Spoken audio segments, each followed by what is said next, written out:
will be leaving at some point, so I'll be here kind of, yeah, if you need anything, just shout. I'll have my camera turned off and everything, but I'll be monitoring and doing stuff in the background, but just let me know. Okay, thanks, Ben. Thank you. No worries.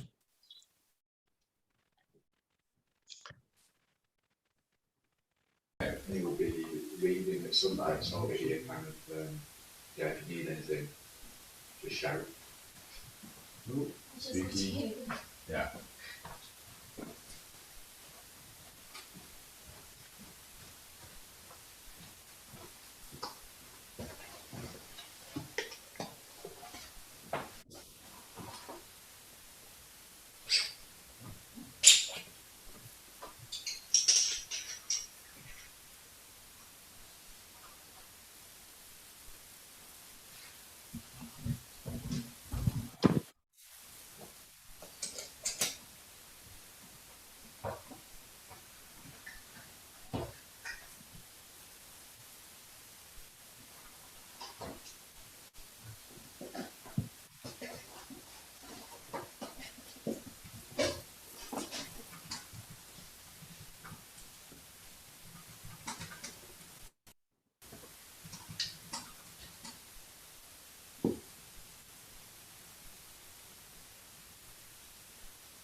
Oh yeah, so yeah, Ben, you'll be in charge of spotlights and stuff. Actually, maybe Pedro can be as well as the co-host.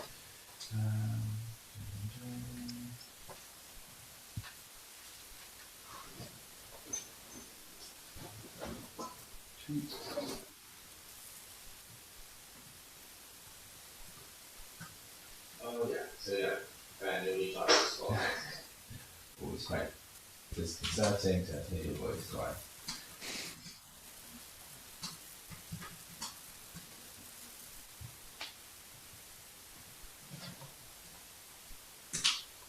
Just give you some encouragement so it kind of keeps coming through the speaker and you feel good about yourself. You're doing a great job, Joe. Thanks, Ben. You too. You're doing a great job. You're doing really well.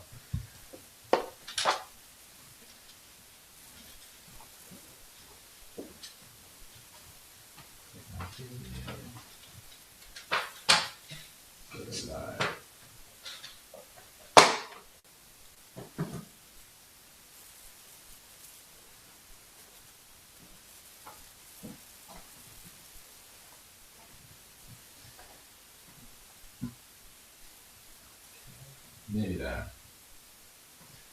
Just need to do one thing.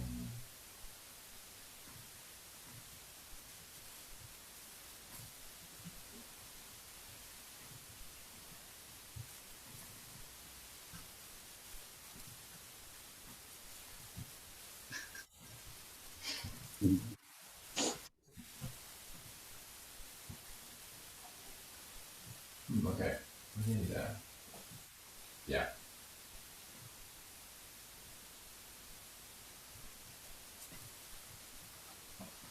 Cool, we are on all platforms.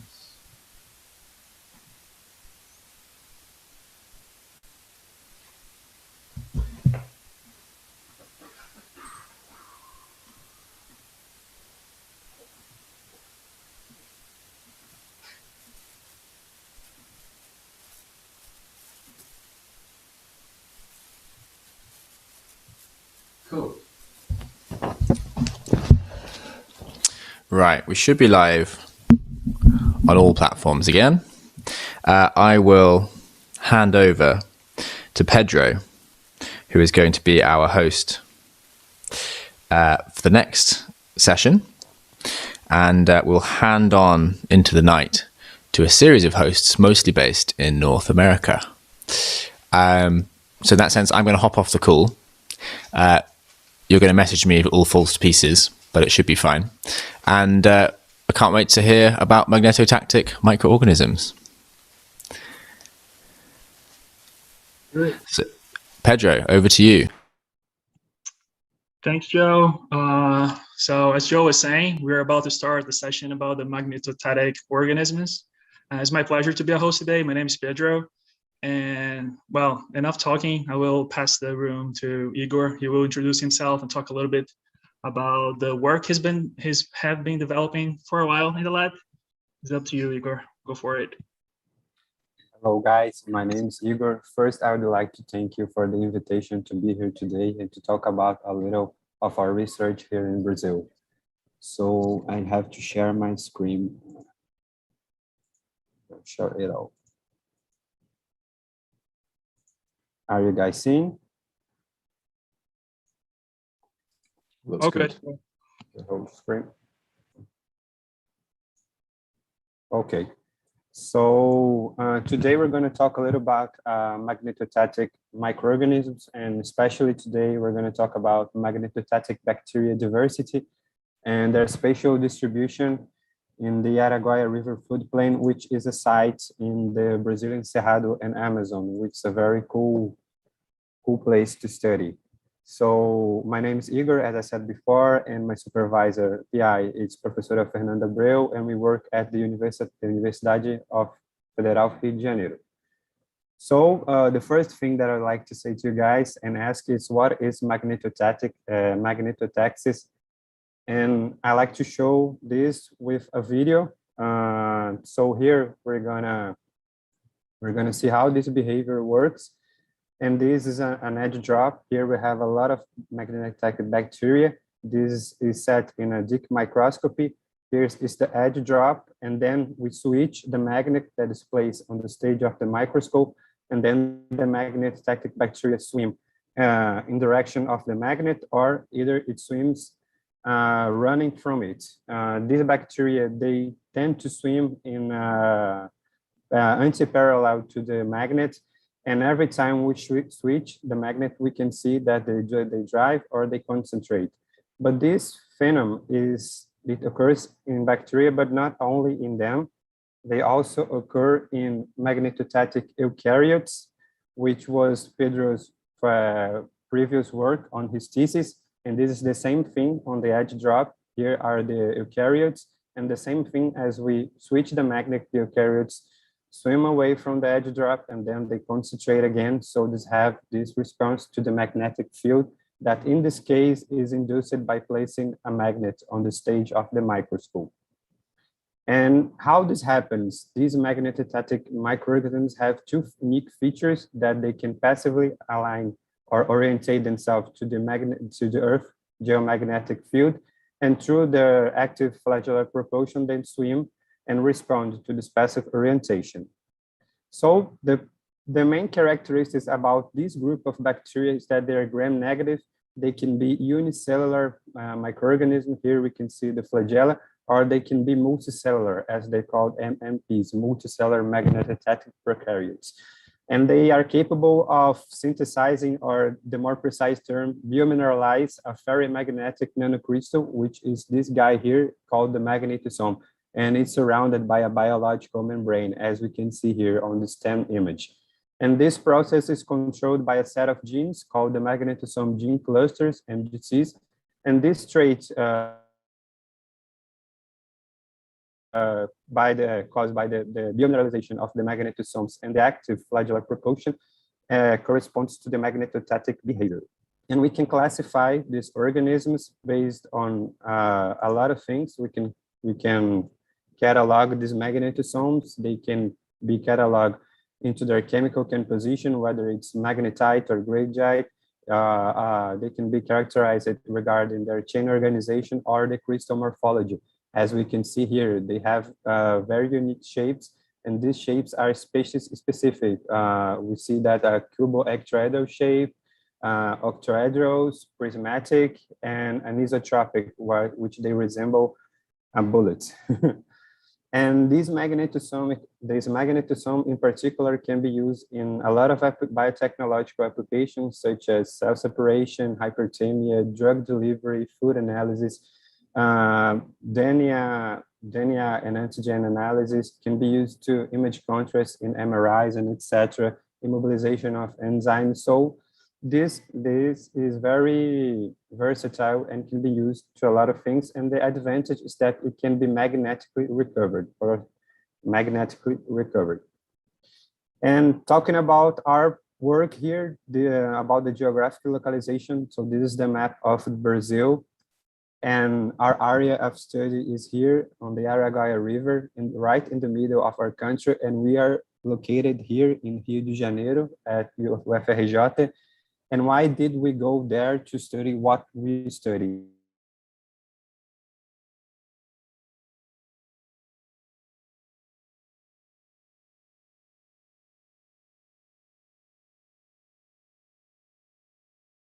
The Araguaia River, so it's oligotrophic, meaning that has low nutrients and has an acidic pH. And the Bananal Island, which is located somewhere here, is the world's largest fluvial island. And these are some photographs of the place that we went, some aerial images. So that's a very beautiful place if you want to go visit or spend your vacation too. And why study MTB in this place? So this is a giant field of work. We can generate large amounts of data from a field that we don't know, or we don't know these conditions. We can understand MTB spatial distribution and how the magnetosomes that they biomineralize are also distributed in this place. Species that are going to be prospected can have some biotechnological applications, and they belong to our national territory. And we can enrich our biodiversity from the Cerrado and the Brazilian Amazon. And the team that is indirectly involved in this particular research is our PI, Professor Fernanda Jefferson. He's already a PhD and he works with microscopy now. Juliana, that is Master in Science. And Professor Alex Price, that is our collaborator in the Linköping University at Sweden. And just to talk a little fast about, we sampled this bacteria, this sediment with water, and we basically divided this area. We cover approximately 1,000 kilometers of river extension, and from Pará, it's a very, it could be, I don't know, it's a very, very large distance. And we did this to understand how the abiotic factors are dispersed and what they influence, but that's not the main point that I want to show you guys here. What I want to show you guys is that what we found in this place. So we divided in the bacteria from the main channel and the bacteria that we found in its lakes and tributaries. And for our surprise, what we found. Let me stop the laser. I need to click on the video.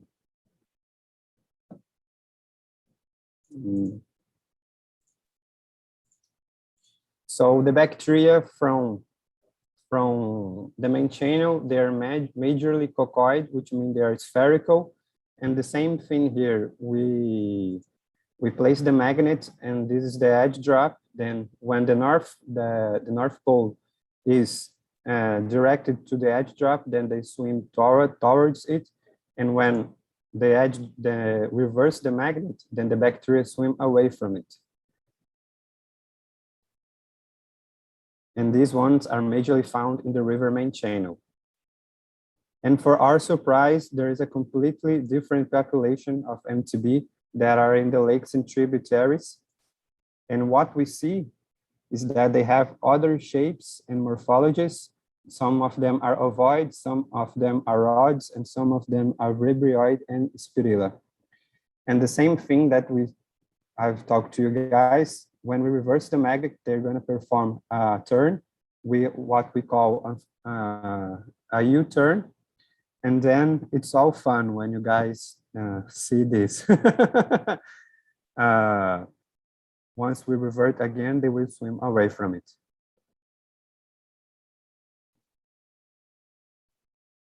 And then when we reverse again, they go back to the edge drop, concentrating again.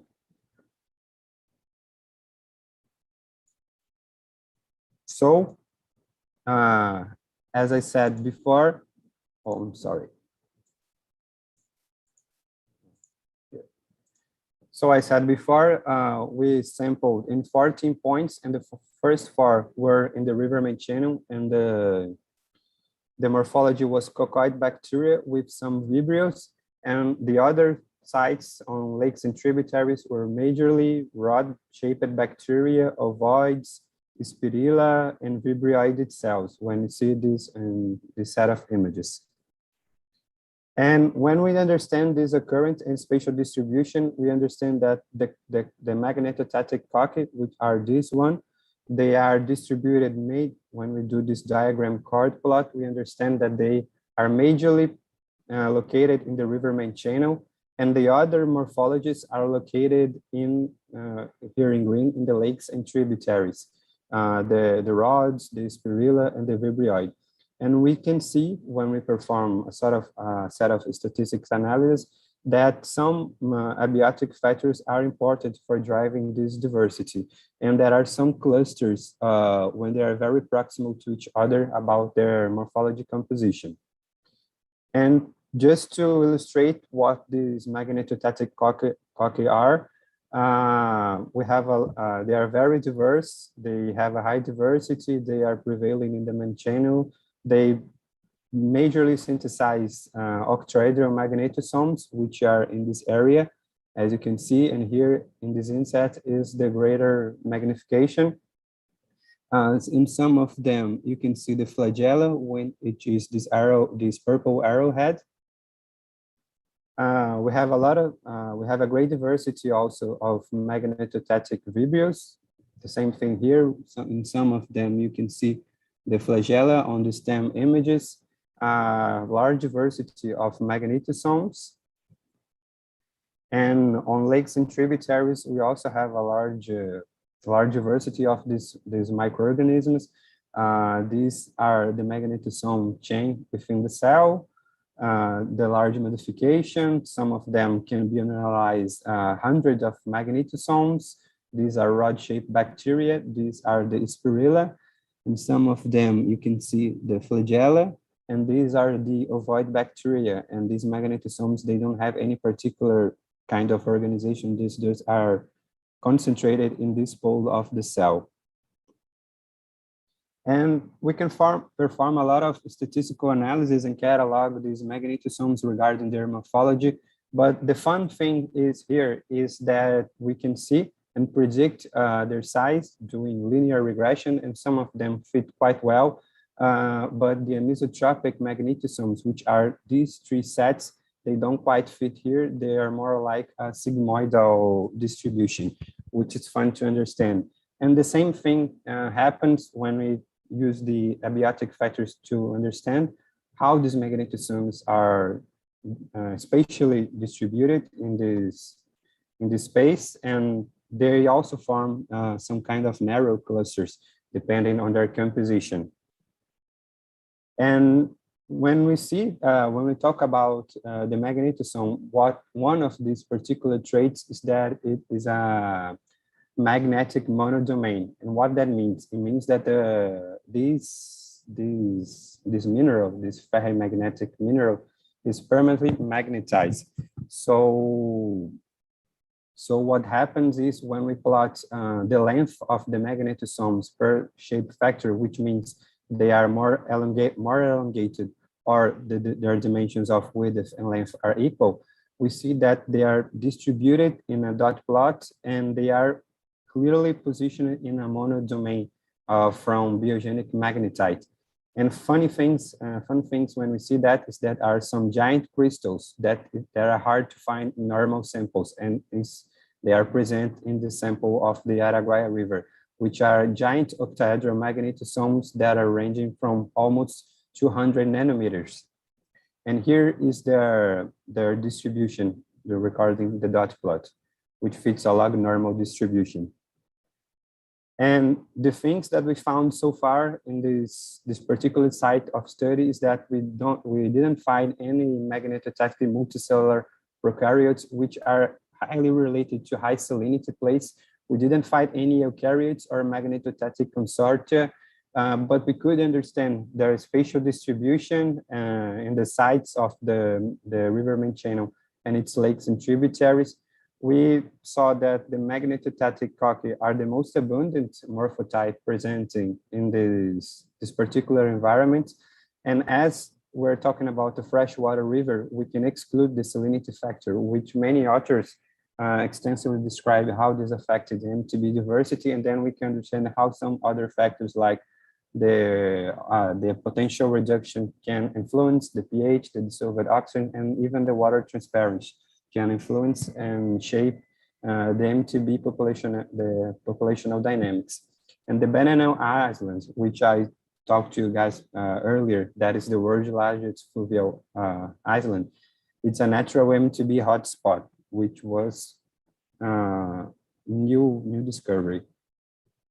And future perspectives talking about this work is that we're going to understand, as we have this large area of study, how the microbiome of MTB is structured using a gene mark as the 16S RNA gene, and search for the biomineralization genes that are involved in this process.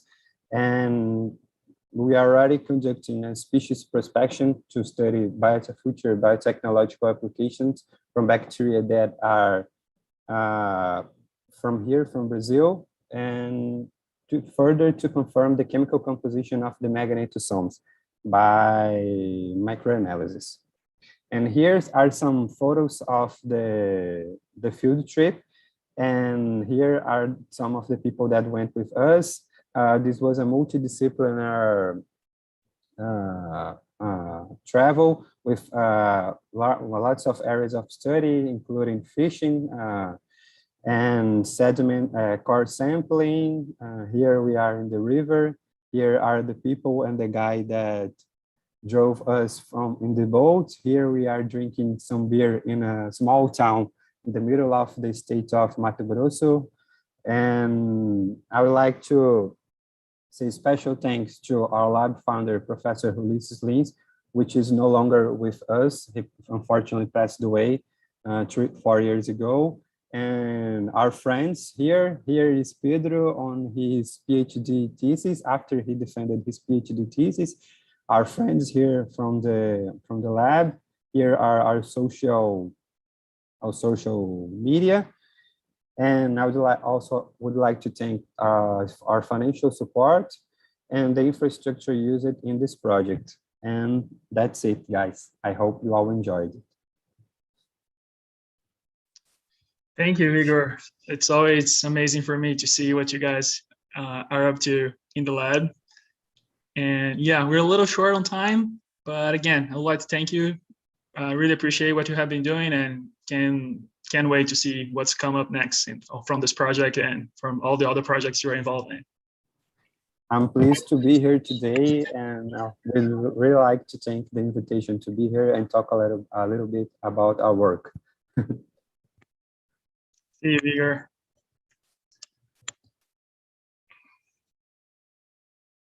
Let me allow our next speaker to be here with us. We'll have Lucia guiding. Lucia will talk a little bit more about the potential applications of magnetosomes and magnetotatic bacteria soon. If you want to start introducing yourself, Lucia, be my guest. Thank you so much for accepting my invitation to be part of this session today. Oh, you're muted, sorry. Sorry, I think you can hear me now, right? Yes, that's right. Okay. Yeah, so thank you for inviting me here. It's a pleasure for me to talk about magnetotactic bacteria also.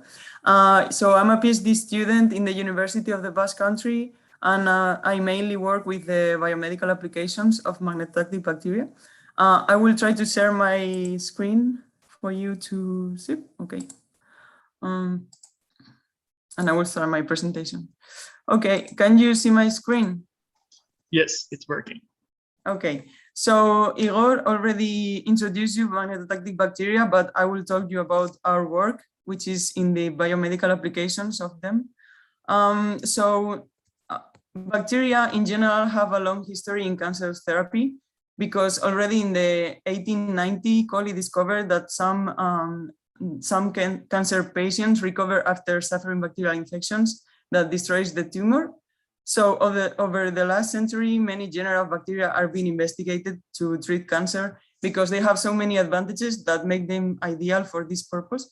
For example, they have the ability to infect and kill specifically cancer cells because, for example, they can compete with them for the nutrients, and some of them secrete some exotoxins that activates the immune system so that the body fights against the tumors. Moreover, they are motile. So most of them, they have their flagella so that they can swim and go deep into the tumoral tissues. And also, which is really interesting, is that mostly we use all the anaerobic strains or microaerophilic strains of bacteria are being investigated for this, because normally the tumors have like a really strange vasculature, so that there is like a low concentration of oxygen, so that this bacteria will be attracted to this, specifically to these tumoral areas, which is great. But mostly the bacteria have a major drawback, which is that we couldn't detect them inside the body, and it's impossible to guide them to the desired area. But we have the magnetotactic bacteria that have the magnetic chain, which makes them special, mostly because we could detect them by using, for example, magnetic resonance imaging once they are in the body. And we could also, and more importantly, guide them to the tumoral area really easily, because we could guide them by using external magnetic fields. So in our group, we propose the use of magnetotactic bacteria for cancer treatment, and I will explain you today how. Magnetosomes by themselves have also been proposed for biomedical applications because they have many advantages also compared with chemically synthesized magnetic nanoparticles. For example, the level of purity and crystallinity of magnetosomes is really high, and they are really uniform in terms of size and morphology.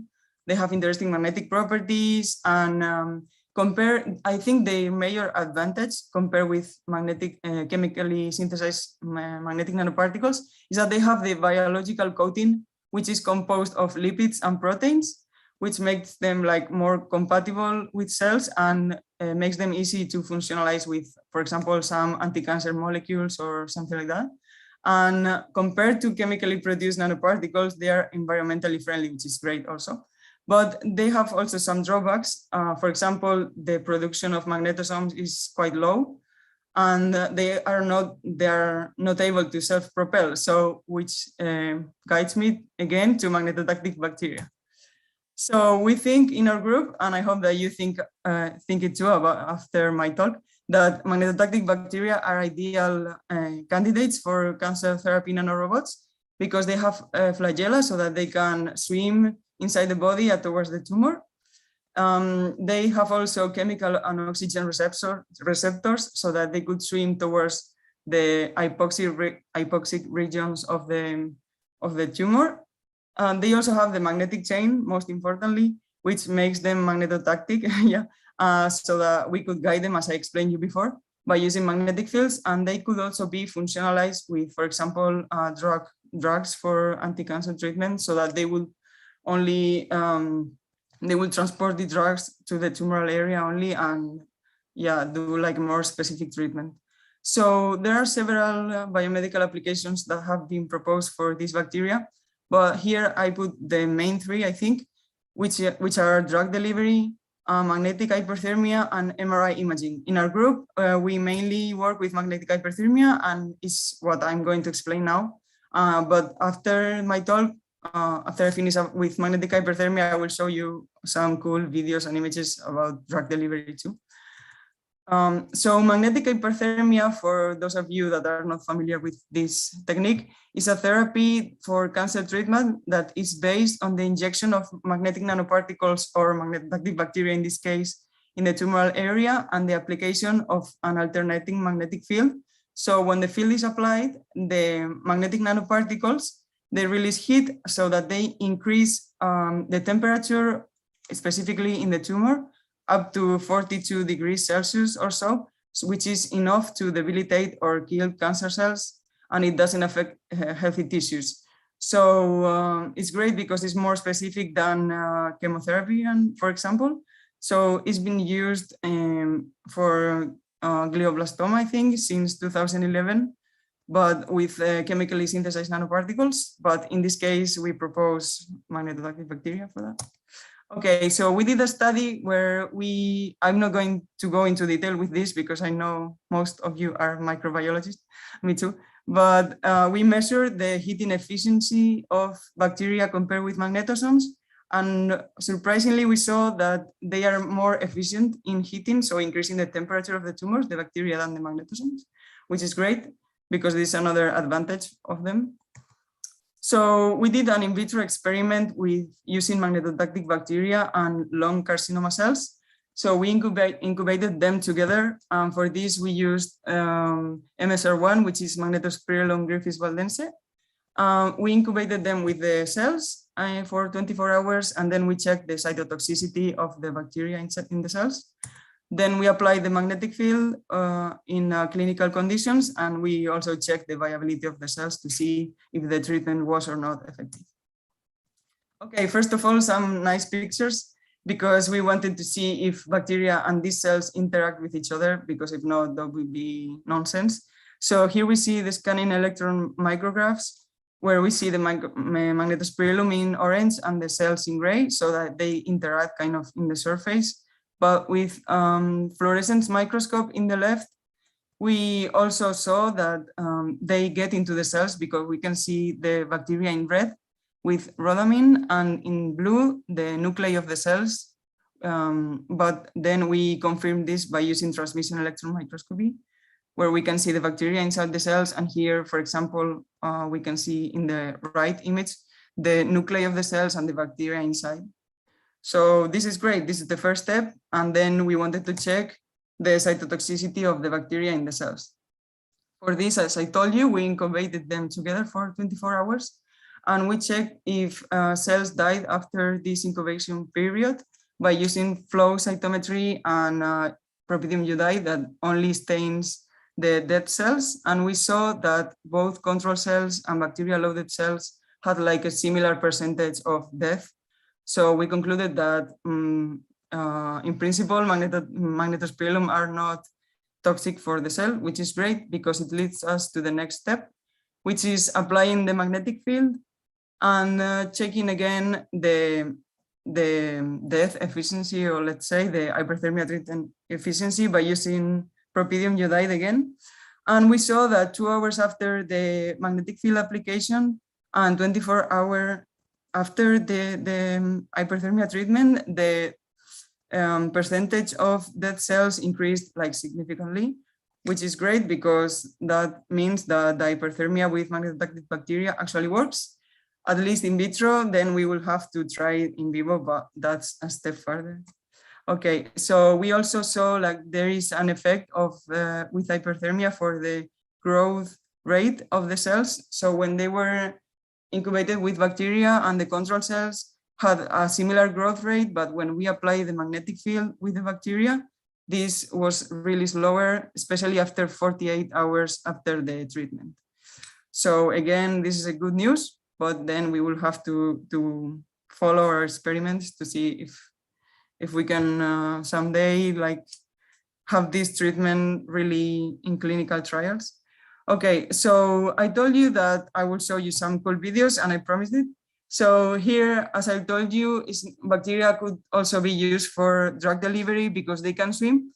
In here, you can see magnetospirillum also in my microchannel, where we put a magnetic field horizontally, so you can see how they swim in the direction of the magnetic field, which is cool because that means that we could guide them inside the body.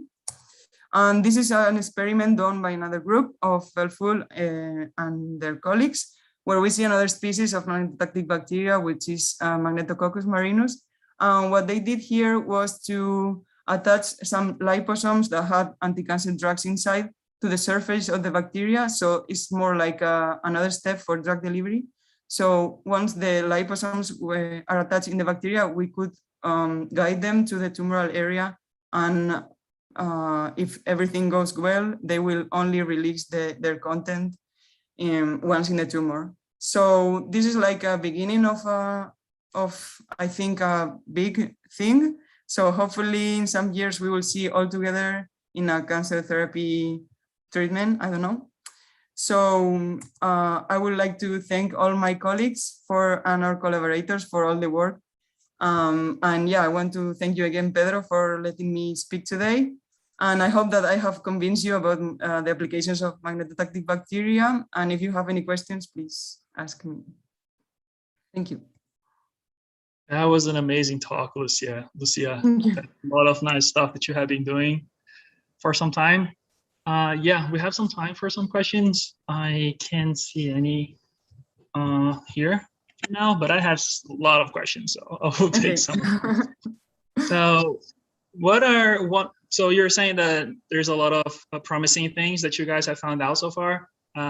What is the next step? I mean, what do you think is putting us a little back to go to clinical trials or even to some more, I don't know, other types of experiments that could lead us to a direction where we can actually use this for therapy?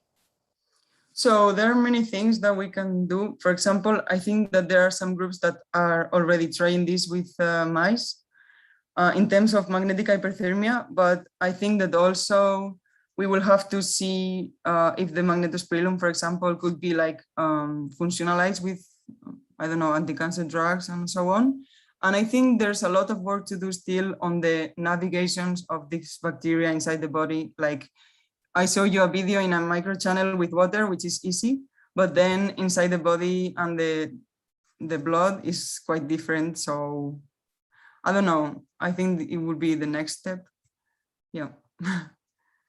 Yeah, definitely. It will be interesting to see their behavior in more complex environments, right? How they will behave and all this. Yeah, yeah. I think a lot of groups are studying that. We are doing it at the moment, but yeah, there's a lot of investigation there. Nice. Can't wait to see what's up next for you guys. I thank you so much for a talk. That was amazing to have you here in this session. Thank you. I will put the next speaker up. Our last speaker of the session will be Dennis, that will be talking a little bit more about how it's the scenario of the evolution and the diversity of the magnetotatic organisms so far. Then it's coming up.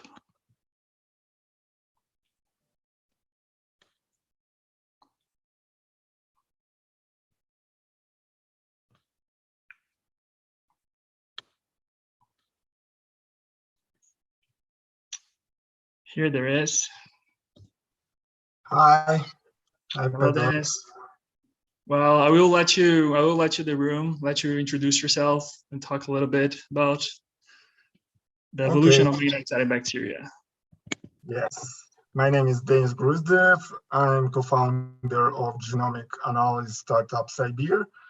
And today I will talk about diversity and evolution of magnetotactic bacteria.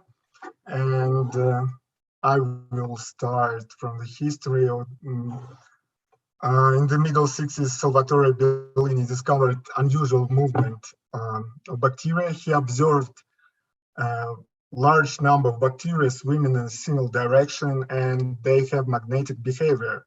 And he suggested that this behavior is due to the presence of a magnetic compass inside the bacteria.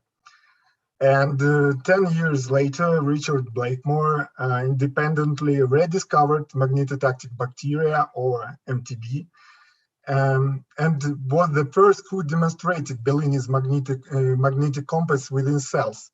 He observed tiny magnets organized in chains, and these particles, as you know, called magnetosomes. MTB is a common name for a large bacterial group that have ability to form magnetosomes and have magnetotactic behavior. MTB are diverse in their cell morphology. Different spirilla, vibrios, cocci, multicellular bacteria were shown.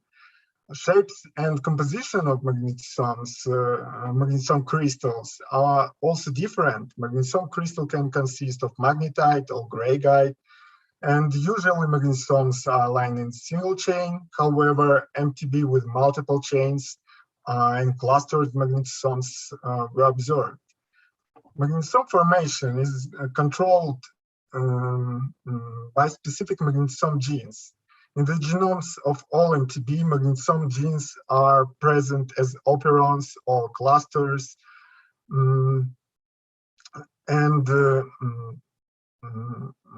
all MTB have a common 9 essential genes located in MAMA B operon, and they're necessary for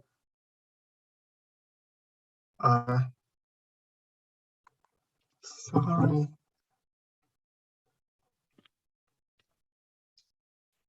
Yeah, if you have some slides, we cannot see it at the moment. Oh my God, sorry. I can start. We can start over if you Okay. want to. You have time. Briefly, I can repeat that magnetotactic bacteria is bacteria that can produce magnetosomes.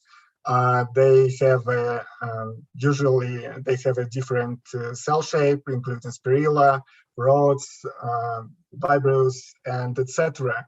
And usually magnetosomes also different in their composition, including they can consist from magnetite or greigite and have the different shapes. And the magnetosome biomineralization process is controlled genetically, and 9 essential genes present in all genomes of MTB. And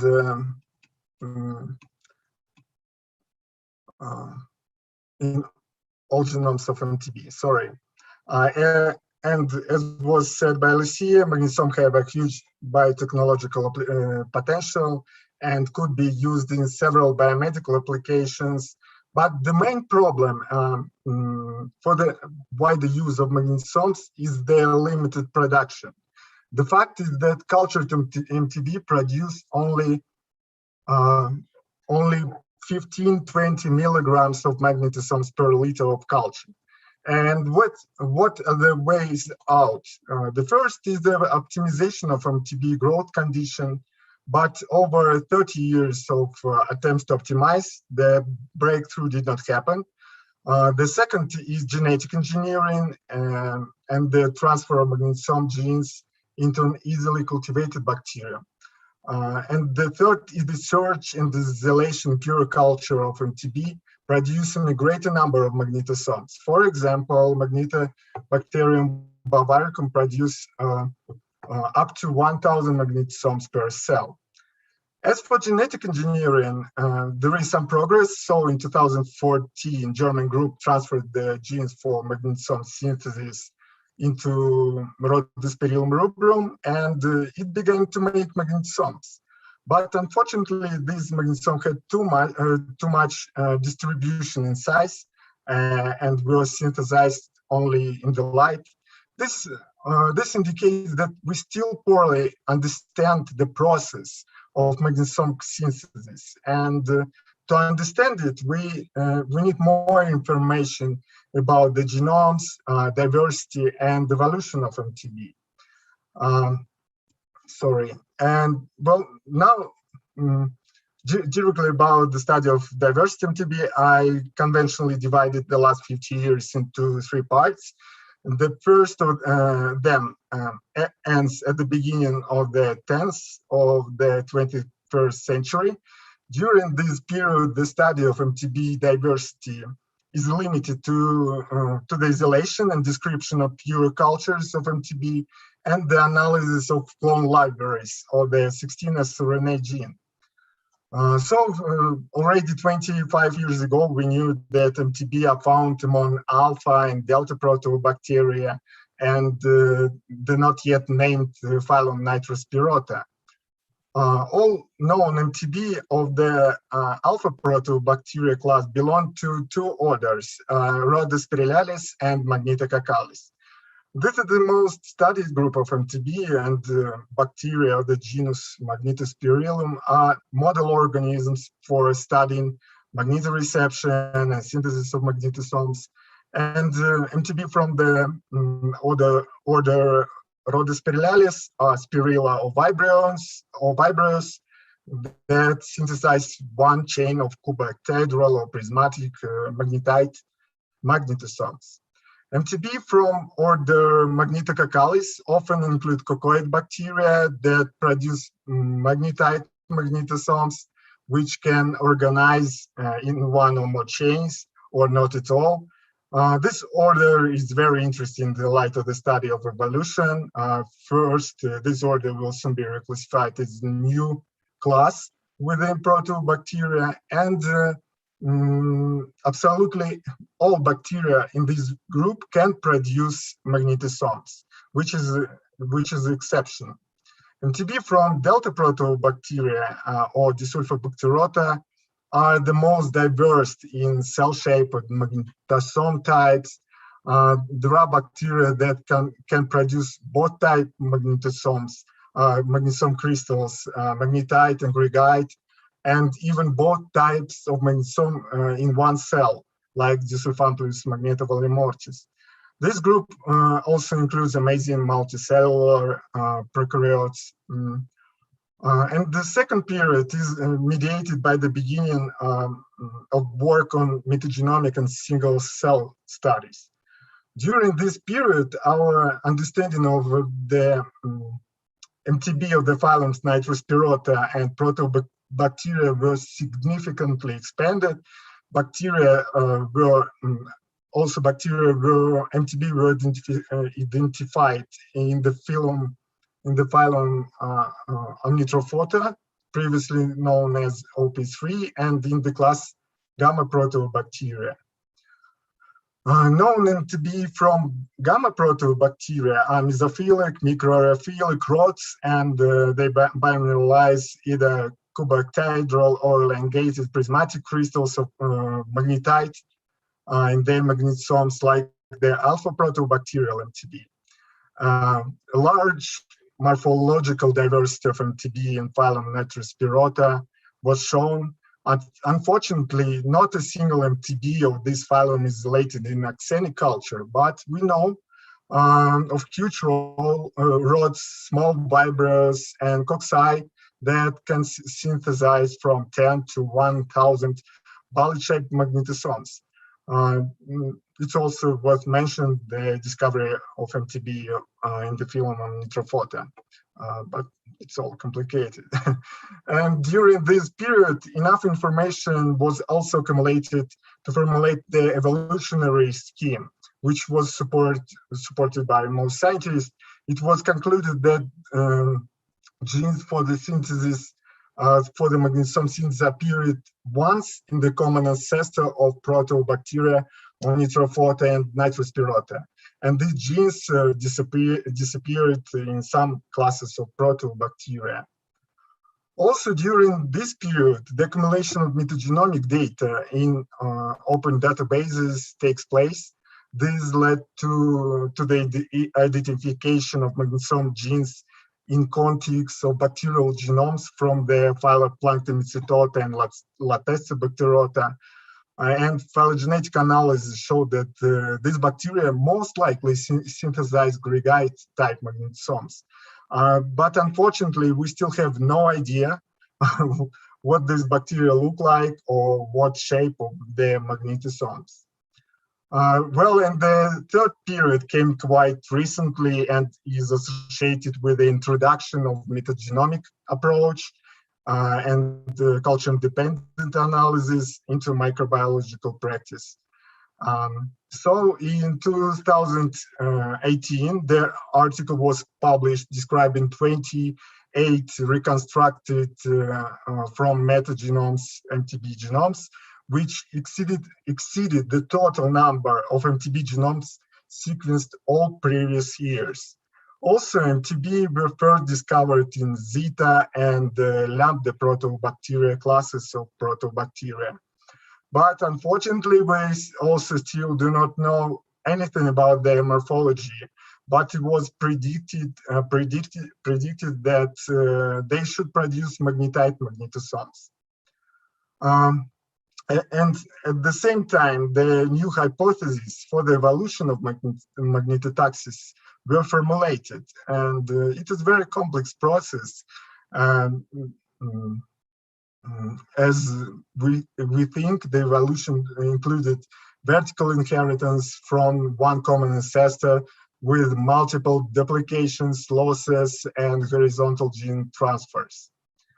And 2 years later, the article was published on the reconstruction of MTB genomes from open databases, and several dozen MTB genomes were reconstructed, including those belong to bacteria from phyla Nitrospinota, Hydrogenidentota, and the Lucy Microbiota.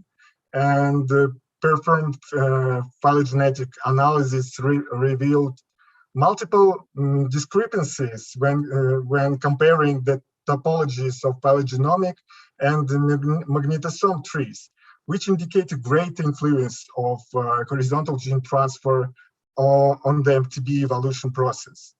And a few months later, the analysis of 168 metagenome assembled MTB genomes were presented, and 4 previously unknown MTB containing phyla were identified, including Riflebacterota, Fibrobacterota, Bdella vibrianota, and Uba 10199.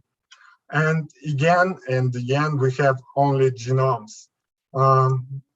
Also, in this article was an interesting but controversial theory that the last bacterial common ancestor could synthesize magnetosomes. And it is very interesting theory, but we need more data and here a lot of work. And well, I want to sum up with a picture with the current situation. It should be said that right now is the golden age of studying the MTB diversity, because most MTB containing phyla were discovered in the last 3 years. But as you can see, we have a huge bias toward genomics. That is all we have genomes. It should be said that the diversity MTB is much greater that is known today, and so the amount of genomic data will increase for objective reason. But I really hope that you and I will be able not only to get hung up on genomes, but also to describe the morphology of cells, the magnetosomes from new phylogenetic groups, which ultimately will help to fully understand the process of evolution and process of magnetosome synthesis. And thank you for your attention. Thank you, Dennis, for the great talk. I mean, I'm a little biased here, but I think this is fascinating and still so much stuff for us to find out. Not only what are the other shapes of this magnetotaxic organisms, but also the big question, where they came from and what they are doing here exactly, how they're important for the biogeochemical cycles, all this stuff. My question to you, that I guess it's a tricky question. So we saw the last work from your group that Maria is developing, and that we have a lot of really ancient branches with magnetotaxic bacteria. So where do you think this will go? I mean, are we getting closer to find that they are even more ancient than the Delta Proteobacteria class that we find out before? Thank you for your question. It is really important to understand that if we see magnetotaxic bacteria in phylogenetic group that near to the root of bacterial tree, universal bacterial tree, this is not meaning that this phenotype and genotype was received through vertical evolution, through vertical inheritance, because now we know that magnetosome genes can be transferred through the phyla, interphyla horizontal gene transfer. It is very interesting because we do not really know how they looks like. I am not sure that they produce magnetosomes. Maybe it can be some different process. And I think that not all magnetotaxic bacteria that can produce magnetosome, use them for the magnetotaxis, for example. Maybe they can have another function for these organelles. Yeah, I think this is really interesting what you were saying, because I completely agree with you. I don't think the magnetosomes arrive as they are right now today. So maybe a more ancient structure was developed before with some of the genes that are doing something else. And yes, today we have the modern magnetosomes. But yeah, this is really interesting. I have no clue what we're going to find out next, but I'm looking forward to it. We have a few surprises for you in the next year. Yes. Looking forward to see what you guys will bring. Thanks again, Dennis. I will wrap up this session a little bit. Do we have some of the hosts around here? Hello. Hello, Ben. Hi.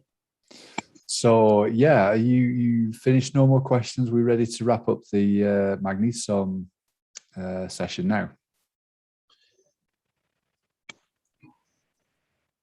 Yeah, well, I think we're good. Great. Well, thank you, Pedro, and thank you, Dennis. Thank you to all the speakers of this session. It was very, very interesting indeed. Yeah, I always get fascinated by these magnetotaxic bacteria. They're so cool. I've never worked on them myself, but yeah, it's nice that we get an opportunity to discuss them in this forum. And so thank you for chairing it, Pedro. Just looking at the time, yeah, we're getting close to the next session now, which is binning singletons. So while we prepare for that, I'll say, yeah, thank you, Pedro. It's been a pleasure. And I'll just remind everyone of what's going on this evening. Well, it's evening here in Stockholm where I am, but everywhere else, we're kind of going across the time zones now. And it's getting exciting because although it's still the 16th of September here in Stockholm, it's not quite International Microorganism Day for us. International Microorganism Day is the 17th. More and more countries are getting into that kind of crossing the boundary and being able to celebrate for real. So I know Australia and a lot of Asia now coming into International Microorganism Day. So that's exciting. We'll get there. We'll get there soon. So as binning singletons come in to the room, let's just see what we've got coming up. I mean, for the next hour, we have Binning Singletons. We're going to be learning a lot about them and what they do. Then we're going to go into vaccines and vaccine hesitancy, and then microbial arts and crafts workshop. So that's the next 3 hours for us on the live stream. Please, please, please feel free to engage with us. Feel free to ask questions. We're streaming live now. Wherever you're watching us, we're streaming live and you can ask us questions there. You can go to our website, or you can just ask us in social media. We'll be monitoring everything and you will get your questions answered here. And so without further ado, I would like to invite Joe James to step forward. Hi there, Joe. How are you? I am doing well. Fantastic, fantastic. Well, we're now pretty much in your session, in the Binning Singleton session. So if it's okay with you, I will hand the floor to you, and I'll be here kind of hiding in the background if you have any technical issues or questions. But otherwise, yeah, over to you. The floor is yours. All right. So hi, my name is Joe James. I am the founder of Binning Singletons, which is a mentoring organization, and we've been involved with a couple of microbiology associated organizations and meetings for the last few years. So today I'm really excited because everyone who's speaking today is someone who has participated in our program. In fact, I think all of them are from our World Microbe Forum program that we had back in June. So I'm going to do a very quick talk first. We actually had somebody drop out because they weren't feeling well, so I'm going to do a little bit of a quick presentation, and then we'll get to the lightning talks, so to speak. Mine hopefully will be as fast, if not faster, than some of theirs. So what I'm going to talk about first is networking and mentoring, and here we go. Hopefully, let me pull this up.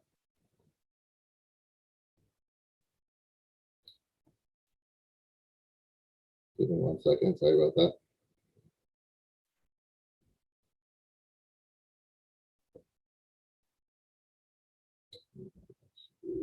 Full screen. All right. Does everybody see that? Y'all good?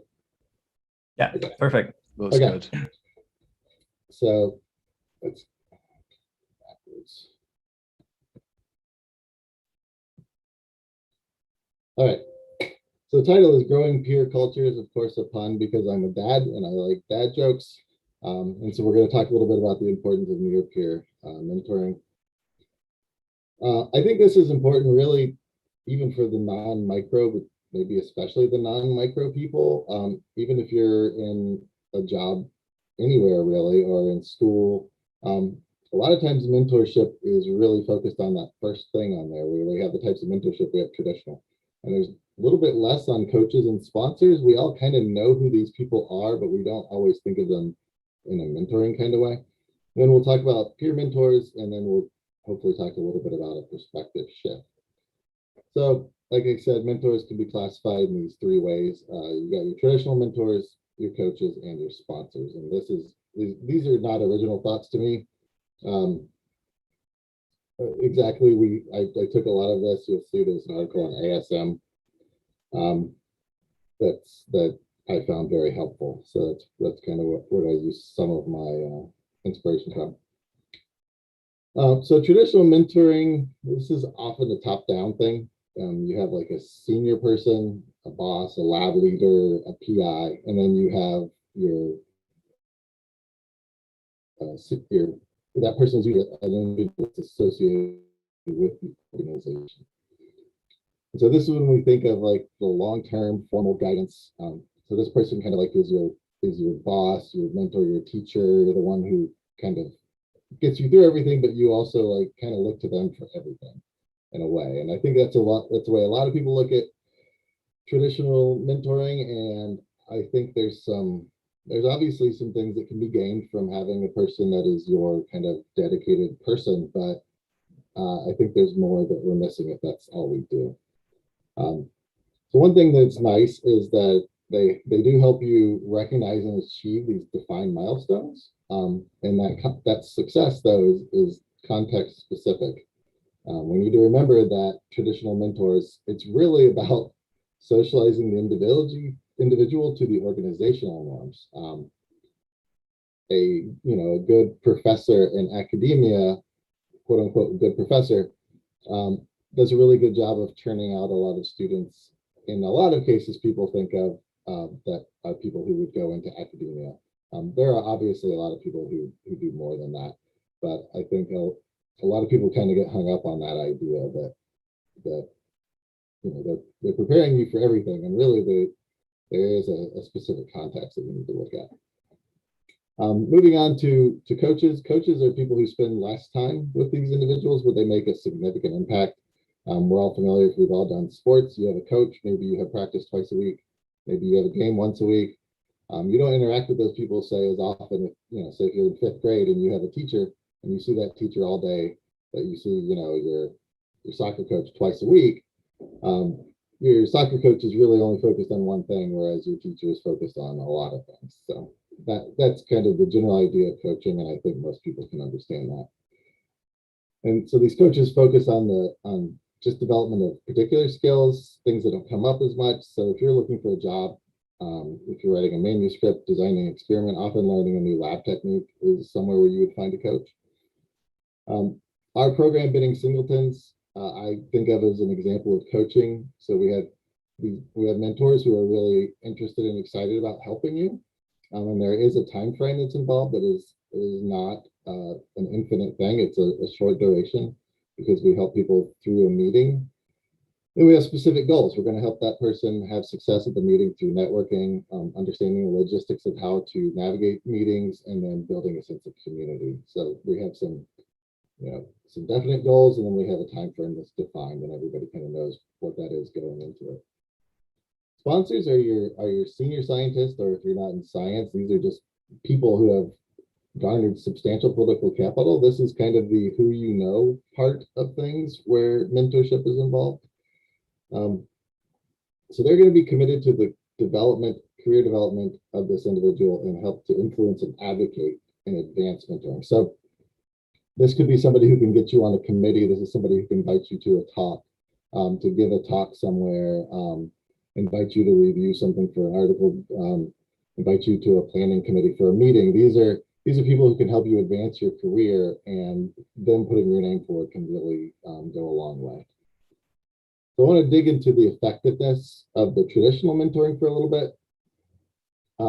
There was a study came out in 2019, and it showed that the PI, their involvement in the mentoring laboratory activities did not significantly predict the students' skill development trajectories, which is a little bit mind-blowing if you think about how we usually think things go, which is that if you have a very involved PI, they're going to really help you with your skill development.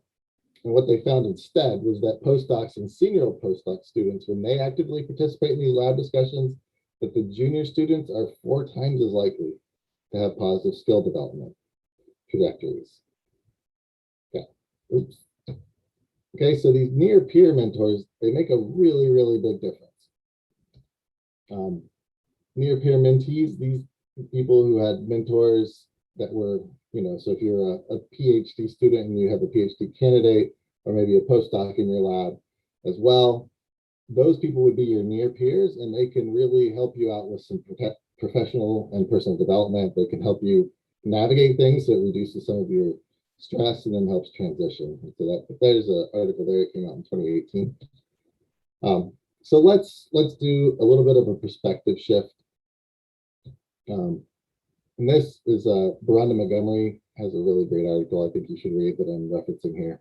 And this is on individual-centered mentoring, where career advancement is personally defined. So remember before we talked about normalization to organizational norms. And this is really about the personal definition of what career advancement means. So they're going to focus on the individual needs and these personal aspirations, which are not going to necessarily be the same. And one thing that she advocates, and I agree with, is developing a network of mentors. So in this case, you see that we have a lot of different types of mentor nodes and resources. So a mentor node, for example, if you look at the individual mentee and they have a nice dark blue or nice solid blue line to the one that says mentor node there, that might be their lab, the lab they're in if you're a PhD student. And some of the ones with the dash lines that you see there could be different professors that are within the same department, but maybe not necessarily your PI. Your resource node there that has a dash line there, that might be your local chapter of your scientific society. And then, there's the mentor node you see in there that's not connected. So that might be somebody that you could connect to that's in your university or your institution that you're maybe not seeing.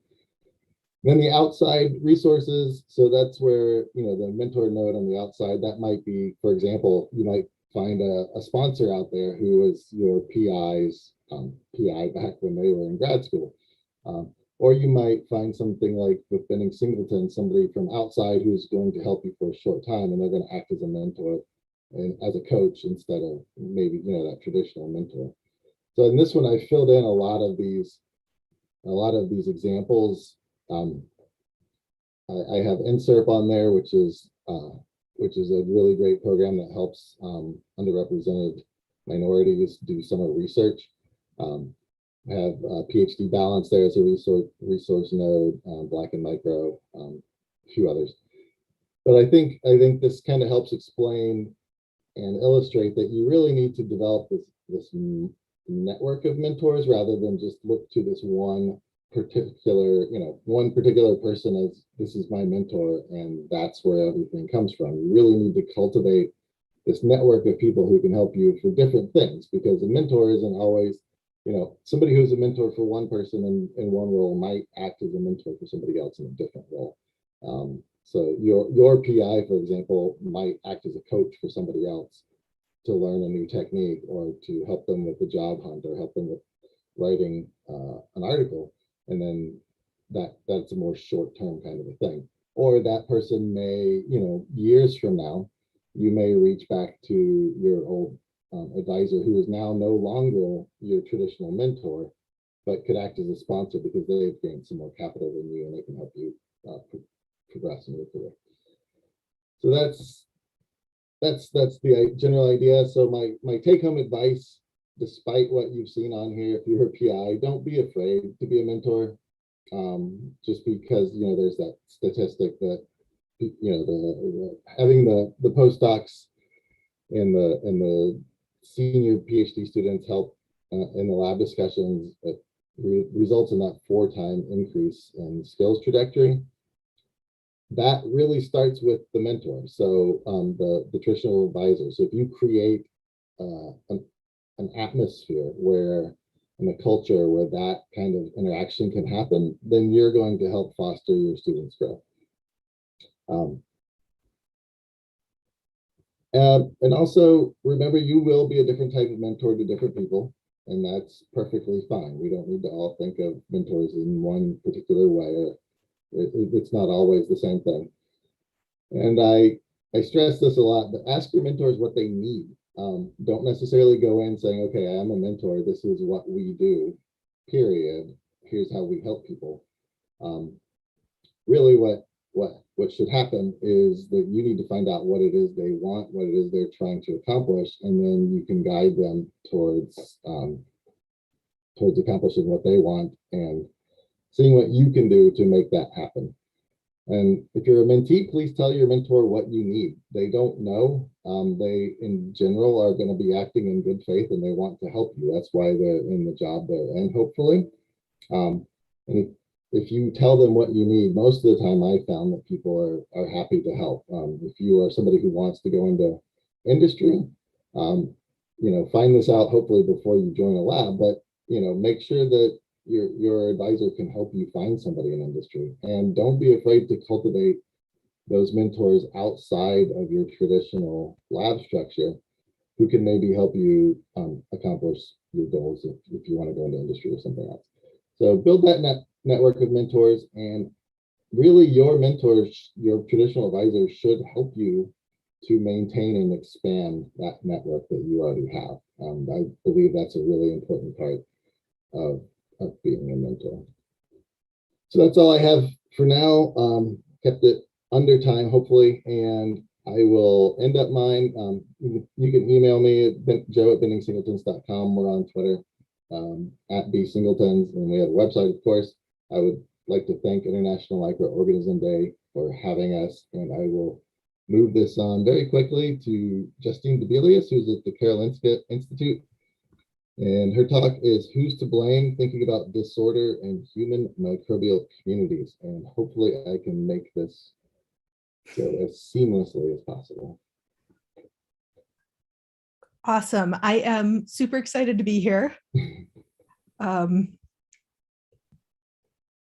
And hopefully I can figure out how to actually present my screen.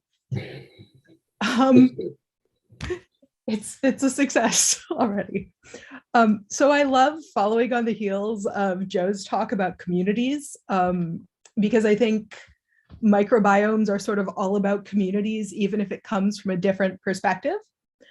So my niche in this is that I'm kind of a computational person, and I like big human data sets, and I like to look at them from a community perspective.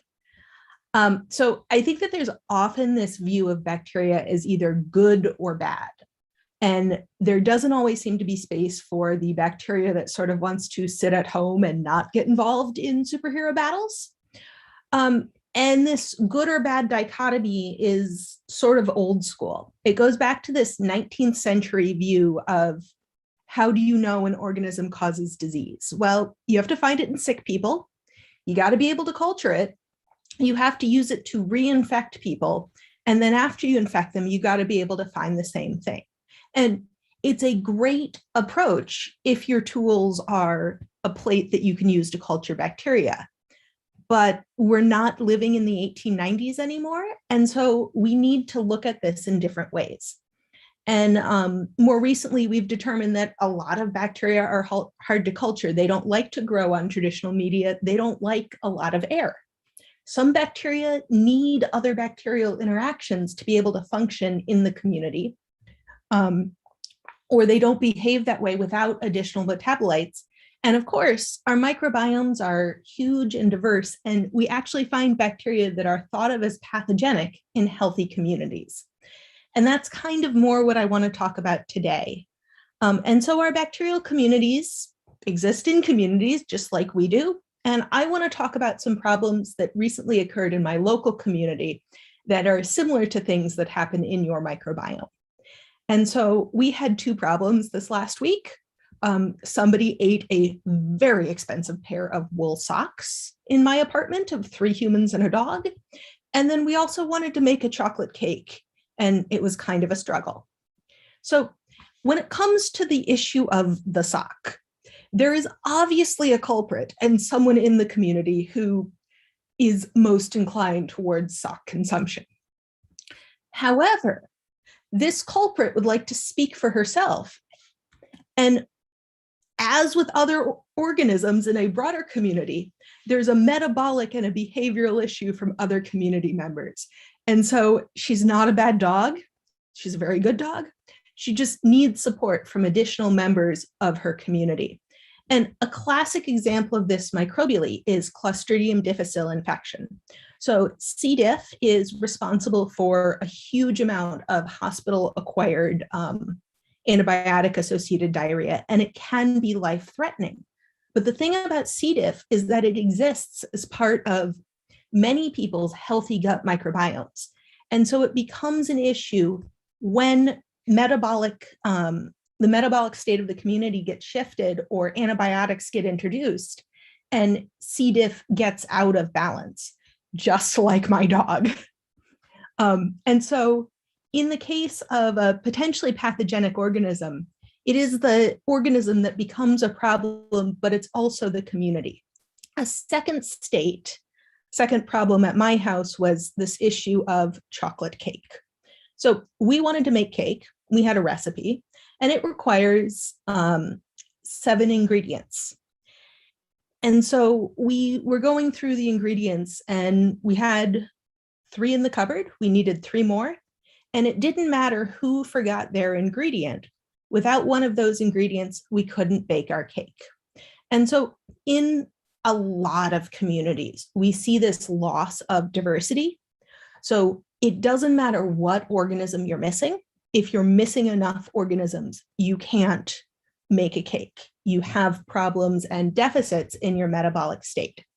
And you see this happening in things like inflammatory bowel disease, again, sometimes associated with Clostridium difficile infection, as well as a response to certain host stimuli.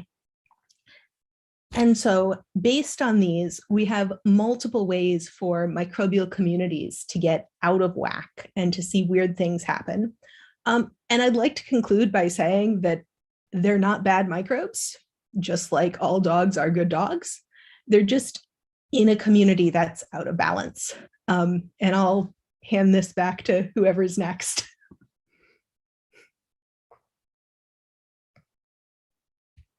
Thank you, Justine.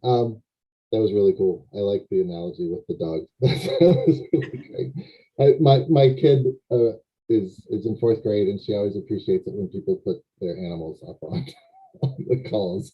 So that's great.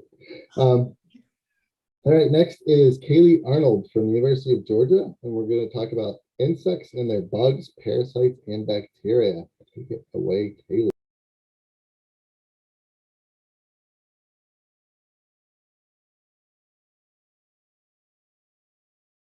All right, hi everyone. I'm really excited to join y'all for International Microorganism Day.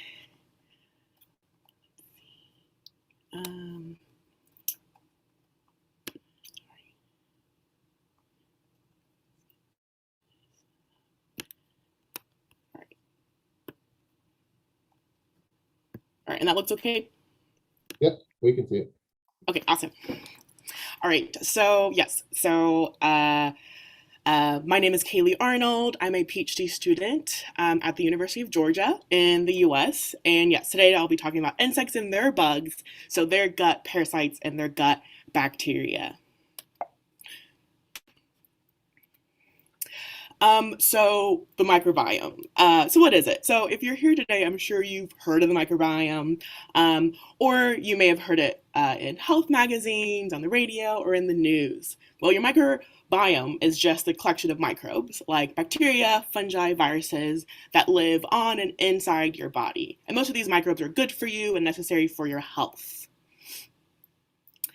And so we have microbes all over our bodies, but and inside our bodies, and I study the bacteria found in guts. So gut bacteria and other microbes are important for many processes in your body. So they can help with many things like digestion, nutrient uptake to stay healthy, stress tolerance, and then especially parasite tolerance. So the bacteria and other microbes in your guts can help you from getting sick from parasites. So now let's talk insects. So disease vectors refer to all animals that can spread diseases. Mosquitoes are the most common ones, but there are many more, including kissing bugs, which is what I study, fleas, lice, and other non-insects like ticks and freshwater snails. So these animals can spread infectious diseases like malaria, Chagas disease, the plague, Lyme disease, and guinea worm disease. And these animals are responsible for at least 17% of all infectious diseases.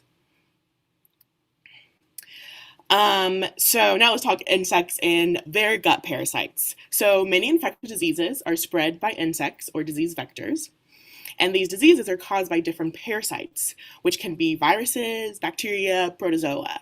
So now these parasites tend to live and develop in the guts of insects, and they're spread either through their saliva when they feed on an animal or human, or in their feces, as is the case for kissing bugs. And so as I mentioned, so insects, like most other animals, have bacteria and other microbes that live in their guts. Now these microbes help with many functions like digestion and even reproduction, But importantly, we study their gut microbes to understand how these microbes either facilitate or even prevent parasites from spreading to humans. So now my research is kind of focused on thinking about the parasites and the bacteria that live in the guts of insects. So my research is focused on identifying which bacteria is found in the guts of insects. And then I look at how any changes to the environment or any changes to insect behavior, so when, where, and which animals or humans they're feeding from, and how that impacts or changes the type of microbes we find in insects. So if and how any external changes impact the gut microbes of insects. And then further, I seek to understand if any of these potential changes to the type of gut microbes found in these insects may facilitate and allow these insects to spread even more parasites.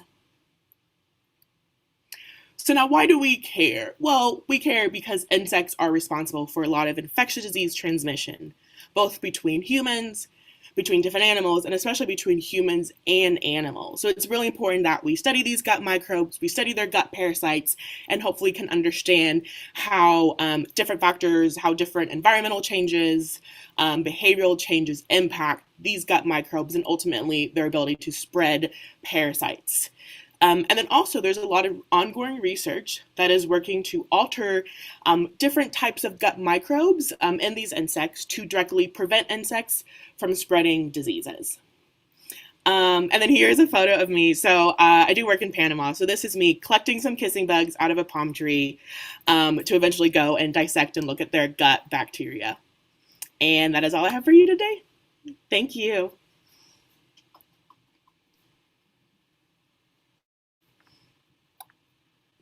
There I am. Thank you, Kaylee.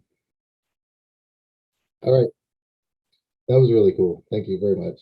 All right, next up is Elizabeth Diet, who is, I say from Microbigals, I believe she's actually associated with an academic institution as well, but I was on the Microbigals podcast.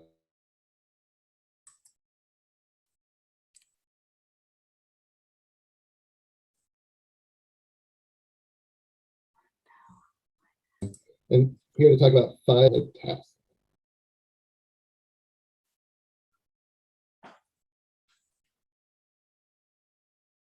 You coming through? Sorry, we lost you for a second there.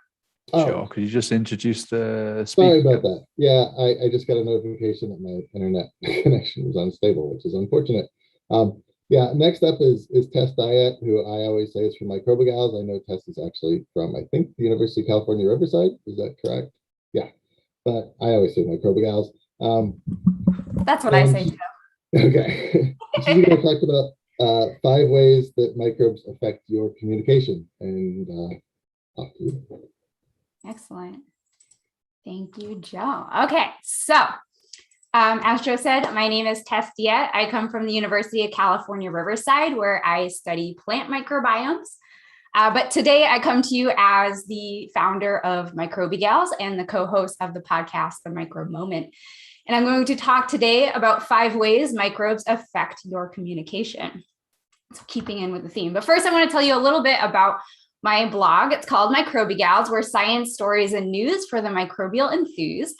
And we have a whole bunch of different blog posts from history to scientist spotlights to a segment we call the BOM, the best of microbiology, which is our favorite articles on microbiology.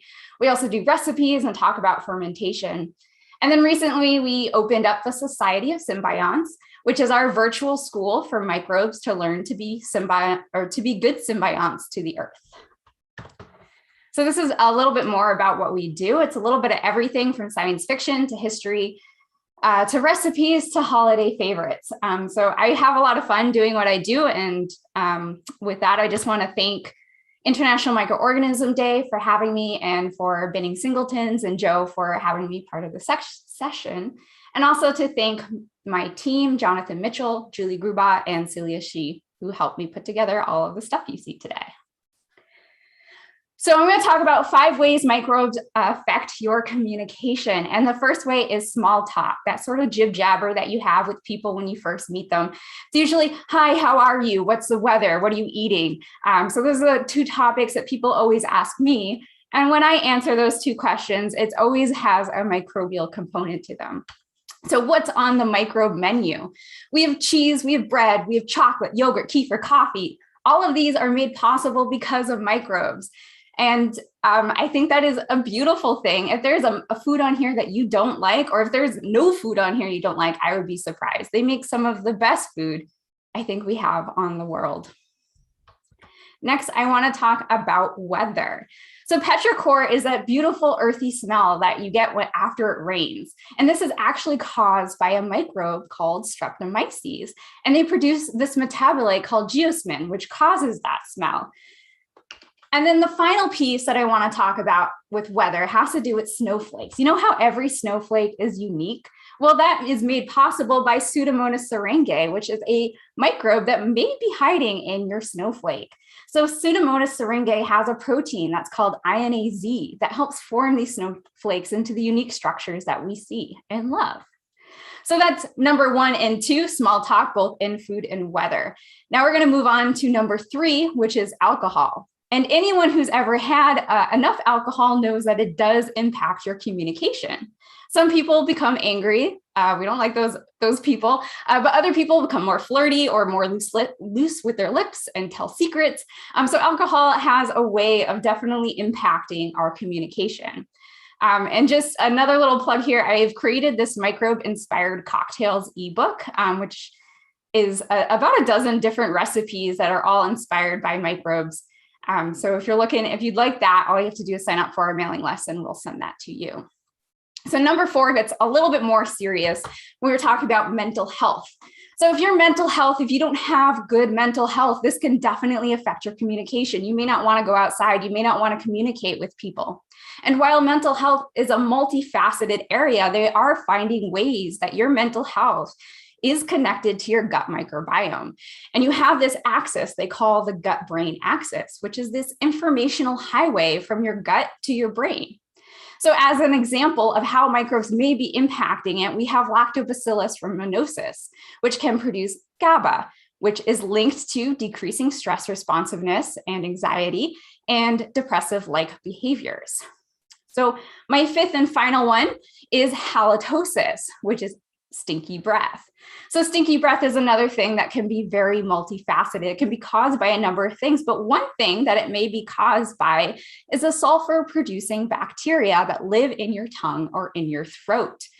Luckily, in the world of virtual communication, this aspect doesn't actually affect your communication, but once we go back into the world again, this may be impacting your communication more than you'd like. So with that, I just want to conclude and say that microbes have a limitless potential to affect our communication and our daily lives. So just to wrap up what we discussed, we talked about how microbes are in food. We talked about how microbes can affect weather, and this has to do with small talk and communication. We talked about how alcohol impacts communication and how we have this because of microbes. We talked about how mental health can also be impacted by your gut microbiome, and microbes can affect the smell of your breath. And just one final plug, I do have another talk in an hour. So if you're free, this is Microbial Arts and Crafts. It will be here as well. And this is a collaboration, again, with about 7 other fabulous microbiologists. And we're going to do a lot of really fun things. So I hope to see you there. So thank you. And that's all from me. Thanks a lot, Tess. I'm sorry I pronounced your last name wrong the first time. That's okay. Everyone does. Names are hard.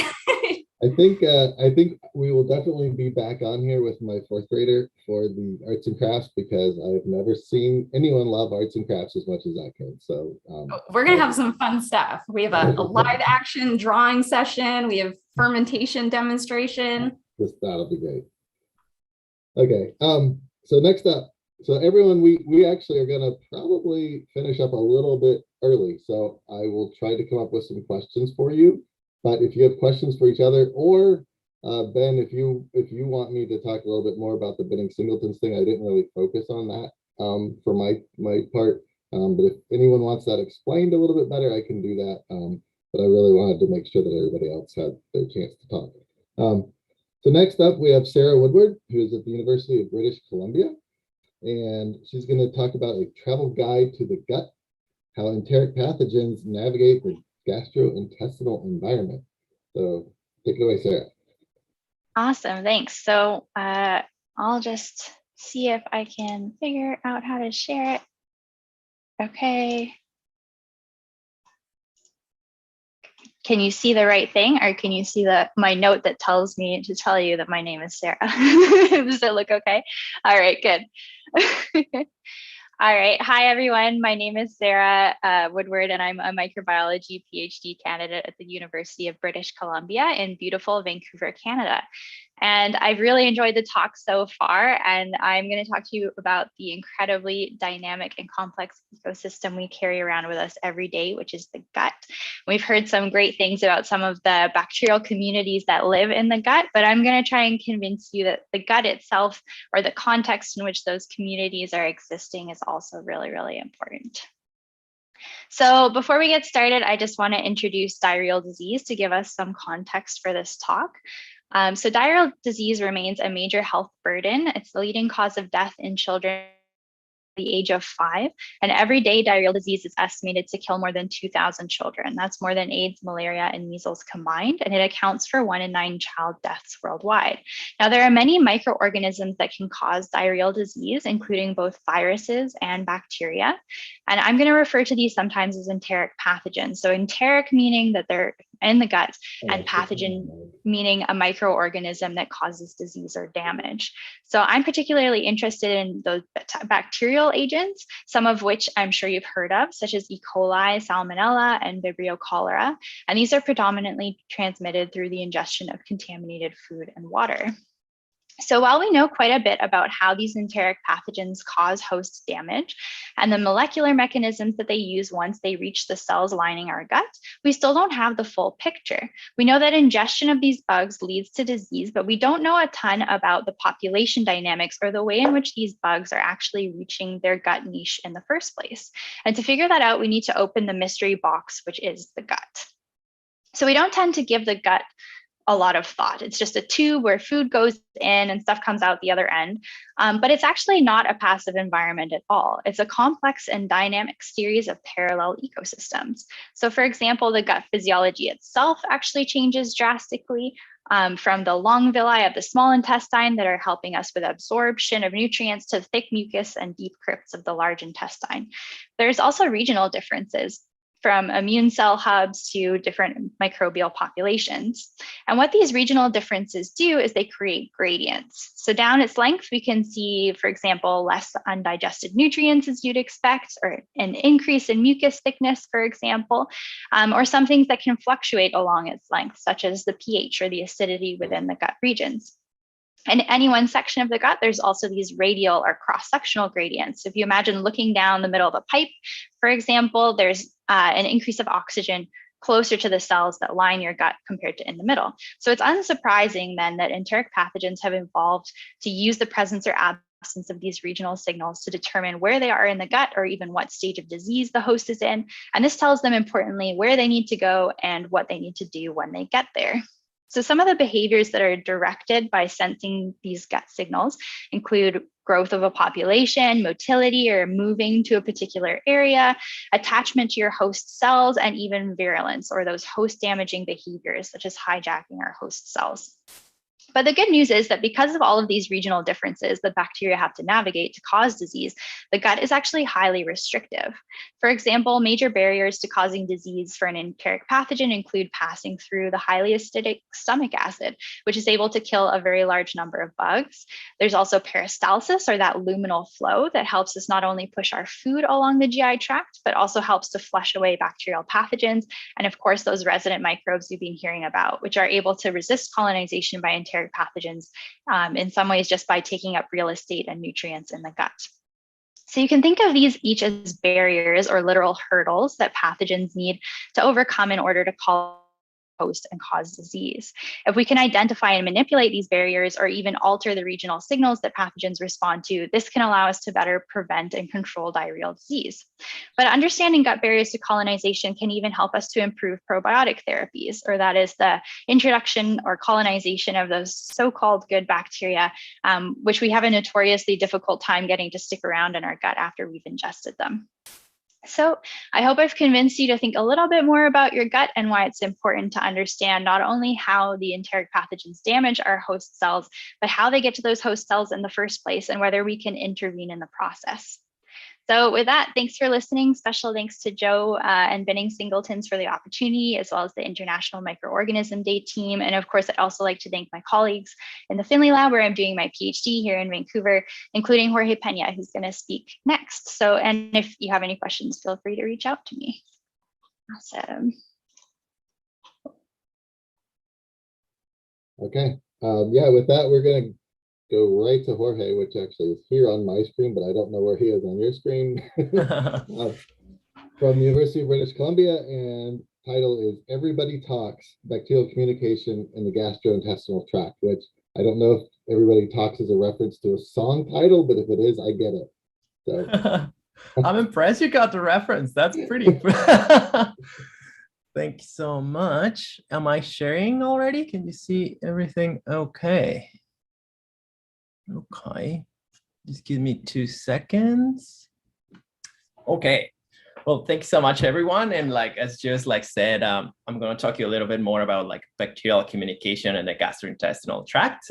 Jorge Pena, and like, I'm happy to talk to you. So like, thanks everyone from the International Microorganism Day and Benning Singletons for like inviting me to give this little talk. So I don't know why I even had to give like an introduction at this point, like with all the beautiful talks that we just heard. Like, I think that's not much that I can say. But as we have heard so far right now, is that like everyone, we know that bugs can just be found everywhere. And like, since microbes can be so well adapted, they basically can be found on any environment that you can imagine.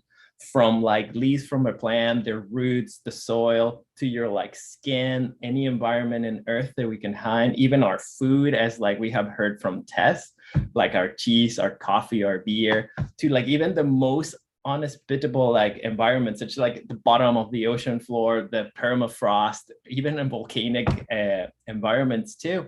But one thing we don't talk too much, or we don't hear too much, as Justine said, is that like bacteria are just not living on isolation. They actually live on very complex communities where they can actually be interacting with each other, where they can even be like cooperating, so they can actually help each other to then actually thrive in this like really like harsh environments. Or they can even be competing, so they can actually, like as Sarah was pointing out, thrive when there's very hard competition to like actually colonize a niche. They need to compete so they can actually thrive. Or even cheat, which I found hilarious. They can actually like take advantage of others so they can actually flourish and establish. Now, since they live on really complex communities, they actually, it's been found that they can actually talk to each other. At least some bacteria, especially like gram-negatives, can do a process known as quorum sensing, which is a way of bacteria-bacteria communication. And when they grow, they can secrete really, really small molecules. And as they start growing and accumulate more in the environment, they can use this as little cues that allows them to respond what's happening around them. So it could be a cue of like, who's around me, or like, are there many of my brothers and sisters around me, or is there a lot of people that I need to compete with? And then use this as a cue to then regulate different group behaviors, such as like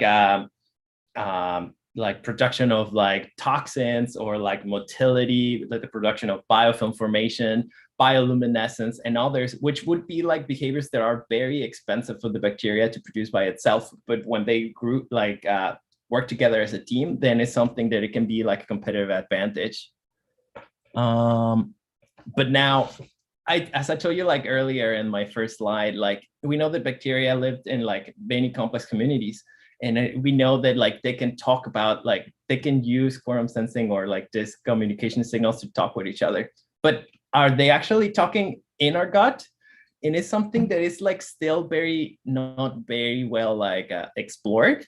And it's very interesting because like the human microbiota is still one of the most richest and most densely populated communities inside of our body, but still we don't know actually like who are they actually like these molecules or like produce, or can they be secreted, where are they secreted, what they're actually doing. And there's many questions that I'm trying to like answer in my PhD, but we do know that actually they can be measured and detected in the guts in very like and different amounts. Then as well that it's believed that they can play a role to like actually contribute to our health and maintain like a healthy composition of our gut microbiome. So now, why it's so important to like explore this like communication signals in our gut?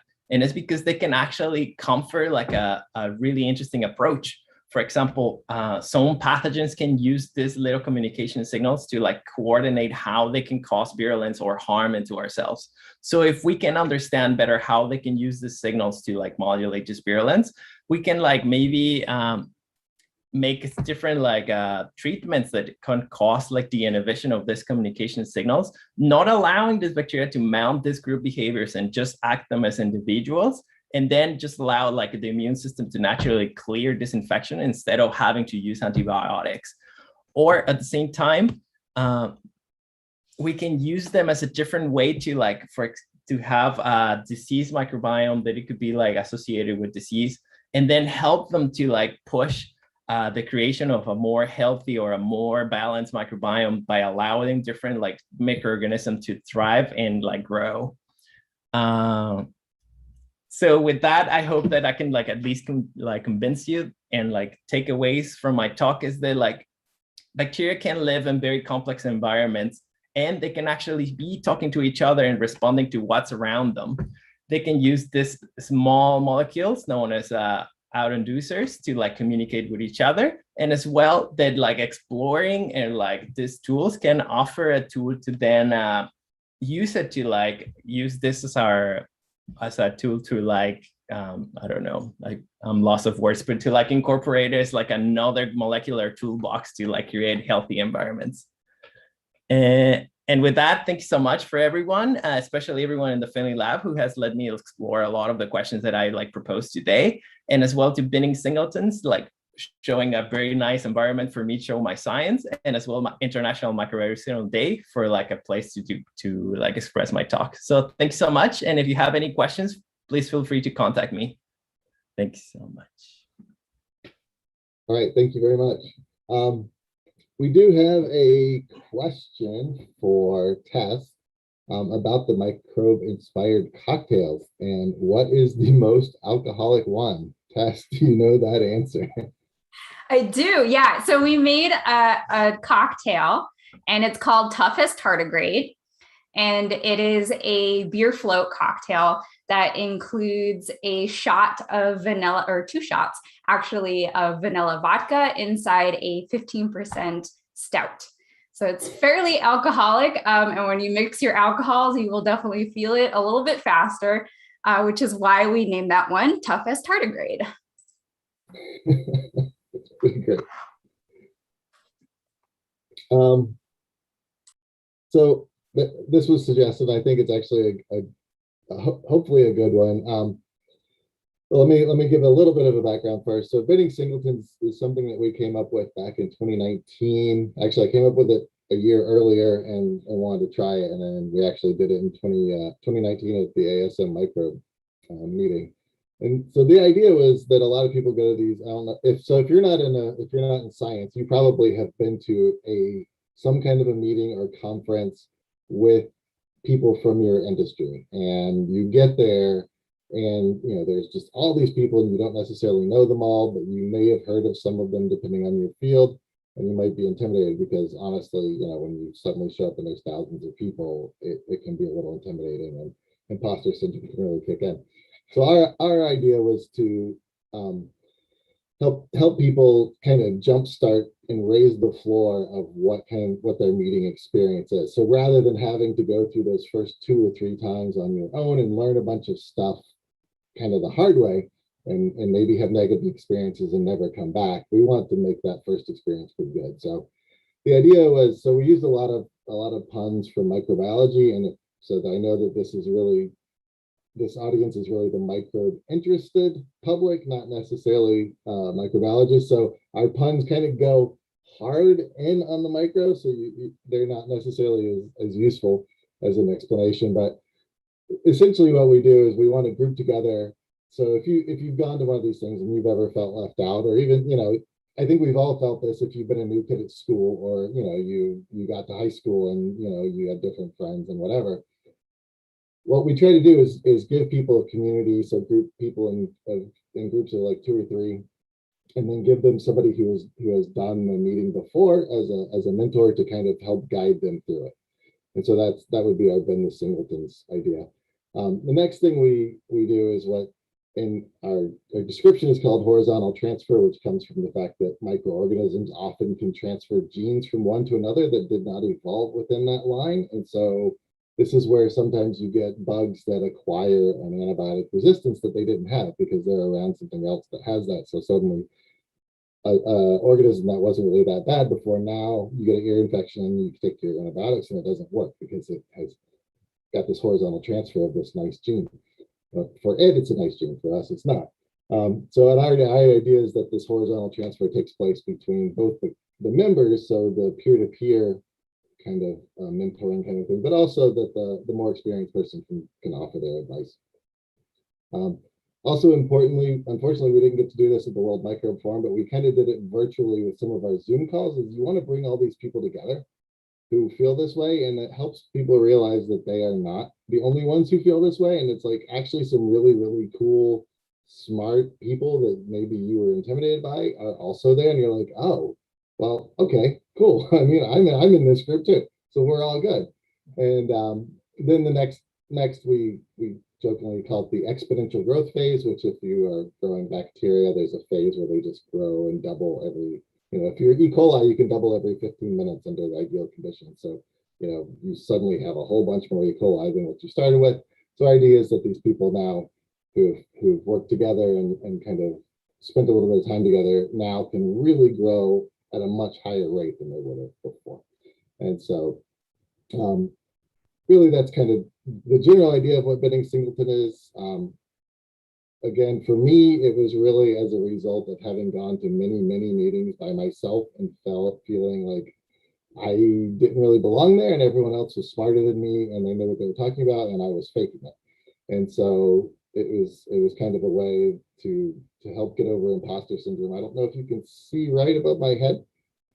There's a quote by Charles Darwin back there that says, but a lot of you have heard it. It says, but I am very poorly today and hate everyone and everything. One lives only to make blunders. And I have this up in my office because if Charles Darwin can have that day, then I can have that day.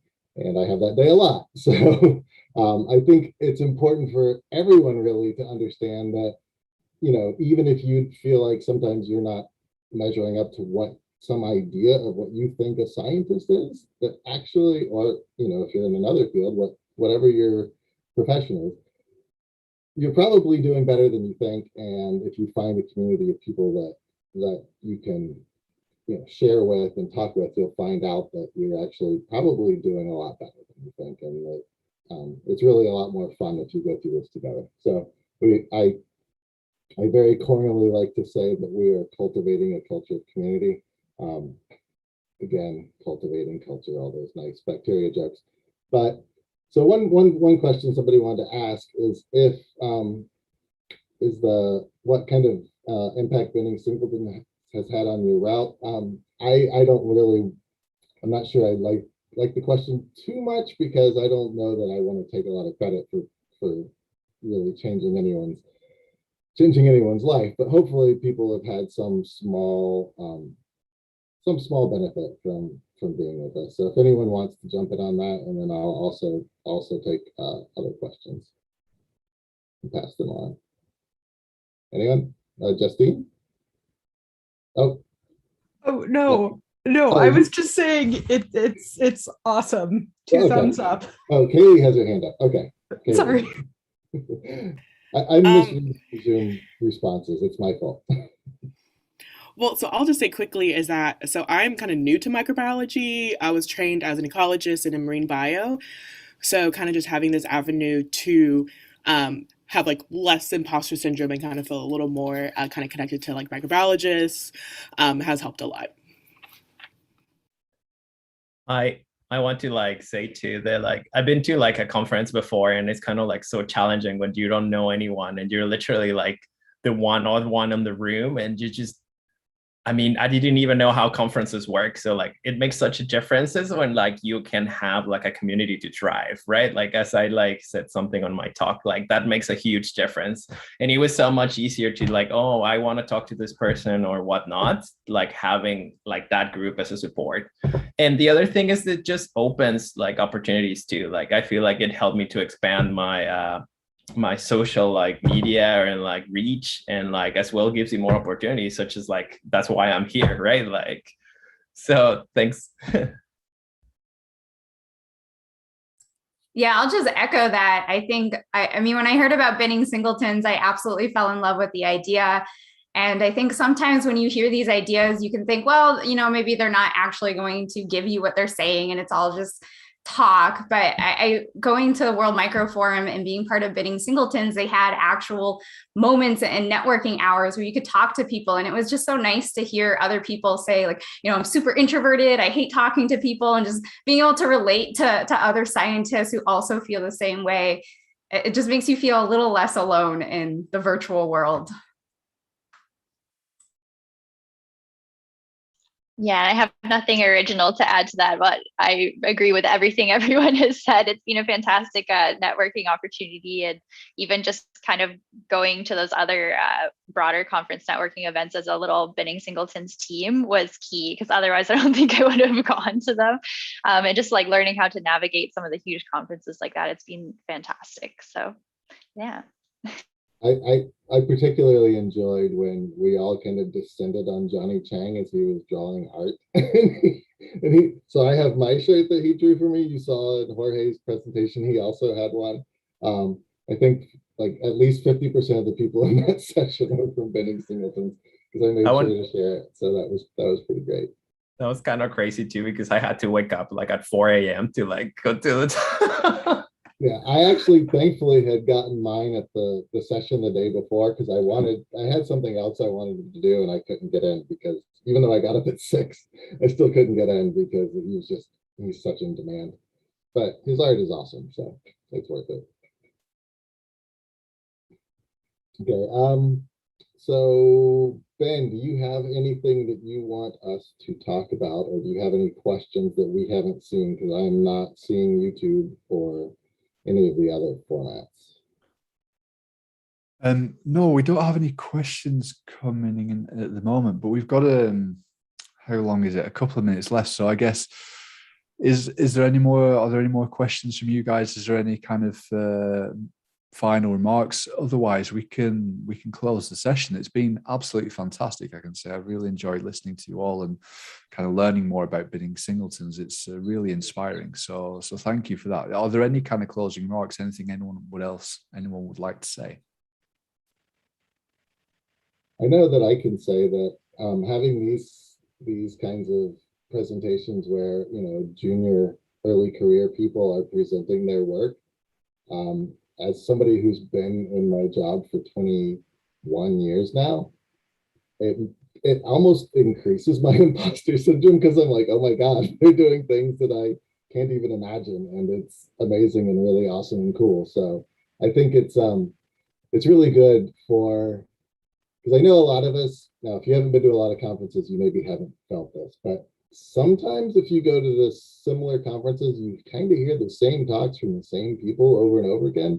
And I think it's so hugely important to get those talks in where the junior people, the early career people, get to talk about something that they're the ones working on it in the whole world, because it's a small little thing, but it's like their central focus, and they're going to teach you something you don't know. And I really hope that in the future we I know that ASM has done a pretty good job of this, of adding some talks for some junior people, but I really hope that a lot of conferences go this way. I know that you've got the headliners and people want to hear the big hitters, but there's some really, really good work being done out there by the really career people, and I would love to see it. So that's my little soapbox. I can also say something maybe. So I was the one asking the question on what was the impact of winning singletons on your route. I didn't know it before. So I have to say that I find it amazing. I want to join, but I'm a postdoc. I feel I'm a bit too old to be a mentee, too young to be a... I was a mentee. Yeah? Yeah. Okay, maybe it's not so... We had a tenured professor as a mentee one time. So really? Okay. Yeah. No, I mean, so maybe I think I'm more of a mentee than a mentor, but I have to say I totally relate to the feeling of you're the odd one, or you don't know how to act, or if you can approach someone, or you feel insecure about saying something. Everyone feels like so much smarter than you. So great initiative. I just wanted to say this. And I also want a t-shirt.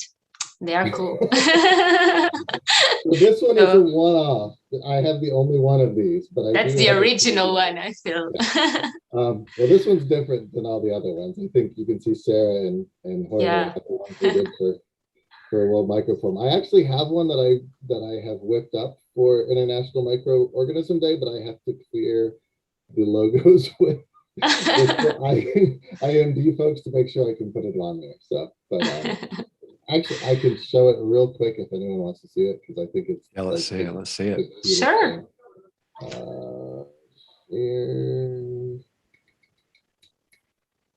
Where did I put it?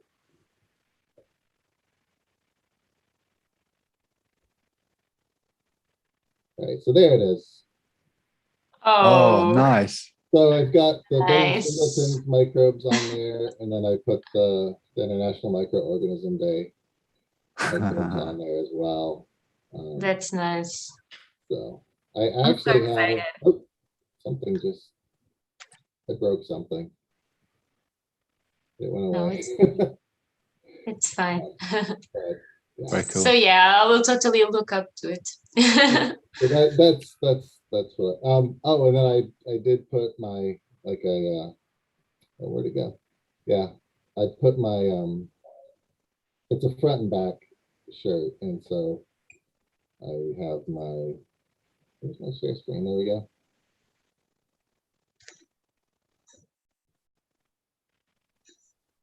Okay. There we go. Yeah, on the back I put my nice cheesy slogan of cultivating the culture community. But again, you can see I have the logos there, so I got to make sure that that's actually kosher before I actually print it. Excellent, excellent. Send it over. I'm sure it won't be a problem, but yeah, it'd be very nice to see that on a real t-shirt. And yeah, with that, I'll say thank you again to everyone. Thank you very much, Joe, for sharing, and thank you everyone for your amazing talks. And I guess we'll move on now. It's that time of the evening. Hours flown by. It's absolutely flown by. And now we're going to move on to the next session, which is vaccines and vaccine hesitancy. And I see everyone waiting in the waiting room. So I'll say goodbye to you guys. Thank you so much. And we'll do a swift, smooth changeover as we now welcome to the call Janet Hart, Leela Savela, and Henning Anderson. Welcome, welcome, welcome. How are you doing? We're doing great. Well? It's a little bit gray in Boston, but we're doing good. Good, good. I'm really kind of getting confused. I wanted to say to you that how are you doing this evening, because it's evening here, but you know, it's International Microorganism Day. We're talking to people all over the world. You know, you can't say that. So yeah, good to know where you are. And yeah, without further ado, I think I'll let you get started straight away so we can get hearing about what you're talking about. So Janet, I think you're going to start. Is that right? Yes. Yes. And so you're a professor of biology at Massachusetts College of Pharmacy and Health Science. Is that correct? Yeah, it is. It is. But it's a pleasure to have you here. And yeah, I'll hand the floor over to you straight away. Great. Thank you so much. Let me just kind of organize my tiny little desktop here. Yeah, happy to be with all of you today. We're here in Boston again, as I mentioned, a little bit of a gray evening. So good morning, good afternoon, and good evening, no matter where you are. So as was mentioned, I'm a biology professor here in Boston in the United States. I thought I would disclose I'm not associated with any industry or governmental institutions. I'm here solely as an educator and a mom.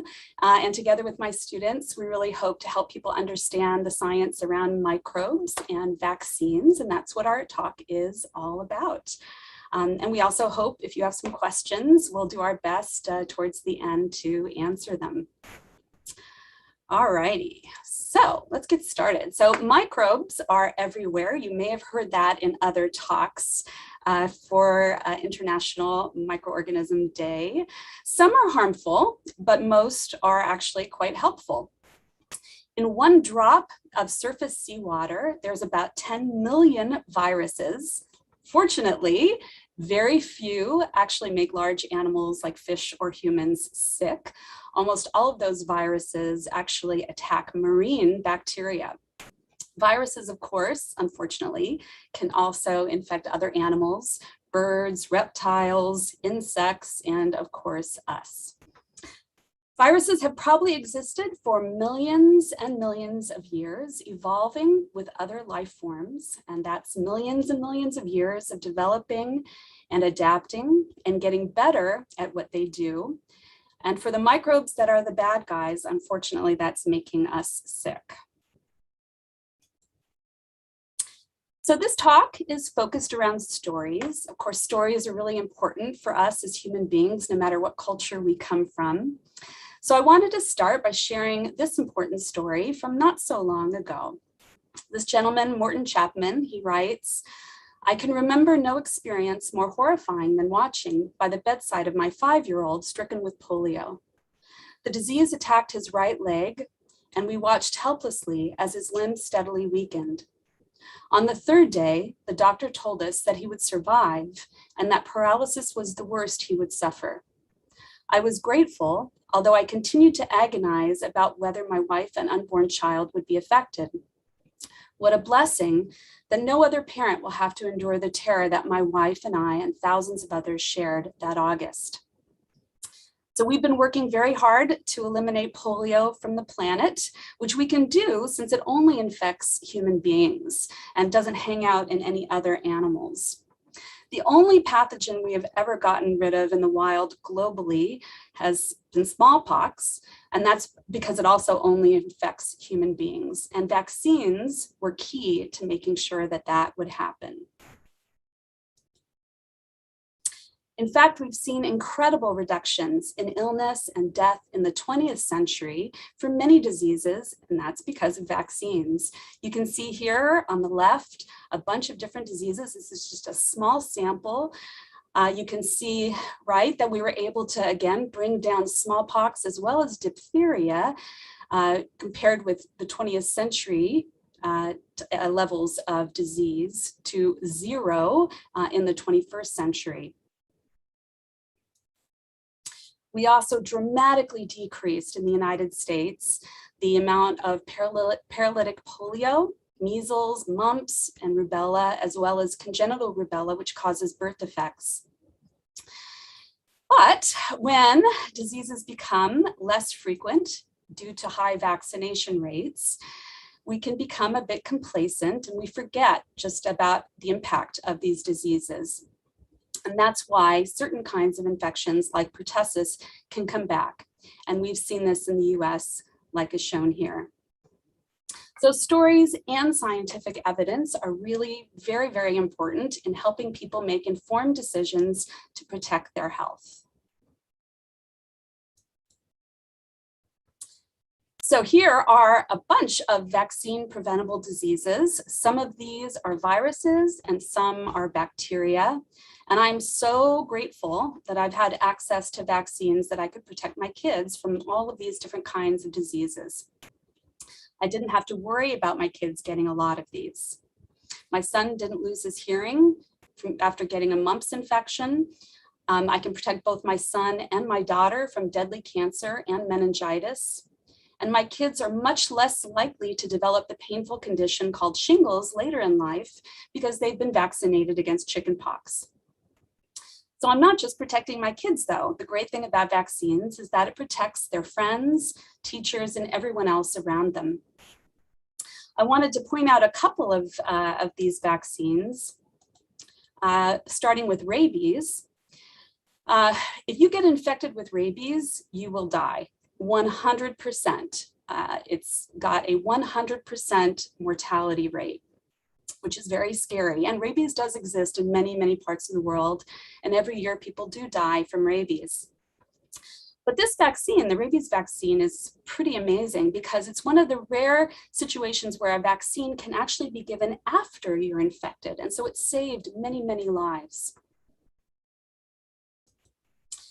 Hepatitis B is so common, we think upwards of a third of the population of the planet is infected with this type of virus that attacks your liver and can cause liver failure and cancer. So a hepatitis B vaccine has been amazing in really preventing that kind of outcome. Rotavirus is so contagious that every single child on the planet eventually gets infected with it unless they are vaccinated. And it's the third leading cause of infant death worldwide due to diarrhea.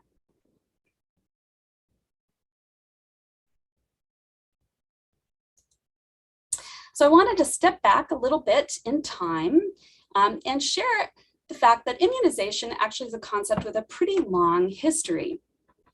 The top picture that you can see in the top right of your screen is from Mexico in the 1500s, and it very sadly shows the devastating effect of smallpox on the native population. The picture down in the lower right corner is Fulin, the Shunzi emperor in 17th century China. Unfortunately, he died of smallpox, but when his son became emperor, his son actually survived smallpox as a child, and his son then became a big champion for supporting inoculation in the population. Between 1910 and 1940s, we had some pretty incredible advances in really fighting a lot of major pathogens, major diseases that were causing a lot of death and a lot of illness. We were able to develop vaccines against tuberculosis, yellow fever, diphtheria, tetanus, pertussis, influenza. Between 1970 and 1990, we had a lot of victories. We were able to, in the United States, get rid of polio completely. We were able to eradicate smallpox, as I mentioned, from the entire globe, except for a few laboratories, but it's no longer in the wild. I'm old enough that I was vaccinated against smallpox, but most people today don't need to be because we got rid of it. We also had some problems though. We had some adverse events. There was an earlier, it's not the same rotavirus vaccine that's being used now, but there was an earlier version that caused a rare but very serious side effect in infants. We'll talk a little bit more about risks versus benefits of vaccines a little bit later. We also had some setbacks. We had some major resurgence of measles in the US and in Europe, and a few other places around the world. We had a little bit more recently, we've had some failures of vaccines. There were some HIV vaccines that showed some promise early on that ended up not being able to work properly to help protect people against HIV, and that was obviously very disappointing. We've also seen massive improvements in the way that we deliver vaccines and make safety and efficacy a really top priority.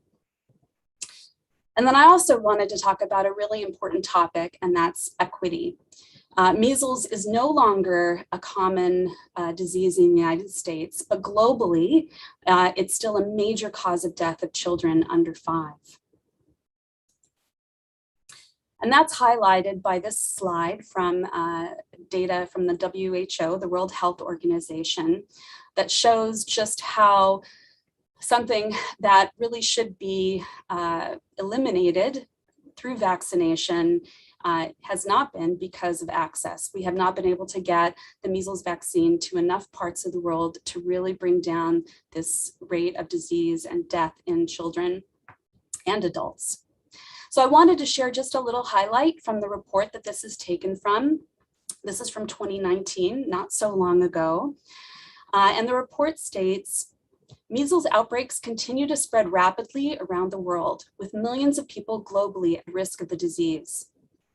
In the first 6 months of 2019, reported measles cases were the highest they have been in any year since 2006, with outbreaks straining healthcare systems and leading to serious illness, disability, and death in many parts of the world. The Democratic Republic of Congo, Madagascar, and Ukraine reported the highest numbers of cases. However, cases dramatically decreased in Madagascar as a result of a nationwide emergency measles vaccination campaign, highlighting how effective vaccination is in ending outbreaks and protecting health. The largest outbreaks were in countries with low measles vaccination coverage, which left large numbers of people vulnerable to the disease. At the same time, protracted outbreaks are occurring even in countries with high national vaccination rates. This results from inequities in vaccine coverage, gaps and disparities between communities, geographic areas, and among age groups. When enough people who are not immune are exposed to measles, it can very quickly spread. The United States reported its highest measles case count in 25 years, and in the WHO European region, there were 90,000 cases reported for the first 6 months of 2019. The reasons for people not being vaccinated vary significantly between communities and countries, including lack of access to quality health care or vaccination services, conflict and displacement, misinformation about vaccines, or low awareness about the need to vaccinate. In a number of countries, measles is spreading among older children, youth, and adults who have missed out on vaccination in the past. So I personally have been very fortunate to travel the world in my life, and health equity is something that I care very deeply about, as I know many of my colleagues do. And so I wanted to share a little bit of one of my own stories. Here I am a long time ago with fewer gray hairs, with my little baby girl. Isn't she cute? And she spent the first 5 years of her life being a little Parisian girl, eating croissant and running around beautiful places like this. Being a mom, I have a smile on my face in this picture, but trust me, I was exhausted trying to keep up with her. And I remember her getting her vaccines, but there was one, the pneumococcal vaccine, we somehow forgot. And I honestly don't remember why. Fast forward to age 5, and after a really bad prolonged cold, she ended up very seriously ill. And in this hospital, in the picture on the upper right of the screen, she was sick from, you guessed it, Streptococcus pneumoniae, which is the bacteria that causes pneumonia and meningitis, and was the pathogen that the vaccine she missed should have protected her against. It was honestly very scary to see her hooked up to IVs and very sick. But fortunately, there was a happy ending to this story. Here she is with her little brother not so long ago. So let's talk a little bit more about vaccines, the different types of vaccines that are out there, and maybe dispel a few myths. All right, so the idea behind vaccines is to fake out your immune system. Give it something that looks like the bad guy to react to and build up some protection against. Infections are always a race between your immune system and the nasty pathogens, and pathogens, unfortunately, often win that race. So vaccines give us a really crucial head start in that race. So one of the older kinds of technology we use for vaccination is something called a live or attenuated vaccine. These are very effective, but they often have a little bit of a trade-off because there are sometimes more reactions, right? Maybe more soreness at the point that you get vaccinated, maybe more likely to cause a fever. And so we've also developed what's called an inactivated vaccine. And this tends to have less what we call reactogenicity, right? Those side effects that can be uncomfortable. But because we're being a little more gentle with our immune systems, we often have to give booster doses. We also have toxoid vaccines. So many pathogens have nasty tricks that make it harder for your immune system to fight them. Tetanus and botulism produce toxins that are some of the most deadly substances on Earth. These are both bacteria. These bacterial toxins are sub-immunogenic, which means your immune system doesn't really realize that they're there. And so you and your immune system are pretty helpless against them. So by developing these vaccines, we can give your body, again, that head start. So if you are exposed to these pathogens and their toxins, you can fight them off really, really well. Many people were really understandably concerned about the newer mRNA vaccines. But they're not as new as people thought. There's actually been research going on for at least 10 years, and they had been tested in humans for other kinds of diseases before COVID came onto the scene. We also have some vectored vaccines, which again, they're about precision. They're about all the things that we've learned over many, many decades about the immune system and about different kinds of pathogens. And we've become really good at being able to make a very precise type of vaccine that's very safe and also really does the job it needs to do. So I wanted to give you a little bit of an analogy.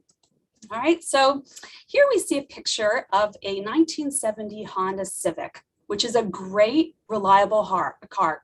Honda Civics are great cars. It will, if this is all you have, it will get you absolutely to where you need to go. Very reliable. But what if instead of this 1970 Honda Civic, I offered you a 2021 luxury Tesla? Would you still want the 1970 Honda?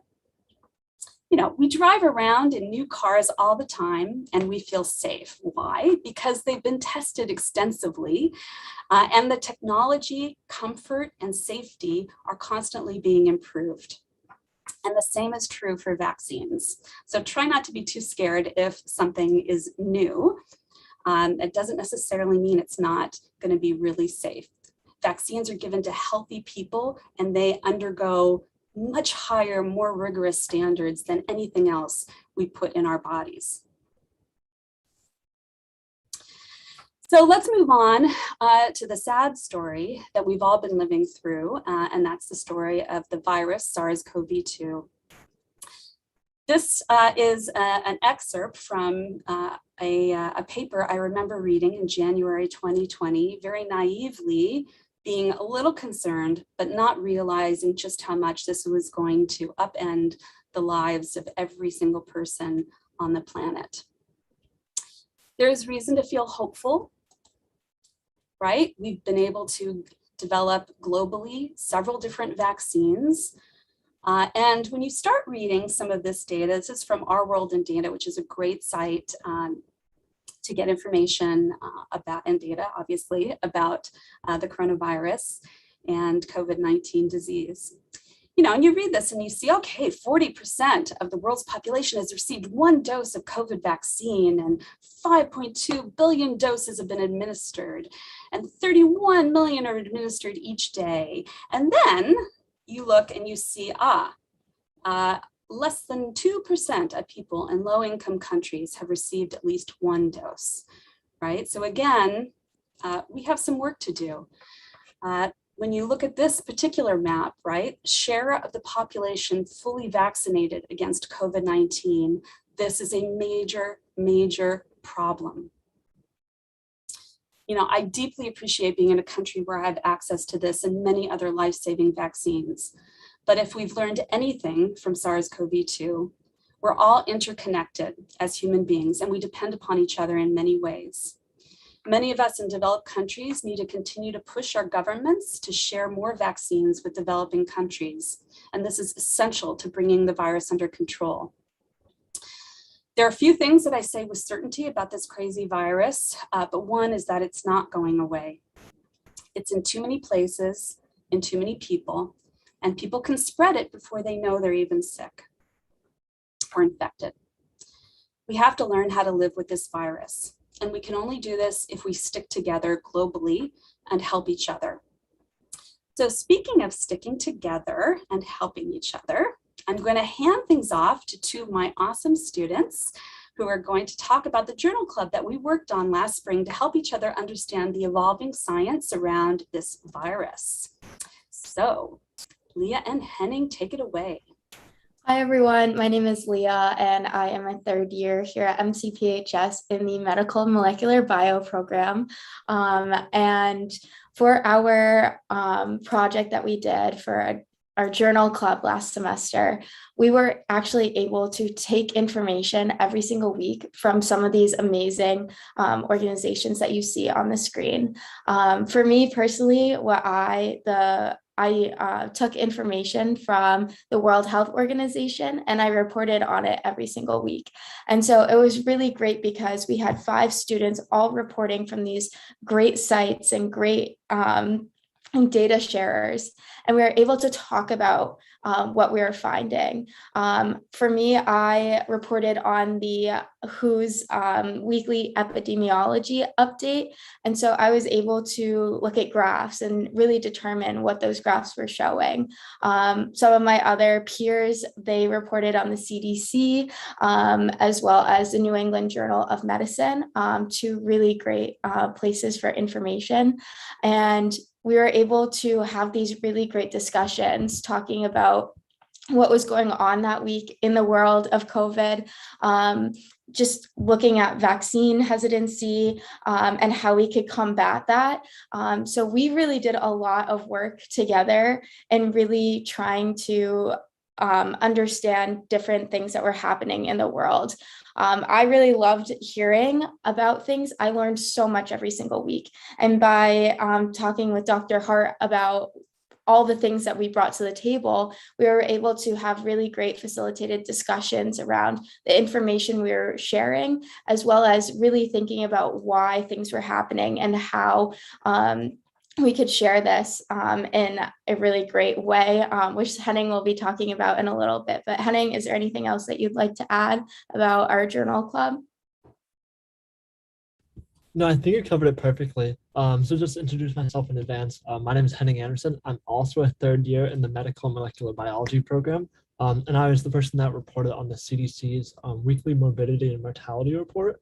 And I had a very similar experience to Leah. Like, we learned so much, and it was very great to see a lot of information in a concise location and just chat about it for an hour and kind of like combat like the misinformation or anything else that we are hearing, especially as students and full-time students at that in person.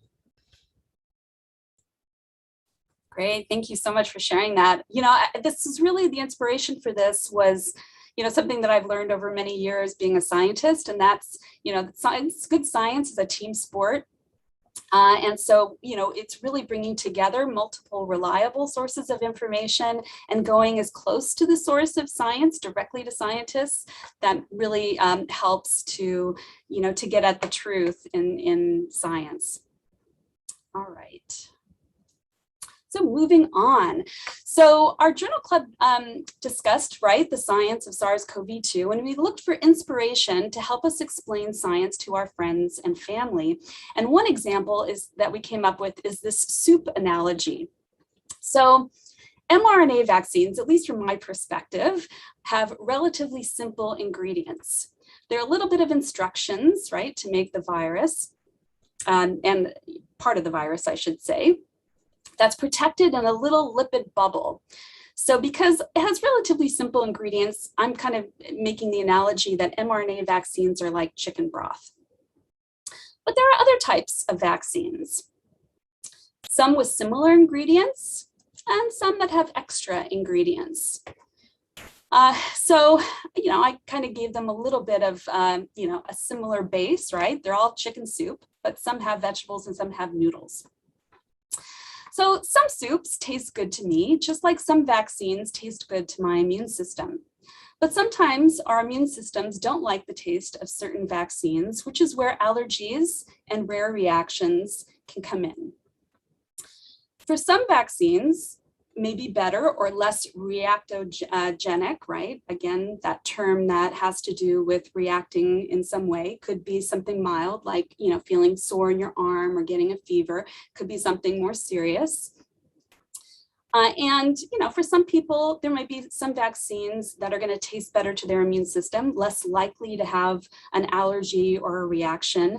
And for others, it may be a different type of a vaccine that might taste better to their immune system.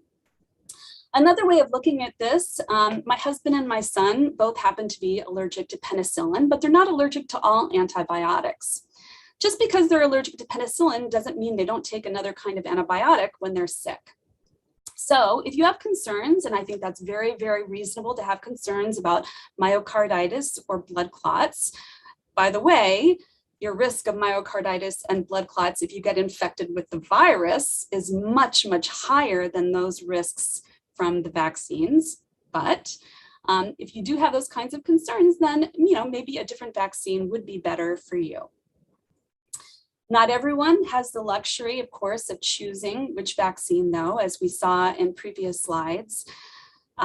We still have a long way to go in terms of vaccine equity. But I will tell you from my own personal experience, back in May, any of the vaccines that I had seen the data on that were approved in the United States, it's called an emergency use authorization, or EUA. I would have taken any of those vaccines that were given to me after, what we had been going through for so long, over the course of 2020 and then the beginning part of this year. Here's a different analogy to help us understand how the immune system works. So antibodies and B cells that make the antibodies are part of our first line of defense against infection. It's normal for the amount of antibodies to go down after vaccination over time. This isn't something new for COVID vaccines. If our bodies cranked out high levels of antibodies for everything we've ever been exposed to or vaccinated against, our bodies would be clogged with those antibodies. We'd be a walking antibody. This is why our B cells are around to keep the memory of those exposures. And then they ramp up the production of antibody quickly when we actually need it. Again, that race analogy. So it's not unexpected or unusual for vaccinated people to get infected with SARS-CoV-2 and even get some mild symptoms. Over time, it will take a little bit longer for those B cells to crank up antibody production. And this gives the virus a little bit more of a chance to make more of itself and make you feel some symptoms.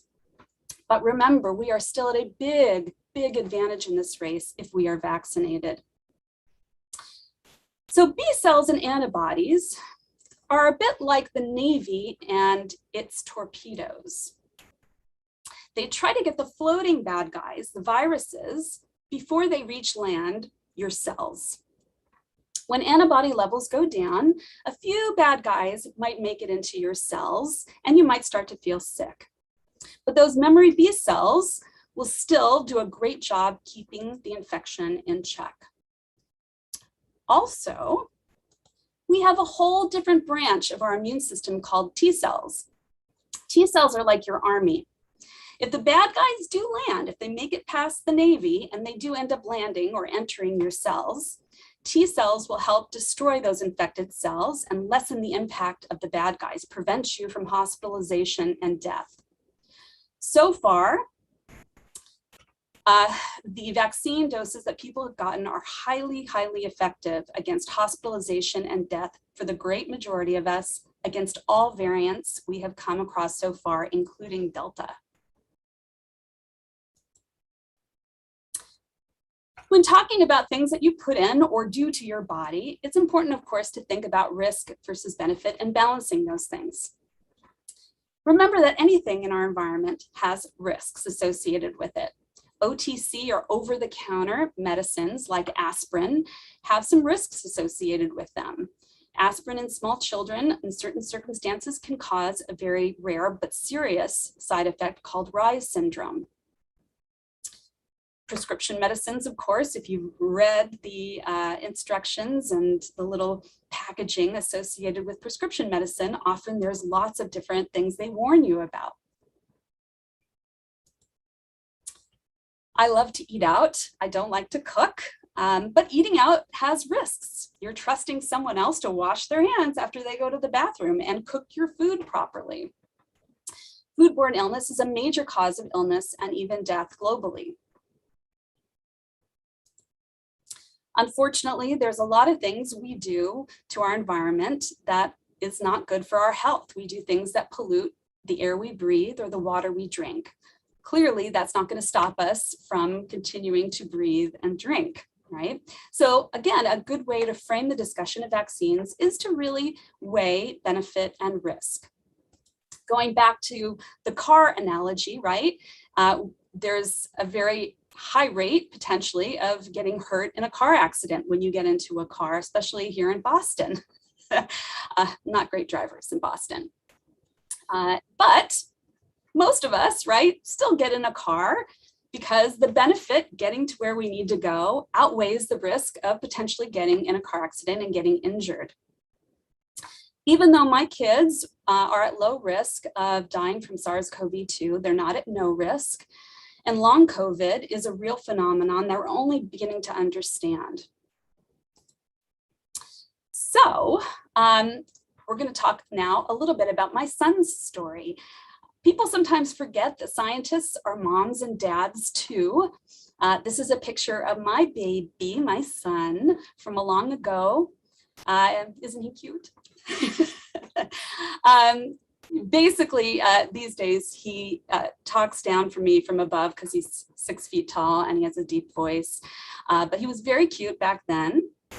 And basically, you know, when I found out that last November that there were very safe vaccines that worked really, really well, I knew that vaccine hesitancy was going to be an issue. So I decided to use my expertise. I have a PhD in microbial genetics from the University of Paris. And I decided to use that to help my friends and family on Facebook try to understand the science so they could make positive, informed decisions regarding their health. So I started to create these Facebook posts that then morphed into these types of Instagram projects that Henny's going to talk about in a moment. And just to show you this one, you know, I basically was sharing that, you know, I was very happy when my little guy was little and I could protect him from polio, measles, or meningitis. Of course, I was less successful at protecting him from spaghetti sauce and yogurt that's plastered all over his face. Fast forward, right? My son's now 18. Here's him playing hockey and scuba diving and fencing. And this is a picture of him getting his first dose of the Pfizer vaccine. And I wanted to share that story again, right? Because stories are important. And it's important for people to hopefully realize, right, that we scientists want to do what's best for all kids, including our own. So to talk a little bit more about this Instagram project, I'm going to pass it back to Henning and Leah. Awesome, thank you. So in addition to the collaborative journal club, which Leah talked about, where we reported on all these reputable sources, another big part of our work was obviously with the social media awareness regarding vaccines and vaccine hesitancy. So Dr. Hart definitely did a great introduction about her Facebook group, which I'd implore any viewer to join because she pumps up some amazing content and very relevant content of that. However, as Generation Z students, we wanted to bring awareness into different social media platforms, and thus our Dr. Biology Mom Instagram was made. So during the course of the 4-month time span, which Leah mentioned, we worked to convert some of Dr. Hart's Facebook groups into simple and concise infographics, and then we posted them onto Instagram to reach this separate audience and those demographics of those individuals who use Instagram way more than Facebook, such as myself, and I know Leah as well. And obviously these infographics did come out great, if I do say so myself. And we used Canva, which is a graphic design platform, in addition to cartoon caricatures of ourselves, which were made with Bitmoji. And I have a few featured right there of Leah, myself, and Dr. Hart. And they were very, very fun and easy to understand for readers of any age or educational level wanting to learn about COVID-19 or vaccines. So I think it's a very great platform to reach a whole bunch of different people. This Instagram project, along with Dr. Hart's Facebook group, will continue, and we're also looking for different ways to reach other audiences, such as converting our infographics into different languages, which is like a brand new idea that we just started thinking about and talking about how to like implement that going forward. So I definitely drop a follow onto our Instagram using that that's on the screen right there. And maybe if you want to repost something, you can use some of those hashtags that we have there as well. Thanks, Henning. 69 followers. I know it's not very impressive, but but we've been working hard, and the point for us really, is to learn and to try to help, do what we can. As I mentioned before, the best science is done together in a group. I have a lot of my biology professor friends on Facebook to help make sure that I'm giving accurate information.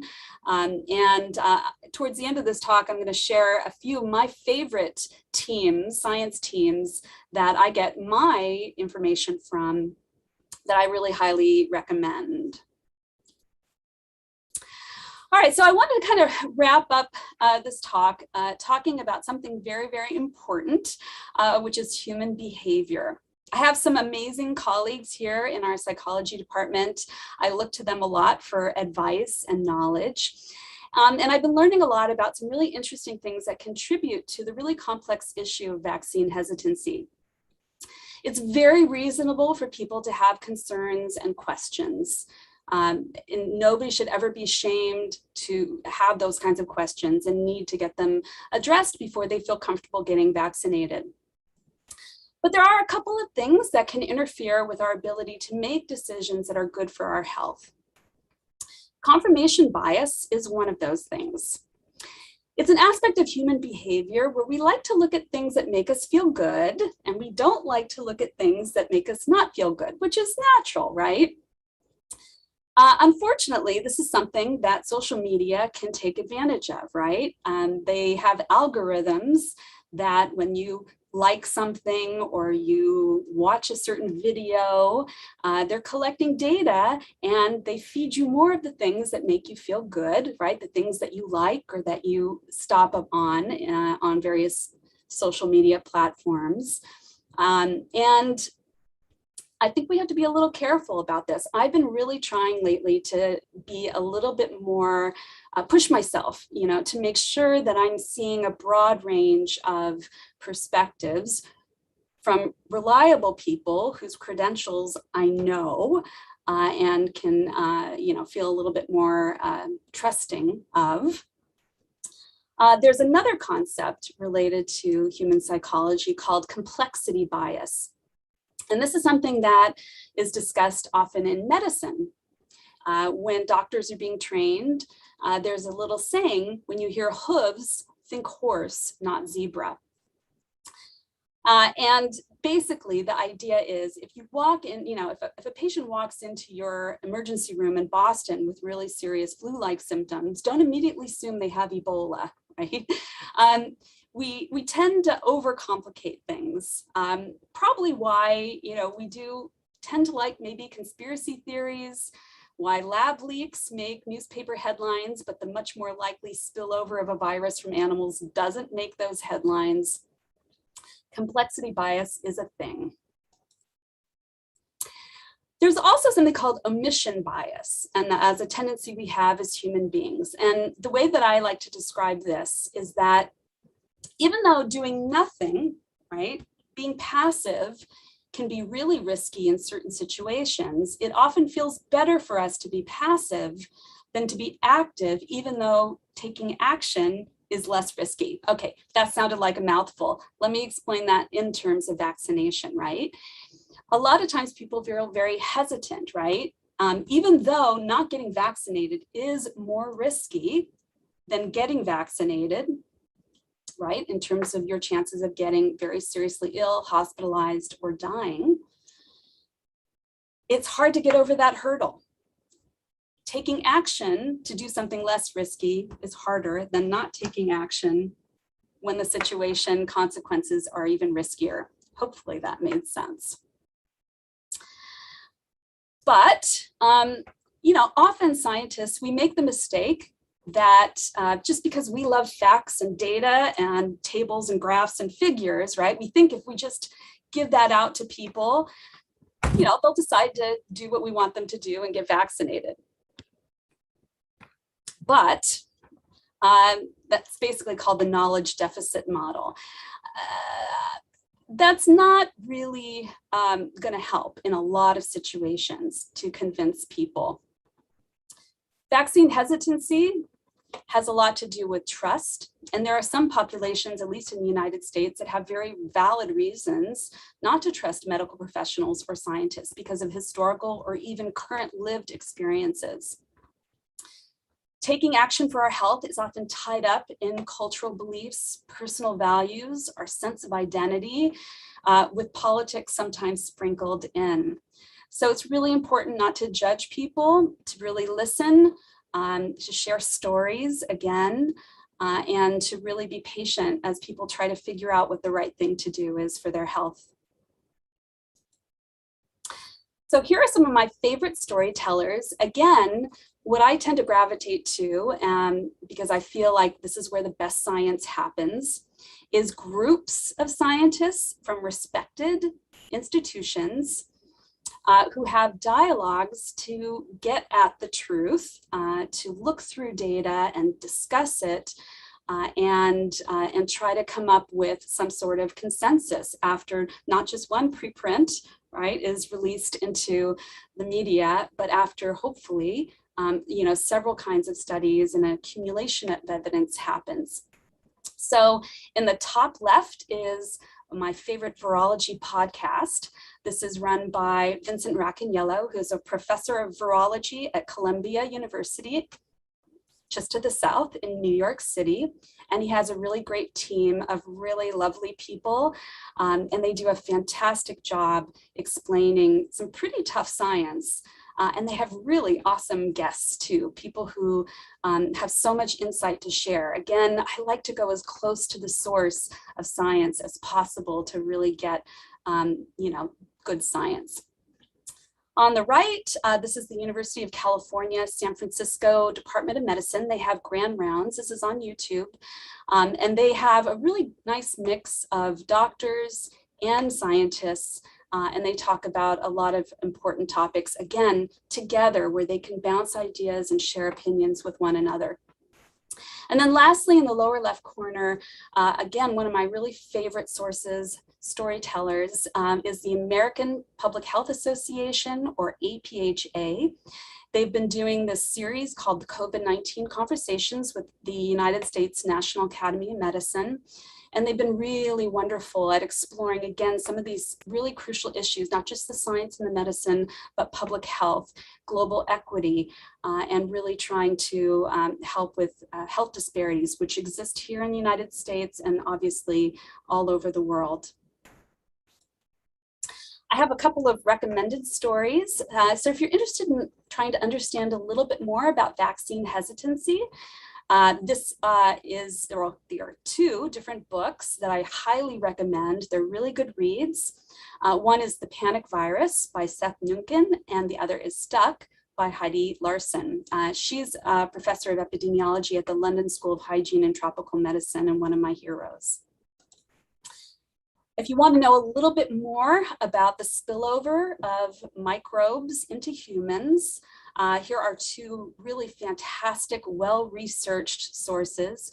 One is actually released a long time ago, but still very, very interesting and helpful to read today, and that's The Coming Plague by Laurie Garrett. And then David Quammen's Spillover is also a really, really good read.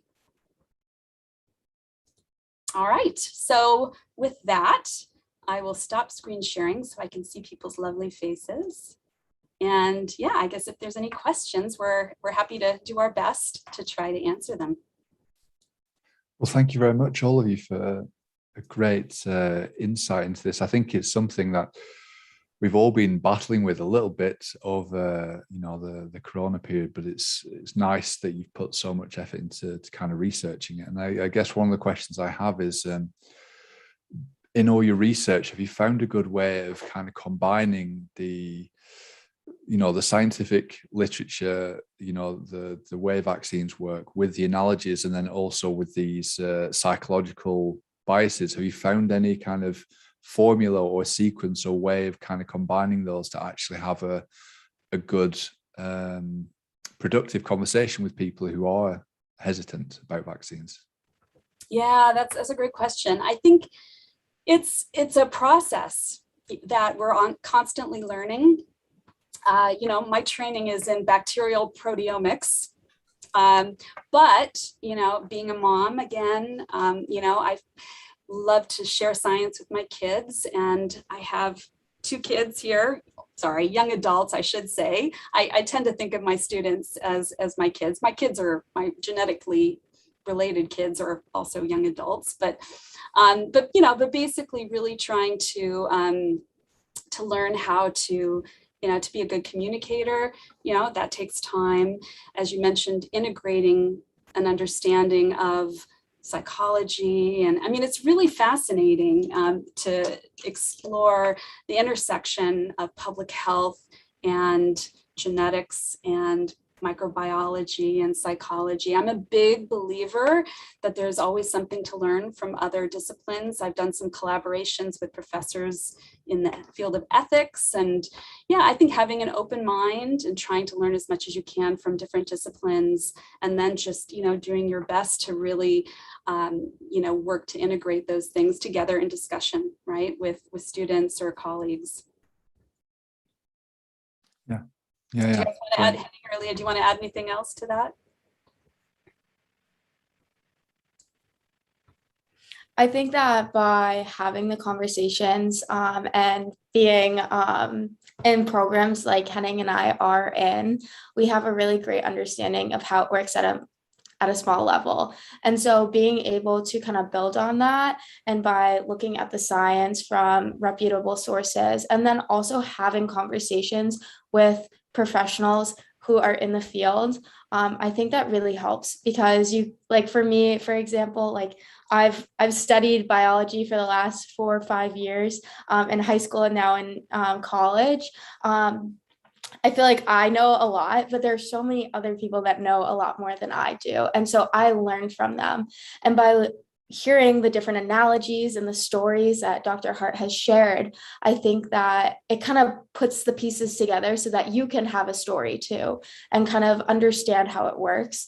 And so I've personally had a lot of conversations with people close to me about vaccines and how important they are and how safe they are, because I've been able to have conversations with Henning and Dr. Hart in our journal group. We discuss so much. And I feel like in those situations and circumstances, it really helps you to make a formulated decision and helping share the wealth of information in a productive way. And this is honestly, you know, my goal is not to become social media famous at all. I'm a very private person. You know, I just want to help, you know, and obviously it started with just my friends and my family, really trying to reach out to them. But, you know, I also really want to help my students become, you know, better ambassadors for science and health. And, you know, and so this has been a really rewarding project to be able to help inspire young people, right, to really know where to go for accurate information, how to put it all together, and how to communicate it to keep their friends and family safe. Yeah, so kind of just piggybacking off both of those, I'm probably one of those young people who would most likely benefit from that. At this point in my life, I have an attention span of like a goldfish. So using like the infographics that we've developed, I think is definitely like the best way that I absorb information. And even though we're only 69 followers strong, as Dr. Hart pointed out, which hopefully will change after this, little shout out to the audience. But like just reposting those and allowing my friends to see them as well definitely gets the information out, because the amount of time that I would spend on social media compared to reading the morbidity and mortality weekly report is astronomically different. And seeing that accurate information all in one place while I'm just scrolling through my feed, I think is very beneficial. and we try to be really, really careful, again, because we're using a lot of different sources. We're trying to be really careful to not share anything, that's, or to say when we're not certain, right? To be honest and transparent when we're not sure about something, when we don't have enough evidence yet. And when we do, we get excited about that and we want to share that too. Great. Yeah, I hope we get some more followers on there after this. Yeah, definitely reach out to us on that. You did mention Twitter. I'm on Twitter at the moment. I could give you a shout out, but on Facebook and Instagram, maybe we can do it later on. Yeah, we were going to try Twitter, but yeah, I mean, last year for all of us, right? It was a rough year work and study wise for students and teachers all around the world. So, Instagram was about as much as we could manage. Yeah. I'm a little scared of Twitter, to be honest, but I'll try to keep an open mind. Actually, we might do TikTok. Actually, we're cooking up some ideas with TikTok. Okay, TikTok. Don't tell my genetically related kids. The first time I tried TikTok and posted a video, I was lip syncing to Lizzo, and they were so embarrassed. That's what TikTok's for, I think, isn't it? I mean, yeah, it's for. Exactly. We're embarrassed too. Yeah, everyone's embarrassed on TikTok and they don't care. I think that's the beauty of it. Okay, let's just agree to meet on TikTok then, and we'll embarrass each other there. I have another question for you about your background and when you're talking about this kind of stuff, because at the beginning, kind of noticed you were careful to say that you're not affiliated with any companies or anything. So. Does your background have a positive or negative effect when you're talking to people? Do people say, well, of course you're going to be pro-vaccine because of where you come from? You're probably like a pharma company shill, and you kind of you're taking does it have a positive or a negative effect when you're talking to people? Yeah, I mean, I think it is really important to disclose, whether you do have that kind of affiliation. It doesn't negate what you're saying, but it's important to be really honest and upfront with people.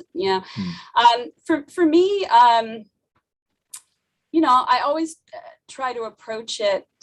I mean, it's important for people to have some expertise, right? I mean, I can tell you my PhD is in microbial genetics is super helpful during the past, year and a half, as I've tried to navigate a lot of things that often, even to me, are very confusing. And so figuring out, right, again, who was I going to listen to and how I was going to try to, bring together that information. We talk a lot in public health about the importance of trusted messengers. And so again, there are a lot of people on social media, some very well-meaning, but often it can be about egos, right? And that's again why I like groups of people, groups of scientists that talk together. I mean, for me, I think I'm really good. My friends, my family, the people who know me on social media, I'm probably a good person to reach out to them. They trust me, right? We have a relationship. But, for Leah's friends and family or Henning's friends and family, right, they're the trusted messenger, right? They're the people who are really going to be able to, to help people understand as they're developing their expertise, right? And as a teacher, I, want to help them to know how to plug into those sources. So does that answer your question or? Yeah. I think that's really valid. I think I've seen it as well. You need, whenever you're communicating about things like this, especially with someone who you think or is likely to disagree with you fundamentally, then you have to definitely have that element of trust to start the conversation, which is even more difficult to develop online, right? Do you have any tips or advice for how to be a trusted messenger online? Oh, yeah. Honestly, I agonized for a little while before I started, I created the Biology Mom group on Facebook last November. I agonized. I'm like, do I really want to add my voice to all the craziness that's out there on social media? And then I realized, I have this expertise. I care. I want to make the world a better place. I want to end this as fast as I can, as we all, pitch together. And also, if I didn't speak up, then I'm letting people, and there are people, a lot of people out there actually, who are purposefully putting out misinformation because they profit from that. And so, if I don't say anything, I'm letting those people dominate the conversation. So yeah, I think it's really hard on social media, and each type of social media platform has its own flavor, right? To go back to the kind of soup analogy. Again, I just hear scary things about Twitter. I don't know why. It seems like a scary place. I think on social media, as much as possible, if you can plug into sources where you can have a back and forth, like a dialogue, I think that could be helpful. If you plug into sources, again, that have, they're clear about what their affiliations are, what their expertise is. I'm very wary of websites or social media where you don't know who's writing it. You don't know who's representing it. Be a little wary of egos, I would say too, on social media. Again, there's some very well-meaning people, and I watch some individuals on YouTube that do science education or health education, but every once in a while I'm like, oh, they didn't get it right, because they're by themselves. Whereas in a group, you're much more likely to be able to work through your thinking and have misconceptions corrected, if that makes sense. Yeah, it does. I think it makes a lot of sense. I think, it's good advice for everybody, but maybe that's also a way of kind of ending conversation with people when you don't agree. You say, look, this is the way we look for information. Like when you're looking at your own information, make sure that you do the same as I'm doing. Make sure you look for groups of people who are having discussions. Make sure you watch out for egos. Make sure so that you actually encourage people to find out for themselves and kind of do the proper research, because it feels like that can be missing when you have the misinformation. Yeah, so much has been sensationalized, and there's some amazing journalists, and I really, really have a lot of respect for that field. I don't think it's an easy field at all. But at the same time, that's not where I want to get my scientific information. I want to get it from scientists. And for me, education is the key to everything. I grew up during the HIV epidemic in San Francisco, my hometown. And, part of the reason I became a biologist is because of that. And I very quickly realized that actually, science is great. I love it. But for that pandemic as well, education is really the key. So that's where I'm really passionate and try to help, again, empower my students to really become also, engaged health educators, science educators, ambassadors. Great. Education is the key. I think that's an excellent place to wrap up. And I'd just like to say, thank you very much to you, Janet. Thank you, Henning and Leah. It's been an absolute pleasure. We'll move on to the next session, but I'll definitely look out for you on social media, and we should definitely meet up on TikTok when we get our accounts started, and that's going to be fun. So thank you very much for today, and thank you for inviting us. Thank you so much. No problem. Bye now. Bye.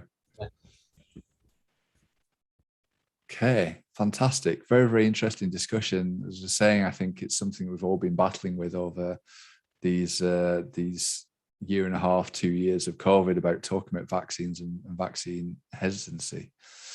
Now we are moving on to our next session, Microbial Arts and Crafts workshop. And so I'd like to hand over now to our next hosts for this hour-long session. We have Elizabeth and Angelica here with us today. Hello, welcome back, Elizabeth. Hi, Angelica. How are you both doing? Hi, everything is fine. Thank you. Good. Yeah, I'm good. Thanks for asking. So I hear you've got some very exciting things for us planned. So I'm just going to kind of disappear into the background and kind of, watch along. And if you need me for anything, just shout, I'll be here, but I'll leave the floor to you. Okay, thank you. So hello, everybody. As Ben just said, my name is Elizabeth or Testiet. I am the founder of Microbials and the co-host of the Micro Moment. And today we have an arts and crafts workshop, which is going to have 3 different little workshops in it. But first, I'll let my co-host, Angelica, introduce herself. Hi. Well, first of all, I hope you are enjoying this International Microorganism Day and the program that TEMS put together. And we both want to welcome you to this Microbial Arts and Crafts session, which is going to be really cool. What we're going to show you is the result of a joint collaboration between 7 women involved in science communication. We are from different places around the world. So it was fun to put this together. I think we're in like 3 or 4 different time zones and maybe 4 or 5 different countries. Yeah, so it was hard. It was hard, but it was a challenge and it was a lot of fun to kind of get to know everybody from around the world. Yeah, definitely. It was lots of fun. So my name is Angelica Jara Servín. I am a PhD student at the National Autonomous University of Mexico. And you can find my work in social media profiles under the name of Pop Microbiology. And well, just to let you know who else participated in this session is Charlotte Ruffton. She's a PhD student from Newcastle University in UK. And she's the owner of a project called Stitching Science that you should definitely check out. Christina Campbell, who is a freelance science communicator and a medical writer, was also involved in this. And she prepared an interesting video for us. And we have more people. Tess, would you like to tell us? Yeah, so a big portion of what we're doing today is a Bio-crust illustration and sort of info session. And so the illustration comes to us from 3 science artists. We have Eliza Wolfson, who is a freelance scientific illustrator. We have Nomi Matthew, who's at the University of Lucerne in Switzerland, and she has her own science artist business, as does Lisa Vanda Art, who is another freelance science artist. So during the video, we will have everyone's Twitter, everywhere you can find people. So if you like their artwork or anything, most of them also sell different products. So you can go check out their stuff. Yes, exactly. So let's begin. And we're going to start with our first video recorded by Charlotte. She's going to teach us how to cross-stitch a very interesting bacteria. And while she's cross-stitching, she's going to explain us why these bacteria are important. So let's check it out.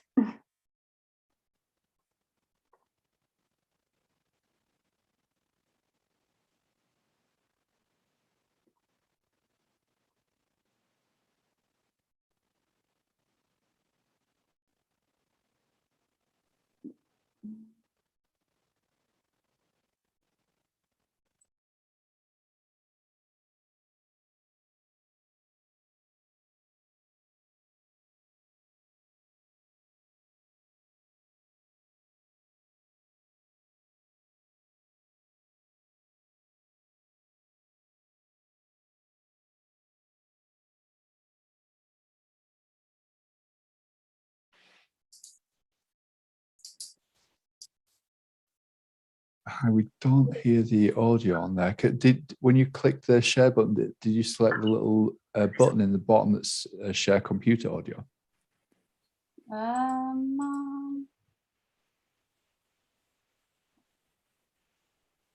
Okay, let's try again. Yeah. There, I'll be telling you. Good now? It works. Yeah. Okay, perfect. Yeah. Thank you. Hi there, my name is Charlotte and I'm a microbiology PhD student at Newcastle University in the UK. Now, I absolutely love my research, which focuses on the superbug Clostridioides difficile, or C. diff. But when I'm not in the lab, I really enjoy communicating science. One of my favourite ways of doing that is through art. My favourite medium is cross-stitch, and I really enjoy making and stitching designs I communicate the science I'm passionate about in both a fun and a beautiful way. I run a small business on Etsy, Stitching Science, where I sell cross-stitch patterns for you to follow and create your own science goodies, as well as completed designs. So this International Microorganism Day, I'll be telling you a little bit about C. diff, while showing you how you can cross-stitch one for yourself. Let's get started. You're going to want some fabric to stitch your design onto. There's lots of different fabrics available that are suitable for cross-stitching, each with different textures, fibre contents and colours. My personal preference is Aida, which is the most widely used for cross-stitching. It has a wide, open weave with easy holes that help make your cross-stitches neat and consistent. Aida comes in a number of fabric counts, defined by the number of holes and therefore stitches per inch. I like to use 14 count Aida, which means for each inch of fabric there will be 14 stitches. However, you may opt for a smaller fabric count if you prefer that your stitches are larger, or vice versa. Aida is readily available in a number of different fabric counts and colours, both in local craft stores and online. The next thing you'll need is a needle. For cross-stitching, I like to use a tapestry needle, which is blunt. One, because you generally part the threads of the fabric rather than pierce the materials you stitch. And two, because I'm incredibly clumsy and may have spilled blood on my projects before. I really am being literal when I say blood, sweat and tears go in my work. Next up is your threads. These come in a number of different brands which have different systems of numerically categorising their thread colours. I personally use threads from the brand DNC, which are the most accessible to me in the UK. So the thread numbers provided correspond to the exact DNC colours used. However, you can just gauge it by eye and use whatever you can get your hands on. Feel free to change up the colours too, there's no strict rules here. You'll also need some scissors to trim your thread with. I like to use embroidery scissors, which are really sharp and mean you can trim your threads without them fraying. And finally, this is somewhat optional, but I recommend a hoop. Hoops help to keep your fabric taut while you stitch, and are also a way of displaying your work when it's finished. However, Aida is starched, so it's fairly stiff as far as fabrics go, meaning you could get away with stitching without using a hoop. There are also alternative ways of displaying your work too, such as using photo frames. My preference though is to use a hoop, so that will be used in my tutorial, but do what works best for you. This piece frames nicely in a 3-inch hoop. Now that the materials are out of the way, let's crack on with the actual stitching. The pattern we'll be following is shown here. Feel free to take a screenshot, but a high quality PDF will also be made available for you to download. In this pattern, each stitch is represented by a symbol, with each symbol corresponding to a shade of green. It's up to you where you decide to start. Some stitches like to start in the centre, which is indicated by the intersection of the red lines, though I usually start at an edge and work my way in. I'm going to begin with the body of the cells, represented by the fan symbol. I like to take 2 strands of thread, fold these over, and then thread the needle. This means that each stitch will consist of 4 strands in total, which I prefer for a fuller effect, but you can opt for different strand numbers depending on the finish you prefer.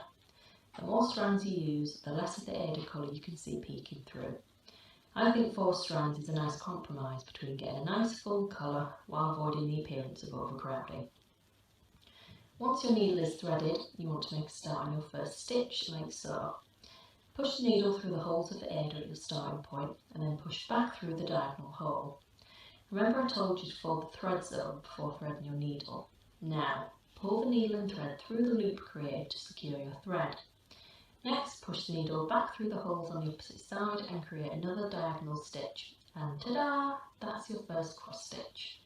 Now you just need to follow along with the pattern, with each symbol corresponding to 1 cross stitch. You may want to print the pattern out and cross the symbols out with pencil as you complete them to help you keep track of your progress. This pattern also includes some thread needle through the corner of the cross.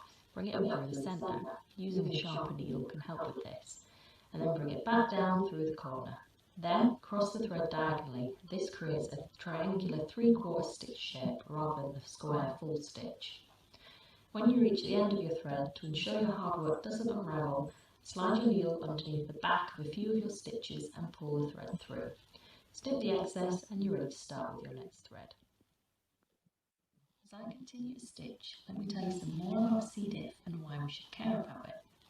C. diff is a bacterial pathogen, meaning it causes disease. In this case, C. diff is an infection, or CDI. CDI usually occurs when a healthy population of gut microbes has been compromised in some way, for example, if taking antibiotics. While antibiotics are fantastic for treating bacterial infections, they're not specific to the bad guys. Unfortunately, our beneficial gut microbes are also killed by the drugs we take to cure infections. This is a problem, as it leaves an ideal home for less desirable microbes to move in, such as C. diff. Without a robust population of gut bacteria on hand to outcompete C. diff and fend it off, it moves in and makes itself comfortable. It starts to replicate and produces toxins which damage the gut and cause the symptoms of CDI, which include diarrhea and even holes in the gut and severe gases. Unfortunately, the current treatments available to tackle CDI are more antibiotics, which comes with caveats. By continuing to use antibiotics, more good gut bacteria continue to also be killed off as a result, creating a vicious cycle that maintains an ideal environment for C. diff to just come back once the antibiotics are stopped. In fact, around 20% of infections recur in the first instance, and this chance of recurrence increases with each subsequent infection. So it's crucial that we find new ways of tackling this bug, methods that don't also target the gut bacteria we want to keep around. Another characteristic of C. diff that makes it so tricky to deal with is its ability to form spores. Spores are dormant forms of C. diff. Think Sleeping Beauty, except when this beauty wakes up, you're in for diarrhea and a pretty bad time. Though spores don't do much, in this form they have several protective layers and are incredibly resistant to common disinfectants, heat and radiation. This allows C. diff to hang around in the environment and can spread to others if they, for example, touch a surface containing spores and then their mouths. If this happens to a person who doesn't have a healthy population of gut microbes, then the spores can wake up in the gut and then cause an infection. However, despite the important role spores play in the transmission of CDI, the mechanisms of spore formation are not yet fully understood, nor do current treatment options target this feature. Researchers like myself are working towards better understanding this process, and maybe in the future, this information could be used to develop new drugs that can target C. diff specific features, preventing it from returning and spreading to others, but without hurting the good bacteria. It's a super exciting avenue of research, I hope you agree. And now, back to the cross-stitching. Now that the bodies of the cells are finished, it's time to outline them. To do this, a back stitch will be used. For this, I like to use 2 strands, so this time take 1 strand of thread, fold over and thread your needle as you already have done. You may want to use a sharper needle for this step, as back stitching can sometimes require you to pierce the ader. Start wherever you'd like along the outline of the cells and stab the needle through the fabric. Pull it back through about a stitch length away and make sure to thread the needle through the loop created to ensure it doesn't unravel. Next, push the needle back through the fabric a stitch length away and then take it down to the end of the previous stitch and pull through.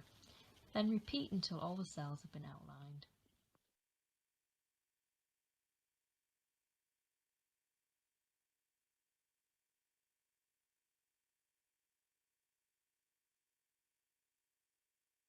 After you finish the back stitching, the piece is complete. Yay!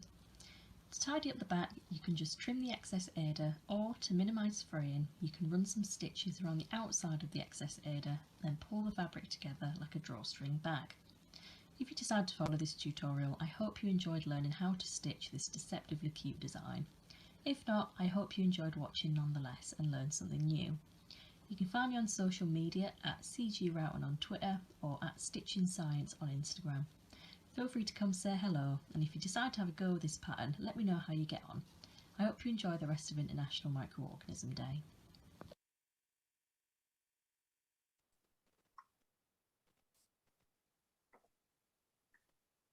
Okay, so we hope you enjoyed Charlotte's video and you're willing to take a chance and try to cross stitch your own Clostridium difficile at home. As you saw, Charlotte used different shades of green to create her pattern. And believe it or not, those different shades of green could easily come from pigments obtained from microorganisms. So that's what we're going to talk a little bit about. I'm going to share my screen.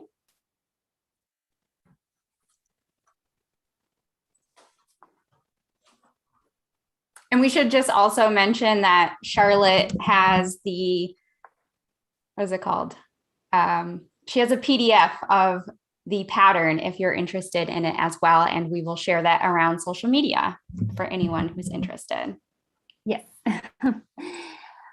Okay, so I don't know if you have ever had the chance to appreciate microorganisms growing in a petri dish. If not, here you can see one. We have different microorganisms and we see them showing a wide variety of colors. We have yellow, turquoise, and some sort of orange, red. And someone along the way decided that extracting these pigments may be a good idea and we could give them a use in the industry. And that's something that happens nowadays. For example, there's a red pigment that we obtain from bacteria called Vibrio. These bacteria are usually found in environments with high salinity, so you can find them in the ocean. And the pigment that they produce that is red is called prodigiocin. This prodigiocin is extracted from the bacteria, and then it is used to dye different fabrics, such as wool, nylon, acrylics, or silk. And depending on the fabric, the shade of red that you can obtain is different. For example, silk, as you can see here, is darker than the color you obtain in cotton, which is more pink. Another color that we can obtain is orange. The orange pigment is obtained mainly from a bacteria called Serratia marcescens. This bacteria grows like this in the lab. You can see it at the bottom right of the screen. And actually, this bacteria you may have seen because it grows in damp spaces. So if you ever see a pink film on your bathroom, that's probably Serratia growing there. And the procedure is the same. You have to extract the pigment from Serratia, and then we use them to dye acrylic, polyester, silk, but mainly cotton. And the other pigment that I want to talk to you about is called anthracnonium. And it is obtained from a fungus that is called Fusarium oxysporum, and it's the one that is growing in the petri dish that you can also see in the screen. This compound is actually transparent, but when you add different chemicals, it can turn into different shades of color that go from pink to purple. And this compound is used mainly to dye wool. So who knows, maybe the clothing that you are wearing right now was dyed with a microbial compound. So if you're curious enough, you can check it out. And now we are going to pass to our second video, and Tess is going to explain us a little bit about that. Yeah, so we're moving right along into our Bio-crust illustration.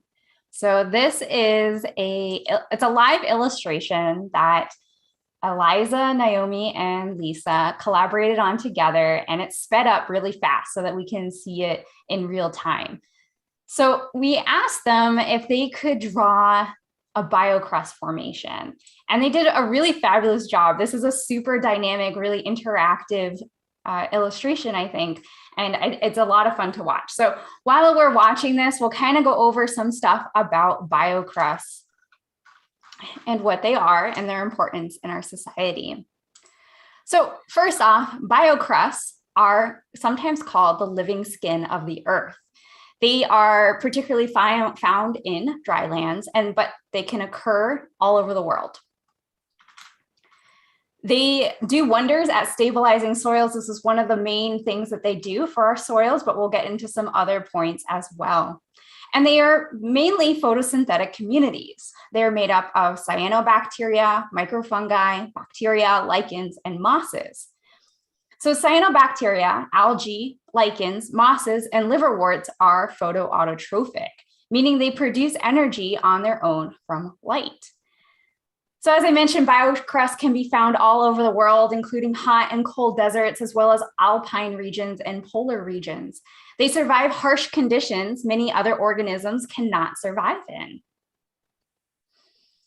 They form these beautiful little tiny forests that I almost imagine little fairies fluttering through and calling home. So the biocrust formation is influenced by a lot of things: climate, soil, water availability, the geographical location. So each one is very unique and hosts their own sort of microbial communities. The biocrust can be very different, even if they are in the same location. I read this one paper that looked at 4 different sites within the Mojave Desert, and they found that each one had a distinct microbiome compared to the others. And biocrusts cover, if you're wondering, biocrusts cover about 12% of the global terrestrial land surface and about 30% of the global dry lands. Some biocrusts can be as thick as 10 centimeters, but many of them are only a few millimeters in thickness. So Angelica is now going to talk to us about one of the main microbes we find in our biocrusts. Okay, so first of all, we're going to make a zoom to the soil that we are seeing here being drawn. And the first thing that appears in a biocrust is a bacteria called cyanobacteria. And those cyanobacteria are these long and green colored bacteria that you can see right now in the screen. And cyanobacteria are a very special bacteria because they can carry out photosynthesis to obtain energy. This is a process that is known for plants because plants do that to obtain energy, but cyanobacteria carry photosynthesis out also, which is pretty amazing. The most common cyanobacteria that you can find in biocrust are called microcoleus and nostoc. These are the ones that appear and start to develop and grow. And the main objective that they have is to synthesize on the inside polysaccharides and then excrete them to the environment. And these polysaccharides that are being colored in pink are the ones that start to glue all the soil particles together. So you begin to have clumps or soil and bacteria. And this allows for different microorganisms to gather and the biocrust starts to grow.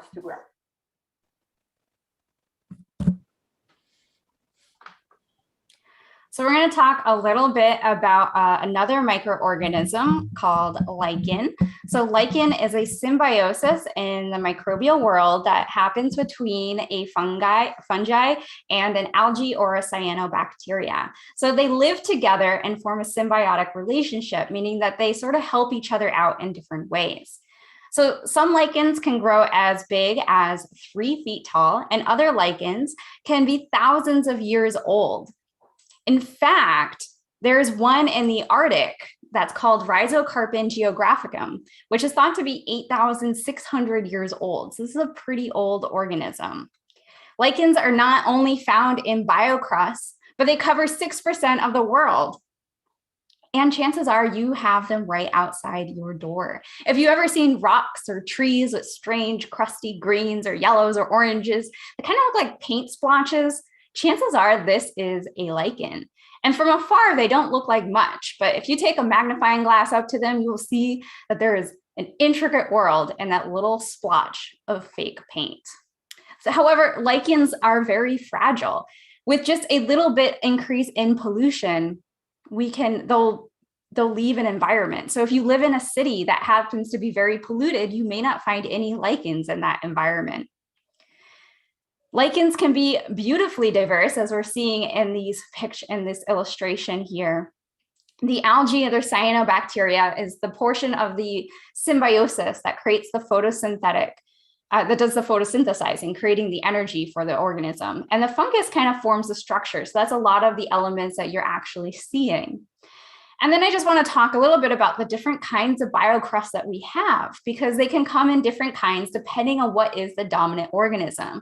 So if cyanobacterium is the dominant organism in the biocrust, we call this cyanobacterial biocrust.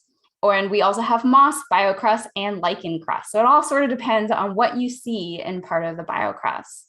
And then finally, I just want to mention a couple lichens that you can find in biocrust, which include Soria, Placidium, Colema, and Fulgencia. So, Angelica, why are biocrusts important?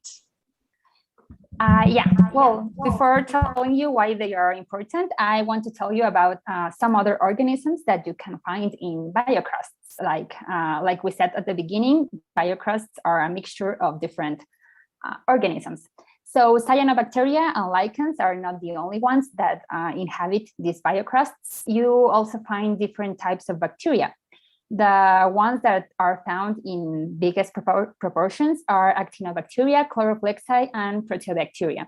And all of these are really important in the biocrust formation because they produce different compounds such as vitamins or antibiotics that help the biocrust grow. And also they allow the biocrust to defend itself from different pathogens that may arrive from the surrounding soil in the desert or in any other ecosystem.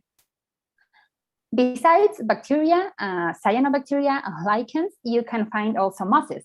Mosses are those small flowerless plants that you find in damp spaces. For example, if you go to the forest, you can find mosses growing on the surface of the trees near a river because the environment needs to be damp. And they also grow in biocrusts. And all this mixture of microorganisms are crucial for the ecosystems, such as deserts, because they play a lot of different roles. They contribute to the carbon pool. And well, as we all know, carbon is essential for any living organism to grow.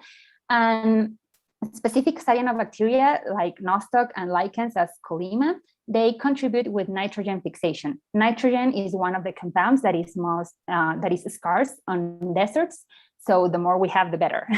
And the fact that we have an increase in the carbon and nitrogen pool allows different plants to grow. So it's normal to see plants growing near biocrusts in the deserts. And while biocrust also stabilize soils and prevent particles from blowing away when there is a dust storm. And this at the same time prevents soil erosion. And finally, biocrusts also help to retain moisture in the desert. And as we all know, sometimes water is difficult to find in these environments. So that's why biocrusts are really important, and we need to be more aware of their role in nature. So as you see, they are beautiful. Here they are being drawn. So now we're going to talk about which are the threats that biocrusts have.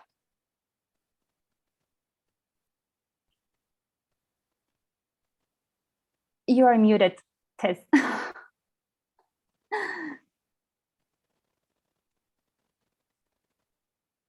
Can you hear me now? Yes, but now we can't see the video. Yeah. There we go. Okay. Little hiccup. No worries. Yeah, so biocrusts are extremely fragile. We talked a little bit about how fragile lichens can be, which is a huge component of these biocrusts. But look at how beautiful they are. And it doesn't take much to destroy all of this beauty. And one way that this can happen is through trampling or grazing of wildlife. Here we have a picture of a dog that's coming in and is about to destroy the biocrust, which is why it's so important when you take your dogs to national parks and they say a leash law, keep your dogs on leashes to help protect the biocrust. But this is not just dogs. It can be coyotes. It can be other wildlife as well. Sheep are also another big one, or cows as well.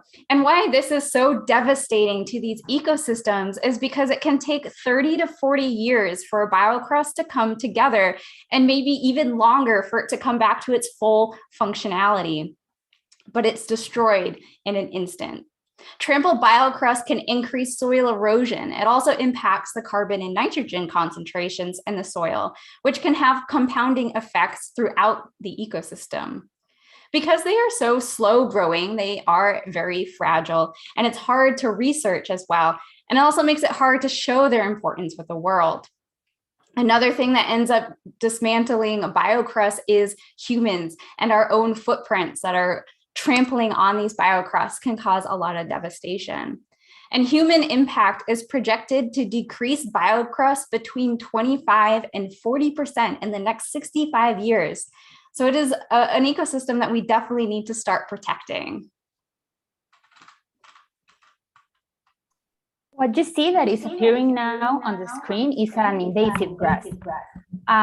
These grasses are also one of the major threats that biocrusts need to face because they tend to grow a lot to take up all the nutrients that you can find on the soil, and they grow until they occupy an incredibly amount of the surface that is available.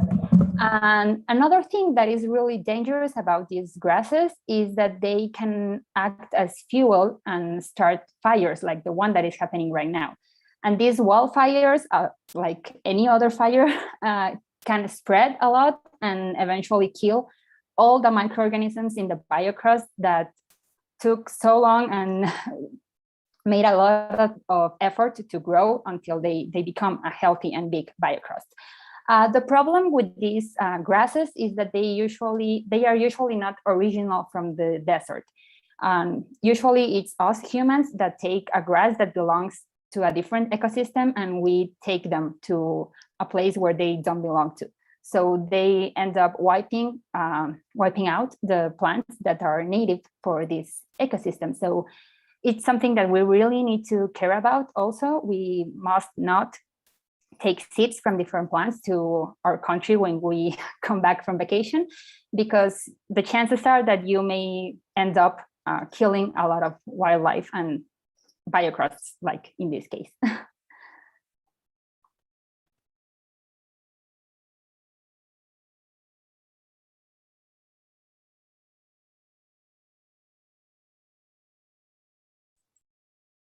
You're muted again, and the video is gone. No, I can't hear you yet. Nope.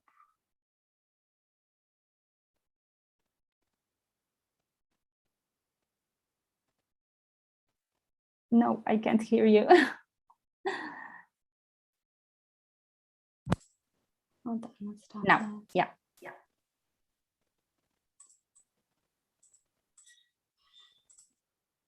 Can you hear me now? Yes. Just Yes, the video is missing. Yeah. Yeah, I'll share it back.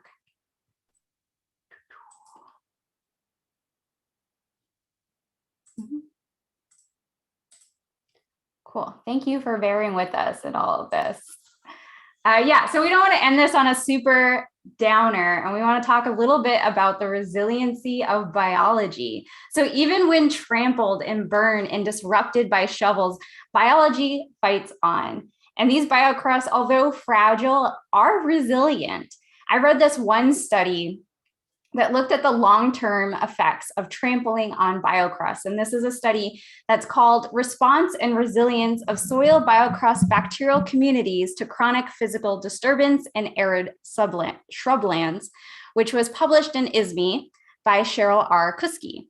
And they looked at the desert sites in the Colorado Plateau in the United States of America. And particularly, they looked at sites that had experienced foot trampling for 10 or more years. Their results showed there was definitely a huge change in the ecosystems. They could show you that these biocrusts were not at their full potential. They could show you that there was less DNA in trampled biocrusts, and they could show you that there was less chlorophyll A, which is an indicator of photosynthesis. But they did find something that I think is a little hopeful in all of our biocrust destructions. Despite the traumatic destructions they found, there was still life in these biocrusts.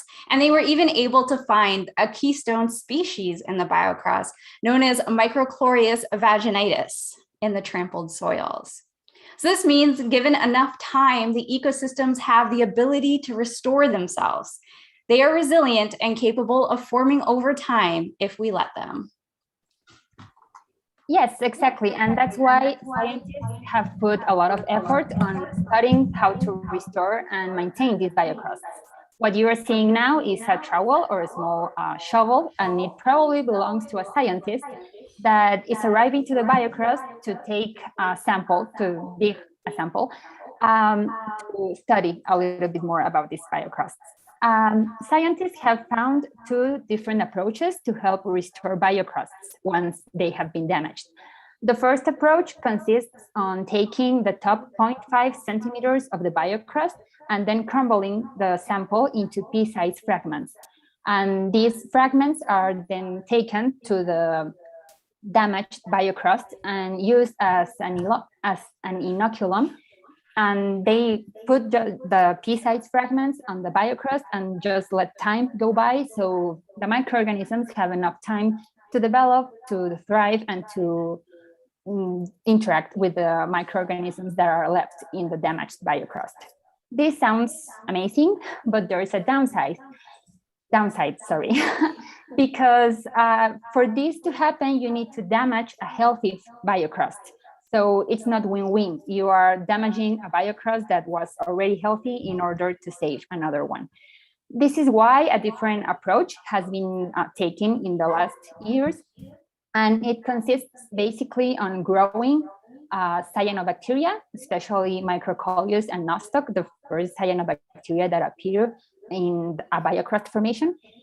Scientists take these cyanobacteria and start to grow them under control conditions with the right nutrients, the right temperature, and the right pressure, atmosphere, anything they need. And they grow them, they wait for them to develop enough so they have a lot of biomass. And once they have a considerable amount, they can take these laboratory grown cyanobacteria and take them to the field, use them as an inoculum, and just the same, wait until these cyanobacteria grow and help the biocrust to recover and to be healthy again. The problem with this is that you need to culture these cyanobacteria in the lab for 4 to 5 months, and you need to know at least the basics in microbiology. So we still need to do some more research.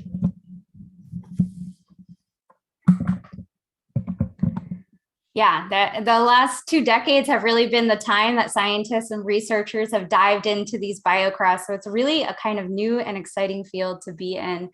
And this last little piece of the video is showing acid rain and climate change having an impact on these biocrusts. So even if we start to restore these biocrusts on the land, our impacts on the climate may be destroying them anyways. And so it's just such a multifaceted problem that we really have to think about and come up with solutions to protect these very fragile yet beautiful ecosystems. Yeah, that's right. So if you ever run into a biocrust, please treat it nicely. Don't step on it or anything like that, because they are really important for the environment. And if you like the drawing that you saw, as we said at the beginning, you can contact or follow in social media the artists that made it. On the right part of the screen, you can see the names: Eliza Wolfson, Naomi Matti, and Lisa Vanderart, with their corresponding Twitter accounts. So we hope you enjoyed watching this video, and now we're going to pass to another section about pigments, because we are really into art right now.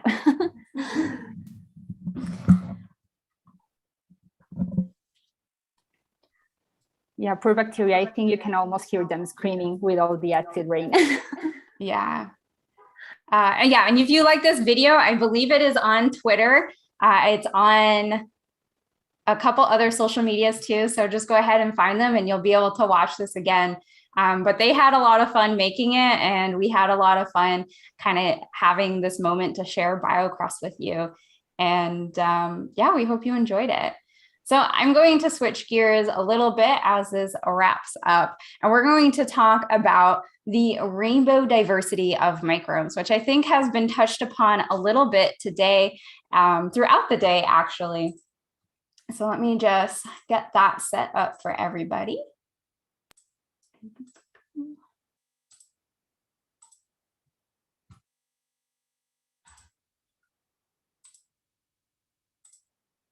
Okay, so this is color by microbe. So we're just going to talk a little bit about the diversity of colors that microbes have when we plate them on Petri dishes.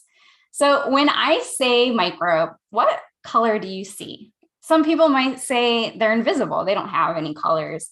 Others might say, oh, they're that green speck on my moldy bread that I didn't eat fast enough, or that pond scum that you see in marshlands. If you have ever experienced microbiology and done any plating, you'll probably say white or some sort of shade of white, because a lot of them are a white or a cream color. But when I think of microbes, I think of this wonderful diversity in all the different colors, and even colors that we can't even see, which I just think is incredible. There's like just a limitless amount of ways that microbes can surprise us. So in Color by Microbe today, we're going to talk about the microbes that can create the different colors of the rainbow. So red, as Angelica mentioned before, is Serratia marcescens. So when we're doing fabrics, you might come up with orange, but when you plate it on a Petri dish, you have this really rich, almost blood-like red. Orange belongs to Actinoplanes descendens. So this is like almost a Nickelodeon orange is what it reminds me of. It's very vibrant and very full of life. Yellow, we have Micrococcus that comes up with this very yellow color. It's almost mustardy in its color. And a lot of them almost don't look real. They look like it is just a piece of paint or a little piece of paint that got dribbled on a Petri dish. Green is, as many people see, is a common fungal color. Here we have Aspergillus parasiticus, showing a very prominent, almost forest green color. And then for blue, we can use Streptomyces collicolor as our royal blue color. And then finally, we have violet, or our purple color. And this is almost like a metallic-y royal purple. I've seen it in a couple different shades of purple as well, but this comes from Githanobacterium lividum. So that's all the ways that microbes, you can kind of paint with microbes on a Petri dish. And I think earlier in the International Microorganism Day, I don't remember exactly which hour, but they did have a Petri dish drawing example. So that was really fun to see. And I encourage, if you missed it, to go back and see the recording of that. And then finally, there's glowing microbes. And this is Vibrio fischeri, which are common symbionts of the bobtail squid. And they form the bioluminescence that these squids use in the ocean. So very, very clever are our microbial friends. And then lastly, I just want to leave you with this. If you are never heard of auger art, I strongly encourage you to go jump on social media. Instagram is great for this, #auger art. And you'll see so many amazing artists out there that are painting with microbes on Petri dishes and making these really fabulous works of art. And there's always competitions all the time on auger art as well. So if it's something you're interested in and want to get into, there are a lot of ways to sort of challenge yourself and compete in this very niche artistic style. And so that is our end of that, but we have one more little workshop for you. Yes, and this is a video, our third video, about an activity 100% related to microorganisms. That's fermentation. This is the video that Christina recorded, and please grab a piece of paper so you can write down all the ingredients that you're gonna need.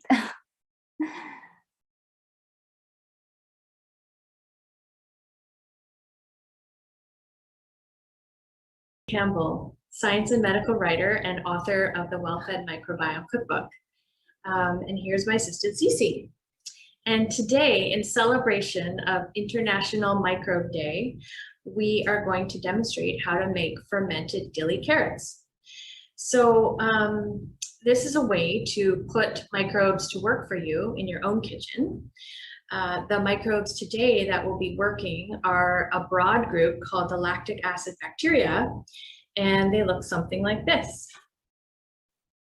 And these bacteria, many of them lactobacilli, transform a plain old carrot into something that's very tangy and delicious. So this is the finished jar of fermented carrots that we'll be making today. So also they're a great beginner's ferment because they're quick and easy, and because carrots have sort of a consistent texture, the results are usually very crunchy and a very good thing to start with if you're new to fermenting. So here's what you need. You need a 2-cup measuring cup. You need a jar. some sort of weight. And what we've done here is put some glass beads sealed inside a Ziploc bag, and that will help weigh down our carrots once they're in the brine. We need, of course, fresh carrots. So we've prepared them here, and they are just unpeeled, and they are cut up into kind of as uniform a size as we could get them. And you want them uniform size so that they ferment evenly, and you won't have one carrot that's thinner that gets more fermented than a thicker carrot in your jar. We also have fresh garden dill, sea salt, and we're using a very coarse salt, as you can see here. It's a very thick one. You can use any sort of sea salt. You can use fine grained as well. We also have optional spices. So today we're going to use a bay leaf and also some mustard seeds. And then to put those spices in, we have a paper tea bag that we'll just put them in to go in the jar. And we also then need a jar cover. So that's for at the end, a breathable cover. You don't have to use a custom-made cover. You can just use a cheesecloth or a clean tea towel for that part. So we're going to start by preparing the brine. So what we'll do is put 2 cups of water into our measuring cup. And we may use warm or hot water and fill it right up to the 2-cup mark. The warm or hot water just helps the salt dissolve better, but by the time you use the brine in your ferment, you will want it to be room temperature. So then we'll add 1.5 tablespoons of salt into the water and stir it up.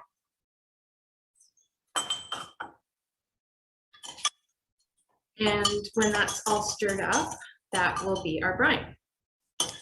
And so in the meantime, while that's dissolving, and then later while it's cooling, you can chop up carrots. Again, I have just scrubbed these and left the skin on. So the microbes that we want in our ferment are already living on the surface of the carrot and on the skin. And what we're going to do is, by adding the brine, we're going to make some of the microbes bloom and make the ones we don't want kind of die out, go away. So we've got our brine now. So now we prepare our jar, and note that the jar we're using is just a clean, dry jar. It doesn't have to be sterilized or anything like that. As long as it's clean and dry, it will be perfectly adequate, because again, we're creating the right conditions for sort of friendly microbes to grow, and that will keep the ferment very safe. So to begin filling our jar, we're going to take the dill, a nice big bunch of it that's been washed, and just kind of coil it inside the jar at the very, very bottom. And then on top of that, we're going to have the spices. So we can fill up our tea bag with these optional spices. So if you can help me do that. So we put our mustard seeds in, and our bay leaf. Just pull that drawstring, and then we can pack that as well down in the bottom of the jar. And that will add some nice flavor to the ferment. Very subtle flavor, really. So you can add different spices if you like. Peppercorns are also nice. And now we can add our carrots, and we're going to pack in the carrots. So again, I've cut the carrots to a pretty consistent length. And so we're going to pack them in. You can see they're nicely packed in the jar. Okay, finish packing.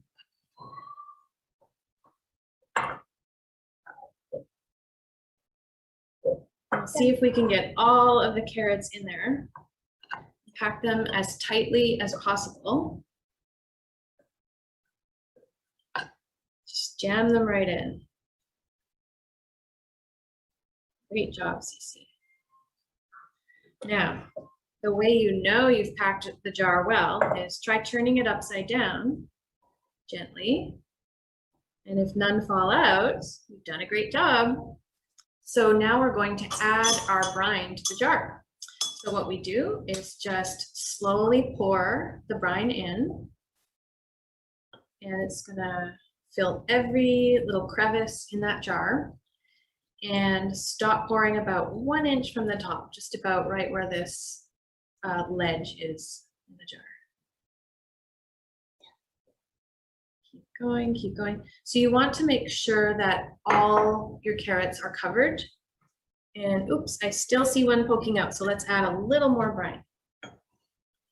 So the reason for this is that for any traditional brine ferment, you need 3 elements. So one element is the substrate.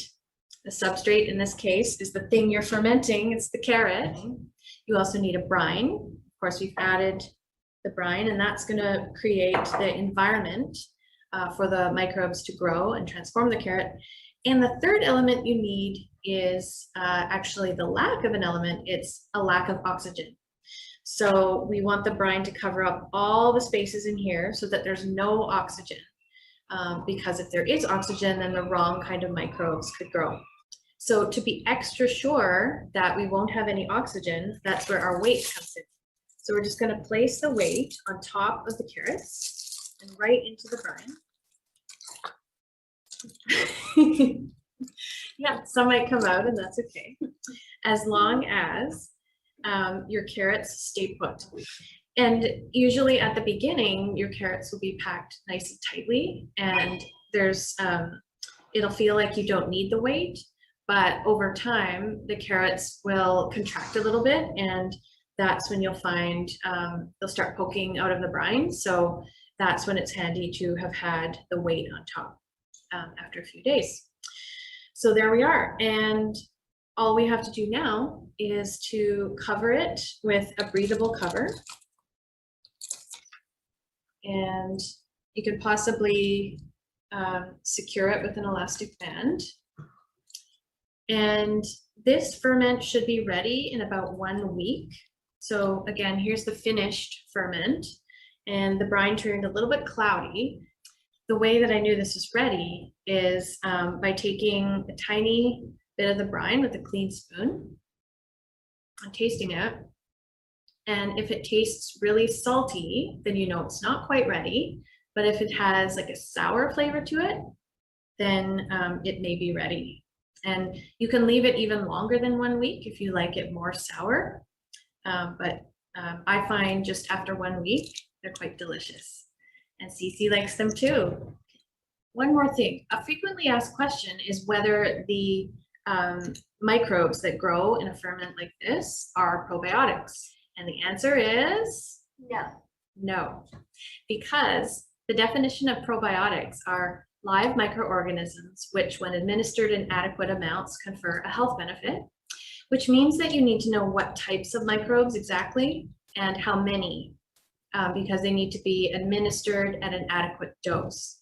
So you need to know, you need to characterize them in terms of their name and their quantity. So in a ferment like this, I don't know exactly which microbes are in unless I would test this. I don't know how many. And so if I wanted to guarantee you some sort of health benefit, I would have no way of reproducing this exact ferment. You know, every ferment like this is a bit different, created in a different place by different people, and just a beautiful wild mix of microbes. So that is not the same as a probiotic. But they are called live cultures, and I think there are several scientists in groups around the world working on finding out the health benefits of even these wild collections of microbes. So happy fermenting. Thanks for joining Cece and I today. And if you do make these fermented dilly carrots, we would love to hear about it. You can tweet me a picture.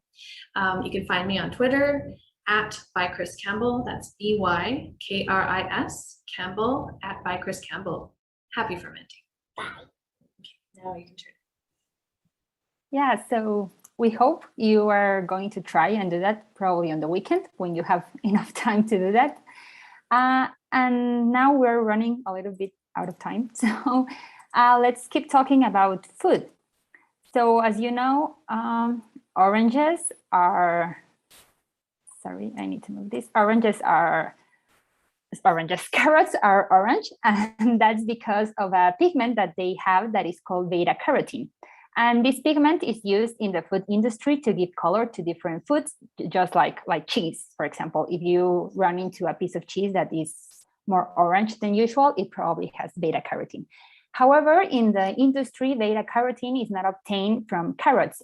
It is obtained from an algae, that is this one, called Dunaliella salina, that produces huge amounts of beta carotene. And when it blooms in lakes, actually the lakes turn pink, like the one that you can see here. So this is one pigment that we obtain from microorganisms and that is used in the food industry. We also have more red from the same bacteria, from Serratia morsensis. We obtain pigments that are used in dairy products, specifically in yogurts, probably strawberry yogurts, so they can turn and look a little bit more pink than they should be. We also have,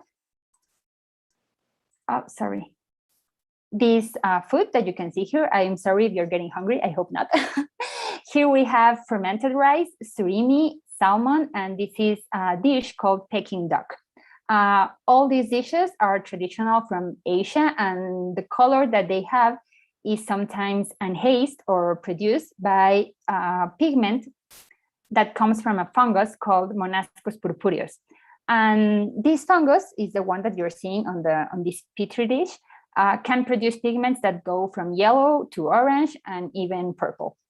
Like I said, all these dishes are common in southern China, Japan, and other regions of Asia. And finally, I want to tell you about another bacteria that is called Chromobacterium violaceum.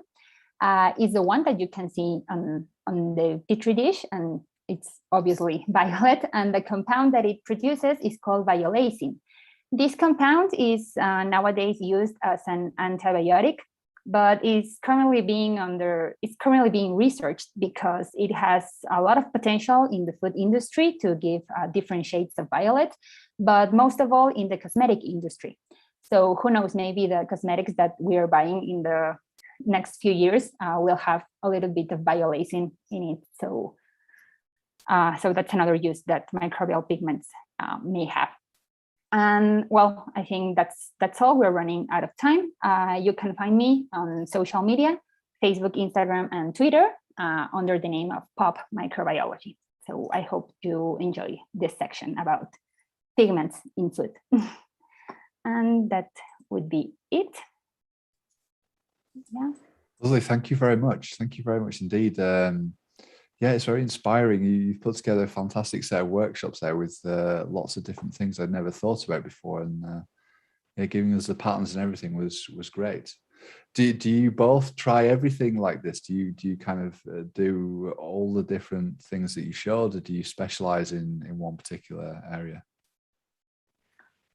Not me. I'm doing my PhD in bioinformatics, so I'm not really growing microorganisms in the lab, but I think it's really interesting. Yeah, I don't know, Elizabeth. I think she does something similar to me.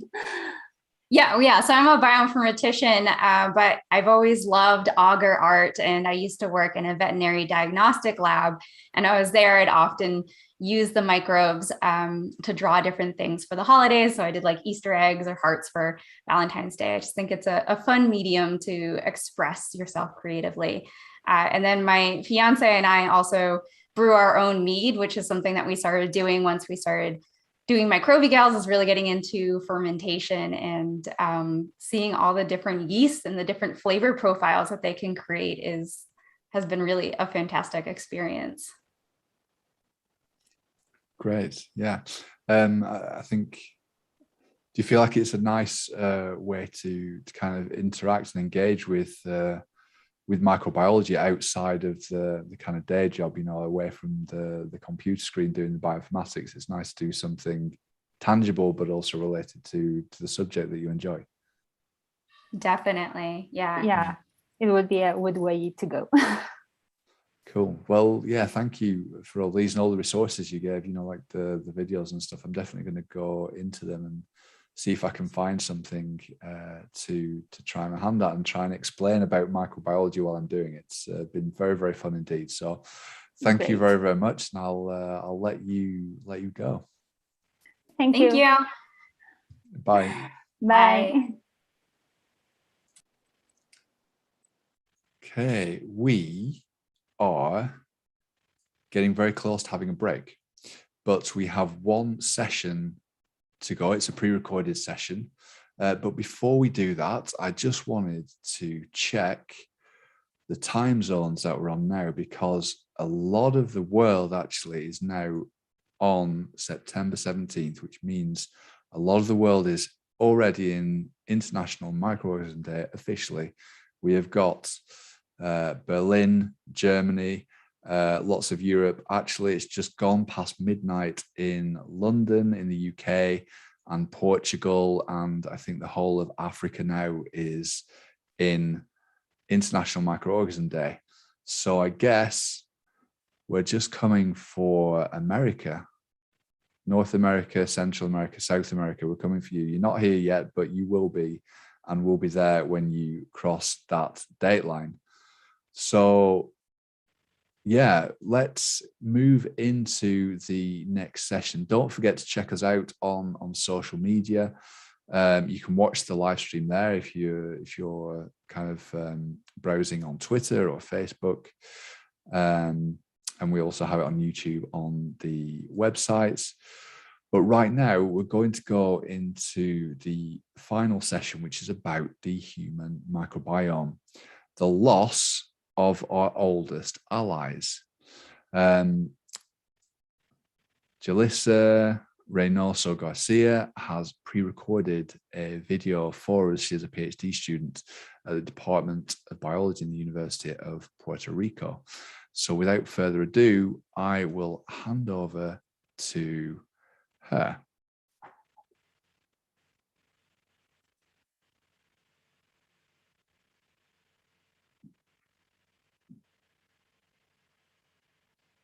Hello, everyone, and thank you for being here. My name is Jalissa Reynoso Garcia. I am a doctoral candidate in microbiology at the University of Puerto Rico Rio Piedras campus.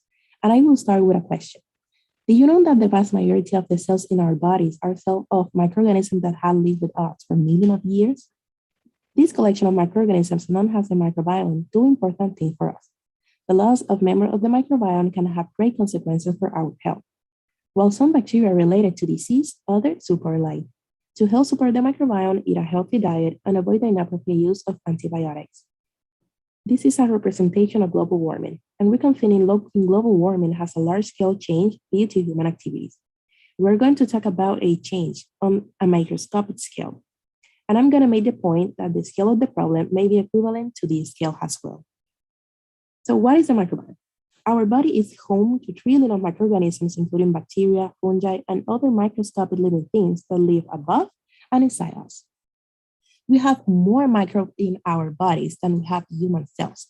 Indeed, the microbiome is considered an additional organ, not only because it weighs 2 to 5 pounds, which is roughly the weight of our brain, but also because of its essential role in human health. Digesting our food, protecting us from bacteria that cause disease. Therefore, without the microbiome, it will be very difficult to survive. We do not get microorganisms in us randomly. They have a specific habitat and function in our body. That means that the microbiome in your gut is different from that of your skin and your mouth. The most diverse is the gut microbiome, and we will focus on that one. We all share microorganisms, but there are others that will be uniquely yours, such as a fingerprint. And you may be wondering, so what? The problem is that our ancestral relationship with our gut microbiome has been altered over time.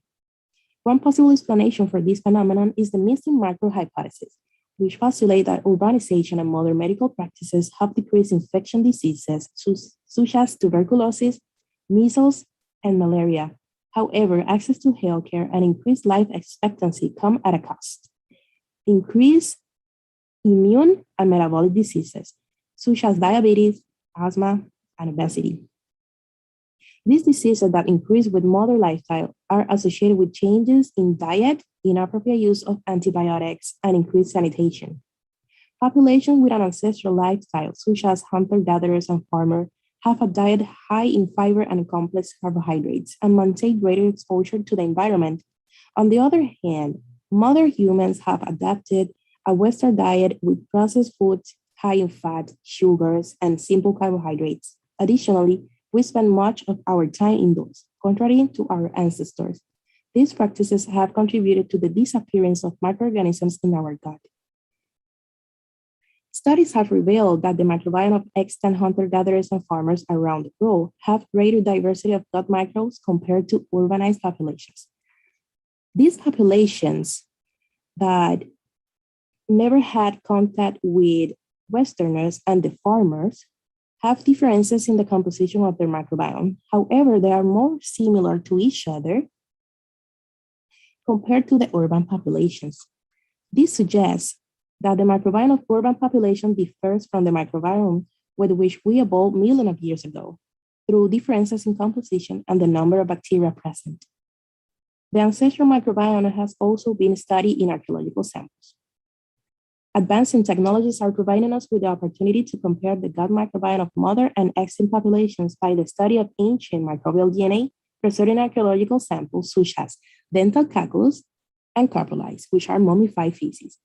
Yes, the DNA, the genetic material that you inherited from your parents, can be preserved for thousands and even millions of years. Coprolites collected from a rock shelter in Mexico showed that the gut microbiome of extinct population was more similar to that of rural populations than that of the US residents. This is evidence that the modern lifestyle may alter the human gut microbiome. I know, coprolites are amazing, at least in a scientific perspective. Some modern practices, such as antibiotic treatment, have saved the life of many people who would otherwise have had a fatal disease. Antibiotics were discovered by Alexander Fleming. I imagine you must think that through a complex experiment, but no. He discovered it by accident. When a bacterial culture, which is a method to grow bacteria, was contaminated with fungus. And he realized that fungi prevent bacteria from growing. The antibiotic penicillin has that name since it comes from the fungus penicillium. And that was how a mistake changed medicine and science forever. So next time you made a mistake, don't feel bad because you can be changing the world soon. But let's get back to what we were talking about. Due to the effectiveness of antibiotics against infections, people began to use them more, and more. However, the use of antibiotics can disrupt our microbiome and cause the loss of some microorganisms, and as a result, alter the way our immune system attacks disease-causing bacteria. Increasing evidence suggests that antibiotics can have a detrimental effect on health, especially at an early age, where the microbiome is still unstable. Children who receive antibiotics in their first years of life are at increased risk of developing asthma, allergies, and obesity. Although antibiotics save life, the microbiome do not fully recover after an antibiotic intervention. So, how can you improve your gut microbiome?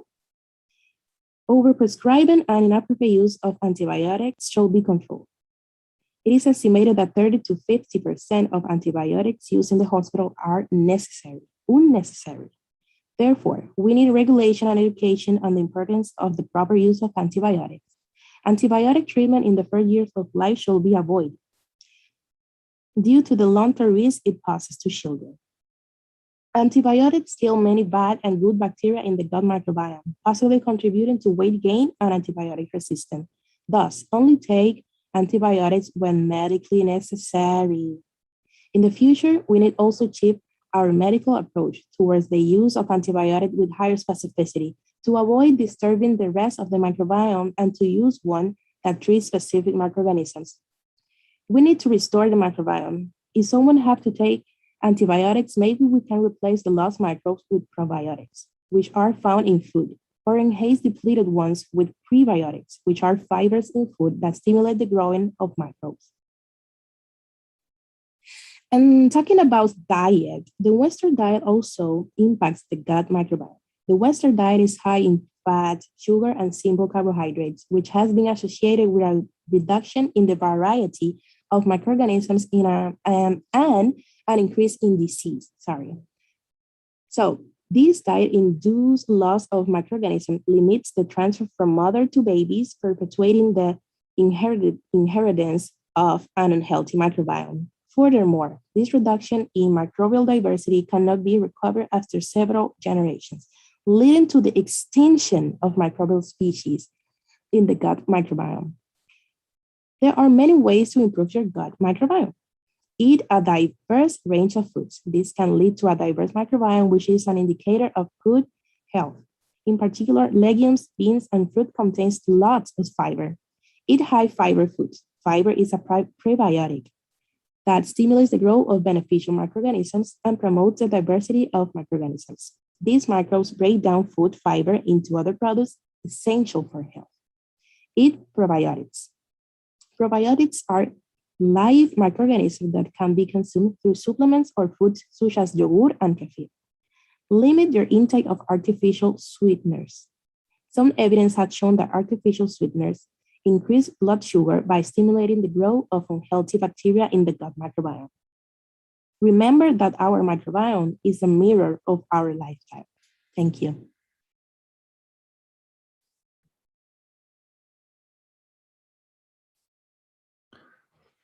Okay, thank you. Thank you very much for submitting the presentation. Thank you everyone for listening. What we're actually going to do is take a short break now. So we're going to come back on the hour in about 45 minutes. So go and take a break and check out our social media. I would like to share something with you now that we're trying out on Twitter.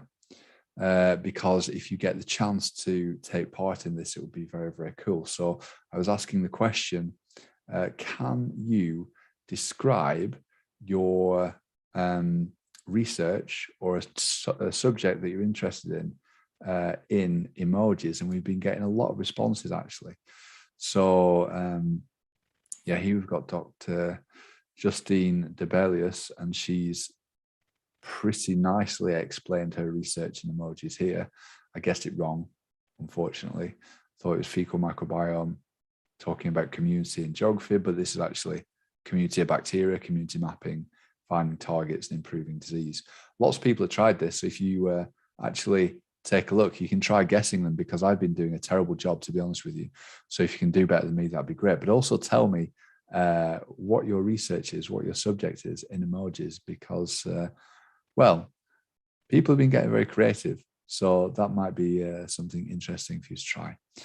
But I will leave it there for now and say thank you very much for your attention, for your time, and I'll see you in just over 45 minutes for the next session, and I'll give you a little bit of a teaser of that session there. Bacteria and Antibiotics 101. So yeah, I'm looking forward to that. It's presented by people who are actually very close to me in Sweden. They're from the Uppsala Antibiotic Center, Uppsala University, and it's going to be a good one. So I'll see you there. Thank you very, very much indeed.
Okay, hello again, everybody.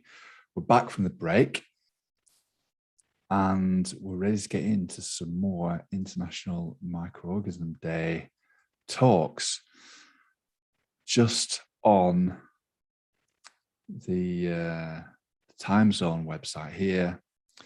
And I'm looking to see if anyone else is now on International Microorganism Day. What have we got here? So London, UK went into International Microorganism Day. We've got UTC, and we're waiting for Rio de Janeiro in Brazil. They're still 9 o'clock, so there's still a few hours to go. So we're really just trying to get across the ocean here.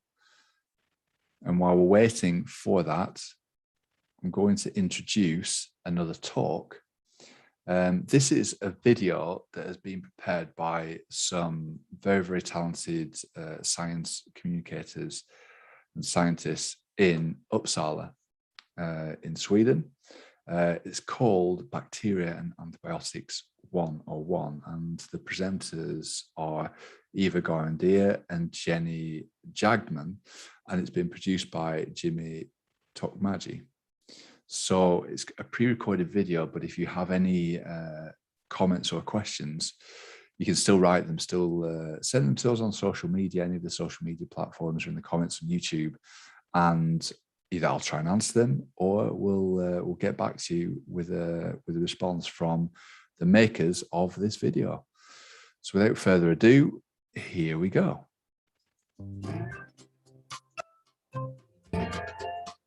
Hi guys, welcome to this part about bacteria and antibiotics. I guess if you have clicked on the title, it's because you are interested to learning a little bit more about bacteria and the ways that we have to treat bacterial infections, which are antibiotics.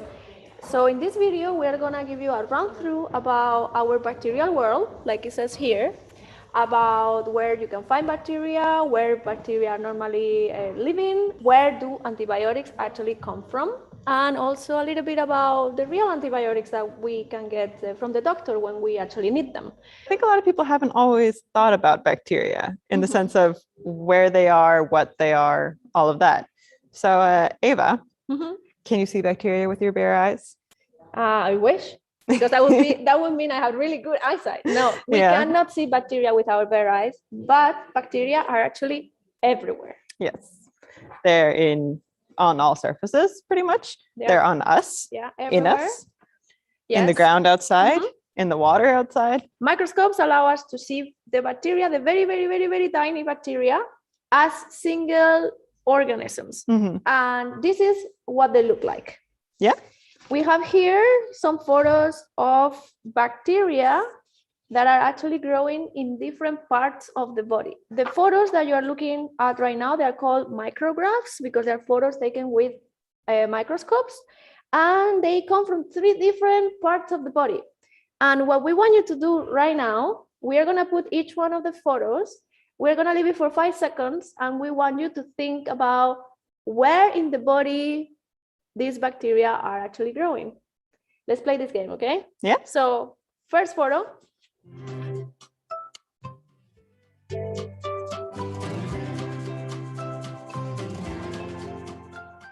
Jenny, do you know where these bacteria are coming from? So this is actually from your mouth. Yes. Or a person's mouth, not yours specifically. Yes, no, my mouth. But what you can see here is actually a quite diverse environment with bacteria. Some are elongated, some are a little bit more like filament, some are pretty round. Then we're gonna do the second picture. So here you're gonna see another micrograph and guess which part of the body these bacteria are from.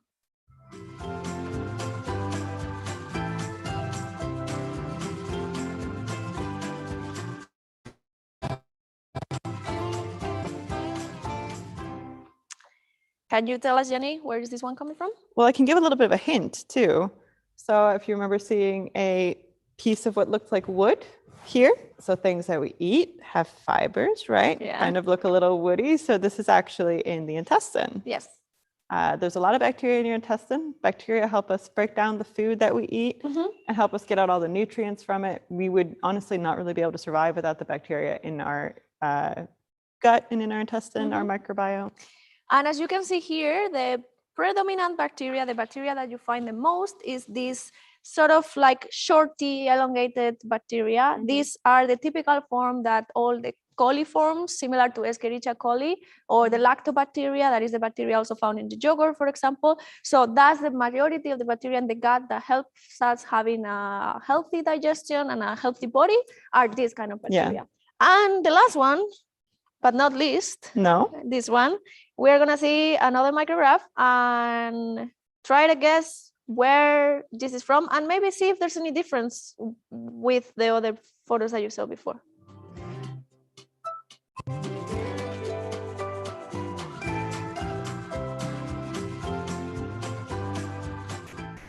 This one makes people laugh a lot when we tell them where it's coming from. So can you tell us where it's coming from? Well, first off, we could think that it looks pretty different, right? There's almost only round bacteria here, pretty circular bacteria. So it's not really inside us in the same way that the other pictures were. But if you could think about a spot on your body where maybe there's a collection of some stuff. Maybe a spot that doesn't get cleaned very thoroughly, very often. As often as it should. It's actually your belly button. So there's a little collection of bacteria in your belly button. There's actually bacteria all over our skin, and they also help us. Yes. So yes, when you cut yourself, maybe it's not great, but the bacteria in our skin also kind of protect us from worse bacteria that could make us sick. Many of these wouldn't make us sick at all. No, actually, the bacteria that is in our skin and in our flora, either inside intestines, it's essential to have a proper immune system. It is so important that now it is considered an essential part of the innate immune system, which is everything that protects us from infections and from external agents like viruses or bacteria that can make us sick. As we were saying, bacteria are very, very, very, very tiny. We need to have these micrographs and these microscopes to see them. But is that the only way that you can see bacteria? No. So there's actually a few examples where we can see bacteria with our bare eyes, right? Pretty cool. Yes. We have an example here where actually even from a plane, you can see bacteria because there's so many of them at once. Yeah. So you don't see the individual ones, but you see the total. Yes. So here we have a picture of a lake that's turned green from the amount of bacteria in them. We also show you a micrograph of the bacteria so that you can see how small they actually are. They're about the same size as the other bacteria we've shown. So you have the difference between the individual single bacteria and then the community of the bacteria when there are many of them growing together. So knowing this, that you can actually see bacteria with your bare eyes if there are enough of them, now we can go ahead and we can test if there is bacteria in a lot of different places, because we can sample those places, we can put them and give them some food so they can grow, and then we can see if there is bacteria growing on them or not by seeing if there are bacterial colonies or not. And a bacterial colony is really like a pile of bacteria growing on itself. It's like a big family all living together in the same place because they all come from one bacteria that started dividing and creating a lot of sister daughters bacteria that we call it. So now that we know that we are actually able to see bacteria and to sample if there are bacteria in different places, I think it will be pretty fun if we check where can we find bacteria. And you actually took some samples, right, from some places. I will see what I got. Yes. We already got some samples and we're going to get some more in our lab itself. We go to the lab and we take some other samples and then we see you back for the results as well. Yeah. This is a real life used lab. A lot of research going on here in the background, but we're going to show you guys some more basic things about how bacteria work, where we can find them, what can kill them and that sort of thing. But just so you know, there can be people passing by and things going on in the background and noises, and that's exactly how this place is. If we want to see the bacteria in the world around us, then we have to be able to grow them because you can't see an individual bacteria, right? We have to see kind of the pile of bacteria. So we have a few samples here from some fun places. We have a soil sample and we have a cat poop sample, my own cats. They were a bit skeptical as to why I was stealing their poop. So what we do is plate these samples on agar plates. So these are kind of squishy. They're kind of like jelly. So I'm going to go ahead and use these glass beads to spread the samples on the plates.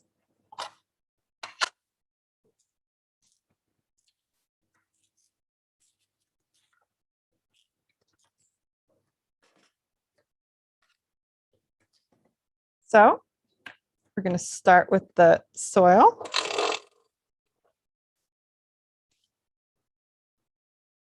And then we're going to go ahead and plate the soil sample.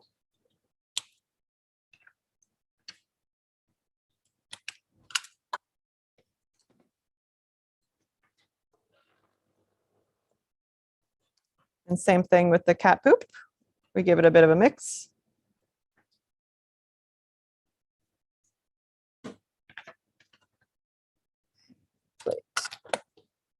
All right, then we shake them.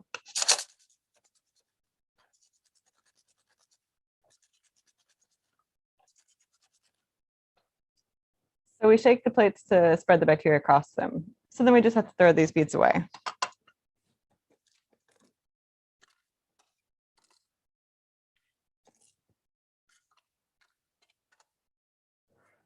But regular things around us that we touch every day, like keys, for example. Do we think there are bacteria there? Could be fun to find out if I can get my keys off my lanyard. So I'm going to try this one and just put it down on the plate. Now the tricky part is getting it back up again. Oh, first I'll push down to make sure it's there. Okay. What else do we want to try? We can try rings. So that can also be something that carries bacteria. Both of my rings. We'll see how good I am at washing my hands. People often forget to move rings around when they wash their hands. We can try a clean fork. See how clean it really is. So I'm going to go ahead and roll the fork on the plate. See how good people in this lab are at doing the dishes. And there's also a lot of bacteria in our hair. So I'm actually going to go ahead and test my hair tie as well. Try to get the hair off though first. And this isn't exactly something you clean that often, huh? So I'm going to try to twist it up so it doesn't go everywhere and ruin everything. Ooh, let's see if I can do this well.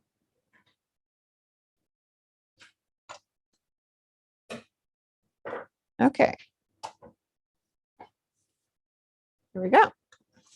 So we looked at a few pictures of bacteria in our bodies, and we kind of want to try also to see, can we visualize this in plates in the same way? So what we're going to do is sample the bacteria in us. Ava, do you want to help me out? Sure. So we're going to start with tongues, I thought. Okay. Lick the plate. So these are clean plates. We know that there's no bacteria on them.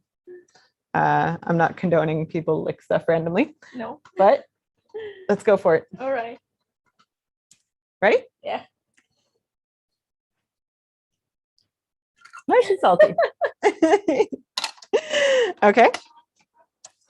So another thing I thought we would test is the ear. There's also a lot of hair around and everything. We can see if we see some fun patterns maybe. So do you want to go first or should I? I can do yours. Okay. Now you can Jenny get a good here. grip on it. See if you see my earring in bacteria. Chili. And wet. All right, let's see yours.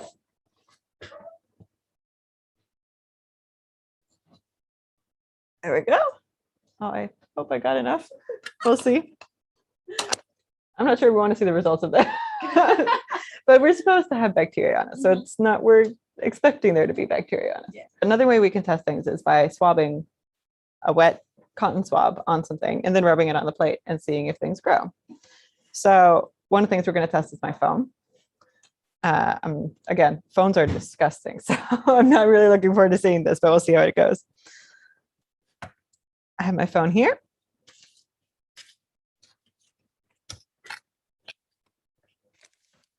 So I have to wet the tube first, or wet the cotton swab, I mean. And I'm gonna just go ahead, swab all over the screen. And for good measure, I'm gonna go ahead and swab this side too, which I'm sure I'm worse about cleaning. And then I'm gonna go ahead and spread this on the plate.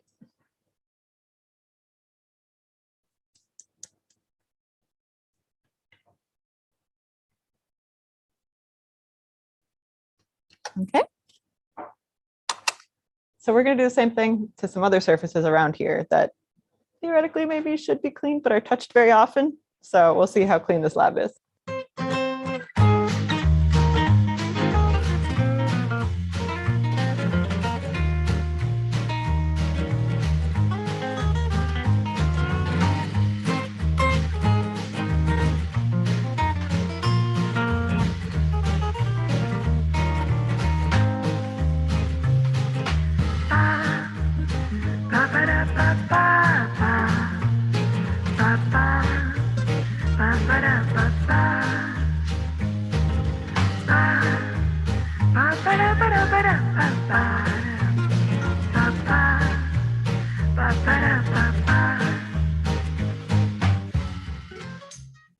We're going to incubate these plates in these big incubators that look kind of like giant, I don't know, cabinets. Yep. Go ahead and put them here. Nice and toasty. So now it's been a few days and we've been able to incubate our plates. We started incubating them at 37 degrees, right? But some of these things we actually realized after a while actually grow better at room temperature. So if you think about it, I mean, 37 degrees is body temperature. So things in the body grow better at 37, but things on our skin or in the environment maybe grow better at 20 degrees. For most of these plates, we did starting at 37 for one night and then one night at room temperature. What did you see, Jenny? So we can start with our cat poop plate. Here we see, interestingly enough, my cats seem to only have one species of bacteria that they carry, but there's a lot of it, which is maybe not so surprising. We carry a lot of bacteria in our guts, and they generally, as we said, are good for us, right? We saw in that micrograph, the majority of the bacteria that we have in our guts tend to be like coliforms or lactobacteria that have similar shapes in the bacteria themselves, and also perhaps they make similar colony looking. So that's why it looks like it's almost all the same bacteria. It might be there are different species, but of course, just looking at the colonies, we cannot really tell. Yeah, but we see a very different result when we look at the soil sample that we have. So here we see lots of different kinds of bacteria, and they all have kind of different shapes, the colonies too. So more different colors, different shapes, different styles. Different sizes. Different sizes, yeah. Some things grew much better than others. And this is because in the soil, generally, there is a lot of different things, especially if you have a like soil from a household where it's going to be more in contact with humans. It might also and have cats. And cats, of course. It might have some bacteria that are related to the human flora. Then, of course, you are going to have not only bacteria, you're going to have other microorganisms, like could be some fungi, some molds. And actually, we can see here in the plate really well how we have a lot of different colonies. And I suspect that those bigger colonies that we have over here, those might be perhaps the fungi type of they kind of have fingers coming from the colonies, which could be like the hyphae from the fungi in the soil itself. But it's hard to know what these are, so that's important to keep in mind when you're growing bacteria from an unknown sample, from especially soil, especially feces. You got to be very careful with it because you're growing large amounts of unknown bacteria. You have to treat them as worst case dangerous bacteria. That's why we are not opening this plates right now. These we are extra careful with. Some other things that are things that us humans maybe touch more often. So we can start with our the plate that we did random stuff on, kind of. So here we have, if you remember, we put my rings. Yeah, we put your rings. My keys. And your rings were? My rings were up here. In this area here. And then the keys were here. Unfortunately, the plate got dropped later, so there's a crack in it, but that's not from anything we put on it. This is the fork. You can kind of maybe see the shape of the shape of the three, fork. 1, 2, 3. The prongs. That was a clean fork, remember? Supposedly. And then you see the coil for my hair tie here. This is the most striking one, and the one that you can see the shape of the thing we sample the most. Yeah. You can see perfectly that everything that tie touched, there is a colony growing. Yeah, and some different colors here. It's a lot of diversity in how these colonies can look. So then we also have a plate with my daughter's hands and feet. This is a slightly concerning plate as a parent, but remember, this is actually totally normal. Yeah. So the top of the plate here, you see my daughter's hand. So she kind of dug her hand into the agar of the plate. So the agar is the jelly stuff. The food for the bacteria, yeah. So you can see that she kind of dug her hand all the way through there. And there was bacteria in pretty much every single finger. You can kind of see the forms of her fingers there. And down here at the bottom, you can see kind of her foot. So this is the pad of her foot with her toes, and this is the heel. I really like that. You can almost see the shape of the toe. It's so cute. It is quite nice. Yes. Most people take, like plasters of their kids' feet, and I take bacterial samples. But yeah, so that not means, totally newly washed kid, but a relatively clean kid. I mean, kids normally have their hands in their mouth all the time, and mouth is a place where you have a lot of different bacteria and a lot But I of also wouldn't expect anything different from us humans. Us adults. It's just, in this case, her feet and hands fit better on a plate than ours do. Exactly. Yeah. But we did take some samples from us. Remember? Yes, we did try to see if we have a lot of bacteria on us or not. So and what kind? Let's start with our ears. Yes. We actually have quite different samples here. Mm-hmm. Let's start with Ava's. So Ava actually didn't have a lot of bacteria in her ears, or maybe I also didn't push hard enough. So a lot of this comes down to sampling technique also, if everybody does it the same way. Mm-hmm. But you see that there's a little bit there as well. Some yellow bacteria, some white bacteria, which are typical skin bacteria that we can find. And also, I mean, if you get hair touching as well, it's usually the same kind of bacteria in hair.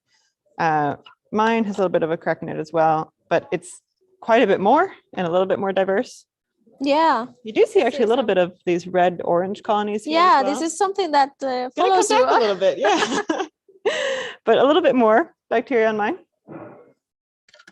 Then we also did our tongues, and this is pretty interesting. I don't even know if you're going to be able to see too much of Ava's, but Ava had an incredibly clean tongue. There is a little bit of a background growth, very, very small colonies. I would suspect that those are very slow growing because you had them 2 nights incubating. And then there are some bigger colonies, normal size colonies for the amount of incubation, which, it means like Ava's got a clean tongue. You clean your teeth. Much bacteria in my mouth, even though it's completely normal to have a lot of different bacteria, especially in the teeth and everything. Yeah. So I have a bit more. You could see mine as well here. You see this background again, the kind of slow growing bacteria growing in the background, but I do have more of the bigger bacteria there as well. But we did take some swab samples too, which I find really interesting. So usually we don't really do this when we do these samples because it's not so interesting to show somebody this is what we swabbed. It's nicer to see like the form. But now you just saw where we actually took the samples from, and now we have the results here. So we can start with, this was actually my phone.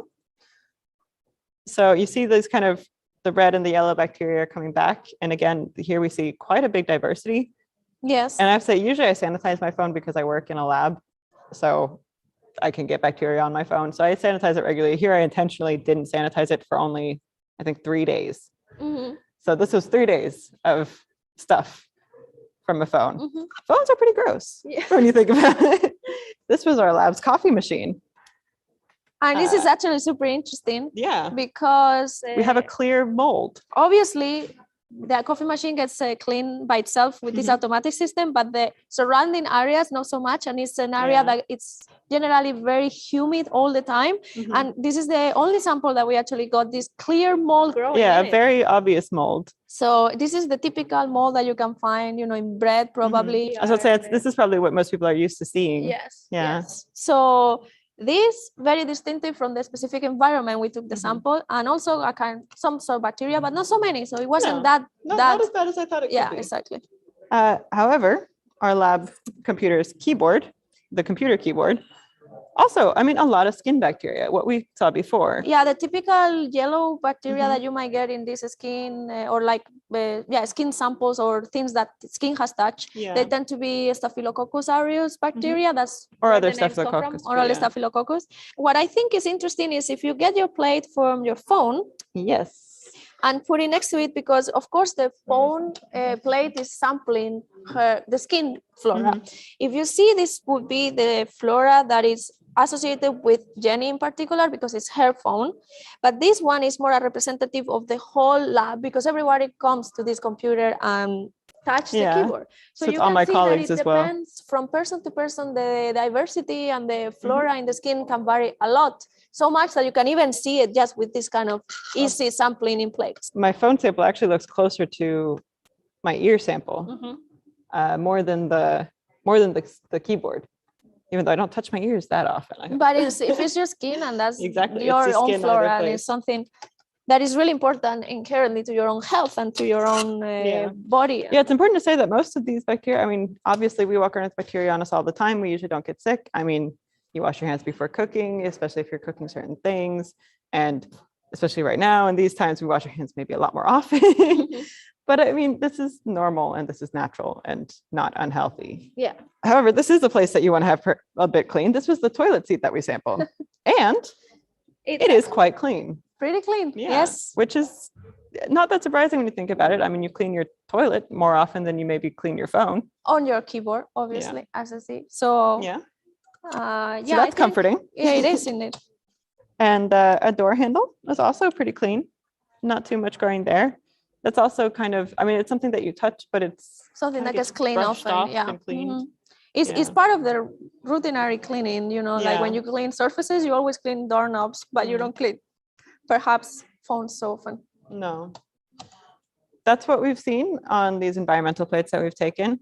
We see a bit of diversity, and like we said, some expected, some unexpected things, and I hope you guys learned a lot from that. I hope you like seeing these different colonies on the plates. I think they're pretty exciting, and they teach us a lot. We can actually understand a lot of the things that are around us that we can't really see usually.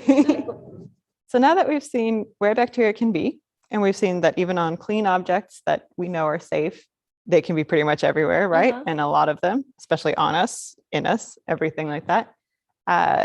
So we know that bacteria around us aren't necessarily bad, right? We're not sick all the time. No. Things are pretty good. And the majority of the bacteria are actually either harmless or beneficial. Exactly, yeah.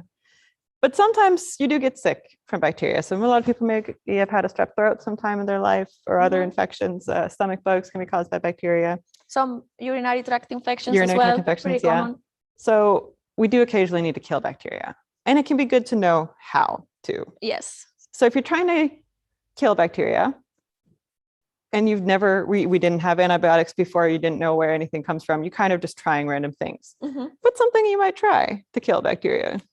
Well, something I might try, something that is strong, I would say, right? And oftentimes these old remedies that we have that are passed down from in family, they're often associated with food, right? Yeah, some natural products, food, and that sort of thing. So maybe there's some food that kills bacteria. Yes. Itself. So I think we should be fun to go ahead and maybe test some strong foods, like it could be garlic, like it could be chili peppers, that ginger, for example. I think people. Yeah, I think a lot of people have heard of ginger to treat a sore throat, maybe. Yes. So I think it would be fun to go back to the lab and then put these foods into plates with bacteria and then see if they are able to kill bacteria or not. Sounds good. Let's do it. So what I'm going to do is first spread some bacteria on some plates. So we're going to use cotton swabs that are sterile. I have some bacteria that I need to mix.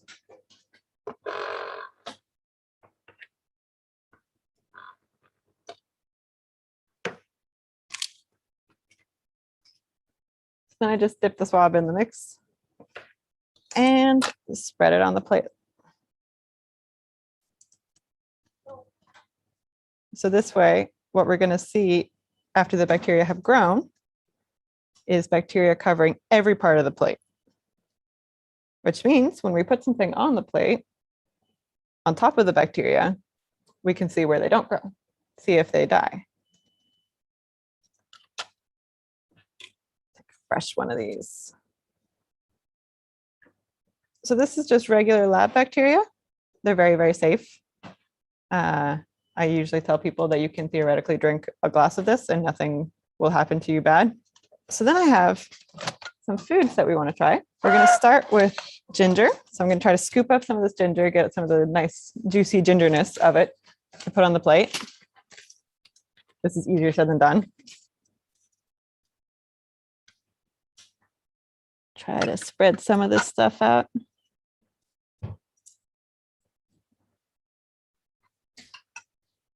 I have a bunch of different kinds of chili, so I'm excited to see what happens with this one. There we go. And same thing here. We want to get a lot of the chili juice to see that might be where the real power lies.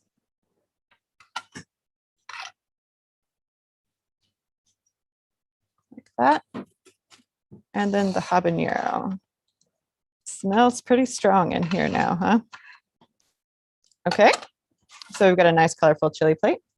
Historically, one of the places where we found natural antibiotics is actually in molds. So think, moldy bread, moldy vegetables, moldy fruits. We're not sure about this one. Never tried this one personally, but I found a moldy kiwi. So I'm going to see if this one works.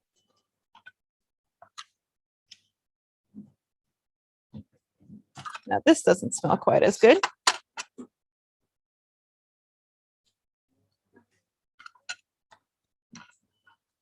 I think one's enough. We have some garlic. Smells really strong. Maybe it'll work. We'll see. In this case, I want to get some of the nice garlic juice up as well. Oh, that's a strong smell. Okay. And we all know lemon is sour. So the idea might be that this might also kill bacteria. I have a slice of lemon. I'm just going to put that straight on the plate, and we're going to see if this has any effect on the bacteria. Press out a little bit of the juice from it. So we see if it works. There we go. After having incubated the plates that contain simple lab bacteria with some foods that we want to check if they actually can kill bacteria or not, let's start with one that, of course, a lot of people think that might kill bacteria, and because it's quite strong, because it repulses a lot of people also, like how strong it is. And bacteria seem to not like it at all. No. And this is the garlic sample. As you guys can see here, there is a pretty intense zone of inhibition. So the way that we are checking these plates is everything that you see cloudy like this is the bacteria that we put in the sample. It was, of course, transparent when we were actually sampling it because it was really small, but after one night growing, it becomes like this. In the middle, we put the food that we want to test. And what we see is that there is no bacteria growing at all for really big area around the food in itself. This means that whatever substance was in the garlic diffused through the agar, and then the bacteria was like, nope, when this thing is here, I don't want to grow. Not interested. Not interested in growing, or even cleaning it actively. It depends. We cannot really say which one of the two options it is. But as you can see, garlic, it's pretty strong antibacterial. And this we have known for a long time, I would say, in human history, that garlic somehow can do something towards microbes. The thing is that the compound that does this to the bacteria, it gets completely inactivated when it gets to the stomach. Yeah, so of course, your stomach acid kills it. Eating a ton of garlic is not going to help you get rid of an infection in some part of your body. In principle, if you will cover all surfaces with garlic juice, bathe in garlic, you could potentially, get rid of a lot of bacteria, but that's not really the point. We just wanted to mention that. You got to question if it's worth it at that point. Do you want to smell like garlic all the time very strongly? What we can see is that, there are natural things in food products or in some natural that can actually kill bacteria. Another plate that is perhaps a little bit surprising, because I would expect that the strong chili peppers might actually kill bacteria. You'd think. I mean, you think of the spicy everything, like it should be killing stuff. But what we can see here is actually not so much effect when it comes to the inhibition. At least, of course, not as strong as the garlic, definitely. No.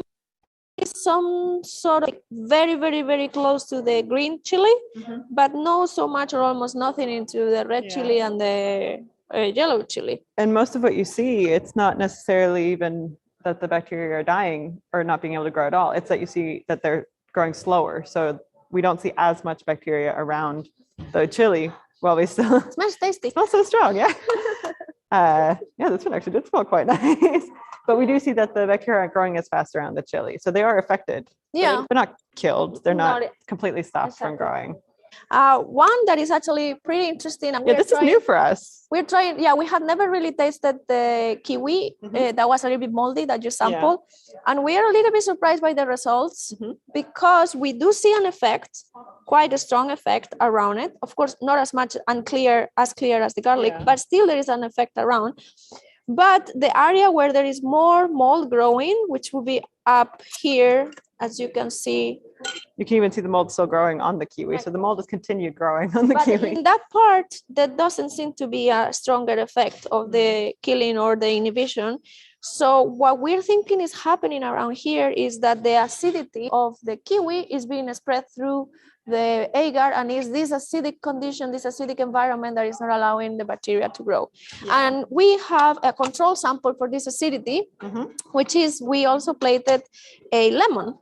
And as you can see, the lemon effect is really strong, but we do know that lemon doesn't have any component that is actively antibacterial. Yeah, it's the acidity of the lemon. We know that the juice is very acidic. The acidity kind of spreads through the agar, and then the bacteria don't like growing. This particular bacteria don't like growing in this acidic condition. There are some bacteria that love acidity, but they are actually not this kind of bacteria. And I mean, this comes kind of naturally. So if you think about it, if you cut your finger and you squeeze a lemon, it's so painful, right? It is, yeah. So it makes a bit of sense that this would be. Yeah. So you can see very, very clear. And if we compare perhaps the kiwi and the lemon, you see that it looks a little bit similar. Yeah. So the kiwi effect might not be the direct mold that we were trying it's hard to know if it's, and it might also be that the mold is preventing the growth a little bit, but not killing it. And the killing, or like the stronger effect is the acidity. It's hard to tell. Yes.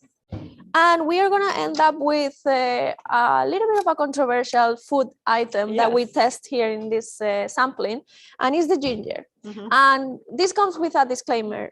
We know that a lot of people think that ginger helps somehow when you are feeling down with a cold, which might or not be bacterial or viral related. Usually viral. And a lot of people make like ginger teas and they do feel better. And we don't want to make you think that you are not right and that you don't feel better when you're taking these teas, because they certainly help. But when it comes to testing if they can kill bacteria, what we see is that there is no effect whatsoever. So they cannot kill bacteria. Ginger per se cannot kill bacteria, but it can certainly make you feel better. It can be anti-inflammatory. It might, things don't swell up as much. The effects from the bacteria might not feel as strong. It's also an immunobooster. So it is been shown to help the immune system to get rid of whatever infection is happening. But the ginger itself is not killing any bacteria. No. And this you can see very clearly in this sample, especially if we take one of the things that can kill bacteria. Okay, let's go back to garlic and compare the two. Yeah, so we can compare. That garlic doesn't kill bacteria in you either, but outside, which is the sample, the conditions that we're testing it, you can see that there is no effect from the ginger. Although ginger is very tasty and is present in a lot of tasty food. I was say, all these things combined minus the moldy chili makes a pretty delicious dinner. Also minus the bacteria. It's really good. Yeah. So as you can see, there's a way that we can test if some foods might have antibacterial properties and kill bacteria in the lab conditions and in the situation that we're testing them in. And we got some surprising results, some things that maybe they're very easy to see too. Yes, very exactly. Visual. And it's also kind of fun to test. Yeah, good. It smells nice. We've seen what food works, what food doesn't work. And what I want you to know is that actually antibiotics or something that could kill bacteria was firstly found in also a natural product. This is probably you have heard of Alexander Fleming. Alexander Fleming was a not so clean lab technician back in the days. Most labs weren't back in the day. Yes. So he had some plates of the kind that you have seen in the video thus far. And he had some plates, he went on to holidays. And when he came back, he saw that some of the plates had grown so old that they had mold growing in them. The same mold that you can find if you leave your oranges for way too long at home, or perhaps lemons, you forget a lemon in the corner of the fridge. Or in his case, it was actually moldy bread.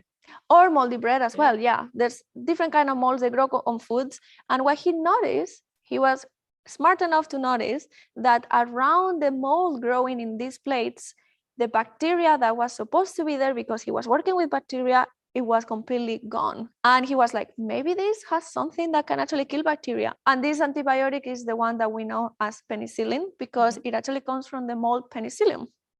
And actually, I mean, in Sweden, a lot of people use the phrase penicillin and antibiotic interchangeably. They call all antibiotics penicillin, because this is the first and often a still commonly used one, not exactly the same, but a derivative of that one is still commonly used. And talking about derivatives, we have seen that some food actually have compounds that can kill bacteria.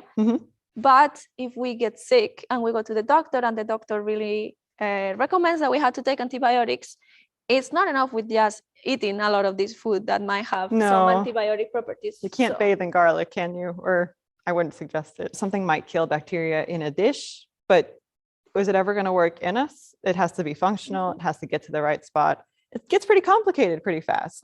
So what we actually give patients who are sick is what's called antibiotics. Yes.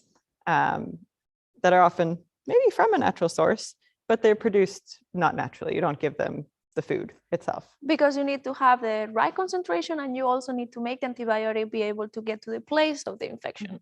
So for that, a lot of scientists for many years have done hard work to find the ways that these drugs can work as a medicine.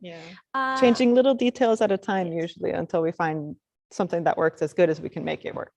But what we can actually do in the lab is to test if a bacteria can be killed or cannot be killed by a certain antibiotic.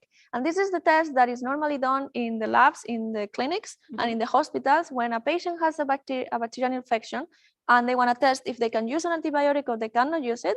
They use the same technique that we are going to go back to the lab and try to show you how we can test if we can use an antibiotic or not against a specific bacteria. Do you want to go to the lab? Sounds good. Let's go. So we're going to test if certain antibiotics can kill the bacteria that we're looking at. In order to do that, we have these little paper discs that are kind of drenched in antibiotics. So when we put the little paper pieces on the plates with the bacteria on them, the antibiotics spread out into the plate. And hopefully they can kill the bacteria that we're looking at, because that's what we want. We want to be able to kill bacteria when they're causing an infection or causing us harm. So first I need to spread some bacteria on the plates. I have two different kinds of bacteria that I'm going to spread. And I'm going to do this the same way I did before. So these are really two very similar bacteria strains, but one of them has gained some genes. So we can see if those genes impact whether or not the antibiotics are able to work against the bacteria. So then I'm going to try to put these discs on the plate. Sometimes it gets a little bit messy, so we'll see how nicely this looks, but I have three different kinds of antibiotic discs here, and I want to get one of each on the plates. I use this little needle to help me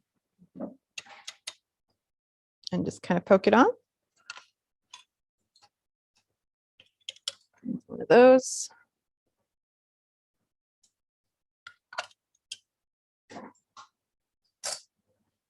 So then I've got one of each kind of antibiotic on this plate. Do the same for the other plate. Okay.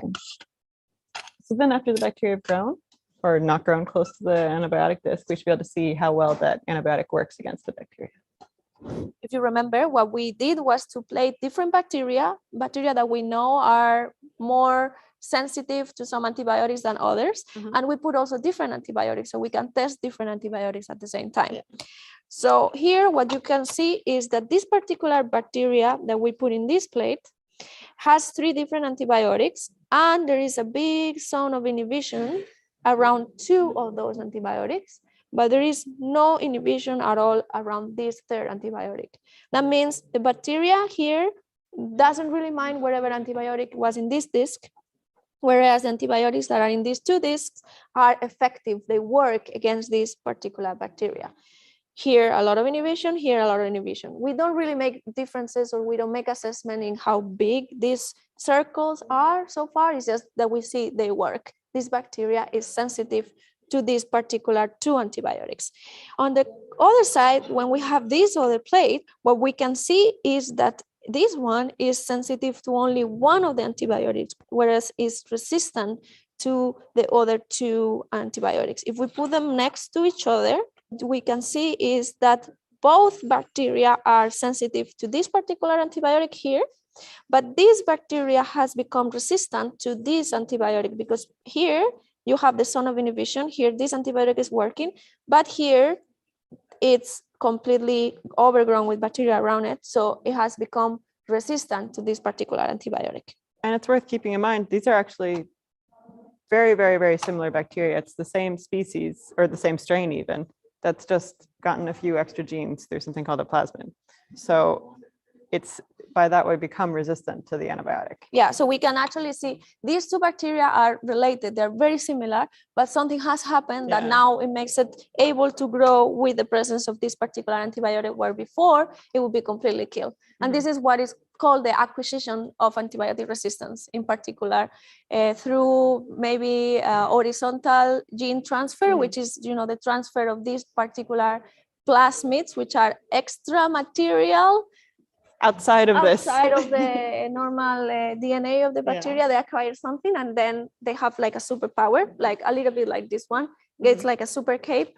It acquired a resistance to a specific antibiotic. Yeah, which is what happened in this case. It's the addition of new genes. So now we've seen how this ability of antibiotics to kill bacteria can be seen in the lab. We use these little discs, and we can measure the diameter of the zone that's clear, the zone of inhibition, as we call it. But the reason why these antibiotics maybe don't work against the bacteria can differ a lot. So some bacteria, just by how they are, they're the way they are naturally, the antibiotics won't work against that specific kind of bacteria. So like if we look at this bacteria behind Ava here, it has a pretty thick wall here, right? And depending on how this wall is built, maybe the antibiotics just can't pass it. In this case, it doesn't mean that there's anything that's changed about the bacteria themselves. It's just that that antibiotic doesn't work against that bacteria, which is why we often need to know what bacteria is causing what infection. It helps the doctor a lot to know how to treat that. But other times, we maybe have antibiotics that we think should work against this bacteria, but they don't. This bacteria has become resistant instead. And if you see in here, this purple stuff, this is this bacterium's genetic material. And bacteria can actually develop the ability to resist antibiotics. They maybe break them down sometimes. So something in here is coding for something that breaks down antibiotics, or maybe builds in a little pump that pumps out the antibiotics from the cell. So the antibiotic comes in, but before it can kill the bacteria, it's pumped out again. Yeah. Or if the antibiotics are targeting something in the cell, maybe a mutation occurs and that target in the cell is changed and it no longer really works against the bacteria. So this is a constant thing. Bacteria are always changing. They're always evolving. There's natural mutations occurring, that sort of thing. It's nothing that's really surprising to us. We kind of expect it to happen. Yes. The problem is that it's happening so much now. And it's happening really fast because we're using a lot of antibiotics, and sometimes we're using them for things that are not supposed to be used for. Yeah. Perhaps you have heard about the use of antibiotic in animal production, because it's easier to give antibiotics than having to keep them that possibilities of getting infections. So a lot of people used to just give them antibiotics to prevent the infections in the animal husbandry. Also, sometimes a viral infection looks like something that might be caused by bacteria. It's if the doctor doesn't know the difference between these, it's hard to tell. It's not that the doctors aren't doing their best. It's that it's hard to tell, and sometimes you need to treat somebody pretty fast. And we have a few examples here I kind of want to show real quick. Yes. Not all viruses look like this, but we have two examples of viruses that look about like this. Well, if we compare to some bacteria examples we have, or the bacteria that we have here, they look a bit different. But it's also worth bringing up, these are much smaller. Much smaller. And actually, I think it might be even up to scale. This one here is a virus that actually infects bacteria, not human cells or animal cells. And this is actually kind of like maybe a bit up to scale. Maybe this one should be even As I say, I think it should be even smaller. Because this one will come here and it will try to the bacterial cell the same way that another virus goes into our cells if it's a human virus. So we want you to really see that there is a lot of difference in how they look, but also how they work and how they sizes of it as well. Yeah, how they do things. It's very important that we think about these things, that antibiotics are not just expendable medicines that we can use at any time, in any moment, and for anything. We should use them only when a bacterial infection is suspected and confirmed. And if your doctor tells you that your bacterial infection is not strong enough or bad enough or the kind that will go away by itself, that antibiotics are not needed, that we don't really think we should have them because they exist, because we have to say them. Yeah. And on that note, you mentioned before that antibiotics have actually changed how medicine looks today. So Ava, do you know some medical advances that have only been possible due to antibiotics? Yes, it's very important to think that, for example, things that we think are common and that we cannot even imagine medicine without them. For example, surgeries that extend the quality of life of our elderly, like it could be hip replacements.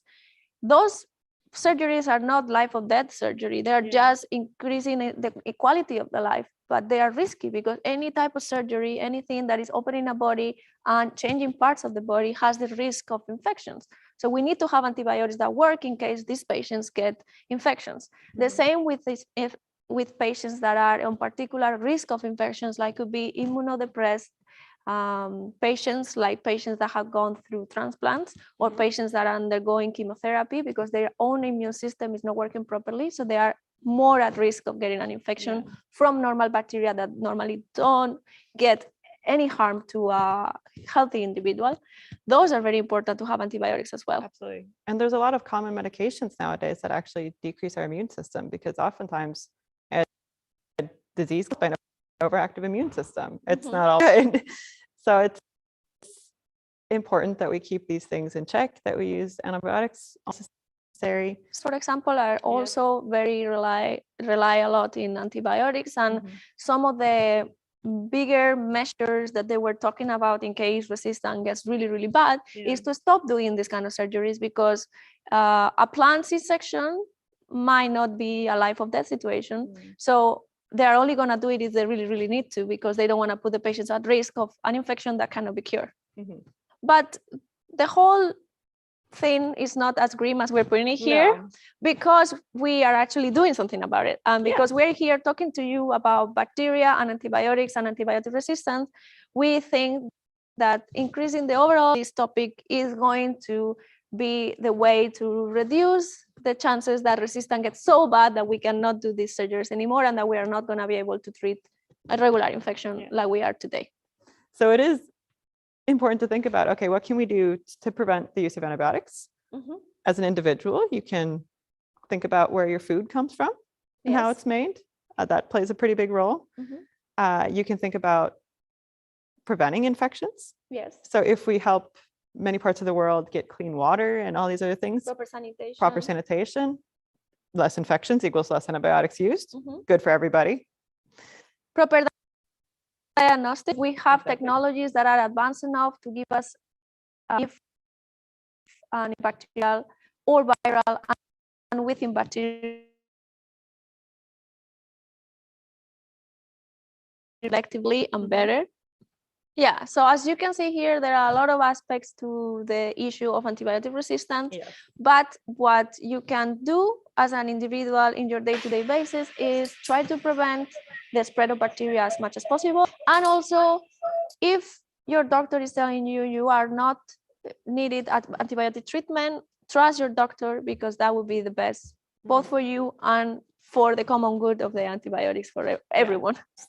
And please, if the doctor says that you have to take antibiotics, I know that as soon as you started taking them, you're going to feel much, much better, but you have to follow the instructions and finish the whole course of antibiotics in order to also help out the spread of resistance or the accumulation of resistance in a sense. So Eva, if people have been watching this video with us for a while, yes, what are some central things we want them to remember? Yes, so if you those of a little bit watching this video, just pay attention now. We wanted you to know that bacteria are everywhere, that bacteria are majority harmless, a lot of them are actually beneficial for our health and our immune system, that they're really, really, really small and you cannot see them with your bare eye individually. You need a microscope for that, but you can actually see them with your bare eyes if you can grow the bacteria and get bacterial colonies. And then you can go out there and test where bacteria might be found. We also learned that antibiotics, which are medicines that can kill bacteria, originally come from natural products, and still some food might have some antibacterial properties, but we have to have proper antibiotics as medicines in order to treat bacterial infections. And we are able to also test in the lab if these medicines are working or not working. When antibiotics stop working, what we have is a case of antibiotic resistance. And this makes the bacteria survive an antibiotic treatment. This is quite dangerous because that will mean that we cannot treat bacterial infections in people that get really sick. And it also might mean that the medicine as we know it today with transplants, C-sections, cancer therapy, hip replacements, for example, might stop looking like we know it today. And therefore we need to make sure that we only use antibiotics when we really, really need it. I know we said this a lot, but this is very important. Just use antibiotics when they're needed. Exactly. Good finish there. Yes. Thank you so much for being with us. We hope you enjoy and that you learn bacteria as much as we do, right? Yeah.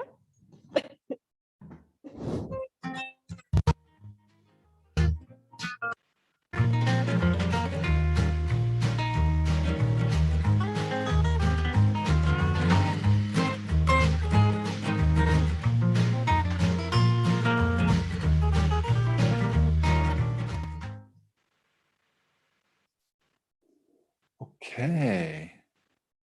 So thank you very much to Eva and Jenny for that pre-recorded video and such a nice example of how to look at antimicrobial resistance and how to demonstrate it and how to demonstrate how natural products can actually produce, can kill microorganisms and how antibiotic resistance has become so prevalent and what we can do about it.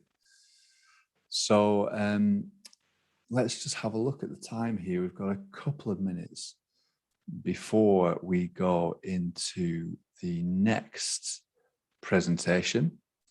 And the next presentation is going to be about culture collections in global sustainability and bioeconomy. And it's going to be given by Nelson Lima from the University of Minho in Portugal, but it's also a pre-recorded talk. But let's just have a look at the rest of the program for, it's now getting into the early morning here, but to early morning and the rest of tomorrow. If I can just share my screen briefly so we can have a look and see, so you can maybe pick things out that you would like to take a look at. So we've just seen Bacteria and Antibiotics 101. Got culture collections in the global sustainability and bioeconomy. Then I'm going to hand over hosting to Devanita Ghosh, who's going to talk about and chair the session on iron arsenic microbiology. We're going to have a little break, and they've got the super awesome science show host Jason Tetro with a panel of guests to talk about some really, really cool microbiological studies that have just been released, a range of stuff there. Then we're going to go to the vineyard. We're going to go to the Yangara vineyard in Australia, and we're going to get a tour of the vineyard and the winery as well, which is very, very interesting. It's going to be a live tour, and we tried that before with the brewery, and it seemed to go very well. So I'm very much looking forward to seeing the vineyard tour. Then I'm going to hand back to Joe. So we're going to go for the breakfast show in the morning, 7 o'clock Central European time. You can see the different time zones here. We've got America, I think it's Eastern Standard Time. And then what are the other time zones we have here? Eastern Standard, Central European, IST and JST. So 7 o'clock in the morning. And then we have traditional Japanese beverages, AMR, outreach soapbox, and then when we close, we're already over halfway through. It's gone extremely fast. So please pick out the ones you would like to go to, attend them live. If you'd like to ask questions, there'll of course be opportunities to see all the talks later on our YouTube channel. And please engage with us on social media. Watch there, comment, ask questions. We're really looking forward to hearing from you. And so without further ado, I'm going to go straight into the next talk now, which is the Culture Collections in a Global Sustainable and Bioeconomy by Nelson Lima.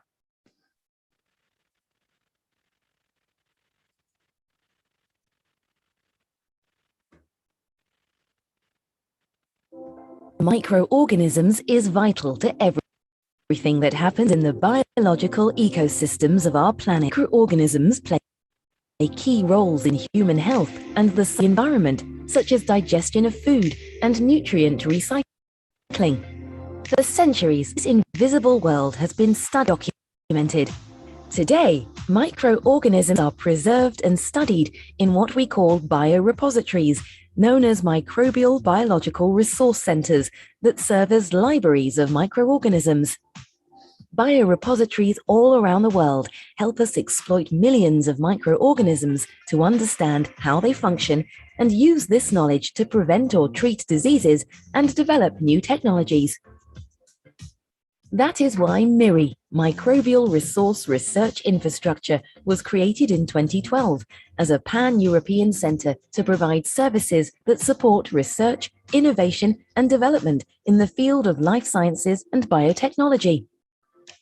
MIRI aims to ensure study and access to microorganisms is defragmented. Researchers can effect. To implement MIRI as a fully functional and sustainable research infrastructure, the European Commission funded Horizon 2020 project, IS-MIRI 21, Implementation and Sustainability of Microbial Resource Research Infrastructure for the 21st Century, was launched in 2020. Coordinated by the University of Minho, with 14 partners and 8 third parties from 10 European countries, IS-MIRI 21 intends to pave MIRI's sustainability by establishing it as an ERIC, a European Research Infrastructure Consortium, and instituting a set of services for MIRI's users to facilitate transnational access, or TN, to over 400,000 isolates of living organisms and their related information to the other. A central coordinated to manage transnational collaboration. A single entry point portal called Collaborative Work Environment to promote MIRI's expertise and resources. A higher education and training program for capacity building initiatives. An expert cluster platform to promote interaction among innovation actors and researchers. A larger international membership to enhance its accessibility. A robust financial sustainability plan to secure its longevity. Let me show you one of the ways IS-MIRI 21 will make a difference. Scientists from around the world can transnationally access thousands of microorganisms, microbial data, and higher educators share innovation through one single platform, CWE. IS-MIRI 21's outcomes ensure MIRI's mission is aligned with relevant European strategic agendas to advance research and innovation in biosciences, as well as increase recognition and appreciation of microbial life among its stakeholders. Through the collaboration of its various stakeholders, IS-MIRI 21 contributes to the enhancement of cross-national partnerships and the creation of a competitive and resilient bioeconomy in Europe and beyond.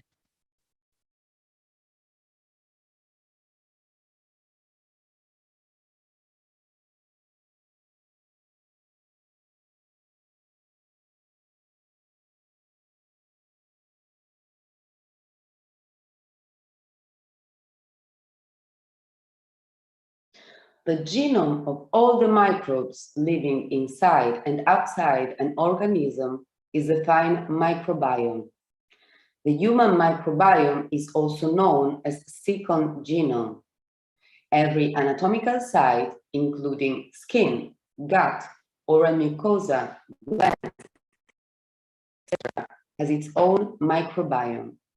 We can say that human beings are colonized by microorganisms, since, on the whole, 57% of the cells are microbial.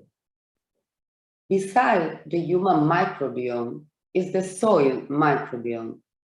Consider that 1 gram of soil can contain up to 100 million microorganisms. And the plant microbiome that is located in the aerial parts of a plant, in the rhizosphere and roots. In all these cases, a good microbiome is beneficial to its own host. Microorganisms inhabit the oceans too. Herein, they're present either as single cells freely floating or as communities associated to vegetable substrates like algae or to organisms like corals and fishes. These communities make up the so-called marine microbiome that is still largely unexplored and that can also reside in the sand, in the sediments, and in the water columns. Environmental and human microbiome are strictly connected. A person with a bad diet will have a fragile gut microbiome and consequently a fragile health. Likewise, a person eating fruits and vegetables derived from plants and soils with a poor microbiome will not nourish his/her microbiome and will develop a fragile health. On the contrary, a person eating healthy food, rich in fruits and vegetables derived from plants and soils with a healthy microbiome, will strengthen his/her microbiome, developing a good health. Have a look at what happened to corals with bad microbiomes. They are all dead. The same happens in soil with a bad microbiome. Nothing grows. A new microbiome has been recently discovered, the plastisphere, or the microbial community capable of colonizing and growing on plastic. Plastic waste is literally suffocating our world. And as you can see in these pictures, also the oceans are dangerously full of it. The fact that microorganisms can grow and reproduce on plastics rudely abandoned in the environment means that they get nutrients from it. That is significant because it means a degradation of the plastic material is happening. Somebody will want to know who are the main actors that together build up a microbiome. Well, all the microbial categories are involved. Bacteria, microalgae, viruses, unicellular organisms or protozoa, filamentous fungi, and yeast. Now, a straightforward question will be, are all these microbes good or bad for us? We are used to consider them bad since we know them only for the diseases they cause. But this is not the whole truth. There are awful and malignant microbes, but also marvelous and fantastic ones. Let's get to know some of them. Among the worst bacteria, we can find the causal agent of flesh-eating disease, staph infection, meningitis, pneumonia, tuberculosis, cholera, and dysentery. There are diseases caused also by fungi and yeast. Fungi can affect the lungs, the brain, the nails, the oral cavity, and the guts. Bacteria causes diseases also in plants. They can damage strawberries and tomato plants and olive trees. Likewise, fungi are important plant pathogens. For example, they can affect grapes, cause race blast on rice, or devastating wilt diseases in many plant species. In addition, some bad fungi can produce mycotoxins, extremely dangerous compounds that can cause illness or death to humans and animals following exposure via inhalation or consumption of contaminated food. Despite what we've just seen, the number of pathogenic microorganisms is very low. In fact, more than 99% of the known bacteria, viruses, protozoa, fungi, and yeasts do not cause any disease and can rather be useful instead. Many microorganisms are used in food industries, in pharmaceutical industries, and in industrial biotechnology. Therefore, microorganisms, together with the compounds they produce, find numerous fields of application, ranging from agriculture to the production of biomaterials. Let's have a look now to some examples of beneficial bugs. For a start, we can have a look at acidic acid bacteria. Acidic acid bacteria can convert a number of carbon sources into biomolecules useful in food and beverages, chemical, medical, and pharmaceutical fields. They are commonly involved in vinegar, kefir, and kombucha production, and can be also found in other fermented beverages like wine, beer, and cider. Acidic acid bacteria can transform alcohols and sugars to produce a number of compounds that can be used in pharmaceutical industry. Lactic acid bacteria are mainly used in the production of fermented dairy products like yogurts, meat, and vegetable foods, but also sourdough. They're also used for bread fermentation to improve its properties and shelf life, and to delay bread staling. And here we are with filamentous fungi that we normally eat. Penicillium roqueforti is used for the production of a number of blue-veined cheeses, like Stilton, Roquefort, and Gorgonzola. Thanks to the production of enzymes, this fungus is involved in cheese ripening and flavor production. Likewise, Penicillium camemberti is the main ripening fungus found on the surface of soft cheeses such as Camembert and Brie. In 1928, Alexander Fleming realized that a mold later identified as Penicillium chrysogenum was capable of killing a wide range of harmful bacteria. His assistants, Stuart Craddock and Friedrich Riley, managed to isolate and purify the molecule responsible for this activity, penicillin, and so the era of antibiotics began. Fungi, as well as bacteria, can be used as agents of biological control to overcome the use of harmful pesticides. The secretion of metabolites with biological activity and the competition for space and nutrients with other pathogens leads to a reduction of pests and consequently to an healthy. What about yeasts?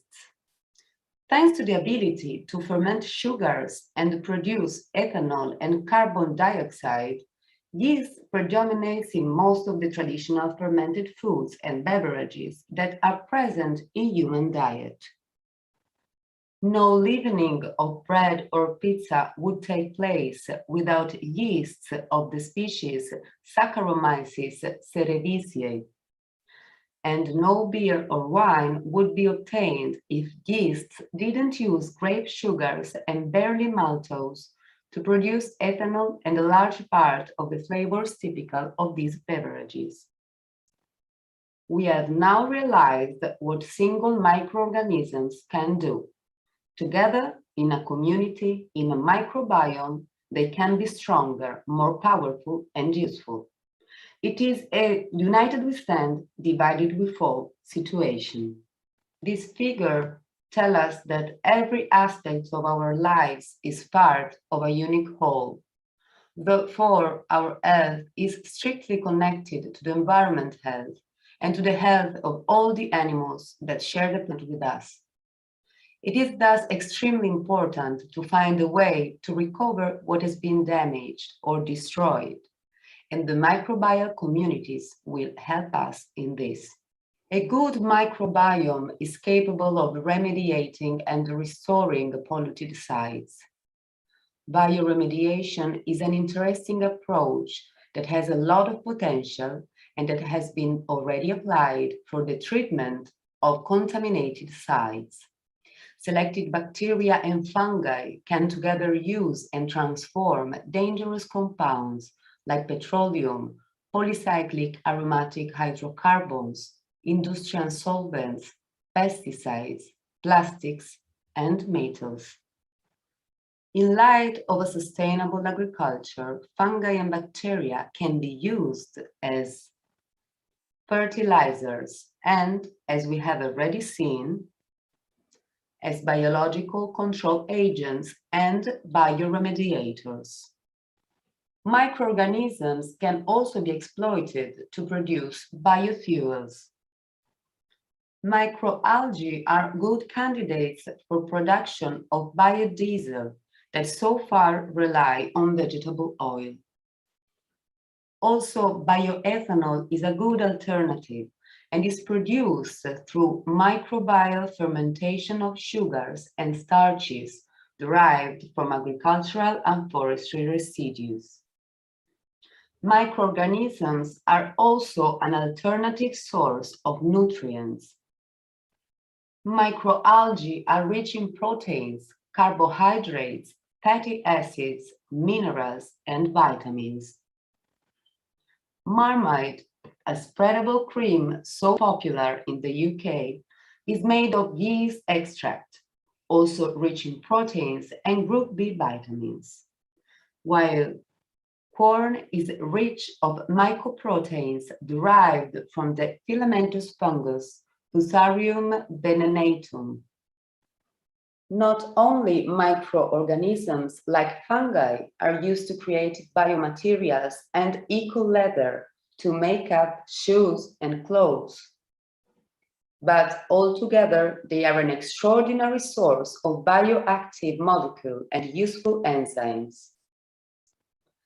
And finally, this is the BIQ house located in Hamburg, the first experimental building powered entirely by microalgae.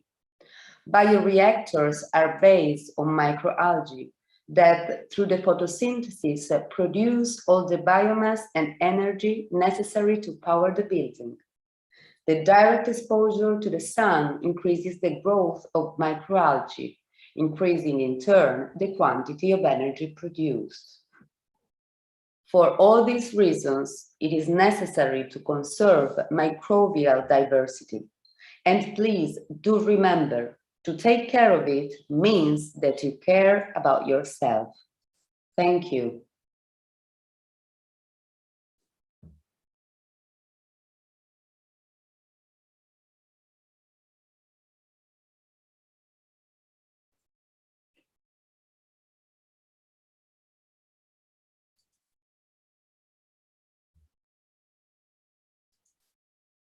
All right, thank you very much to Nelson there for that very, very interesting pre-recorded talk. What I'd like to do now actually is we're waiting for another session to start. And it's going to take about 10 minutes, I guess.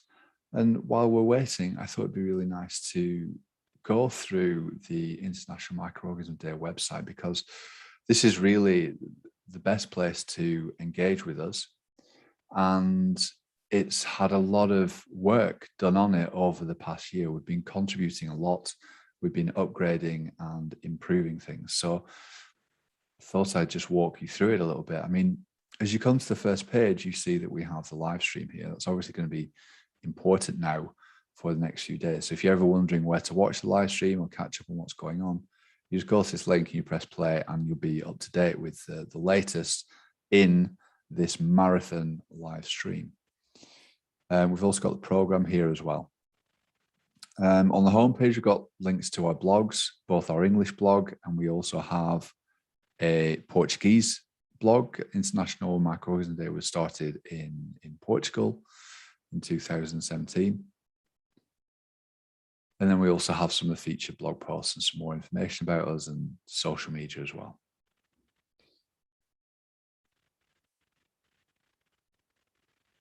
So one of the things that we have highlighted a couple of times through the sessions already are the art. We've produced art for the blog, for the Women in Microbiology, but we've also produced art, or should I say you have produced art in the art contest. And you can see all of that in our gallery. All of it's online, and you're kind of free to use it, share it with attribution, and yeah, do whatever you want with them, basically. So we can maybe take a quick look here at the Microbial Art Contest.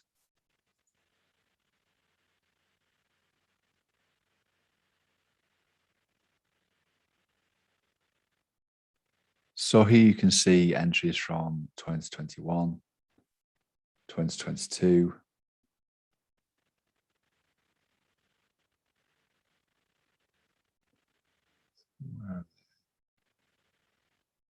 yeah, they're currently being counted, of course, because we've only just announced the winner, but they will be there. And here are the entries from 2020 in all the different categories.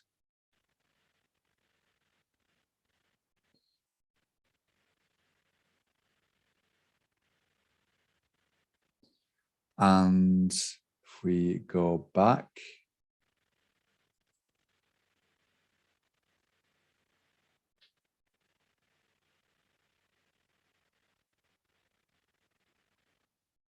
you can see the pictures from past events on this page, but you can also see, as we mentioned earlier, the Women in Microbiology illustrations.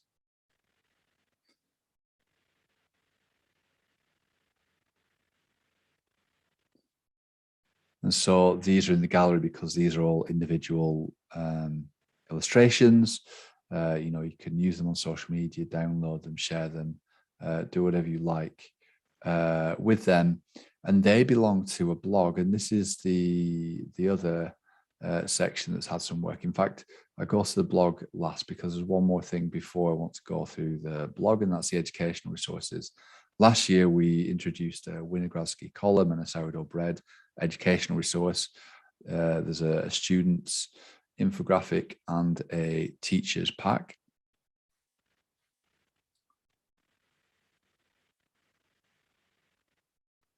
And this year, we've added 2 more. So we've added making yogurt and making agar plates.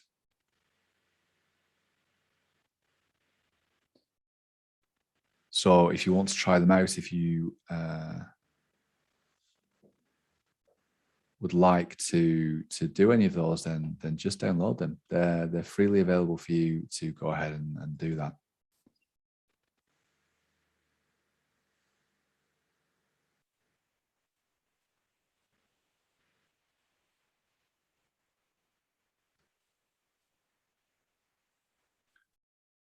And finally here we have the blog. So the blog, we've actually been trying to recruit bloggers and trying to get more people writing, which has been going well. You can see we've got contributed articles if you're interested in contributing, you're more than welcome to send us an idea or a pitch or an article. If you're interested in learning about blogging or the format of the blog or skills that you need to start blogging, then we've also got a blogging bootcamp here, which I just scrolled past.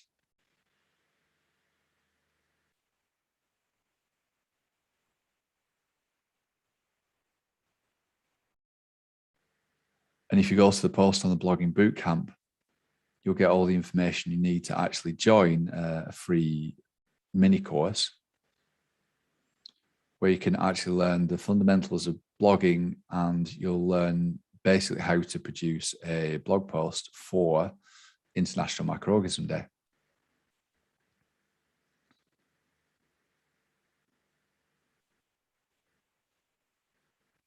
So to do that, you can just go there and register your interest, and you'll be enrolled in the course. And then you can actually, if you think you would like to write it, think it's something you'd be interested in doing, but you're not sure how, then that could be a very good way to start. You just do the course, and then you kind of are taken through all the steps you need to write an article.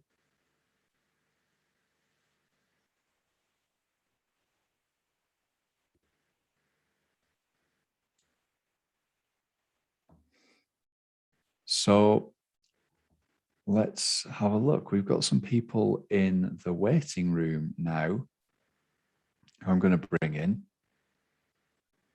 We're a little bit early, but that's okay. Let's see who we've got. We've got Devanita and we've got Sugata.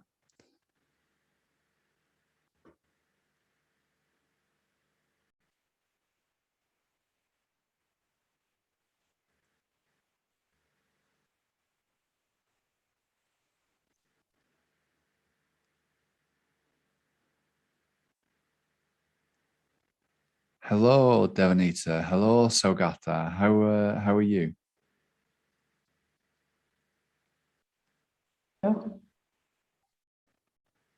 Hello, hello. Hi. Hi, Professor. Welcome to the live stream.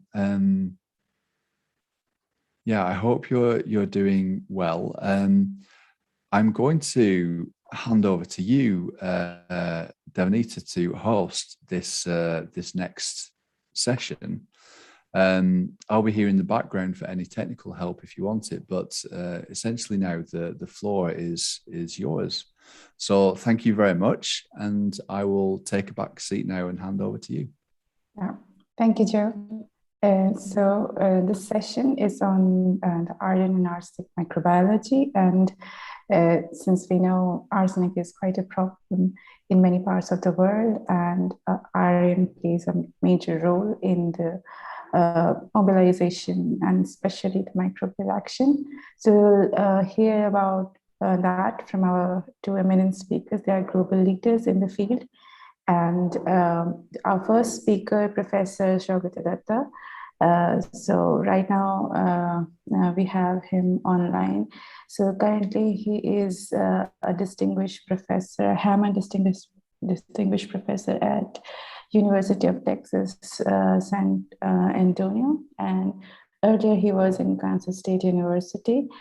Professor Datta has been working in this field for a very long time, along with the issues of water resources, water availability, and understanding the cycling of different metals and organic compounds. So today, with this, I would welcome Professor Datta. Sure. Thanks, Devanita. This is a real pleasure. Can you hear me properly? Yeah, we can. Okay, great. Yeah, it's a real pleasure to be here, and thanks for the invitation to be a part of this speaker series of this eminent, FEMS. The idea that you chose is just excellent. So I'm very happy to introduce our work a little bit to all of you, and also initiate some discussions maybe towards the end if time permits and stuff.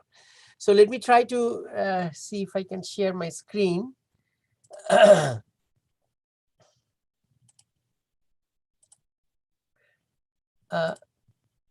Okay. Yeah, we can see that. Okay, can you share?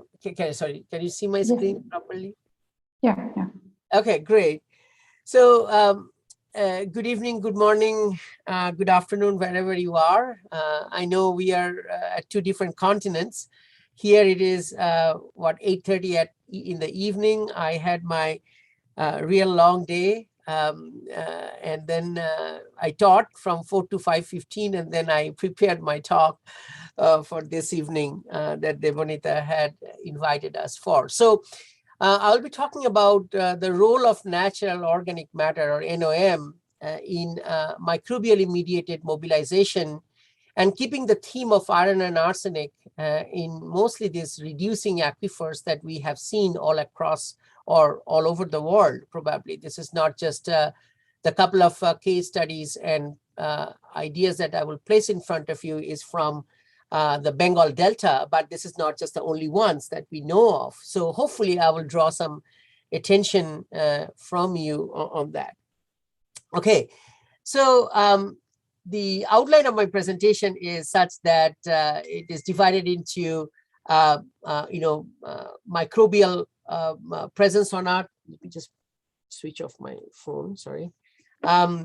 It's microbial processes on Earth, microbial iron cycling, how natural organic matter comes into play, and then microbially mediated iron cycling and its impact on human health. I think this part will draw some attention, and then a few case studies from our group that actively we are working on. Okay, so we know that microbes are present everywhere, and this is something that this audience is fairly knowing about, on the ocean or on the subsurface or in the soils. We have not gone into the ocean from our research group, but definitely we have dabbled into subsurface and soils.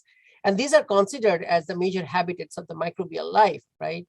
And relatively, a smaller population of microbes actually can live in minor habitats, as for example, that's where we work mostly on groundwaters, wastewaters, even in animals or plants. So this is something that we already are knowing this to go forward with our idea of knowing the microbial cycling of iron and arsenic, for example. But here I just present the global iron cycle.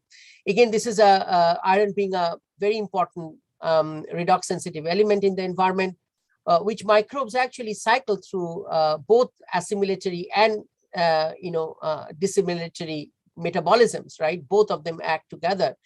Most of the cases, the autotrophic microbes obtain their energy by oxidizing the reduced form of iron and sulfur, whereas the heterotrophic microbes, they obtain their energy by consuming the carbon in the environment, right? So in turn, they also oxidize the iron and sulfur. So cycling of iron is very important in geochemistry, especially with this soil sediments, groundwater geochemistry, and is incomplete without really studying the roles of microbes. So knowing that microbially iron is cycled, microbes love the redox process, right? So as there is always a transfer of electron, and they obtain the energy for their survival from this electron transfer. Now, the chart to the right actually indicates that various mechanisms by which iron is cycled in the natural environment through the microbial oxidation or reduction reactions. So this is something that is important to keep in mind when we have that process of exchange of one electron that provides the energy to the microbes. Okay, natural organic matter. So the natural organic matter, as we all know, can be really divided into various fractions, right? As shown in the figure to the left. And this is based on the size of the molecules, the elemental groups, or the functional groups, mostly composition. For example, the biggest circle really is the total organic matter, right? I mean, total organic matter. And then we have the larger cycle of the DOM. Now, for example, you know, a lot of the dissolved organic matter contains the dissolved organic carbon, right? The nitrogen, the phosphorus, which is based on elemental composition. Now, the DOM is also classified as either humic or non-humic substances, which also play an important role in the mobility of these metals or metalloids. In this case, one is iron for sure. Okay, so this picture actually shows the typical sources of, so we say that, you know, release of organic matter from natural water. So as you can see, there are terrestrial sources such as, you know, higher plants, aquatic sources such as the microbes or the algae. And then figure to the right, to a little bit bottom, shows the various processes and transformations that this dissolved organic matter undergoes before we characterize it in a sample. Now, these processes could be either photochemical and chemical transformation, as well as it can be microbial processing.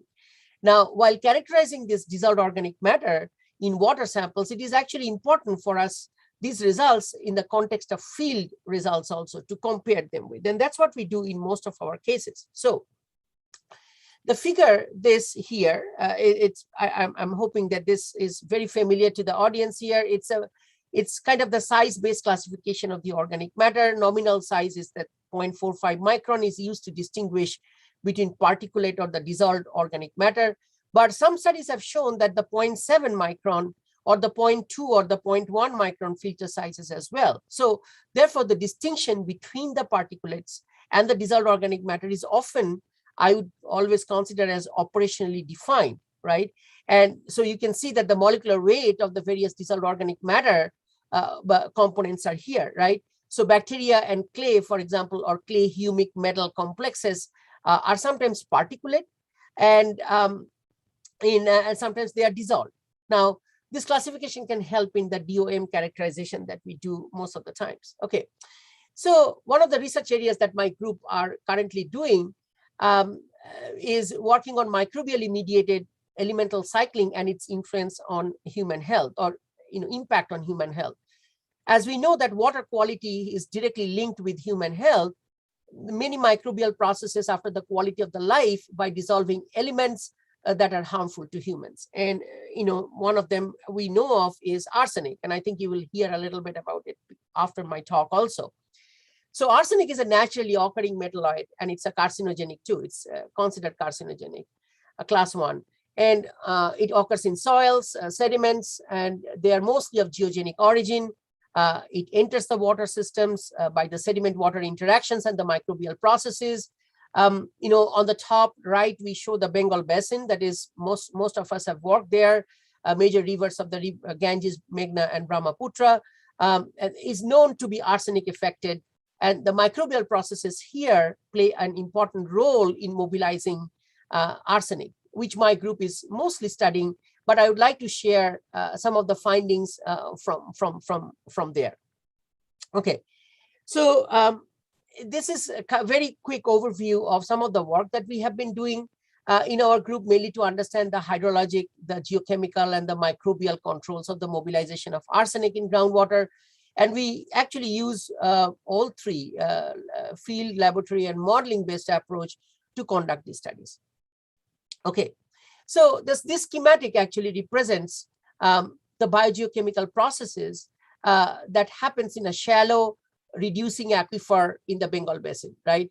And in this case, the labile organic matter from the aquifer sediments serves as a food, as an electron donor essentially, for iron-reducing bacteria. Now, older or recalcitrant organic matter in sediments is relatively less labile for microbes to use as their food.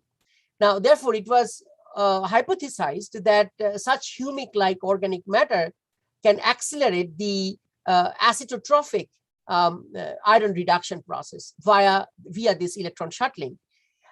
Aqueous complexation is there also, and then competitive sorption. That's also, you know, other elemental ions like phosphates quite very easily demonstrate.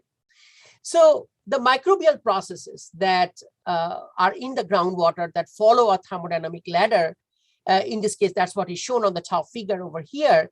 And these heterotrophic microbes can use the organic carbon as a source of energy, just like we eat and breathe, right? I mean, these microbes eat organic carbon and breathe not only the oxygen, but a variety of electron acceptors. For example, the oxygen or the nitrates or the manganese, iron, sulfur, and hydrogen, and in a sequence, like as it is shown here. So for example, oxygen is most favored electron acceptor for the microbes, whereas hydrogen is the least, right? And others are kind of falling in between. Okay, so having said that, we can see from the figure that as the oxygen is depleted in the system, then the system also becomes anaerobic, right? And in the Bengal Basin aquifers, we have seen that the sediments that are rich in iron 3 minerals, arsenic also often absorbed on these minerals. And that's where the arsenic relation comes in. When the microbes reduce the iron minerals and dissolve them in the groundwater, arsenic is also followed, meaning they are mobilized into the groundwater. So the supply of organic carbon into the aquifer actually dictates how much arsenic will be mobilized or solubilized as it supports the microbial life, right? So this schematic actually here at the bottom shows that various mechanisms rather by which microbes can mobilize arsenic in the groundwater that can use organic carbon as a food.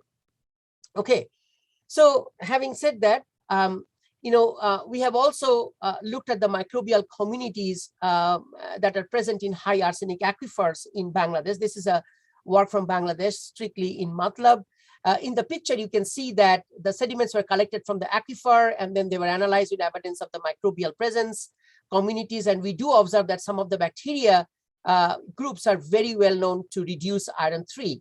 Laboratory experiments were also done with various strains of the iron reducing bacteria in presence of different types of organic matter, such as either like the acetates or recalcitrant organics like fulvic acids, to inform how the microbes can utilize the available organic matter.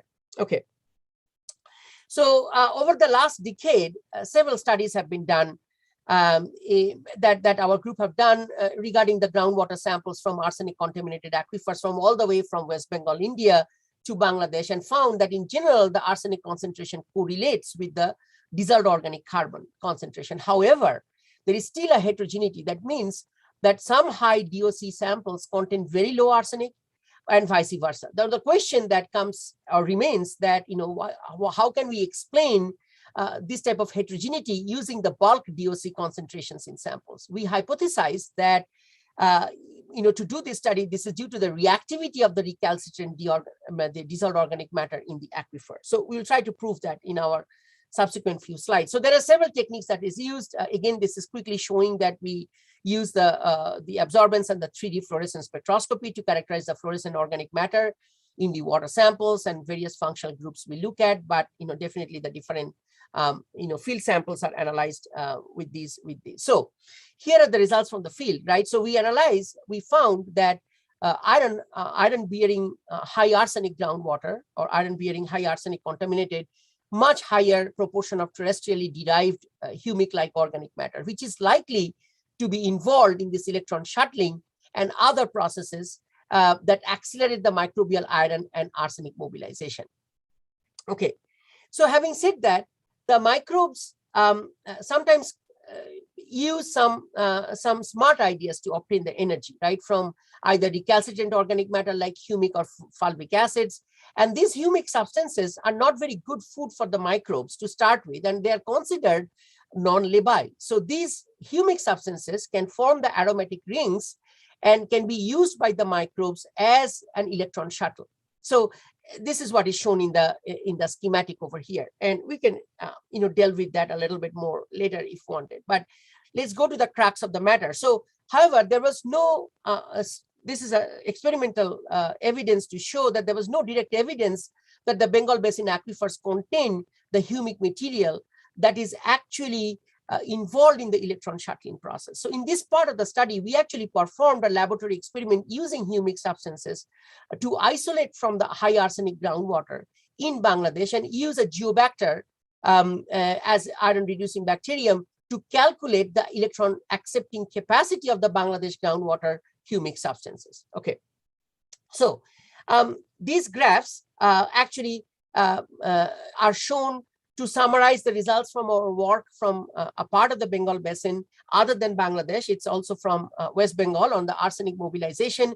And we observed that relatively younger Holocene aquifers contain the higher concentrations of dissolved arsenic, as shown in the red symbols over there on the map, on the plots. And also you can see these concentrations of iron, manganese, and dissolved organic carbon that are also elevated in some samples with high arsenic. Now, this is because iron, arsenic, and manganese are all released during this microbially mediated reductive dissolution process, which is fueled by the dissolved organic carbon. So the concentrations of some of the other co-occurring elements, like what I show on the plots to the right, actually is of concern, or some are not of concern right now, but should be monitored in the future. The graph that I show on the left bottom over here, that actually shows the close relationship between the dissolved arsenic and the dissolved organic carbon at multiple sites in Bangladesh. Also mostly in Bengal Basin altogether that we have studied so far. Okay, so let's go into the another ongoing study that we are doing. It's about the dynamic iron curtain, or also we call the natural reactive barrier, right? Now, these dynamic iron curtains are usually at the boundaries between the aquifer and the river, right? So you have the oxidizing river water and the reducing groundwater. And what I show here are a dry season, monsoon season, variation of this barrier, so to say, the expansion of the barrier, and then contraction of the barrier also. And then at the same time, we show that how these river waters are either in the form of groundwater discharging from the river to the actual groundwater rather, and upwelling the groundwater, or the other way around. So this type of natural reactive barrier is actually formed of mostly the high iron content, and so iron oxyhydroxides, goethite, even limonite, or sometimes iron oxyhydroxides are the main component out here. It's very difficult to analyze it. We had a paper a few years back talking about from the Meghna River, and we are currently doing a work funded by the NSF to look at that more critically, this presence of this natural reactive barrier. Okay, so what we did was we collected the pristine sediment cores from the Meghna River and also from the adjacent shallow aquifer with high arsenic groundwater. The locations of the cores are shown on the map on the top, and also in reference to the Meghna River, right? And the depth to the water table is given along the different sections of the cores that we are showing. So what did we do with them? Basically, these collected sediments were performed as a leaching experiment to mimic the mixing of the fresh river water into the aquifer. And these extracts of the sediments in ultra pure water after the experiments were done were analyzed for variety of inorganic and organic parameters. And I will try to kind of illustrate that quickly. So the results actually indicate that the sedimentary iron and the arsenic and two other redox sensitive elements like cobalt and vanadium in these river banks. Now you can see that about a 40-meter depth interval, or rather 40-meter distance from the river, we observed that these enrichment of the iron, which could be seasonal natural reactive barrier. So also we note that the enrichment of the arsenic and other redox sensitive elements slightly varied from the location of the iron. So not that all the places where the iron was high, arsenic was also high. So which may be attributed to the differential oxidation of iron and arsenic upon mixing of the fresh river water, right? That's more oxidized river water. Okay, so this is also another way of looking at it. It's more like of a colored diagrams to understand that where from the river that we see this type of iron enrichment, and as such what the iron enrichment is correlated with, as I was mentioning about that vanadium, cobalt, and also mostly iron and arsenic. So we also looked at the in this case, these are looked at the loss on ignition, and we show that there is a proxy, or loss on ignition is used as a proxy for the total organic matter content of the sediment samples that are found with some silts and clays contain the highest amounts of the LOI. Now, while the riverbank and aquifer sediments contain much lower in this case. Now, interestingly, we observed that the leaching experiment, that the riverbank aquifer sediments, although they contain the similar bulk organic matter, their water leachability was drastically different. For example, the aquifer sands leached much more organic carbon than the river sands. Now, we also should note that even though the silts and the clays, like in this case, the silts and the clays to the right-hand side, you see that as the silts and the clays are plotted over here, where the water leachable organic carbon content, even though the silts and the contain much higher organic matter content, they did not leach that much of organic matter during the experiment. So we did the fluorescent signatures of the organic matter that leached during this experiment that actually varied significantly between the riverbank sands, the silt, and the clays, right? So the silts and the clays in this case contained humic-like and terrestrially derived organic matter, whereas the riverbank sands, they contained the fresh, relatively labile organic matter, and fresh aquifer sands contain a mix of the two. Okay, we shouldn't say fresh, but at least to us, when we collected them, when we analyzed them, they were pretty fresh. Okay, so this is just a cartoon to show that these results actually suggest that the arsenic enrichment was present in the Meghna riverbank. Now, the cycling of the arsenic and iron in the riverbank appears that to be different in this case than the typical like shallow aquifers in the region, right? And this is an ongoing study. We are currently pursuing more additional analysis, including sequential extraction of these sediments.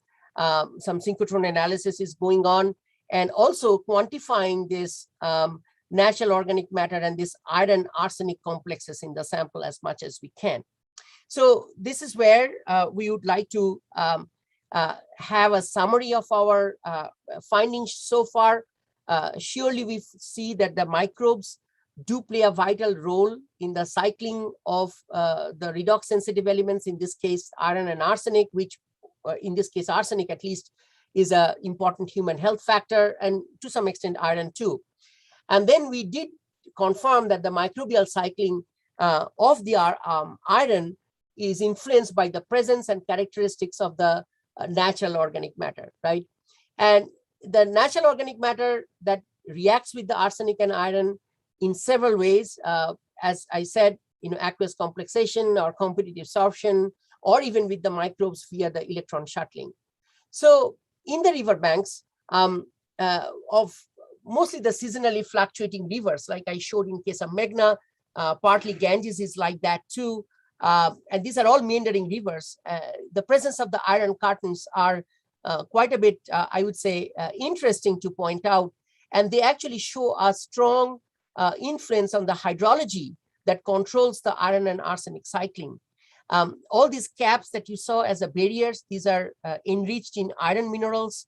And we see the mostly the arsenic getting absorbed on this iron-rich barrier, if you may call, in between this aquifer sediments and the river. So the microbial cycling of iron perhaps influence the mobility of other oxyanion forming trace elements in addition to arsenic, like we showed for vanadium and cobalt, but definitely others need to be paid more attention also. Therefore, it is of prime importance in a human health perspective, again, not just for iron, but for the other elements that we just talked about. So with this, I will be happy to take any questions or any discussions to follow. Thank you.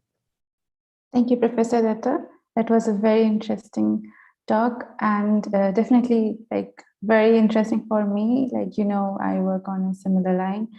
I have pretty much a lot of questions, but I would also like to ask the host if we have any live questions from the audience. We don't have any live questions yet. Sorry, we don't have any live questions yet, but I'll jump in if I get any. I'll either write them to you in the chat or I'll open the microphone up, but go ahead with your questions. Okay, thank you. Thank you, Ben. So I have one question, to start with the humics in the deep aquifer. So because in one of your slides I was looking at, and you said that there is an increase, and then there was a shoot up after 30 meters or so. And that seemed pretty interesting, like what is happening in the deep aquifers, because then we can think of when we talk about the safe and the unsafe aquifers, and where with some places where the microbes are in action and some places where they are not, and that's why some of the aquifers, the Pleistocene are safer. So why are you seeing these sudden increase in the deeper aquifers, or are these humics, or? Yeah, probably you are definitely. I would say that it's on the right track of thinking that probably the deeper aquifers may have a higher quantity of the fresher humics. Now, how do they retain back at that depth? After a reasonable time frame, like for example. But if you can really imagine that these systems are so much fluctuating with time, meaning that they are so dynamic environments that probably much more of this upheaval of the sediment, especially with these riverbanks and the aquifers together, with the course of changes of the rivers, and these are, as you know, probably many of these stalwarts in this direction have pointed out, that these are the paleo-oxbow lakes or the paleo channels, right? So definitely these are more exacerbated, more of the reacted sediments that way. So when we talk about these more reactive sediments and they are going into the deeper aquifers, I think that characteristics do change. And probably the addition of fresh organics also, like in this kind of terrains, are quite often very possible. And now whether they percolate down to those depths is a big question. I do not know. But I do know, we do see that there are a lot of impermeable caps, for example, like the clays in between. Now, if these clays are also playing the same or similar action like the organics is another thing to understand. So one of the parts that we did not pay attention to yet, but we love to, is this clay, NOM, and then this arsenic or iron kind of the complexation to understand. The organic carbon that is actually more hosted in the clays rather than organic carbon itself within the other mineralized parts of the sediments.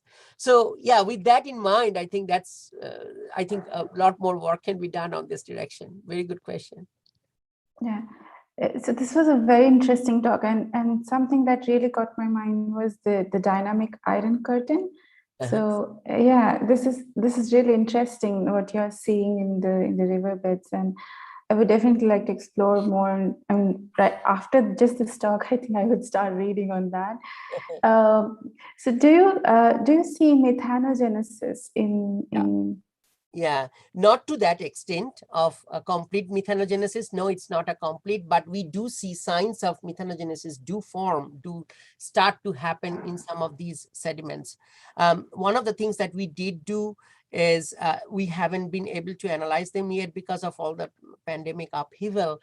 Basically to date some of these sediments and then see that if which dates of sediments, and these are very freshly collected, right? So probably with the recent river upheaval or the floods that happened in the couple of years back, the few centimeters of the sediment has been trapped in that within that time frame, right?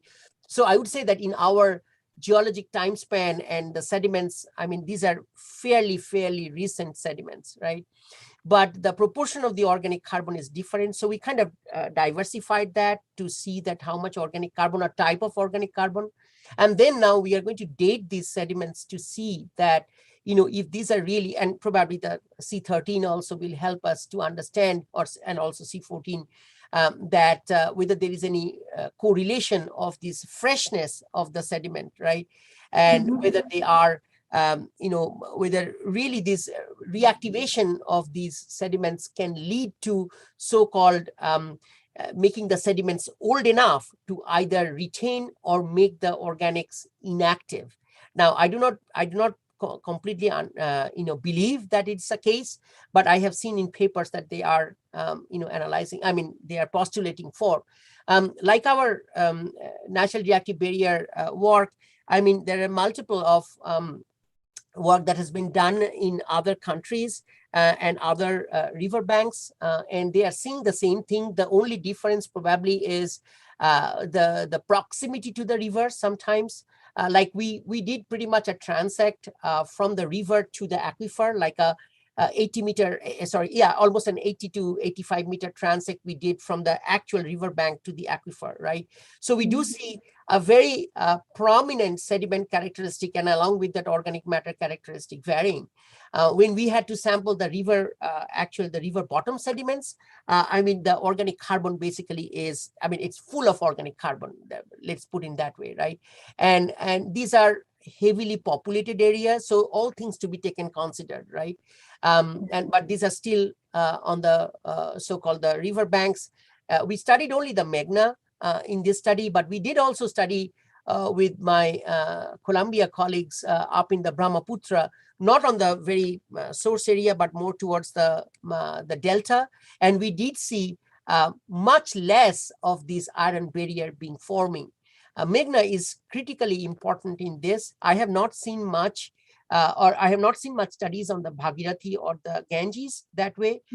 But surely if we do study in kind of pristine areas along those rivers, we will find the same. That's our kind of aim of the future studies that we will try to take on.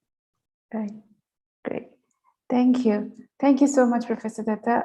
We have our next speaker in line, but this was a very interesting talk, and thank you for delivering this. Can I stay back for the next talk? Yeah, sure. Of course. Okay. Thank you very much. Hello, Professor Sir.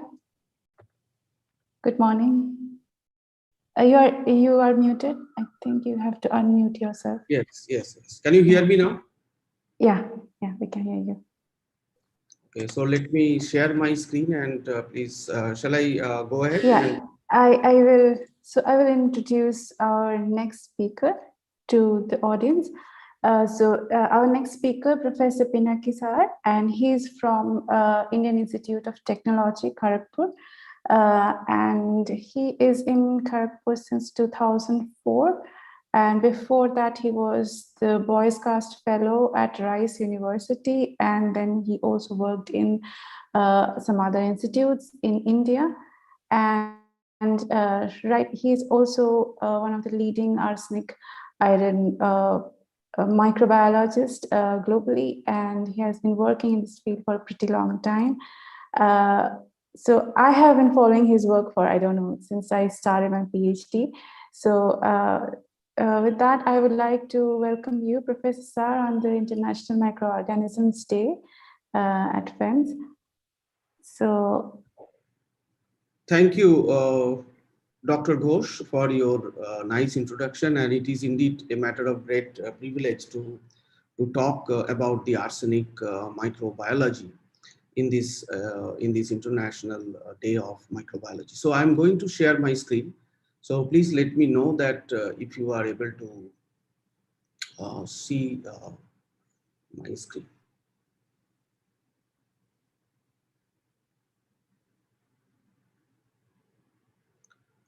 Okay.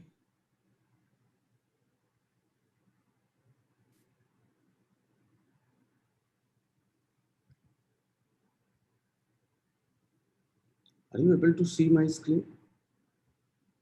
Not yet. Okay, so because we are not using this particular Zoom platform for our regular classes, so you have to just train me possibly. So should I go to the desktop or exactly where I have to go? So Microsoft PowerPoint. So once you have opened the PowerPoint, and then you have to click the share screen on the bottom of this Zoom screen. Mm-hmm. And there's a green symbol on the green thing is coming, but yeah. And okay, once again, Ben, Professor Sar has access to share his screen. Yes, Yes, he does. So at the bottom of the window, yeah, just click on share screen and it should give you a choice of options which window you actually want to share, and then you should choose the PowerPoint. Well, so when I go for this share screen, a couple of options appears: desktop one, whiteboard, iPhone, Google Chrome, Microsoft PowerPoint. Choose the PowerPoint one. Okay, PowerPoint, and then share. Then another dialog box is coming: allow Zoom to share your screen, cancel and open system preference. Okay, so maybe security and privacy to grant access. So I don't know. I'm sorry. How to go about this security? Ben, can you please quickly help me?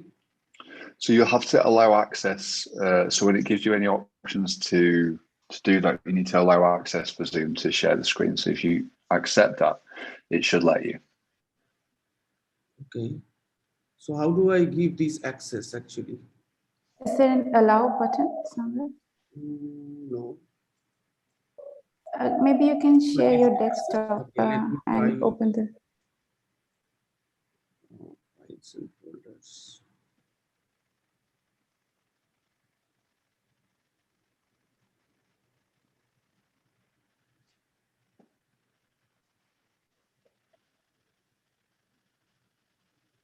So, is it visible now by any chance? I don't know. No, not yet. It's not coming. Can you share your desktop and then open your PowerPoint on the desktop and minimize the screen? Yes, it is already open. It is already open. Okay. It is already open. I'm just looking at the security. I think my Mac machine is not allowing me because it has some security issues, file and folder. So I'm really sorry about this. So let me just quickly. No problem. If you want, you can send it to me and. Okay. Shall I do that? Yeah. Yeah. So I don't know.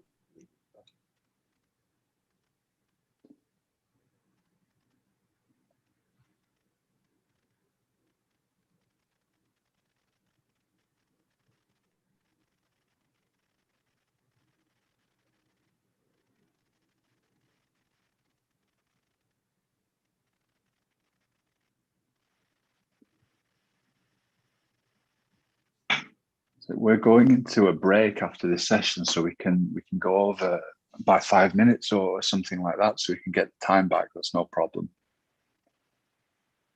Okay.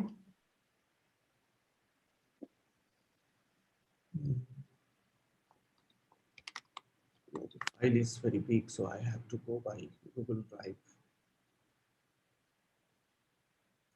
So I think then, Devnita, you can go, as Ben suggested, go for a quick break, and then I think by this time we'll be all set. Okay. No, okay. sorry, I was saying instead of going for a break now, we do after, yeah, because it will only be a short break now, so there's not much point sending people away and then coming back, but we can overrun a little bit. But what I suggest we do, we kind of do the transfer of the file now. And as soon as you've done the transfer, Dr. Pinakasar, maybe you can give a little bit of your introduction while Devonita is downloading the file and kind of setting it up, so we can just hear a little bit about the intro of your research, and then when you're showing the figures and the slides and stuff, then the presentation will be ready to go. Does that sound okay? Yeah, I'm okay with that. So I'm just sending through, uploading in the drive, and maybe in a few minutes, Devnita will get it. Brilliant. I'm really sorry for this mess up, problem. but We're seeing this all the time these days. Yeah. So it's taking time. The file is little big. No problem.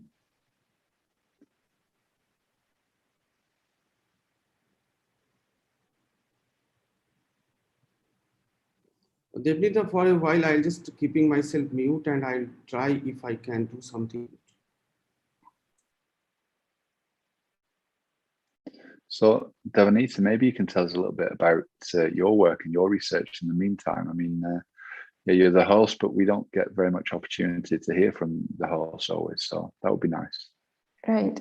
Yeah, definitely. I will take this opportunity to talk about something I do. So I work very closely on what Professor Datta is working on. Working on the organics and how the organics are affecting the iron arsenic microbiology. So it's the biogeochemistry of, it's a very regional study, but my current work is focusing more on the arsenic iron microbial role, and then how iron specifically affects the co-precipitation of arsenic. Now I'm using the ideas into a mitigation method, say filters to clean up water. But earlier I have worked on the role of organics, say larger molecules, alkenes, alkanols, and then these are not very labile or very dynamic, but what Professor Datta is looking at, the smaller molecules, humics, these are more dynamic and then easily they break down and more actively participate in the microbial metabolism. Whereas the larger molecules, they are more recalcitrant, they stay in an environment for a pretty long time, and then they are also not degraded by the common microbes. So they kind of tend to impose a natural selection in the environment, and then the microbes who are able to grow and utilize these kind of the recalcitrant molecules, they kind of tend to get naturally selected, and they are more abundant, and then they tend to control the environment and the fluxes of different elements. So that's the idea that I am working on, and for pretty much a longer time, say 10 years. So right now in Delft, the work is more on the filtration based on the iron arsenic participation and co-precipitation. So so Ben, you have been hosting this since yesterday. I am like joining in and out on YouTube for like, I don't know. And I was like thinking that these two guys, Ben and Joe, must be very tired at the time, because Joe, I know he's in Netherlands too. So I'm actually in Sweden, so we're quite close. Okay. We're not as far away as we are, but and we're on the same time zone as well, which is useful. But yeah, it's been a long day. Yeah, it's kind of tiring, but yeah, we're doing this marathon, so there's got to be a little bit. This is early in the morning, I think. What time is it? 4? For me now, it is 4:15. Yeah. Right. Yeah. Yeah, so it's early. Yeah. But yeah, I did this last year as well, so I'm kind of used to it. So it's not such a big problem. Okay. Oh, what's this we see? Yeah. Oh, a presentation. Okay, so we have Professor Sar's presentation here, and yeah, maybe Professor, you can go ahead with this. Thank you. Are you able to see the presentation now? Yeah, we are able to see, and maybe you can put it in a full screen mode, and yeah. Sorry, Ben and everybody else for this mess up, but you understand that this is not intentional at all, and I am not used to this Zoom platform. I'm really sorry for this. Of course, it's no problem. No problem. Okay, so shall I move on and start? Please. Yeah. So today I'm going to talk on microbial world of arsenic contaminated aquifer within the Bengal basin, particularly our study area is West Bengal, India. And as you possibly know, that elevated groundwater arsenic is a global threat. And it is considered to be the largest poisoning of a population in history, with very large number of populations are under threat, like more than 200 million people. through drinking the arsenic contaminated water or ingestion of the arsenic contaminated food. And arsenic is also having very, very severe health implications. So now, if we look at the contaminated areas, the groundwater contaminated areas in particular around the world, we see that the South Asian and South American regions are the worst affected. And if we look at particularly the South Asian countries, it is estimated that over 190 million people are currently affected by arsenic contamination in the groundwater. And these contaminated aquifers are mostly hosted by sedimentary basins and close to the modern mountain belts and deltatic regions. And to be more precise, over the Southeast Asian contaminated regions, which are hosted by young alluvial aquifers of Himalayan origin, what we see that the rivers which are continuously feeding these alluvial landscapes in and around the places of Bangladesh, India, and China, and all the other areas, including Pakistan and other places. So they have contaminated the underground system. And in particular, with reference to India, what we see that almost like, except a couple of states, it is arsenic contamination in groundwater is now detected in almost every corner of the state of the country, India. Now, the major questions of geobiological significance remain: what is the mechanism of arsenic mobilization in the aqueous phase? And what are the factors which control this aqueous arsenic level? Now, these are two very fundamental questions, and perhaps it is now going to be 2 decades that scientists are trying to answer, microbiologists, geomicrobiologists are trying to answer these simple questions. And yet these questions are not completely answered, maybe because of the heterogeneity, because of the sampling issues and many other parameters. And what is important here to understand is that these answers to these questions will allow us to gain a deeper insights into the relationship between the subsurface microbial life and the physicochemical environment of the alluvial aquifers. Now, if we look at the source of this arsenic, this is basically a geogenic arsenic. It is basically derived from the rocks which are originated, or the minerals originated from the Himalaya, and they are deposited in the alluvial landscape within different arsenic-rich iron, manganese, aluminium oxide minerals, and they are hydroxides. Now, if we look at this simple cartoon, we'll be able to understand that the presence of arsenic within these iron oxide, hydroxide minerals is a very common phenomenon within this alluvial landscape. And arsenic remains mostly as arsenic 5 arsenate ion adsorbed onto these mineral phases.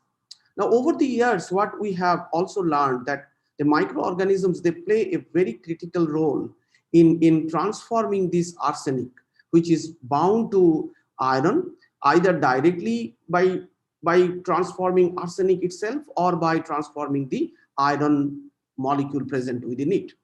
Now, it is considered to be significantly contributed by microorganisms, and the indigenous bacteria, they transform this arsenic basically through redox transformation, which allows the alteration of the arsenic speciation.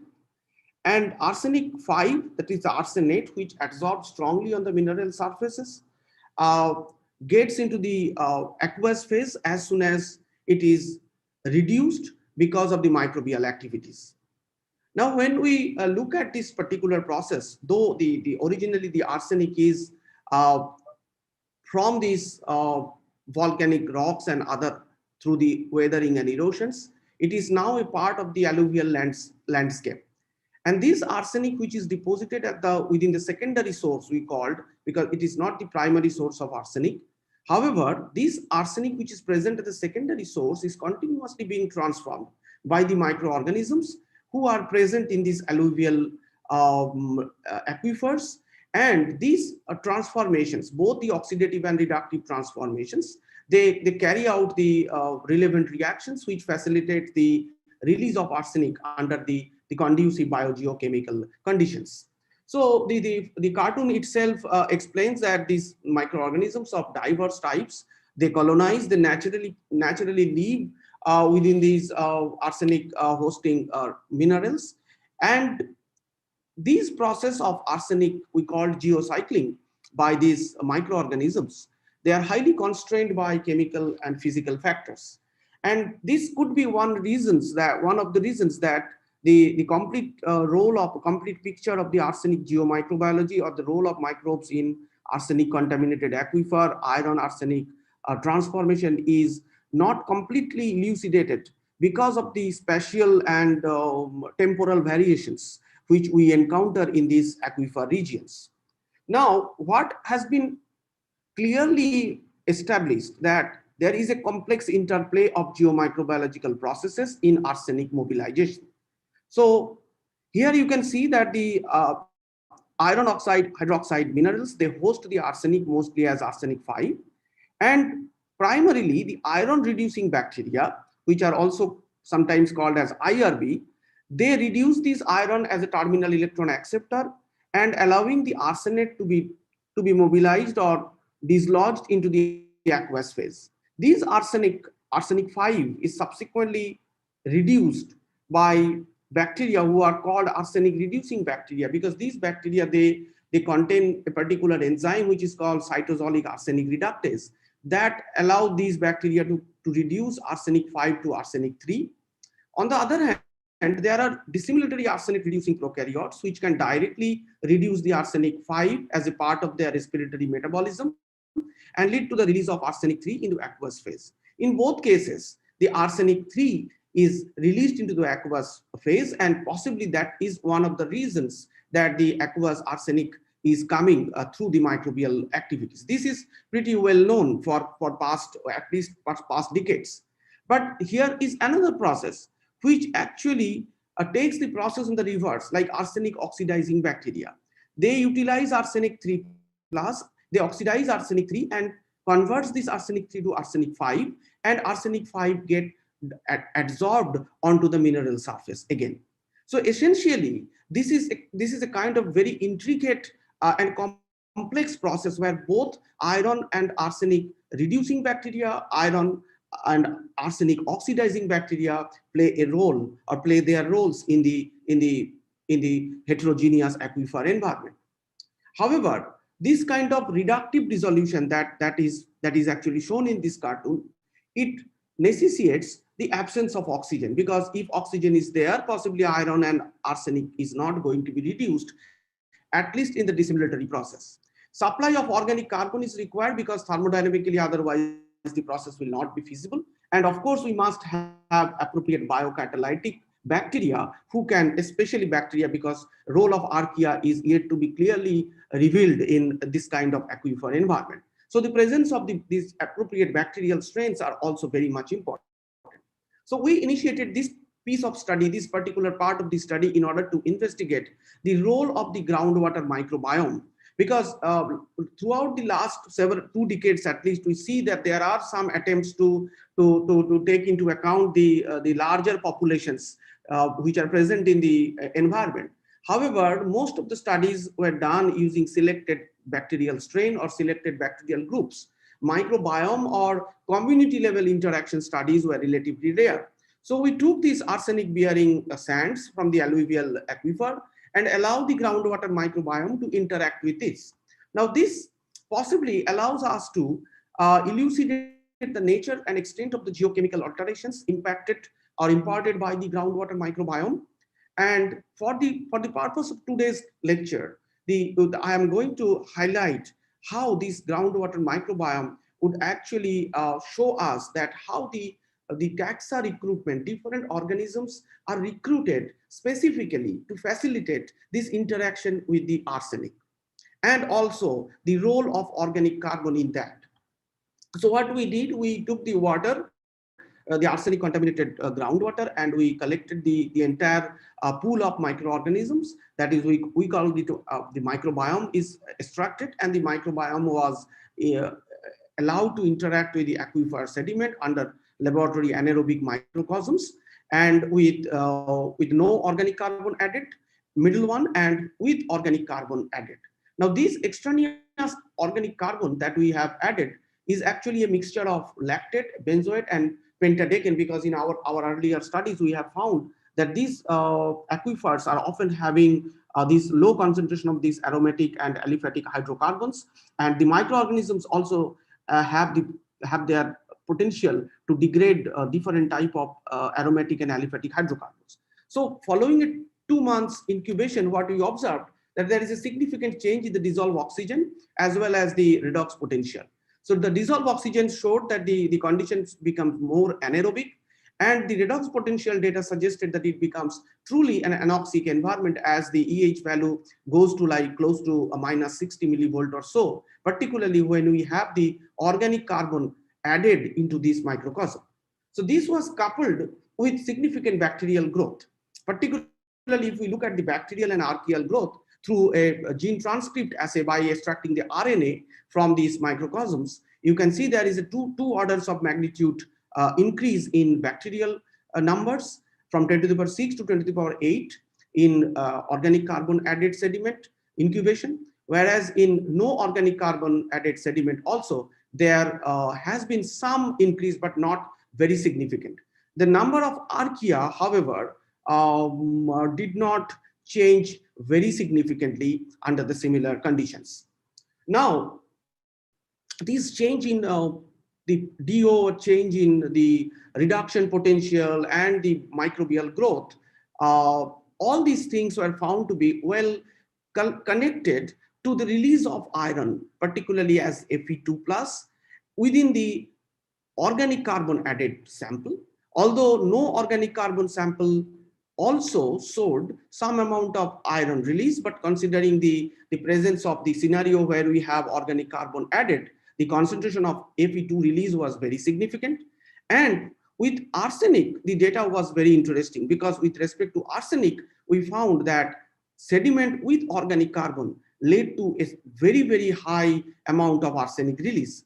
And the total rise in arsenic concentration, if we consider, compared to only 65 microgram per liter into only sediment and microbiome, when we add organic carbon, it goes to like 400 plus microgram per liter, signifying the role of organic carbon in helping the microorganisms to possibly interact with the sediment and the minerals, and leading to the release of arsenic into the aqueous phase.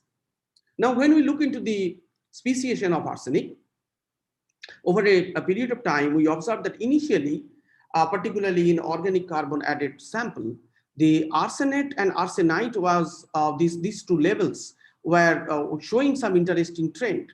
Maybe in the initial time and also in the final time, we see that arsenate dominant, but somewhere during the intermittent period, it is the arsenite which is also detected, but in the elevated level, slightly higher level, which might indicate that arsenate, which is released initially from the mineral phases, are actually reduced to arsenic 3, and essentially arsenic 3 is more toxic than arsenic 5. So therefore, in a long run, the bacterial or the microbial strains or microbial species who are growing there, they are reducing this, or rather they are oxidizing this arsenic 3 to arsenic 5 again, and therefore the arsenic 5 concentration is again rising.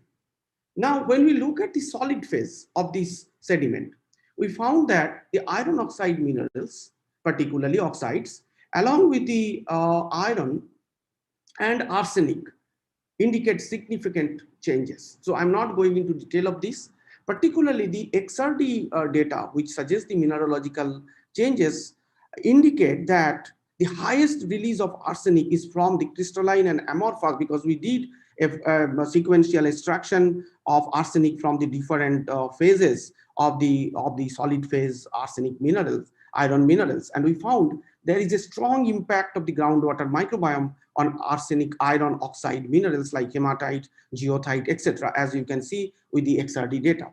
We also did the X-ray photoelectron spectroscopy to identify the relative abundance of these arsenic 5 and arsenic 3, which clearly confirmed that it is indeed the concentration, as you can see, that arsenate concentration from the control sediments towards organic carbon added sediment is significantly declining from 88% to 57%. We also noticed that the residual organic carbon, which was there with the sediment, is consumed by the microorganisms while they grow, they interact with the sediment. With the GC mass data confirm that the different level of hydrocarbon residues and organic compounds which are being consumed compared to the sediment alone, or the sediment with microbiome but no organic carbon. In presence of organic carbon, the residual hydrocarbons are all metabolized very significantly. Now, when we look at the microbiome, we found that there is a considerable change in the species abundance, like the operational taxonomic unit counts indicate that there is a significant change. But the more significant would be the taxonomic identity of the organisms. Now, compared to the groundwater microbiome, which is found to be mostly dominated by proteobacteria, and interestingly, Deinococcus was also there and few actinobacteria in the normal groundwater microbiome.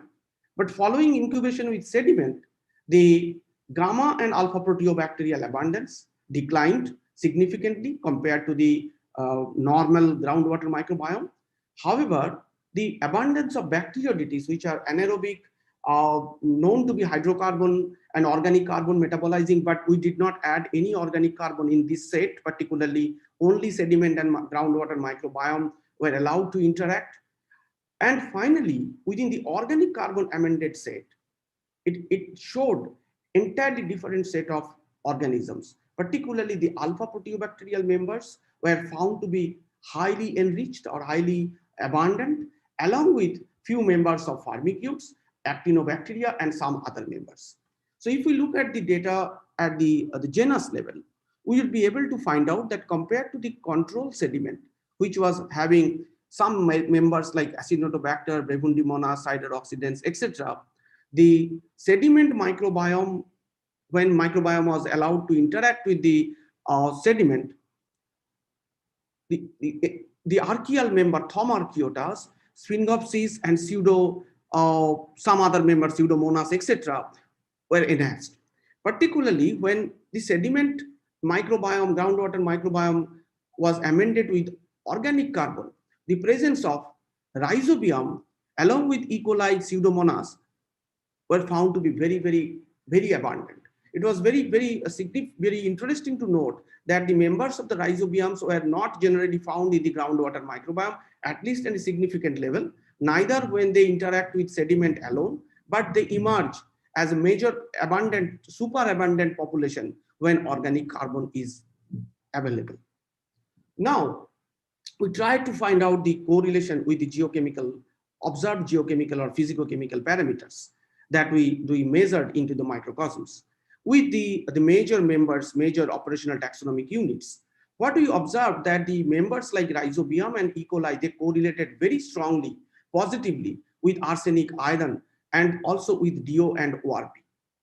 Whereas some members like Sedimenibacterium, which was less known, and also the members like Geobacter, which are very well known with respect to their ability to interact with arsenic and iron perhaps, were not found to be that significantly important in this case, at least this correlation pattern indicates.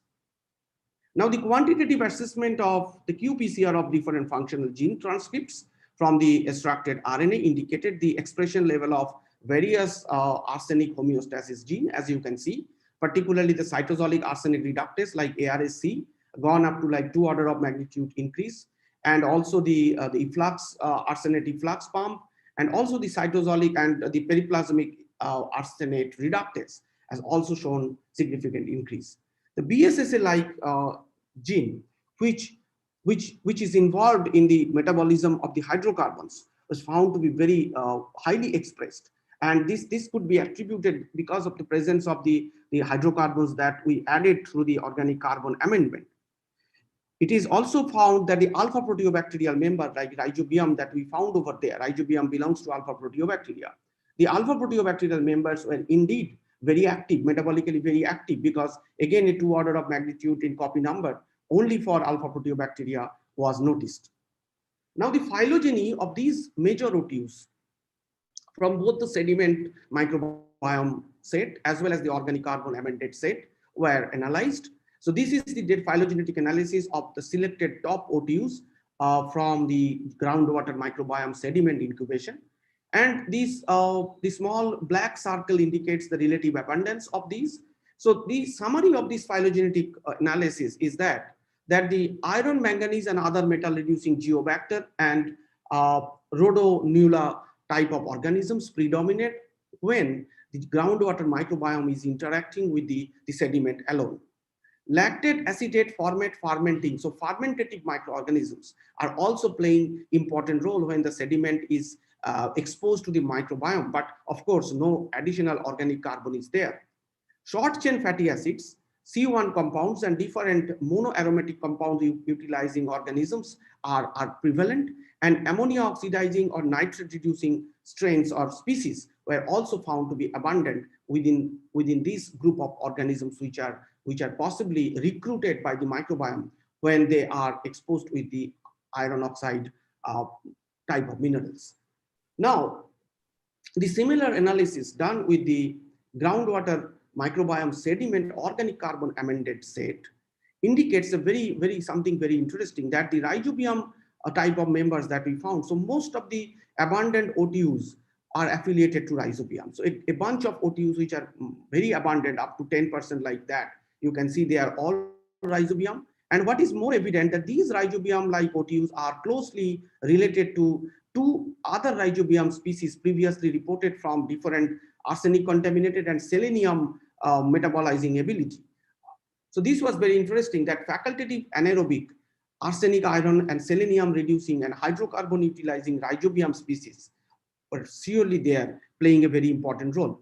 Sugar and acid fermenting E. coli lactobacillus type organisms and polymer and hydrocarbon utilizing arsenic, nitrate reducing Pseudomonas, Thoira, etc. were also found to be the major populations when the microbiome was supplied with organic carbon.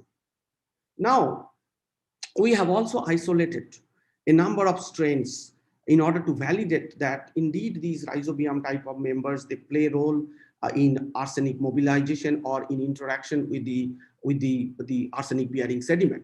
So we have isolated a couple of Rhizobium strain from this organic carbon amended sediment. So I am just highlighting that part of the data. And what we see that these Rhizobium isolates, so these are all Rhizobium, different strains of Rhizobiums isolated from the organic carbon amended set. And they show a very, all of them, they portray very significant lineage with these, again, this Rhizobium arsenic reducens, which was previously isolated from arsenic contaminated groundwater, and it is capable of utilizing hydrocarbon and as well as reducing arsenic and iron, and also the selenium reducing Rhizobium strain. It is also interesting that these isolated bacterial strains showed a very good agreement, phylogenetic agreement with the OTUs, Rhizobium related OTUs, which we detected through the cultivation independent approach.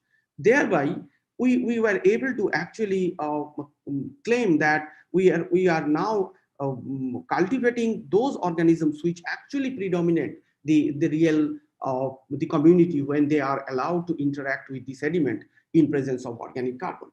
Now, these Rhizobium members were further studied for their abilities to utilize or reduce iron and arsenic, both as from the solid as well as the soluble phases. And it was found that they are both capable of utilizing the soluble as well as the solid phase arsenic and iron. And they accumulate those arsenic somewhere around the cells, as the ACM EDX data confirms the relative abundance of arsenic into the cell mass which is generated.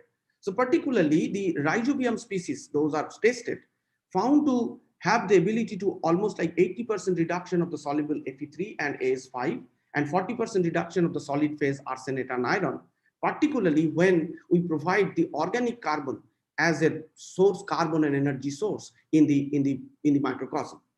So based on this study, we conclude that the groundwater microbiome of arsenic contaminated site are capable of interacting with the arsenic bearing aquifer sediment through specific engagements of microbial species. So there could be hundreds and thousands of species present in the microbiome, but it's not true that all the species are equally recruited by the community. So it's a community's collective decision possibly that they are recruiting few taxa when only sediment is available, or when along with the sediment we have the organic carbon available. The species recruitment was geochemically constrained. Particularly, organic carbon has a very important role in impacting the microbe sediment interaction. This surely validates the existing knowledge that organic carbon is playing a very important role, and it is easy to understand because it provides the thermodynamic resources, energy, the electrons, the carbons. Everything is going to come from this organic carbon. It is also found that the role of multipartite microbial processes, including the anaerobic utilization of hydrocarbon, which is found to be very unique in this case, because in other studies, we do not see much of the reports that hydrocarbons are being utilized during this arsenic dissimilatory reduction or arsenic mobilization processes. Microbial cytosolic arsenic reduction, iron transport, along with metal bioreduction and bio-weathering of the clay minerals were also observed. Now, we also demonstrate the importance of the chemolithotrophic and heterotrophic members separately, perhaps, because during the no organic carbon amended condition, it is mostly the chemolithotrophic organisms who are playing important roles, whereas during the presence of organic carbon, it is interesting to note the role of rhizobium, which is perhaps not so much explored with respect to its potential in helping the release of arsenic. Along with E. coli and Bacillus. Bacillus members are already known to play a role in arsenic transformation. Geobacter, another very well-known species or member, is also found. And it denotes that the anaerobic hydrocarbon metabolism coupled to arsenic reduction by both cytosolic and respiratory reductase-based activities dominated the rhizobium and Bacillus members. And this part of our work is recently published in the Journal of Hazardous Materials. And with this, I end my talk. And I acknowledge my funders, the Department of Biotechnology, Government of India, IIT Kharagpur, CSIR, Government of India, Department of Science and Technology, Government of India, past and present students, and all the collaborators and the FAMES for organizing this meeting and giving me the opportunity to present our work to you. With this, thank you, Professor Sir. Thank you, Professor Sir, for a wonderful presentation. And this is really loaded with information. Ben, do we have time for one or two quick questions? Absolutely, absolutely. Okay, Professor, I might have missed, what is the organic carbon you are adding in the experimental setups? You are muted. Yeah. We are adding a mixture of lactate. We are adding pentadecan, and we are also adding some aromatic hydrocarbons. The aliphatic, aromatic, and these sugars are all there. Okay. Okay. And do we have a study of, like, once the organics are exhausted, how the microbial community changes? When we stopped the experiment, that is after 2 months, our GC mass data showed that organic carbon is nearly exhausted, though we are not claiming that we're not claiming that the organic carbon is absolutely exhausted. Okay, but that can be another interesting study that given a chance that the organic carbon was initially available, then it was completely depleted, how the community behaves actually. So yeah, I guess once the carbon get exhausted, and also with the time the iron and arsenic will also get removed, like maybe co-precipitated and removed. Then because the toxic levels are reduced, maybe the other communities will pop up. Like, as you say, the taxa recruitment changes with the structure, with the microenvironment. So so that is absolutely expected. So I'm curious, you have seen any methanogenesis in your study? Methanogenesis, no, but the presence of Thomarchiota in no organic carbon added condition. Okay. That we have noted that during with no external organic carbon added, Thomarchiota members were there. So possibly some amount of methane may be generated, but one thing we have observed that C1 compound utilizing organisms are very abundant. So whatever low concentration of methane is generated, and you might be aware that recently the ONGC, they have found oils, petroleum oil reservoirs, and very soon the exploration of oils are going to be started during this region. So it is expected that methane would be there somewhere. And this methane may not be as a methane gas, but methane is transformed into alcohols. So it's basically the methanols and other C1 compound, methylated compounds. So we see a lot of bacterial strains who are capable of utilizing C1 compounds. Right. Okay. Okay. That's pretty interesting. Okay. Thank you so much, Professor Sir. Ben, do we have any questions from the audience? No, I didn't get any questions but yeah. So yeah, with that, I mean, I'd like to thank you. Well, thank all three of you. I see that Saugata is also still here. So thank you very much for your contribution and for a very, very interesting session. And thank you for persevering with the technology. You know, it's not easy kind of in these kind of high pressure meetings like this, but I appreciate you kind of working through, persevering. We actually got to hear a lot of really, really nice information. So yeah, thank you very much. And I'll say goodbye to you now, and we'll move on to the next stage. Okay, thanks a lot, Ben. Thanks, Thank you, Ben. Thank you, Devonita. Thank you very much. Thank you, Professor. Thank you. Yeah, thank you. Bye. Bye-bye. Bye-bye. What we're going to do now is actually going to have a short break in the live stream. So we're going to take, what is it now, 45 minutes? So we're going to come back at 1/2 past the hour. So in European time, Central Europe time, that'll be 5:30.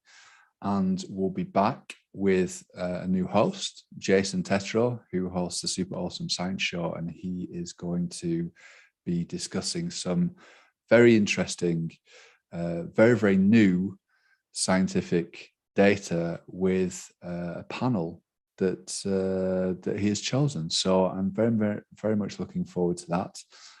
So I'll put on the holding card now, and I will see you in 45 minutes. Thank you very much.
Hi, Jason. Hi, Claire.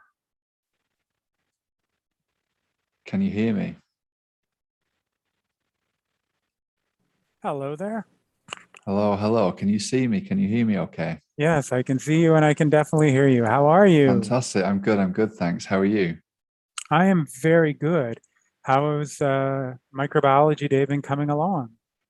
It's been going well. Yeah. It's we've had a lot of diverse and interesting topics being covered here, so it's been really fun. I'm definitely looking forward to this session now. Fantastic. If you're good to go and everybody's happy, we can just get started. Yeah, we are good to go. I'll basically hand over the floor to you, Jason. Thank you. Yeah, it's yeah, and I'm here if you need anything in the background. But yeah, Jason Tetro, I mean, you know, best-selling author, host of the super awesome science show. Take it away. We're very happy to have you. Well, thank you very much. And thank you everybody for being here on this amazing International Microorganism Day. And I have to tell you something, when Ben asked me to be a part of this, I was just super thrilled, as I normally am when people ask me to do things live. Normally I do stuff taped, my podcast is taped. But there's something about doing something live that is just amazing. It feels like you're always doing an experiment. And for those of you who are in the lab, you know that feeling, right? You got the nerves going. You're kind of like, oh, I'm hoping it's going to go well. It's really awesome. But I do want to tell you something. And I mean, I know it's a late night talk show and it's a, you know, we're supposed to be happy-go-lucky all the time, but I'm kind of feeling a little bummed out. And you know what? Why don't I just show you why I'm feeling a little bummed out, okay? You see, we want to be living and loving our microbes. And Ben, can you see that? Excellent. And so one of the things that I've been doing for so many years is just trying to get people to sort of figure out how to have that relationship. Now you have to understand something. Relationships are hard, and I totally understand that. We have so many relationship therapy models. Getting the love you want, he's just not that into you, therapeutic attachment. The reality is the goal is really to best describe how the relationship exists and then figure out how you're going to be able to do that. And when I started writing my books, that was the first thing I wanted to do. And yes, the books are really a how-to on how to love germs. You got to get used to it. And really what it came down to was, if you remember in 1991, there was this wild book. It was called Men Are From Mars, Women Are From Venus, right? And what I did is I thought about it and I thought, okay, well, if we are humans and we're from Earth, well, where would germs be coming from? And we thought Mercury, maybe Jupiter, Saturn, Uranus, or maybe the planet formerly known as Pluto. Still upset about that. And we realized something. All you really need to do is just change the way that you pronounce something. So humans are from Earth and germs are from Uranus. And for those of you who don't speak English, it really is funny. Just believe me, okay? Anyway. It is. But the fact of the matter is that despite that microbes are in our GI for the most part, they do happen to be everywhere. And we do have this microbiome. And I think the one really cool thing about the microbiome that everybody really needs to understand is that the more that we get a feel for what the microbiome does for us, then we can understand how we can work with the microbiome. And a few years ago, I actually co-edited a book on this, the Human Microbiome Handbook. And at the same time, I was actually writing the germ file. So you've got the academic version in the one book, and you've got the public version in the other. And the whole idea was that whether you're a scientist or whether you're just someone walking off the street, you really want to figure out how you can create a love story with germs. And let me tell you something, it was going well. It was going so well. And then this guy came along.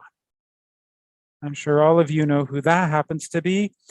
SARS-CoV-2, also known as the causative agent for COVID-19, coronavirus disease 19.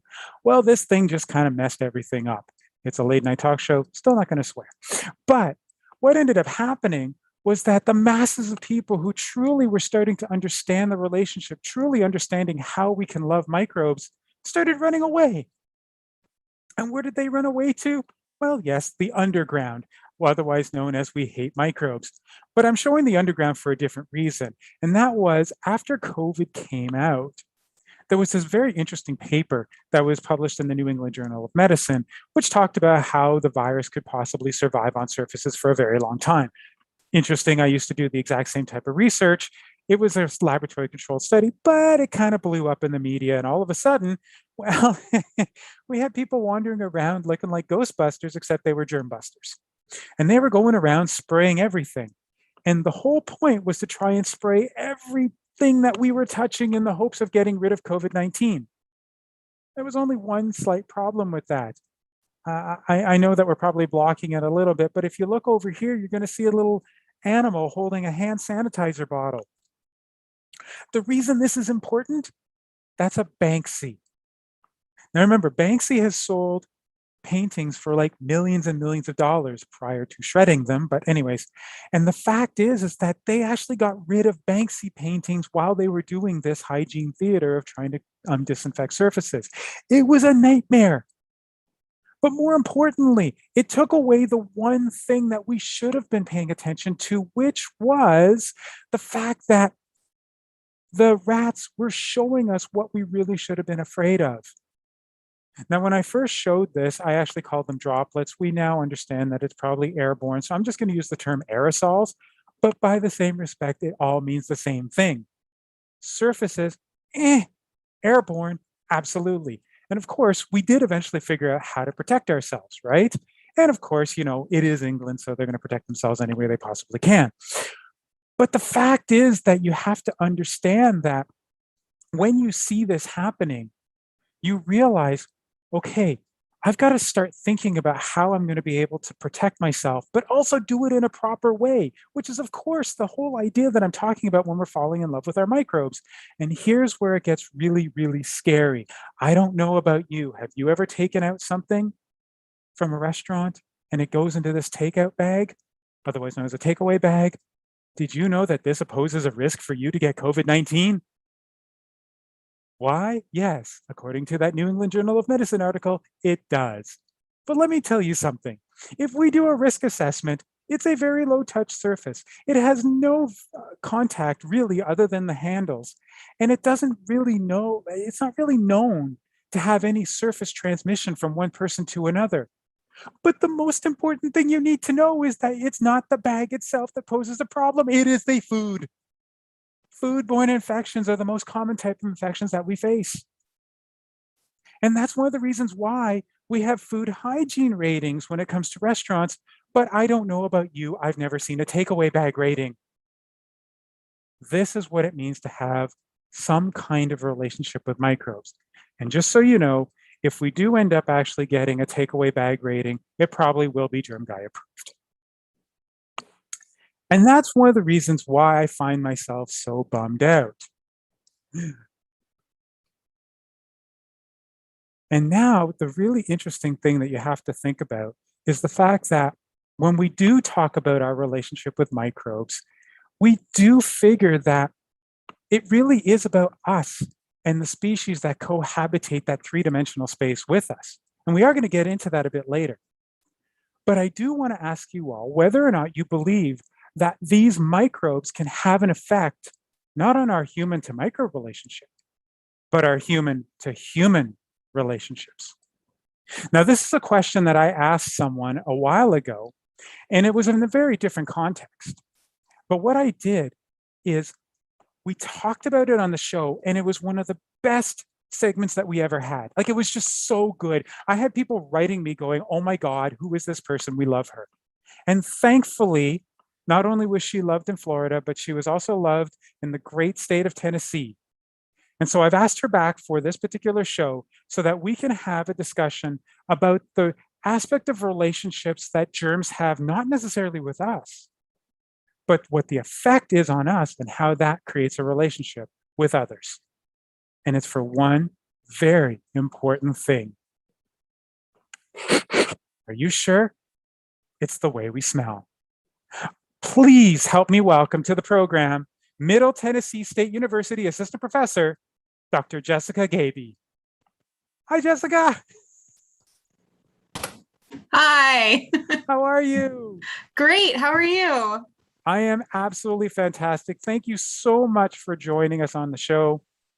I mean, the last time we talked, you know, we had such a great time. And honestly, you were the first person I thought of when it came to having this show. And so I'm so thankful that you were here and you're able to join us. I know it's a little bit late, so also thank you for that.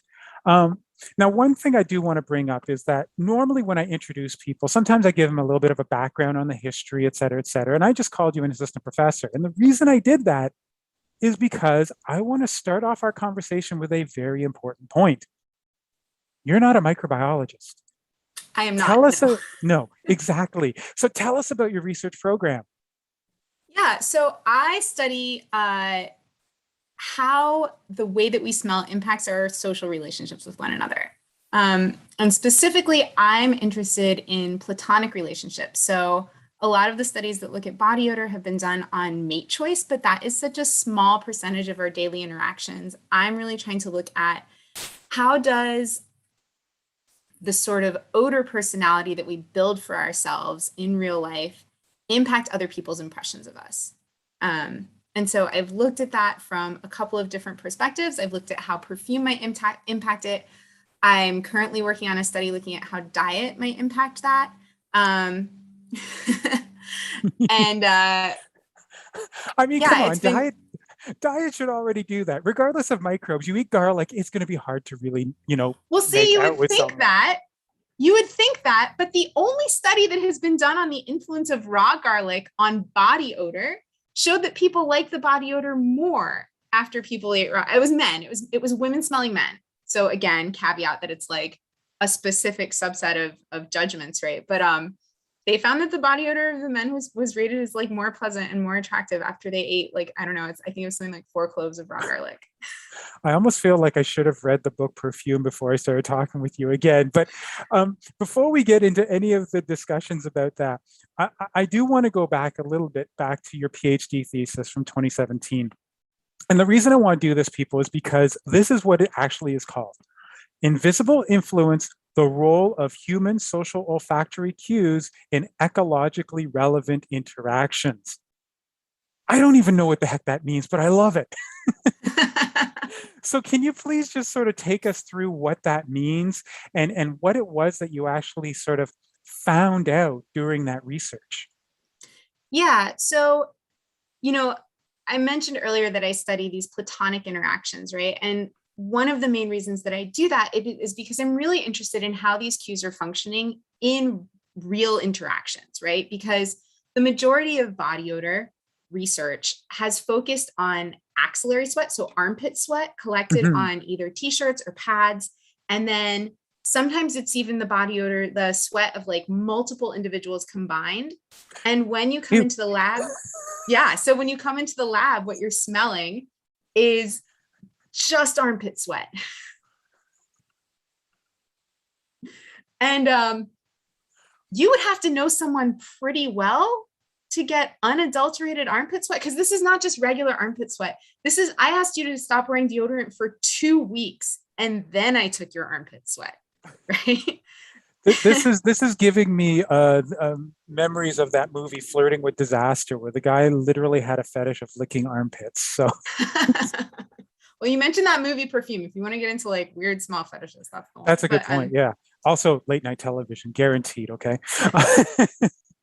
But yeah, so, you know, my sort of interest in body odor revolves around, well, okay, we know the way that this body odor functions in a lab when people have investigated this very removed type of odor sample, right? If I ask you to stop wearing deodorant for 2 weeks, I ask you to change your diet. So you stop eating aromatic foods, chili, curry, garlic, asparagus. I ask you to wash only in unscented detergent and soap and shampoo and everything. I provide you all the things, right? And so I've eliminated all of these odors that actually especially in America, are really important to the way, I mean, not especially in America, across the world, right? Fragrances are important. And it's weird because America, you know, the American goal for body odor is to smell like nothing. Yeah. But that's not true in other places. And so what I want to know is, okay, we know these phenomena happen in the lab, but does it break through into real interactions, right? And this is like a whole different beast now that we're in sort of social distancing, masking territory. So, oh yeah, absolutely. Now, the thing that I get a kick out of from your PhD thesis is that you were one of the first that I know of who was doing the t-shirt experiments that we're all familiar with, right? Like the MHC 1 and 2. Oh my God, are you attracted to someone because of the t-shirt? You actually did that. But more importantly, you did that with live donors. Like this wasn't you just collecting their sweat and then putting into a t-shirt. You actually got them to sweat into a t-shirt. How does that work? Like, do you just get them to sweat and then they take them off? Do you have like sexy music and slow motion photography? Like, how does that work? I did do a study where I had to have a lot of women undress in front of me. It's not published yet. We're trying to get more funding to extend this project so I can get more women to undress in front of me.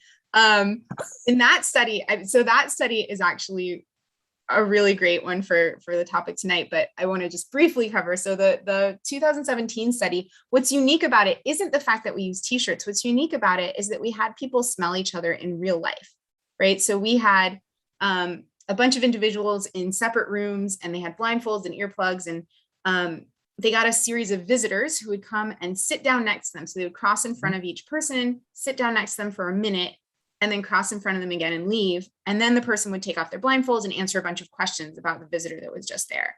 And so what we did in that study is we compared, we did a couple of things. We compared, first of all, if you meet the person a second time, do you get a similar impression of them? The answer is yes. Our impressions are very consistent in this context of this, what we would term a live interaction, right? So a more ecologically relevant interaction, something that's more akin to the kind of interactions we would have in real life, where maybe you would be sitting next to someone on the bus or in class, right? And then the other thing that we did is, we compared that perception to smelling someone's t-shirt, and we asked, well, how similar is it if you smell their t-shirt versus if they sit next to you? And the answer is similar, but not completely the same, right? Obviously, there's a lot more richness of information in a real life interaction. And then the last thing we looked at is whether or not we perceive people differently if we do have them do this removal of all the external odors, right, versus letting them show up the way that they really smell. And the answer is there's a drastic difference in the way that people perceive an individual if they come smelling the way that they normally smell in real life versus if they've done this, what we call a washout.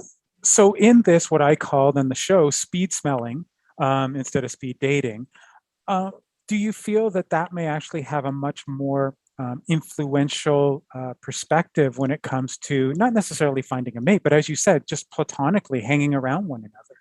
Oh yeah, absolutely. So I got into this work because there was a person in my friend group who to me smelled like very aversive.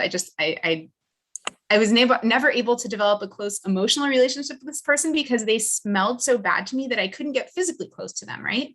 And so I started thinking about just how important these cues are in our social interactions. And obviously there's a big range of impact for different people. There's a lot of individual differences. I'm a person who thinks a lot about smell, so it's probably more important to me than to some other people. But certainly the sense of smell impacts us on a daily basis in ways we really aren't necessarily consciously aware of. And I'll tell you the other thing, which is that like whenever I tell somebody that I study body odor, the first thing they say is, oh man, there's this guy in my office. I mean, there's always a guy in the office, right?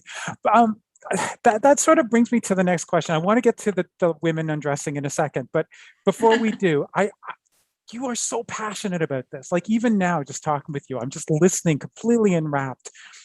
What is the motivation behind this other than to try and find out why you couldn't have a relationship with someone because of the way they smell? Like, I mean, I think what is exciting to me about the sense of smell is that we still know so little about it. So I was sort of going back and just reading some current papers in preparation for this. And it's so interesting to see how everyone's like, well, we don't really know the mechanism for how this works exactly. Like we don't know what it is in body odor that's important. right? We're not sure from a chemical standpoint exactly which signals they are, and we don't really know how to measure them. It's just sort of looking into this abyss of unresearched space, which is very different from most other sensory systems, right? Vision is very well explored. Audition is pretty well characterized. And so the sense of smell is just wide open. And because I'm interested in this tiny little avenue, right? These platonic interactions that most people aren't looking at. For me, I can even look at a study that was done, recently where they had men, women smelling men. And I can say, well, okay, but does that work between women? Does it work between men? No one knows what works between men because almost no one studies male-male interactions, including me. Although, hopefully it's coming with more funding. And do you actually because I want you on the show because obviously a lot of the smells are made by the microbes themselves. And that is really interesting. But I haven't seen yet anybody try and translate the microbiome to the sense themselves. And I think you kind of already answered that. We don't even know what the mechanism is. So I love that you asked this because last year, pre-COVID, I did a really cool study. I started a really cool study when I was at Penn State as a postdoc. And we looked at the impact of a dietary manipulation. So we asked a bunch of Caucasian women who reported not eating curry on a regular, less than once a month. They had to say once a month or less. We had them eat curry for 28 days, and we took their body odor before and after they ate this curry. They had to come into the lab every single day, and they would eat just a quarter cup of rice with it's 10 grams of curry powder in it. So it's a pretty large amount. Did you give them an extra toilet roll when they walked out? No one really reported gastric upset. So what we were trying to do is sort of mimic, okay, if you ate curry every day, how much curry would you get in a full meal?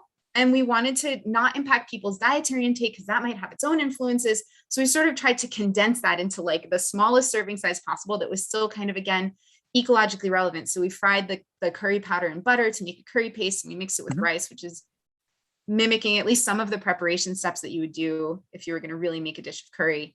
But we really wanted to minimize the other influences, right? So we didn't add salt. We didn't add something like coconut milk. We told people they could add stuff on their own, but we really tried to so they ate curry. So these women who don't normally eat curry, we had to make our own spice blend because there's no curry on the market that's not spicy.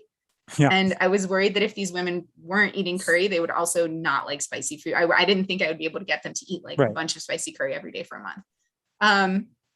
So we collected their body odor on t-shirts, but also because we know or because we expected that diet would be linked with changes in body odor, we collected their skin microbiomes to look at whether or not we would see a shift in microbiome in conjunction with this dietary manipulation. Okay. Well, don't just leave us hanging. Did you find anything?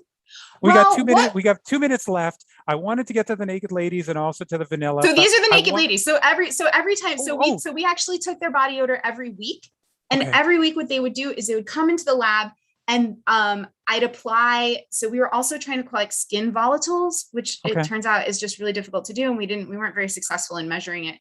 But we would put a little skin volatile collecting strip on them, and then we would have them, they would put on a new t-shirt, they come back the next day and they take the t-shirt off, and I would swab their skin and I would take their little volatile strip.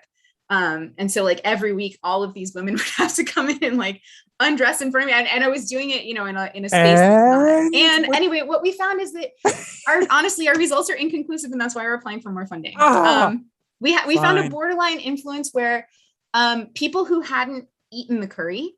Right. So we asked the curry eaters to rate each other as sort of a measure of in-group familiarity. And then we asked a bunch of people who were unrelated to the study. And we found that for those people that were unrelated, there's a borderline effect where they find the body odor slightly more pleasant after the curry.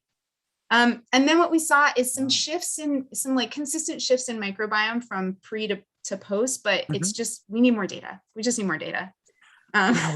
Honestly, being in microbiome research for as long as I have, we always need more data. we could do this forever. We're going to have to hold off for the vanilla discussion until maybe I'll have you back on the show again in season 3. But Jessica, thank you so much for joining us. I'm so thrilled that you agreed to do this, and you know, keep doing it. Congratulations again, assistant professor. I'm just so happy for you. I can't wait to see what you're going to do in the future, because I want to find out what those women are doing with their microbiomes. But anyway. I literally just submitted a grant for more funding yesterday, so we'll see. R01, obviously. I need more data first. I need more data before I can even do that. So yeah. preliminary data. All right. Yeah. Thank you so much, everybody. Dr. Jessica Gaby. Thank you, Jessica. That was great. Oh my goodness. Well, as you can see, Ben, when I bring on people onto the show, they are absolutely amazing. They are just so fantastic. And again, you also see just how amazing their research happens to be. And remember, Jessica, Dr. Gaby is not an actual microbiologist. She studies from a psychological perspective, and yet it's just so amazing what she's actually able to do.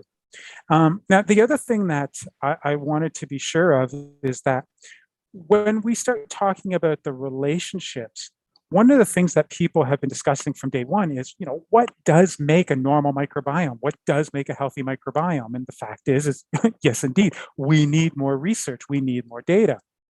However, I don't know if you look at the Nature papers and stuff like that on a regular basis.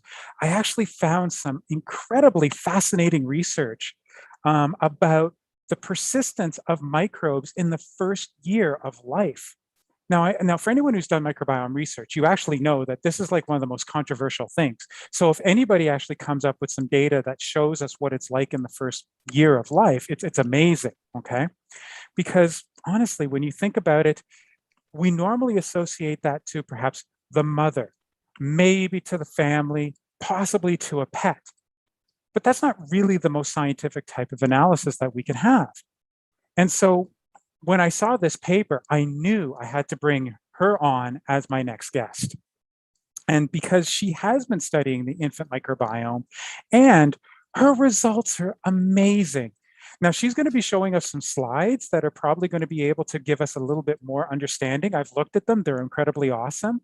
But before we do, I want you to give a warm welcome to the University of California, Berkeley doctoral candidate, and I'm sure is going to be a PhD in no time. Claire Liu. Hi, Claire. Hey. Thank you so much for having me. Hey. How are you? I'm good. Thank you so much, first off, for agreeing to come onto the show. And I mean, when I saw the paper, it was immediate. I just needed to be having you on the show because I wanted to hear more about this.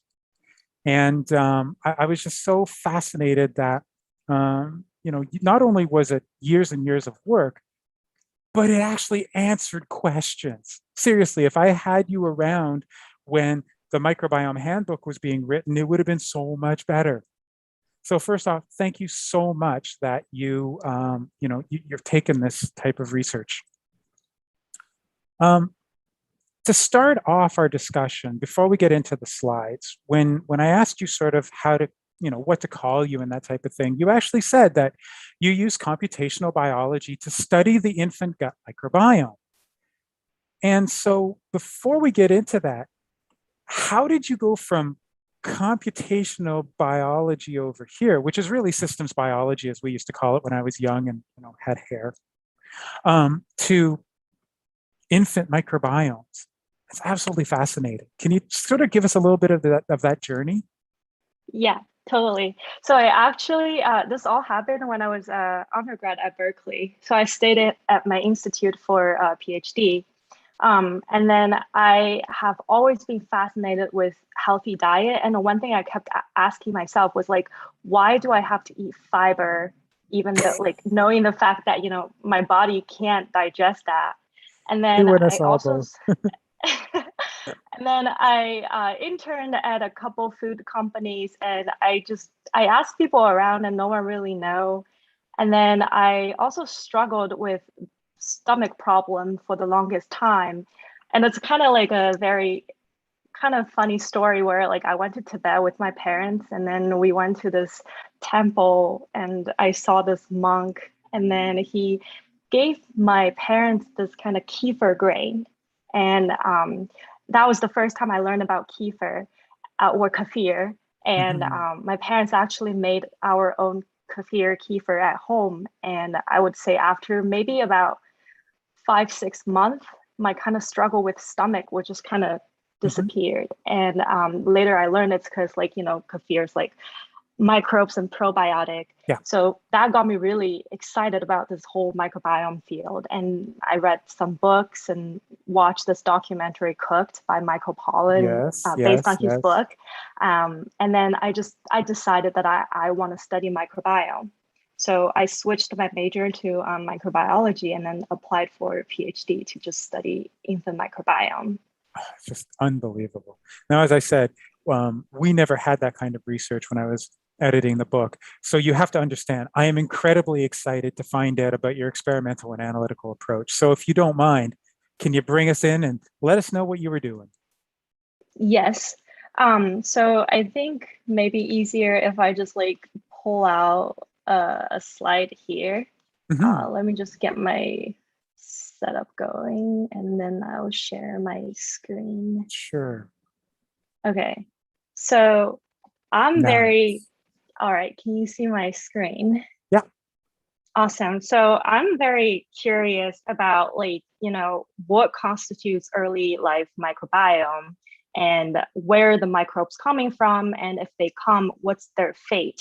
And also, is there any differences between, you know, full-term babies and preterm babies? Because we know that a lot of preterm babies, when they were born, they received routine antibiotics, so killed the germs that were colonizing, like literally the day zero. So to answer that kind of questions, we actually enrolled about 180 babies.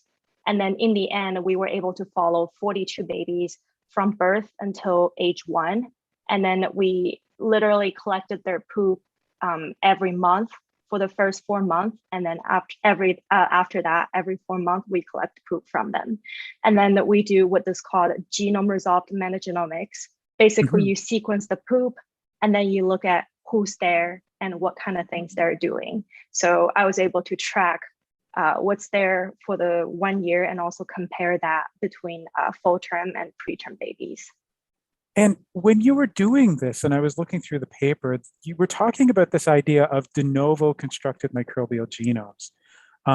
I find that absolutely fascinating. But what I'm very curious about is, you know, was the amount of microbial species so small that you could just simply do this, or was there an actual computational trick that you used to be able to do this? I'm really curious. So I'm gonna show this diagram. It's a little bit complicated. I would just like briefly walk you through like the main storyline. So basically, like I said, we take the poop, and then the poop is like basically full of the microbes that live inside of our gut. And then we just use the sequencing technology. I feel really blessed to be able to do this kind of work at this era because the advancement of sequencing technology. And then we just basically sequence a bunch of DNA. And then our lab is very specialized in genome resolved metagenomics, is basically recover individual microbial organisms straight from the poop, straight from the DNA that we sequence. Okay. So that's basically like everything all the way here. That's amazing. So whenever we've been talking about the idea of, you know, infant gut microbiome, the first species that always comes up is bifidobacteria. And I'm just kind of like wondering, is that really the case? Or, you know, is it just one of many species that are around within that first year? Like, what really were the most persistent strains that you found? So for the persistent strain, bifido is definitely one of the group of bacteria that we saw persisting in babies. And then another group is actually Bacteroideae, which is another common gut commensal. And I think it kind of makes sense to me in the sense where both of them break down polysaccharides, carbohydrates, and then fed that to downstream microbes. So they're really important. So being able to persist in the babies are also really important. That's amazing. Now, I have to ask you a question. Have you ever actually watched the show CSI? No. No. It's one of these shows that goes and uses specialized laboratory technologies to try and come up with an answer and identify a killer. And one of the times that they did the show, they were actually looking at the idea of being able to identify twins because of their DNA. And I mean, that's pretty obvious how you do that. It's pretty simple. I mean, it's been around for decades and decades. But here's something that I didn't realize, and that is you might actually be able to predict twins based on their microbiome. And when I read your paper, I was like, oh, I got to ask you about that. So please tell us the story about infants 7 and 133. Yes. So I will quickly bring this over. So this is about this figure in my paper, and I will just focus on this particular one. So I was doing strain results study, basically like looking for the number of shared strains between all the infants in my study. And, you know, from this diagram, so the x-axis are all pairs of infants, and I have removed all the siblings. And, you know, most of the babies here share like 1 to 2 bacterial strains. And then I saw this pair here, infant 7 and 133, shared 11 bacterial strains. And to me, I was like, that is just biologically unexpected to see that amount of like, you know, high strain sharing. And then, so we have collaborator in Pittsburgh University where they enrolled all the baby and collected the fecal sample. And they also collected all the metadata. And then we talked to them, and then they went back to like all the files they have. And in the end, they actually found that they were like, oh, this is actually a pair of sibling, and they were born 2 years apart. They just forgot to document that on the metadata. And when I found out about that, and I was like, this is just so cool, because like we also collected poops from the same mom, actually 2 years apart. So I was like, we can like actually see like adult microbiome persistent or like sibling transmission, all sorts of kind of questions, even though it's just one case.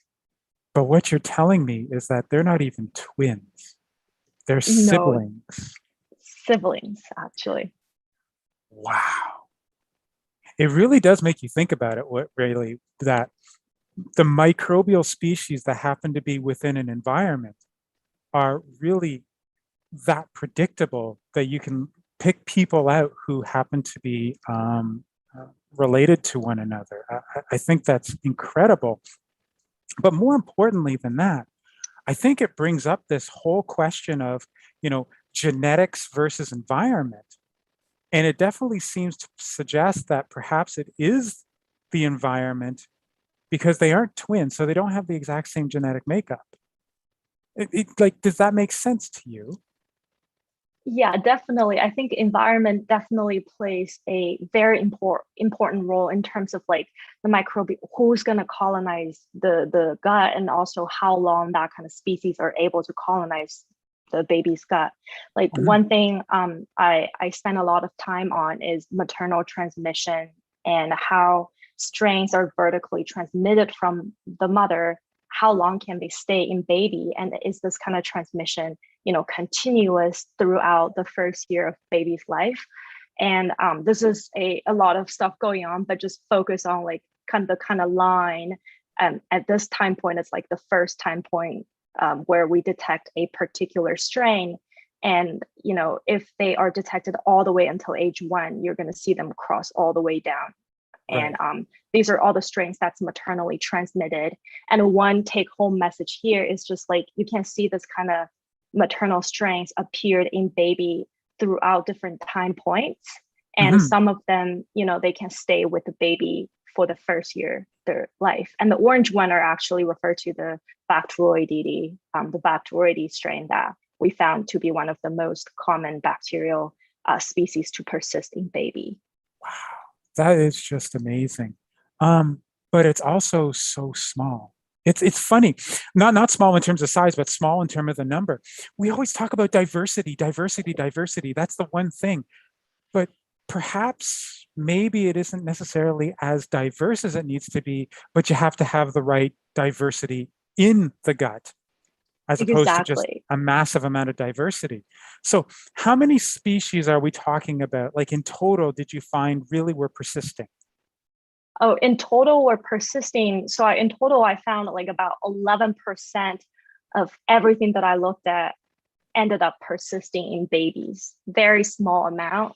Baby in Wow. general have a huge turnover in terms of who's coming in, who's leaving, just because baby's gut is so, immature, kind of chaotic, not like adults microbiome where it's Oh my relatively goodness. stable. Wow. All right, turn off your slides. I need to see you for a Okay. second, because Okay. I need to be able to see you in order to tell you this. We've gone through a lot of information just in these few minutes, and even right now, my head is just like, oh my goodness. Most of the time when people do research, it's really about the paper. And they just do the science to get from concept to publication. They don't really sense what's going to happen afterwards. Having been seeing microbiome research for the last 10 years for me, what you're showing is going to change perspectives. It literally is going to change the way we do research into the future. And I'm wondering, for you, as a PhD candidate, who obviously is going to get her PhD after this paper, what does it mean for you to know that even at your young age, you're starting to make a difference that's really going to translate into, a different way of thinking down the road, especially for mother and infant health? Mm-hmm. I mean, this paper is like very, very special just because like I think it's my first author paper, and also the kind of, the kind of influence I hope to have, like to make people realize that, the early life colonization is important, because if you accidentally have the wrong kind of microbes, they might stay with you for a really long time and might influence and might have like impact on the host health. So I would say during the writing process, I definitely went through a lot of challenges. Like half of the data is contaminated. So I have to throw half of my data away. Yes. And like you said, we need more data. And I totally felt that, like, losing half of the data really changed a lot statistically. And whenever I felt down, I think about the kind of things I want to tell people, also the passion about the microbiome. It just keeps me going. And now looking backwards, it's a really rewarding process, and being able to put out this work out as well. Oh, all I have to say is that you are, much like the sun behind you, a shining light in research. Microbiome research really needs to have people who are going to take them to the next level. And I really do sense that you are going to be one of the people who's going to do that. Is there anything else that you want to just share based on your research to anybody who might be interested in learning more about this whole idea of infant microbiome? I would say if you're a parent, like a mom, dad, definitely pay attention to your baby's microbiome. And since your microbiome will influence your baby's microbiome, like we talked about environmental strain sharing, definitely be careful with your own microbiome. And one of the best ways to practice to keep a good microbiome is to eat high fiber food, high fermented food, which is like, this recent Cell study showed. And also from my own work, I really witnessed the importance of breastfeeding, breast milk being very important for your baby's microbiome development and also immune system development. Well, I cannot wait to see what the future holds. I will be watching you, and I so wish you the absolute best as you continue on.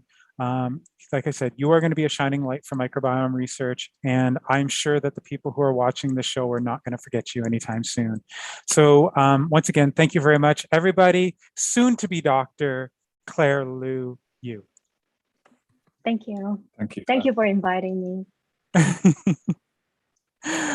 Well, Ben, I got to tell you something. I have been so fascinated by how microbiome research has been progressing over the years.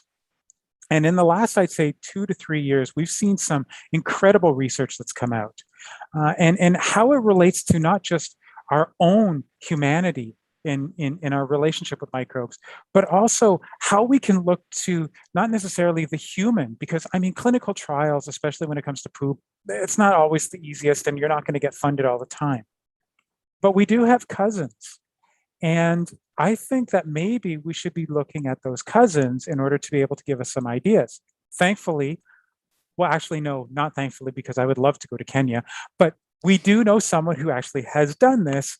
And so when I first was looking at how we could wrap up this show, I really sort of came upon this particular paper and I thought, oh my goodness, it would be so awesome to have this researcher on, because she has found out that microbes, much like we saw with Claire's data from, mother to child, may actually not only be inherited in that manner, but may actually be inherited based on the environment that is around you.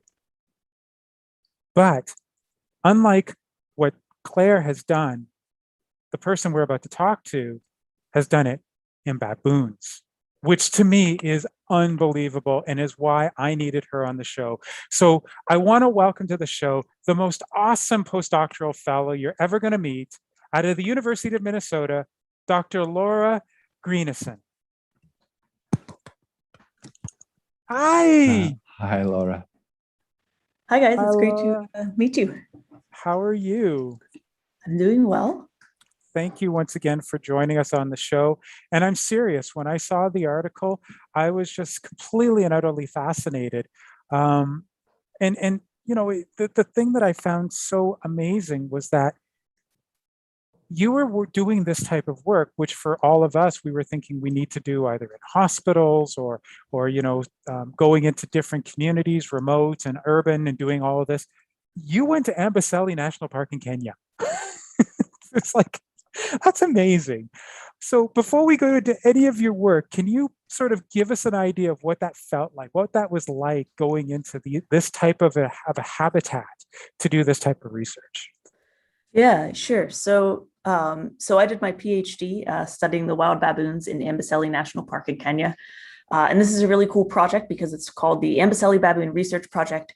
They've been studying this same baboon population for 50 years now. So Drs. Jean and Stuart Altman started studying these baboons in 1971 with this idea that if you set up a long-term field site, you can get an idea of how an animal's sort of ecology and behavior and social environment change over time. And you can look at different life histories. So you can look at sort of what predicts like how long baboons live or die. You can look at their social relationships and how these change over time. So you can collect this amazing data set.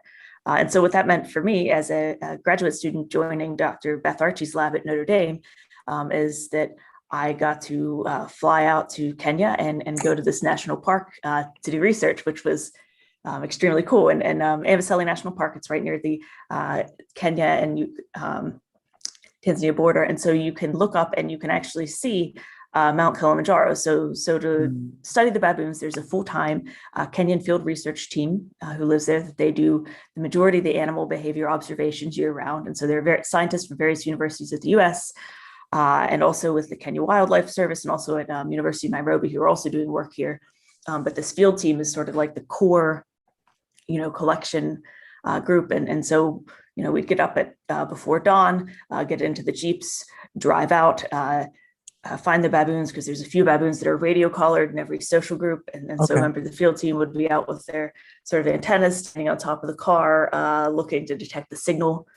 And then you could sort of watch the sun come up and you'd see like Mount Kilimanjaro and there's like elephants out and giraffes and you're drinking chai. And it was just this really amazing experience. And then the other thing that's very cool about sort of seeing animals out in the field is one, so these baboons, they're individually recognized by the field observers. So at any given time, the project is following about 5 baboon social groups, and social groups have 20 to 100 individuals or so. And the members of the field team, they individually recognize every single baboon in the group. So kind of like you can recognize like your coworkers or your friends, they can recognize these baboons sort of by the angles of their tail and the way that they walk, and like they'll have like distinctive fur patterns. I can recognize like maybe 5 of them. And so, but that's okay, because I was just out there to collect fecal samples. So, you know, I could, if I saw a baboon poop, then I would tell the observer, I'd say, who's that one there? I see. So how donated a fecal sample to the project. Oh my goodness. I could talk with you forever about this, but we do need to focus on the microbiome. So please. Right. So you have baboon poop, which to me is still like the most fascinating thing. How do you get microbiome information from that? What's the next part of the protocol? Yeah, so with the baboon poop, so if you collect fecal samples and you could get them into ethanol within about 15 minutes, that preserves most of the bacterial communities, the microbial community. And so we do that and then ship them back to the US and then do for doing DNA extractions. And something that's cool with this project is the way that you preserve fecal samples. If you want to look at like baboon genetics, so how related the baboon individuals are for each other, turns out it's the same way that you preserve fecal samples if you want to look at microbial genetics, so how similar their gut microbes are to each other.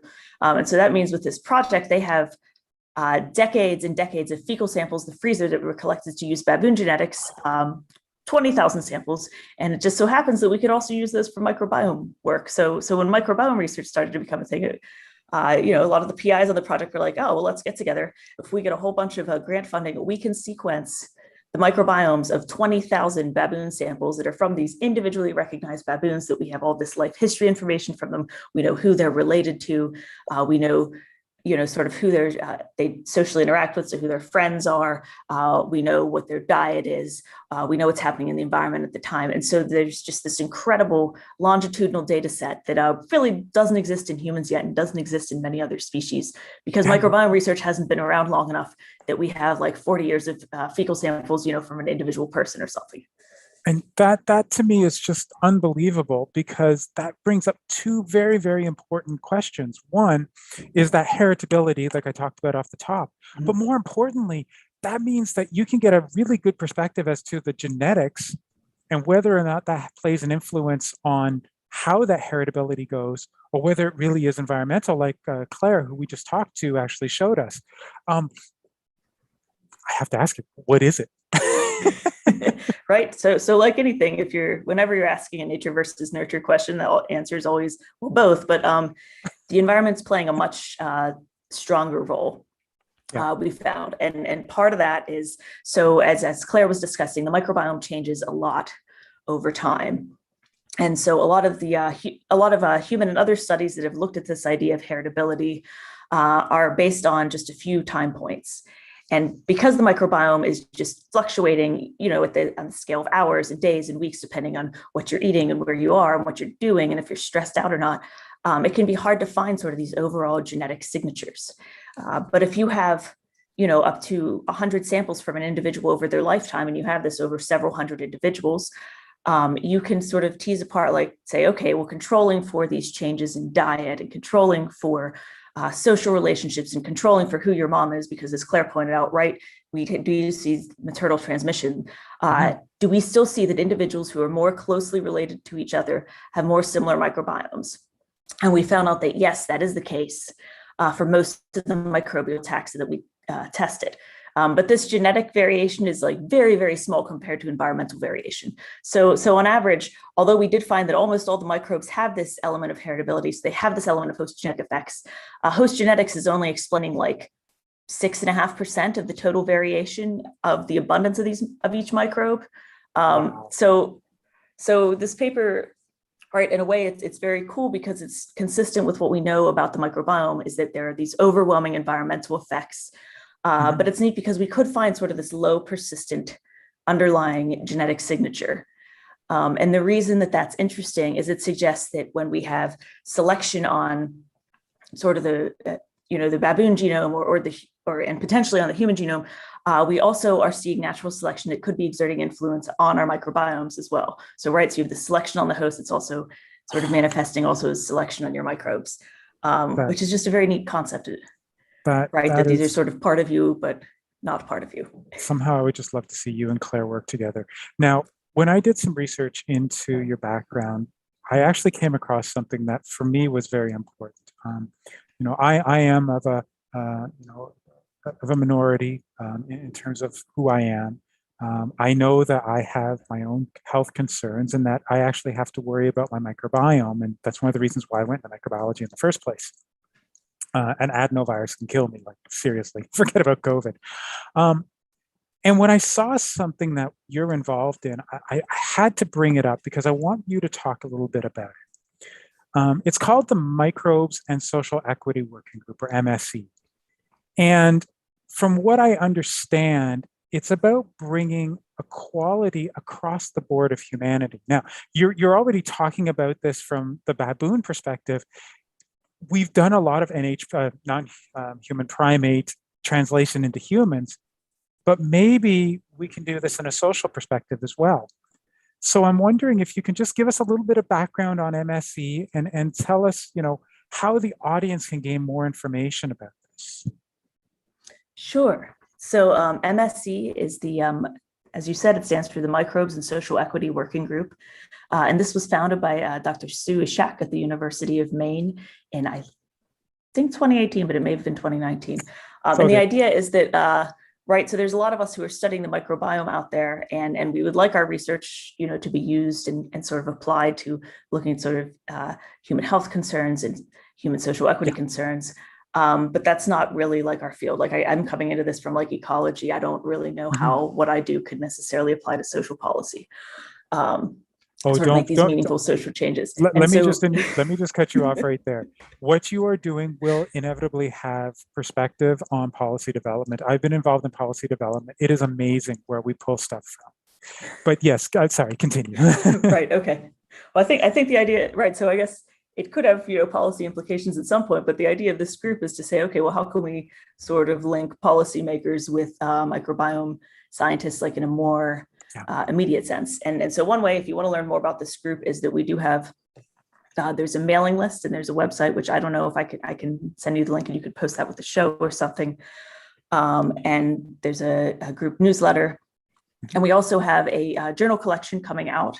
So a whole issue devoted to this idea of looking at microbes and social equity, and talking about sort of 20 questions in the field. And so one of the things, the major questions in the field is something that, you know, almost Dr. Liu was talking about, is that do we see, how do these early life influences on the microbiome, and especially sort of these early life social influences, manifest over time? And specifically, for example, if you have sort of early life adversity, do we see a signature of that in the microbiome? And so one example of this, that this is actually the reason I got into the MSC group and interested in the MSC group in the first place, is I saw a talk a couple of years ago by Dr. Rashonda Jones out of California, that she was looking at, right, okay, so she was looking at how you're feeding infants. So if you're using formula versus breastfeeding, and she found that where she was, that the formula that was covered by WIC was this formula that had higher amounts of corn syrup solids and higher amounts of sugars in it. And so that meant that if you were getting, right, if you were feeding your kids on formula and you had to use WIC, that you're giving them formula that it could actually be setting them up to have more trouble with diabetes or obesity later in life, because it has this higher sugar content. And so her explaining that to me, I was like, oh, wow, this is like a very concrete example of how, you know, microbiome research and policy research should be combined. And sort of the goal of this group is to find, you know, both other scientists who are doing that work and other policymakers who are interested in that, and sort of, you know, trying to move forward. I'll tell you one thing. We don't have much time here, but I'm just going to share this and then ask you a question. I remember being at a conference after giving a keynote and having a company, a multinational company, coming up to me going, "You're going to hurt our sales because you told them not to have blank." And I'm like, sorry, not sorry. We do need to have that equity, absolutely. Now, you have a perspective unlike any other researcher I've ever met. And so what I want to ask you is, let's go back to what my first talk was about, which was our relationship with microbes, and that can have a relationship amongst ourselves. How do you see your work with baboons with 50 years worth as being influential in how we can identify with our relationship with microbes and, of course, with each other. Right. So I sort of see it as fitting in a way into the overall sort of One Health concept. So sort of the health of humans, the health of the environment, the health of the other non-human animals and plants within the environment are all sort of the same thing. And by looking at the microbiome, we can sort of extend this to, even the microorganisms within the environment. So if we understand what's happening in wild animals, so if we understand what's shaping their microbiomes, and especially how these microbiomes are changing with changing environments. So this could be both like seasonal changes or diet changes or sort of bigger impacts. So we're seeing the climate changes causing these more severe environmental shifts.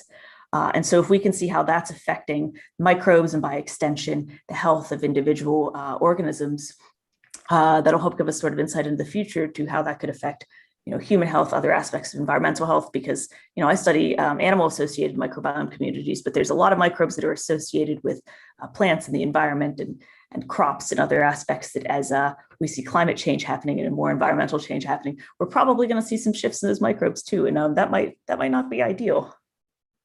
Wow. Well, I wish you the best of luck. And if you ever need someone to just come out and help you scoop some poop out in Ambaselli, I'm here. I feel like I haven't actually been out to the field now since 2014, because once a lot of the samples were collected, my whole postdoc, I've just been in the lab, and I'm like, one day I'll get to, go outside and do outside science again. We'll go have some kafta in Sultan Ahmed. How's that sound? That sounds great.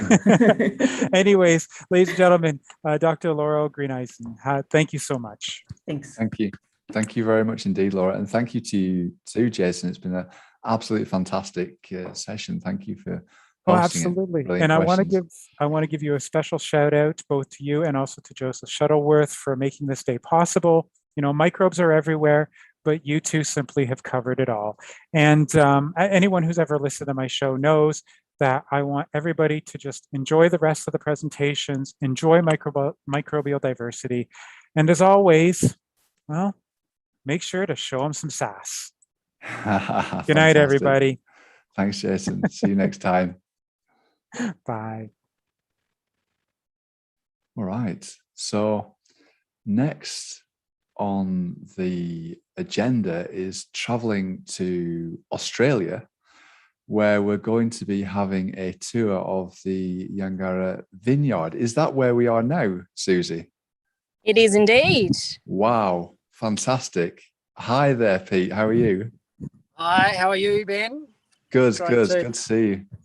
Welcome to the Yangara vineyard. It looks great. I'm going to hand straight over to you. I mean, the weather looks great. The vineyard looks fantastic. Yeah, take it away. Yeah.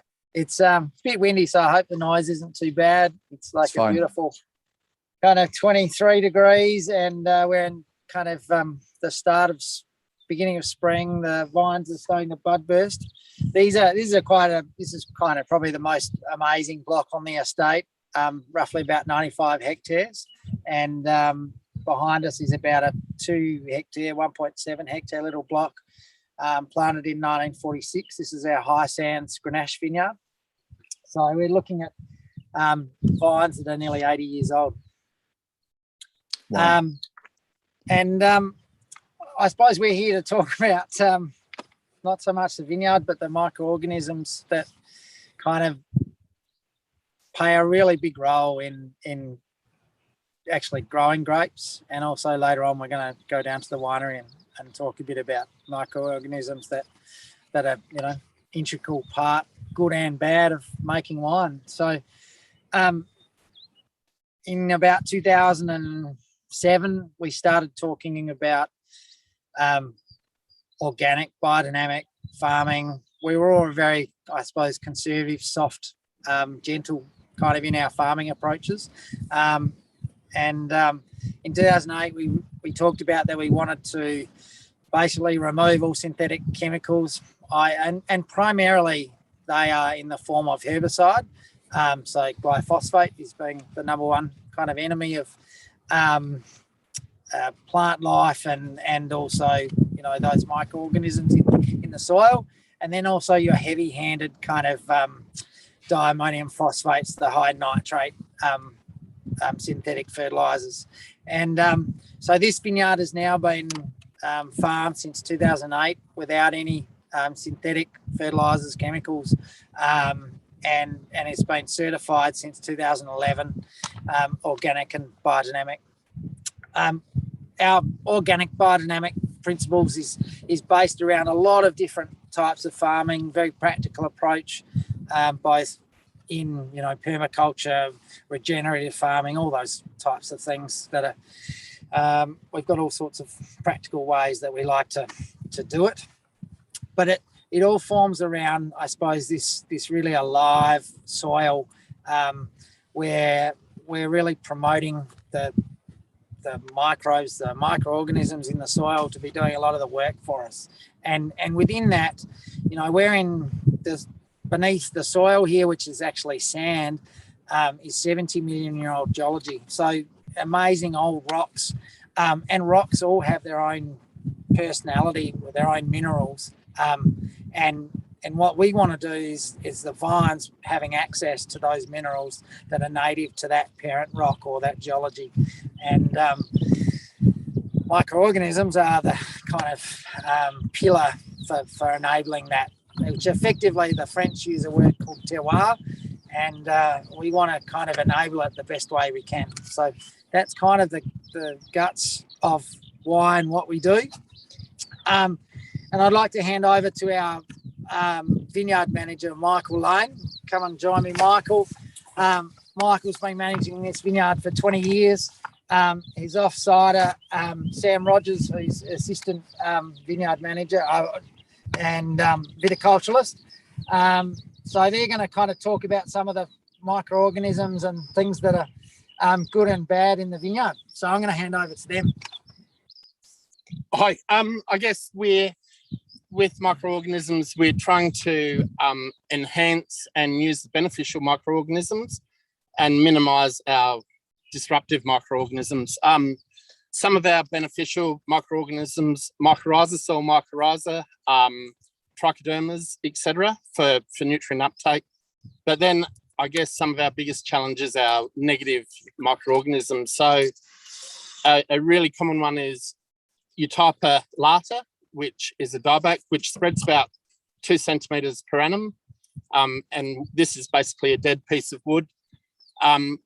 We do things, cultural practices to mitigate it through pruning, late pruning, let sap flow, etc. And I guess we're trying to encourage our beneficial microorganisms and through cultural practices, composting, using a lot of molasses, humic acids, fulvic acid, fish, kelps in our applications. You've got a great example of some compost here, Mick? A lot of composting is applied. So we're applying around 1,000 cubic metres of an organic compost per annum to our vineyard, depending on requirements. And also our biodynamics, which I'll let Sam have a chat about. Yeah, and that's the compost. Are you using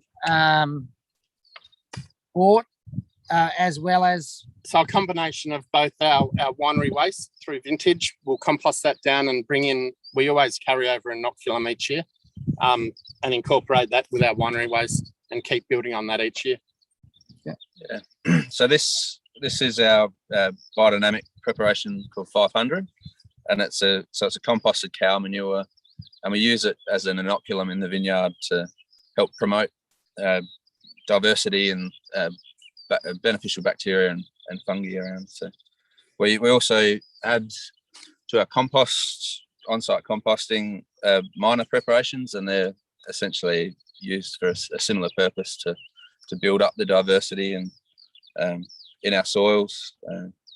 So you can see, so that they're additions to the soil. So what we do culturally as well. So we're always sort of slashing into compost our soils. Do you use foliar sprays as well? What foliar sprays do you use? Yeah, so we do a 501, which is a ground quartz silica. So that's more of an atmospheric spray. So not sunlight, not so much more microbiological, but do you use like things like fish and kelp? Yep. So with our foliar sprays, we'll add a fish humic mix. Fulvic molasses. Molasses, yeah. So what does the molasses do? Does that give basically a food source? A food source for bacteria. So yeah, it's that whole holistic approach and feeding our beneficial and feeding our disruptive microorganisms as well, but getting a balance. Yeah. That sounds great. And I suppose that's all the good stuff. How do you the bad guys in the vineyard, the bad microorganisms, like powdery, downy, botrytis? Yep. So botrytis is another big one, a bunch rot, our mildews, powdery mildew, downy mildew. So we're using elemental sources of sulfur and copper, minimizing our heavy metals and copper. But a lot of cultural practices, opening up the canopy, leaf plucking, shoot thinning, getting good bunch exposure and using Mother Nature in our environment to help control some of these diseases or microorganisms. Yeah. And so it's interesting in terms of, how does that differ in an organic system like this vineyard versus a conventional I guess vineyard? there's a huge amount of focus on being preventative rather than being reactive. So we don't have, in a conventional scenario, tools to go and eradicate. We're using nature and balance in the vineyard to help us control a lot of these microorganisms. Yeah, a lot of decisions made for powdery mildew and downy mildew relate to weather events, so with humidity and temperature. So if we hit a certain series of events, we know to then keep a closer eye on it, and we can potentially get spores in the vineyard. And because they're everywhere, we're basically suppressing it and controlling it how we can. Ben, have you got any questions of these guys? Oh, you're on mute. Can't hear anything. Could hear Right, me before. Oh, there we go. Yeah, I'm back. Sorry about that. I was wondering about the wort from the vineyard, and does that have any effect, or is that just you're using that to kind of find a good way of kind of using it up and using it in the growing of the new crop? But does it actually contribute anything like in terms of the microbes or the nutrients specifically to the crop? Did you say watering? So the leftover from the vineyard. So when you've kind of made the wine, you said you took the waste and you composted it, and you also used. So yeah, does that more contribute? the bunch stems, the skins, the seed, the rachis, rather than liquid waste. So it's solid waste that we're composting back down.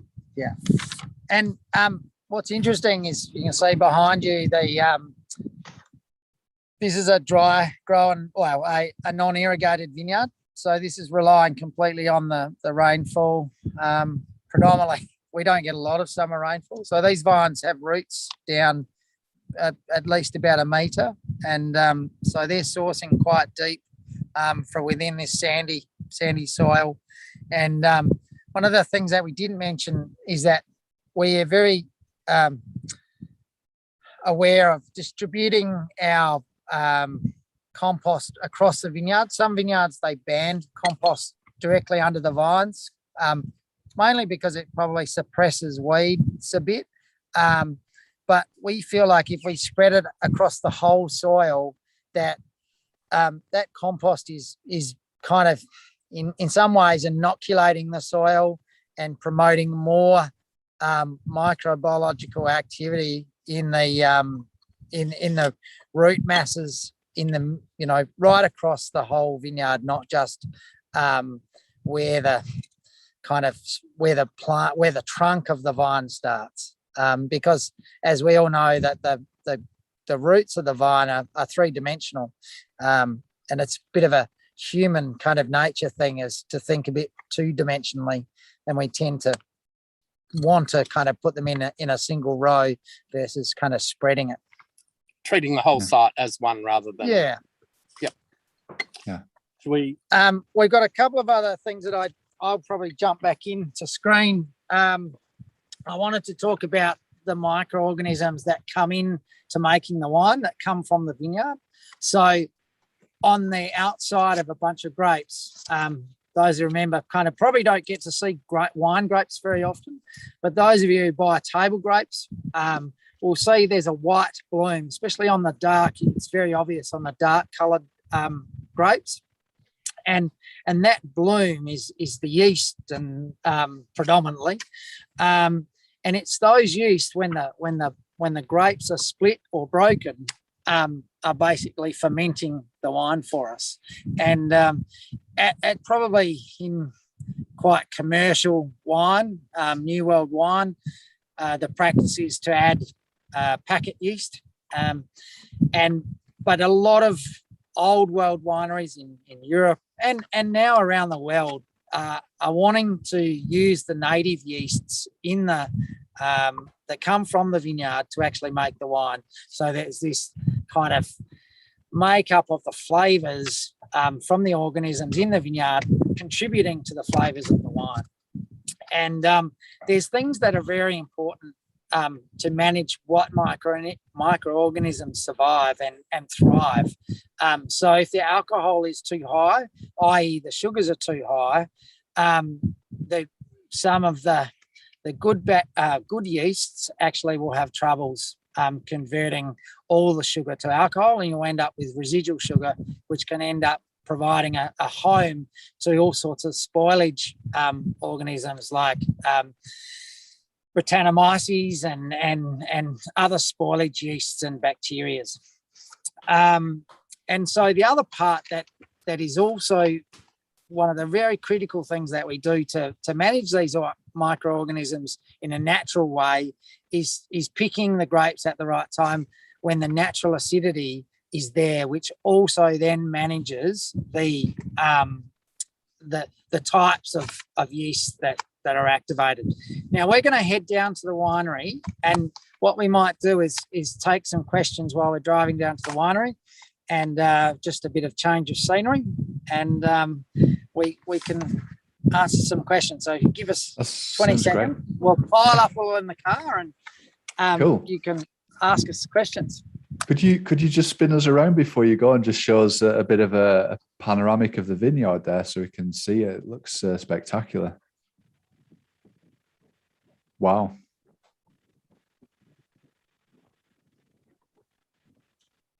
Amazing. Amazing weather as well. Is it always like this?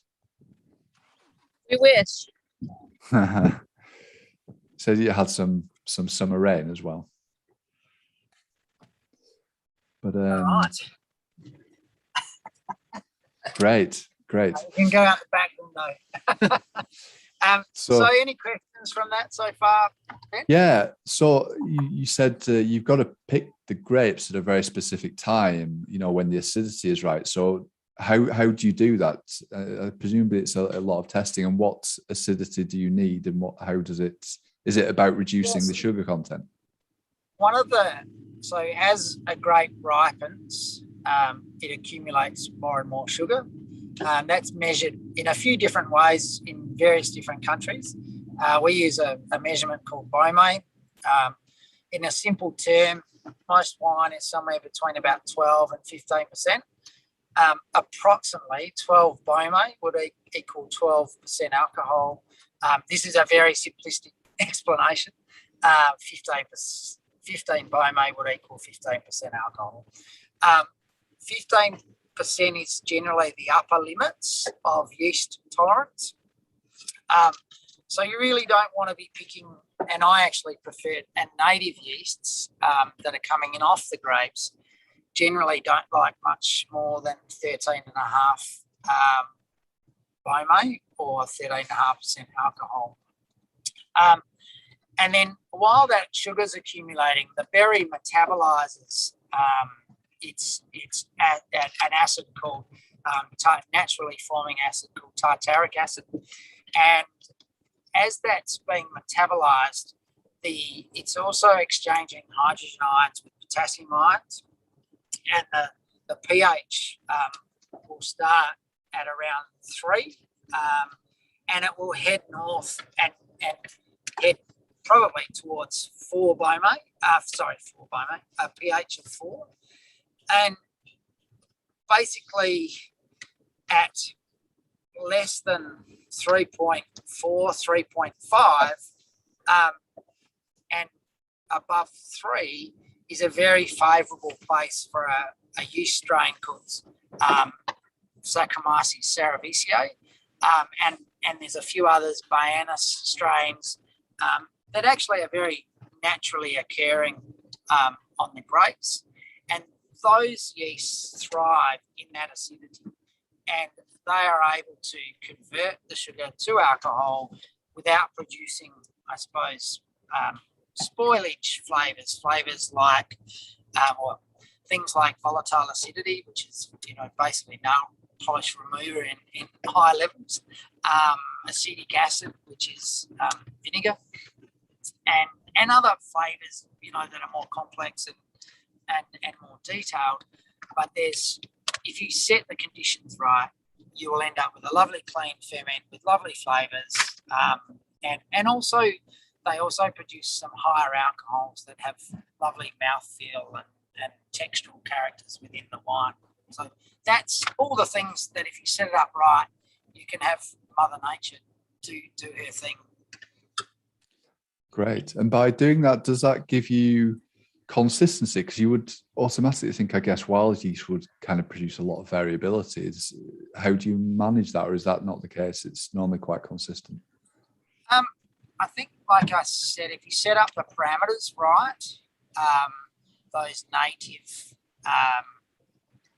yeasts are fairly predictable. What you'll find is in kind of large commercial cheaper wine, they want a complete reproducibility and reliability. So you'll actually, obviously, then buy freeze-dried packet yeast of very particular strains, and actually make sure that it's all kind of reproducible and nothing can kind of go wrong. So so that's the general on the kind of using the microorganisms from the vineyard through to the winery. So we've just arrived at the winery. So Susie will pan around the winery and we can get into some more there. Wow.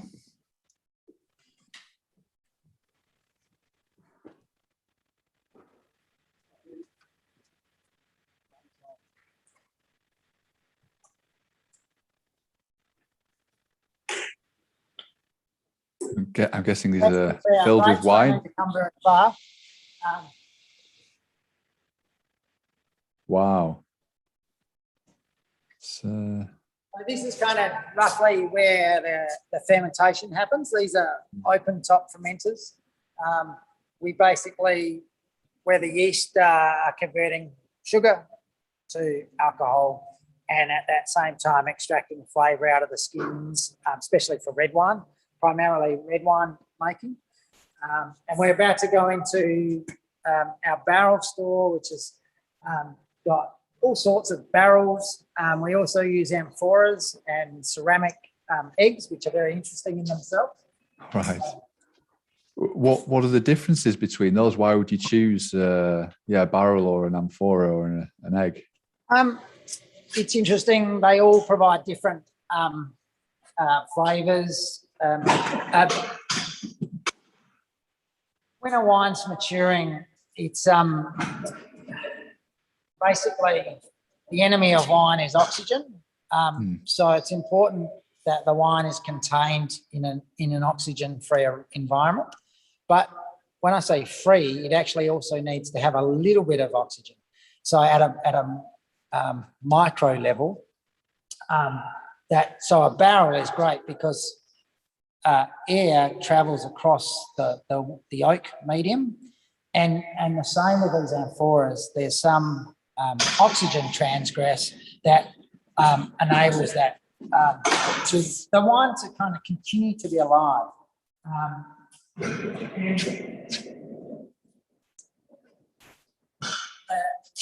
Basically, wine goes through a primary fermentation, which is driven by yeast, and there's been studies done the Australian Wine Research Institute has done a lot of testing. Our vineyard was used where they actually mapped all the different strains of yeast that were actually involved in fermenting our wine. And they also were able to showcase different flavours, different higher alcohols that have been produced by this different map of different organisms, microorganisms that have been involved in each of those fermentations. I can't remember exactly how many different vineyards that they analysed, but they were also analysing the grapes and also the wines. And they were also, there's also a lot of myths to say that a lot of the native yeasts actually were primarily contributed from the native yeast that lived in the winery. But they actually were showing that they were actually very reflective of what was native in the grapes. Wow. Which is really fascinating, and fascinating to see the diversity and complexity created in wine by actually using the native yeast versus the say a packet yeast, which is possibly more reliable, but might not give you the complexity and the interest that you got from the wild side. Then the next stage in wine is the bacterial fermentation, where malic acid is converted from malic acid to lactic acid, and that again stabilizes the wine.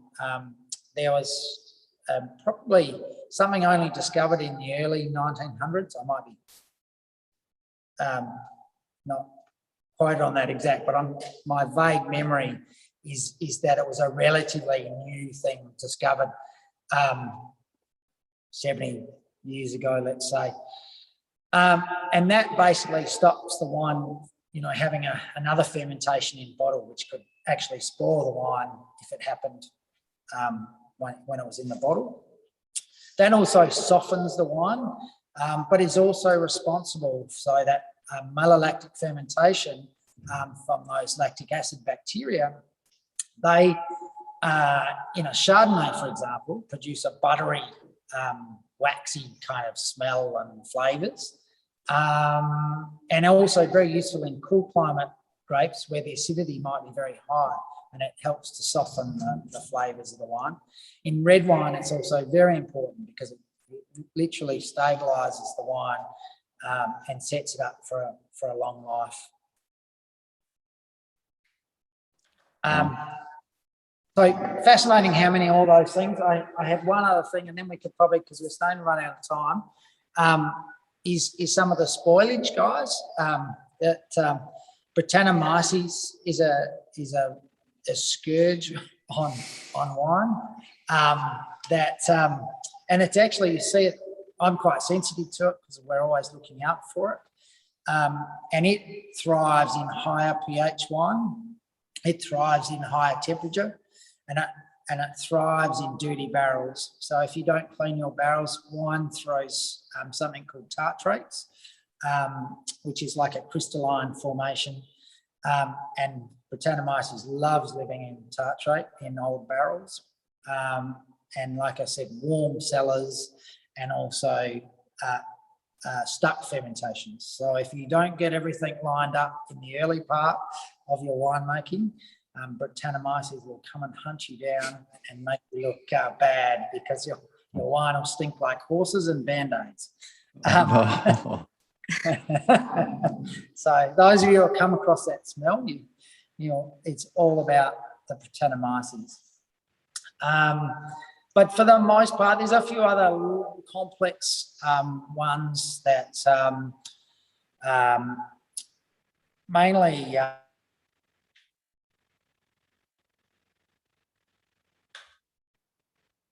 oh, did we lose you there? The screen is just frozen. If you can hear me.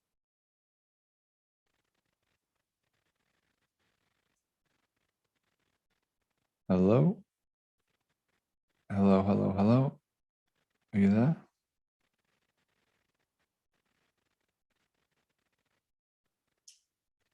I hope we I hope we get them back. I was looking forward to them opening one of the bottles of wine there on the barrel.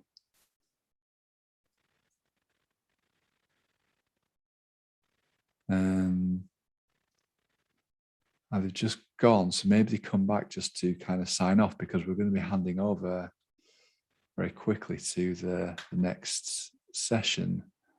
Oh, hello, I think we have them back. Hi there, Pete. I think you're on mute. We're Hi. back? Yeah. Sorry. No we just worries, had a no worries. freezing. Lucky it was at the end. But Yeah. lucky we can at least get to say goodbye. I think we've probably run out of time now. Yeah, we're just right on the edge. So yeah, but it was great. Really kind of thorough kind of whistle stop tour of everything. I mean, the vineyard and the winery, and kind of just seeing how big it was and expansive. It was really, really great. And like we discussed when we talked earlier in the week, I'm definitely going to be looking out for some bottles wherever we can find them in Europe. So thank you very much. Thank you to the entire team. And we definitely have to do this again. I think spend some more time around the winery and the vineyard. But yeah, a huge thank you. It was very, very interesting. Absolute pleasure. So enjoy the rest of Microorganism Day, which is also International Grenache Day. So that's why we Is it? set up. Oh, well, that's a happy coincidence. So we know how to celebrate. We get a them. double celebration. So. Yeah. Fantastic. Well, thank you, and speak to you again soon. Well, thank you. Thank you for having us. No problem. Bye now. So the next session that we're going to go on to is the breakfast show.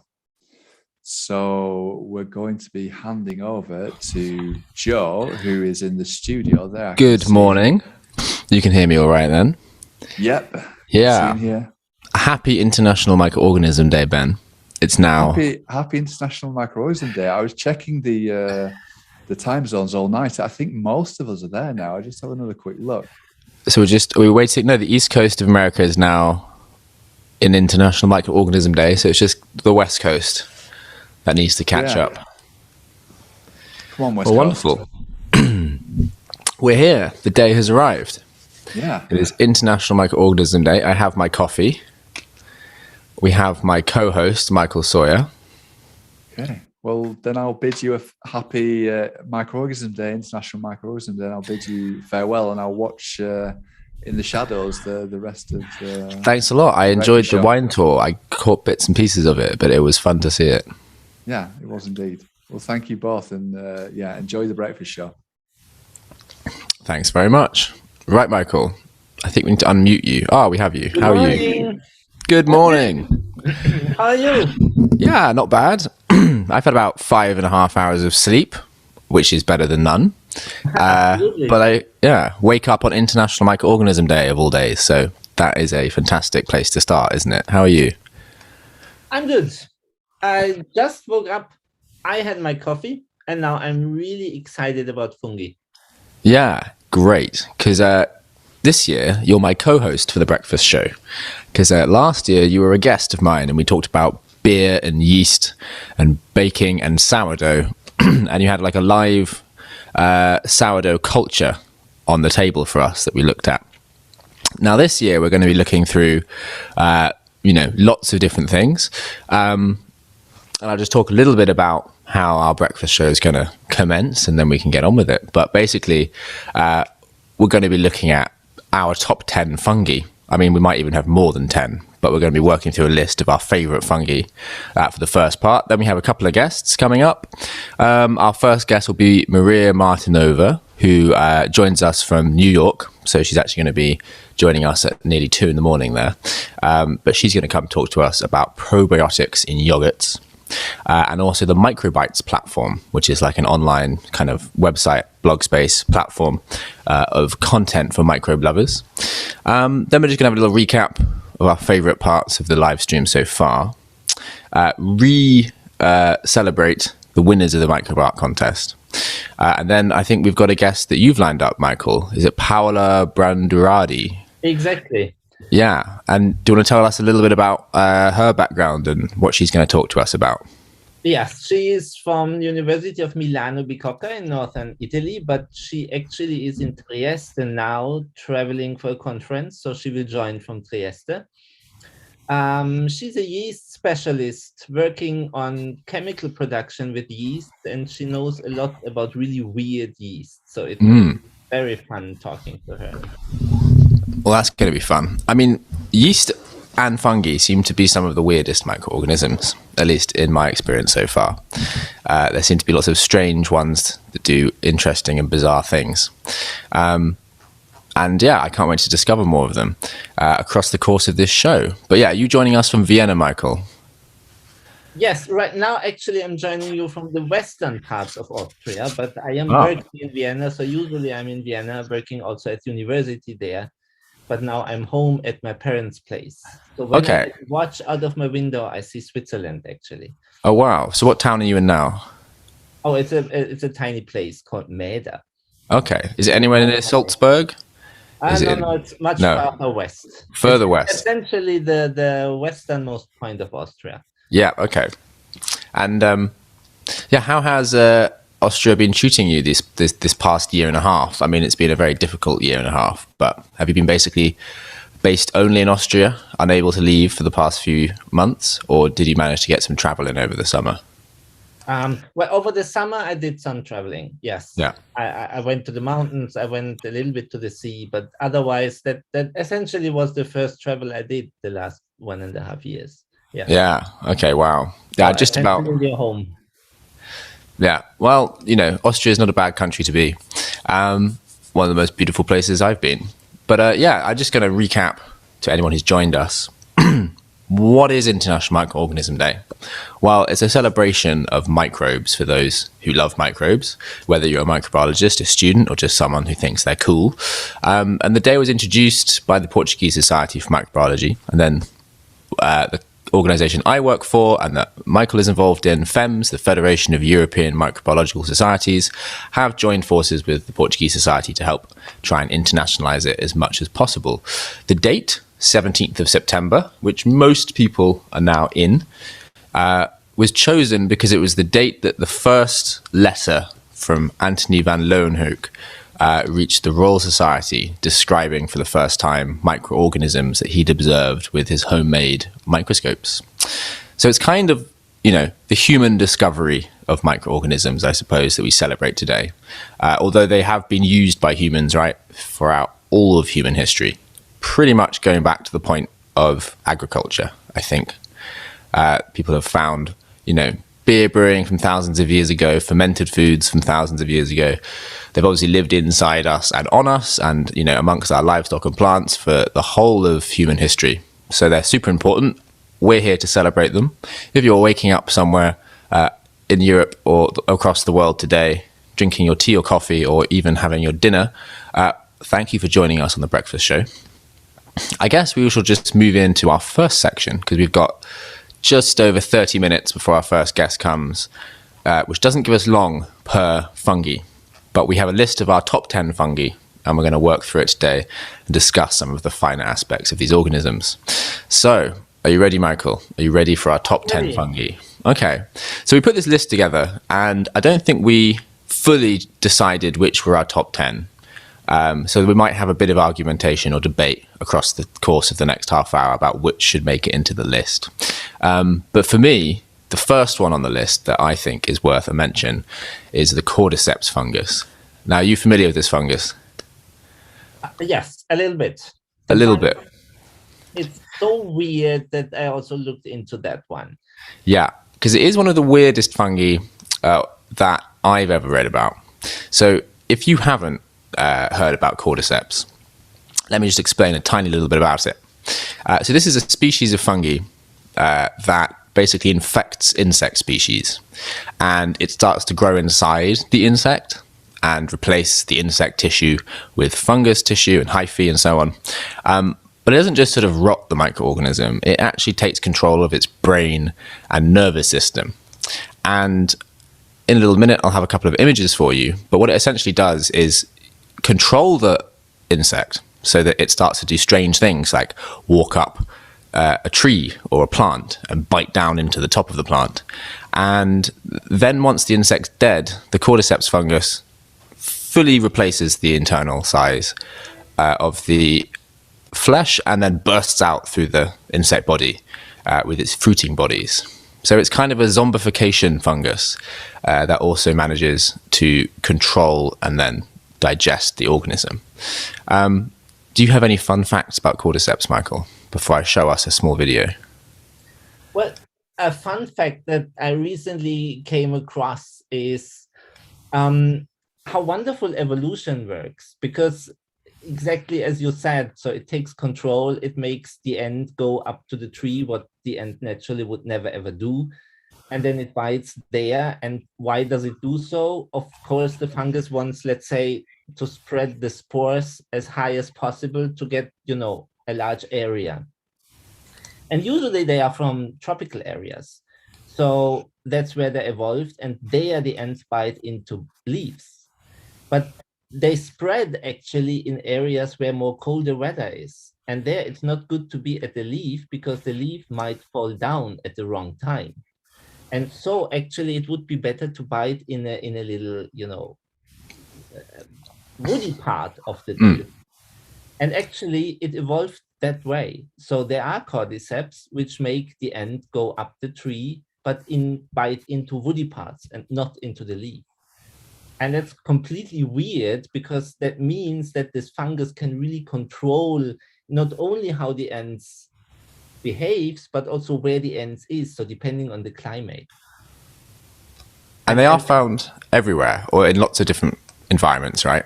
Nowadays in lots of different environments. I think in Europe, they are not really present. So here we have a picture of a cordyceps fungi bursting out of a dead wasp. So you can see these fruiting bodies. I mean, they're like little mushrooms, really, for the cordyceps, coming out of the body of the wasp. But again, this wasp, as you say, has bitten down into a woody stem. And I guess this is to place it somewhere, you know, in a high exposed position, so its spores can then float out over the jungle or the forest and infect other insects. But there's a few other weird facts about this fungus. And do you know about the role it plays in Chinese medicine? Yes. Yeah. Well, the point is, it's such a weird thing, and that it's allegedly it has a lot of different roles, medical applications, and so it's extremely expensive, to be honest. So if you want to buy certain kinds of the fungus dried and milled, it's quite expensive. Yeah, and in fact, in some places in Bhutan, villages in the mountains, one of their main sources of income is collecting these cordyceps bodies, which look a little bit like this. Yeah. And then selling them on to traders. And it's their biggest source of revenue in some parts of Bhutan.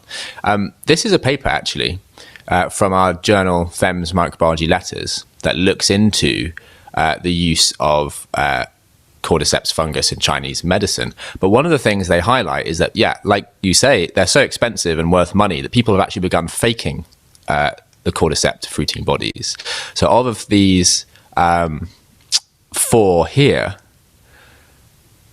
example C is actually a fake one. So these are real caterpillars with a fruiting body bursting out due to the cordyceps fungus. But this version here is simply a caterpillar and a grass stem that has been glued together to fake a cordyceps fruiting body to make some money. But you can't really tell, can you? They're very similar. But this paper I dug out from the archive from 2013 basically looks into, they're barcoding the DNA, the little caterpillar funguses here, and they found out that some of these are fake. So not all the fungus that you will buy in the Chinese medicine market will be the true cordyceps. So I think that's a great one to begin with. I think the second one on our list is probably the favorite, maybe of you, Michael, but at least of many microbiologists. So that one is the famous Saccharomyces cerevisiae. Yes, exactly. So that's the brewer's yeast or baker's yeast.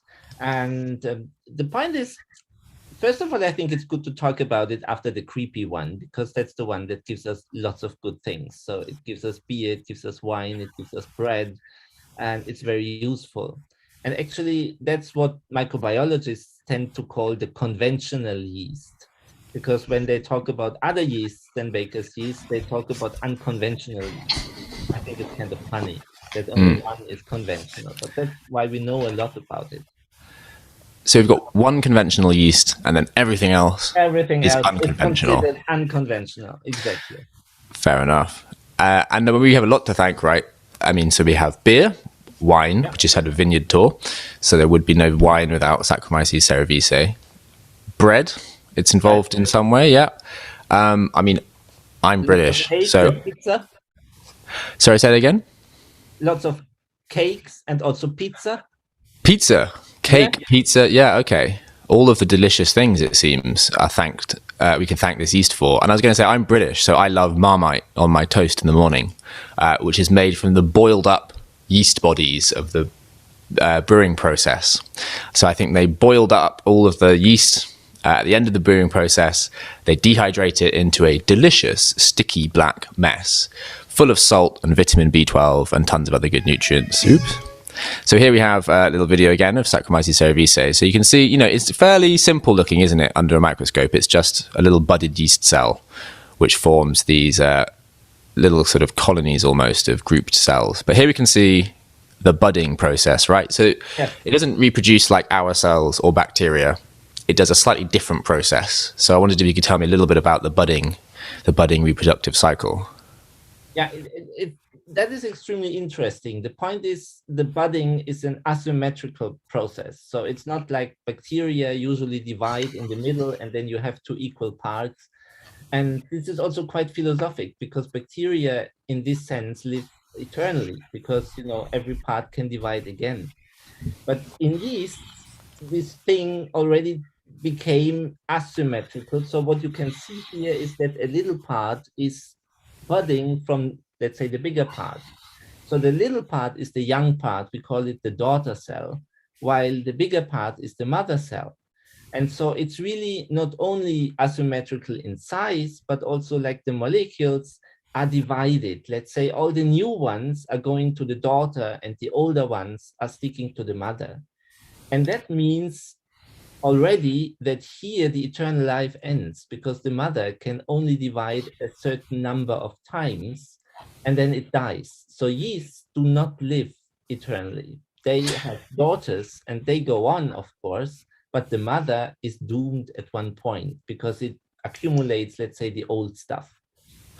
Okay, so like a well-meaning and I guess motherly parent, it gives the best of what it can to the new cell. That's exactly what it does. That's exactly what it does. So, I mean, we had a brewery tour last night, and they were saying that, they probably got out about 20 generations of yeast reproduction from their yeast before it started to perhaps decay a little bit and not be quite as snappy as it was in the past. So, I mean, that doesn't make too much sense to me at the moment, because doesn't this mean that, like, the yeast will reproduce for, 20 generations, but then suddenly it can't reproduce anymore? Well, the point is you always have the daughter, right?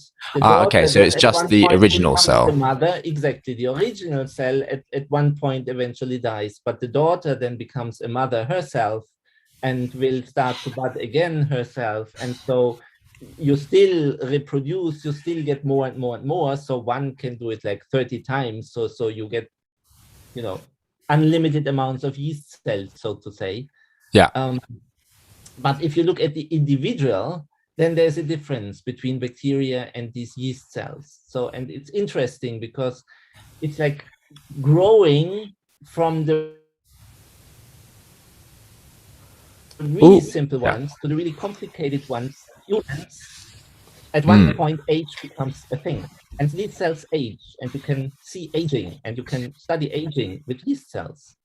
Because actually, I think you're an editor for one of our journals in Microbiology Letters, but we have a corresponding journal called Fem's Yeast Research, right, which focuses just on yeast and other similar fungi. But they had a thematic issue on yeast death and cell aging, and I guess we can use it as a model organism for studying human aging in some ways, isn't that right? Exactly. Yeah. Because some of the mechanisms that happen for yeast cells are very similar to the ones that happen to us.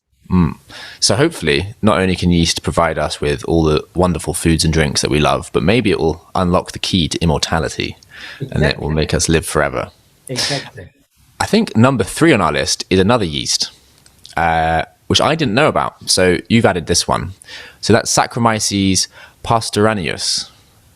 Yeah, the point is when we look at lager beers, they are actually not produced by Cerevisia, but they are produced by another yeast.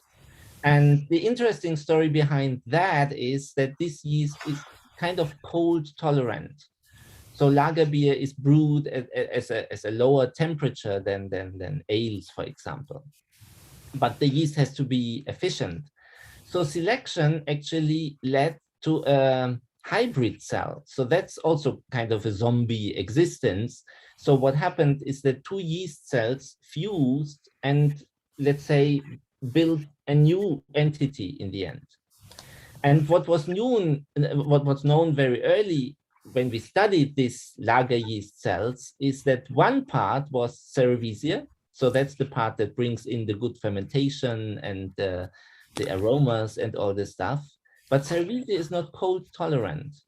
And so genetically, what we could figure out is that there must be another part, but we didn't find it.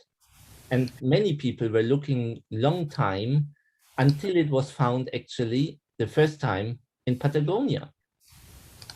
Okay, and that's the first time it was found, but it had been used for... The first time it found that it was a big thing. So breweries were using that yeast and so on. So it's absolutely fantastic. And so there was a lot of debate because, of course, the yeast itself was selected in Europe. And so the question was, how would the yeast from Patagonia come to Europe? So there were a lot of weird stories about this. The point is then this yeast was found also in North America. Then this yeast was found also in Tibet. So it's found in many places on the planet. But interestingly, so far it has not been found in Europe. So we still don't know exactly how this all came into happen. But it's really like a criminal story. And if you read the different publications from different groups at different parts of the world, it's really fun to read. Because of course, everyone wants that his yeast is the ancestor of all our lager yeast strains. Yeah. So found in Patagonia, but it is used in beer brewing? Worldwide. Now it is. Okay, but it hasn't... That's a very strange... crisscross of the microbes across the world, I guess. Exactly. Yeah. There seems a lot of traveling involved. There definitely does. And I always wonder how these microbes cross the world because, you know, individually they can't really move around that far. But I guess they hitchhike maybe on other animals or... Oh, they hitchhike. For example, particularly talking about baker's yeast, we know that they hitchhike in bees and wasps. So actually, one of the questions is, how do they survive, for example, wintertime? Because in Europe, when everything freezes, how can they survive? And how would they come back to fruits and flowers? And what we figured out is that when these bees and wasps go to flowers and fruits, they ingest also the yeast, and the yeast survives in the bee. And when it goes back to the hive and stays there over winter, actually also the yeast stays. And then, like with a helicopter, they go back in springtime to all the flowers and fruits again. Wow. Funky way of traveling. Yes. Also, what is very interesting is that fermentation, for example, has a connection there, because a lot of these insects are attracted also by fermentation products. In this case, it's not like for humans the alcohol itself, but more some like aromatic side products. But the insects are attracted by it, and the yeasts do it. So essentially, the yeasts kind of make fruit and flowers attractive for the insects. So they tell them where to go, where they want to be, and where they want to mingle with other yeasts. And how do they do this? Is it a chemical signal or something, or yes, are they just signal? It's like smelling. You can imagine, really, it smells good for the animal. Okay. It's like the beer, you know, the fresh beer, the fresh bread. It smells very good for us. So that's exactly what also the bee has, and so the bee goes exactly there, and then the yeast is happy because it arrives exactly at the point where it wants to be. Very nice. I'm just realizing we're only on 3 and we have 17 more minutes before our next guest comes. So I guess we should move on to the the next one on our list, which I think I put down here. And this one is acremonium, which, if I just get up this small video, I mean, I put it on this list because it is a useful one. It basically gives us the cephalosporins, a beta-lactam antibiotic.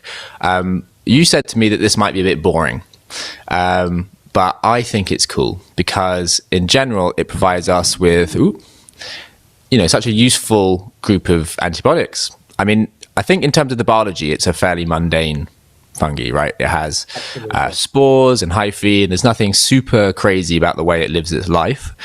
But that's okay. It lives an ordinary but useful life. So here you have just a few shots. So I guess it lives in blackberries or on fruits or, on different kinds of plants and so on. And you can see here the spores, right? Which are how it reproduces. It produces these small spores and then they go off and find new locations and then they eventually grow into a fully grown acremonium. But I want to just move us on to the next slide because we can have a little look at this antibiotic. So here we go. Here we have the cephalosporins. So I guess it's good to talk about this in comparison to penicillin, right? So all of these antibiotics have this strange nitrogen, carbon, carbon, carbon square with a double bonded oxygen, which is the beta-lactam ring. But I think, if I remember from my studies, what makes these antibiotics a little bit more durable for treating disease than the penicillium or penicillin, which we were used to, is it has this extra ring here with a sulfur atom. And this makes this molecule much harder for sort of beta-lactamases, which are enzymes that break down antibiotics. It makes it much harder for bacteria to be able to break this molecule down because this sulfur gets in the way and this ring is a bit different to what it is in penicillin. So it provides us with a useful alternative. And I think that's really cool because, as we know, antibiotic resistance or antimicrobial resistance is a huge problem. And it's little chemical changes like small little bits of sulfur that you add into molecules, which might make these molecules last a bit longer. So for me, that's why it's on the list. I guess as a biologist, perhaps you say it's not the most interesting. Oh, no. Or at least. No. Poor acremonium. I didn't want to say it's boring in itself. It was just that when we compare it to penicillium, the point is also penicillium gives us the antibiotics and penicillium is the historic one. And penicillium gives us wonderful cheeses and other things. I mean, it is number 5 on our list. Exactly. That's why I thought, okay, let's talk about penicillium to save time, but not to avoid acremonium, which is, as you say, the point is what we need is diversity, not only in our societies, but what we need is diversity also in antibiotics. And that's exactly what the more fungi we have, the better it is. Yeah. And of course, the first kind of true antibiotic came from penicillin, discovered by Alexander Fleming, Florey and Chain, and I'm sure many other scientists at the William Dunn School of Pathology helped turn this into a product we could mass produce during the Second World War. I actually had the honor of being a laboratory intern at the William Dunn School of Pathology at Oxford University for 3 summers, working in the same building that they did all this process in, which was amazing. And, you really feel like you're walking in the footsteps of giants. And yeah, I mean, you find these molecules, you might find them produced by fungi or other microorganisms, but then turning it into a product that is safe and effective and also mass producible is the next challenge, right? So, we need scientists looking for molecules like this, but then we also need to work out if they're going to be therapeutically useful. So hopefully fungi can provide us with more examples of this. And here we go. Here's a nice little example of some acremonium growing on some agar. You can see the nice little hyphae here. But penicillin gives us the original beta-lactam antibiotic, but it also gives us blue cheese. And in fact, it's Penicillium roquefort, which John Warhol, back last night, was saying should be the official microbe of the town of Roquefort, where they make the blue cheese itself. And I think that's a great idea. So if you're listening from France and you're near that town, please petition your local legislators to make Penicillium roqueforti your official microbe. But there's another one, isn't there? Penicillium camemberti, which I think the name gives it away, helps us make brie and camembert. So from saving lives to giving us cheese, we really have to thank penicillium. Right, okay, we've got 10 more minutes. Things, right? Say that again? They can do a lot of things. Yeah, they can. It's amazing. I mean, I had cheese for breakfast, so it's even powering me through International Microorganism Day. Yeah, we've got 10 minutes to do 5 microorganisms, so I guess we better get our move on. So the next one is, it's a, let me just get this ready here. It's, Malassezia. So do you know about this one, Michael? Not too much, actually. You brought it up, and then I had to look it up. And the point is also there is a lot of philosophy behind. The point is, this is a fungus that grows on our skins. And it's there for all of us, essentially. Most people have it.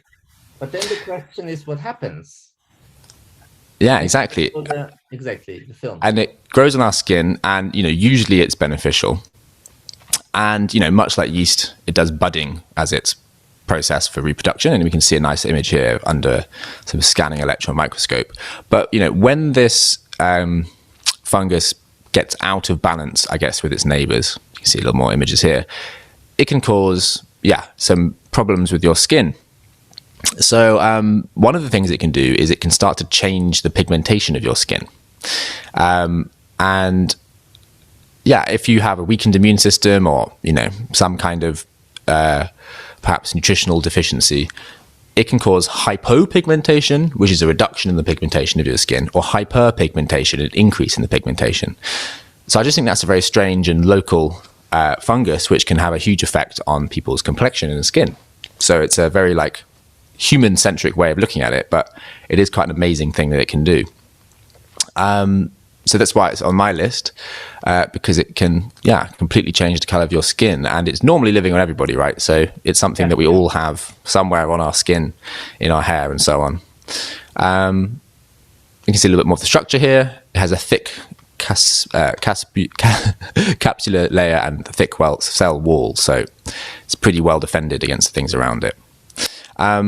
Next one is Aspergillus, which is quite a famous one, actually. Yeah, and that's one of my favorites. Do you want to give us a little introduction while I get this image ready? Yeah, get an image ready, because here we go. This is what we like to see. Exactly, that's very beautiful.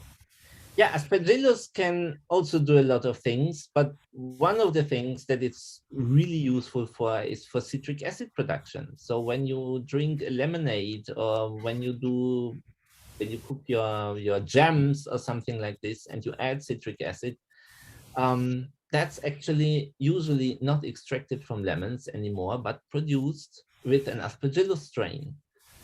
And this fungus is extremely efficient in eating actually sugar and converting it into citric acid.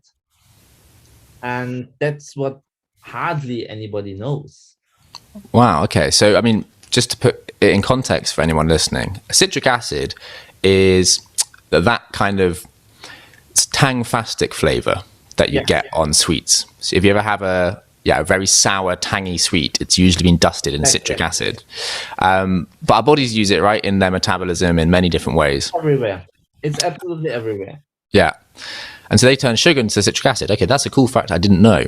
And it's a mold you might encounter, I guess, if you leave a tomato to go moldy in your kitchen and you see it go white and furry. That could be Aspergillus. And in fact, here we have a close-up, and then I guess these are the fruiting bodies ready to spore and then infect the rest of your tomatoes. And do you work with Aspergillus at all? Yes, we do work with Aspergillus in our lab. Yeah, and okay. We're actually looking into it, and the point is, they are always so why we as humans, we always try to explain something with our our ideas, and most of the time these questions might be even stupid because there is no really a why. But the question is, why do they produce so much citric acid? It seems completely futile, because they can really eat the sugar and convert 95% into citric acid and grow only very little with it. So the question is, why do they do that? So that's an unknown. So if you're a young budding scientist looking for problems, there's one to investigate. Exactly. So another favorite fact of Aspergillum is, and we might see this later today, because after this we have a session on traditional Japanese beverages, including a tour of a sake factory. But the koji mold used in Japan to ferment soybeans, but also to make sake, is actually an Aspergillus species, Aspergillus oryzae. So it's also used in making sake. So we have another fantastic use for this fungus. I think I'll just... They produce a lot of enzymes, and so they're very useful. Like sake is produced from rice, right? Yeah. And rice is very starchy, but the yeast that actually produce the alcohol wants sugar, doesn't want starch. And so the fungus actually can degrade the starch into sugar that the yeast uses. Fantastic. And actually it gets its name from this structure, I think, called the aspergillum.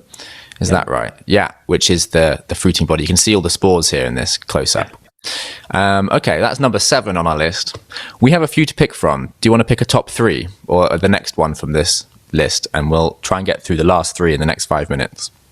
Yes, let me open the list myself. Yeah, why not go directly to the next one, to Yarovia lipolytica? Yeah, okay. So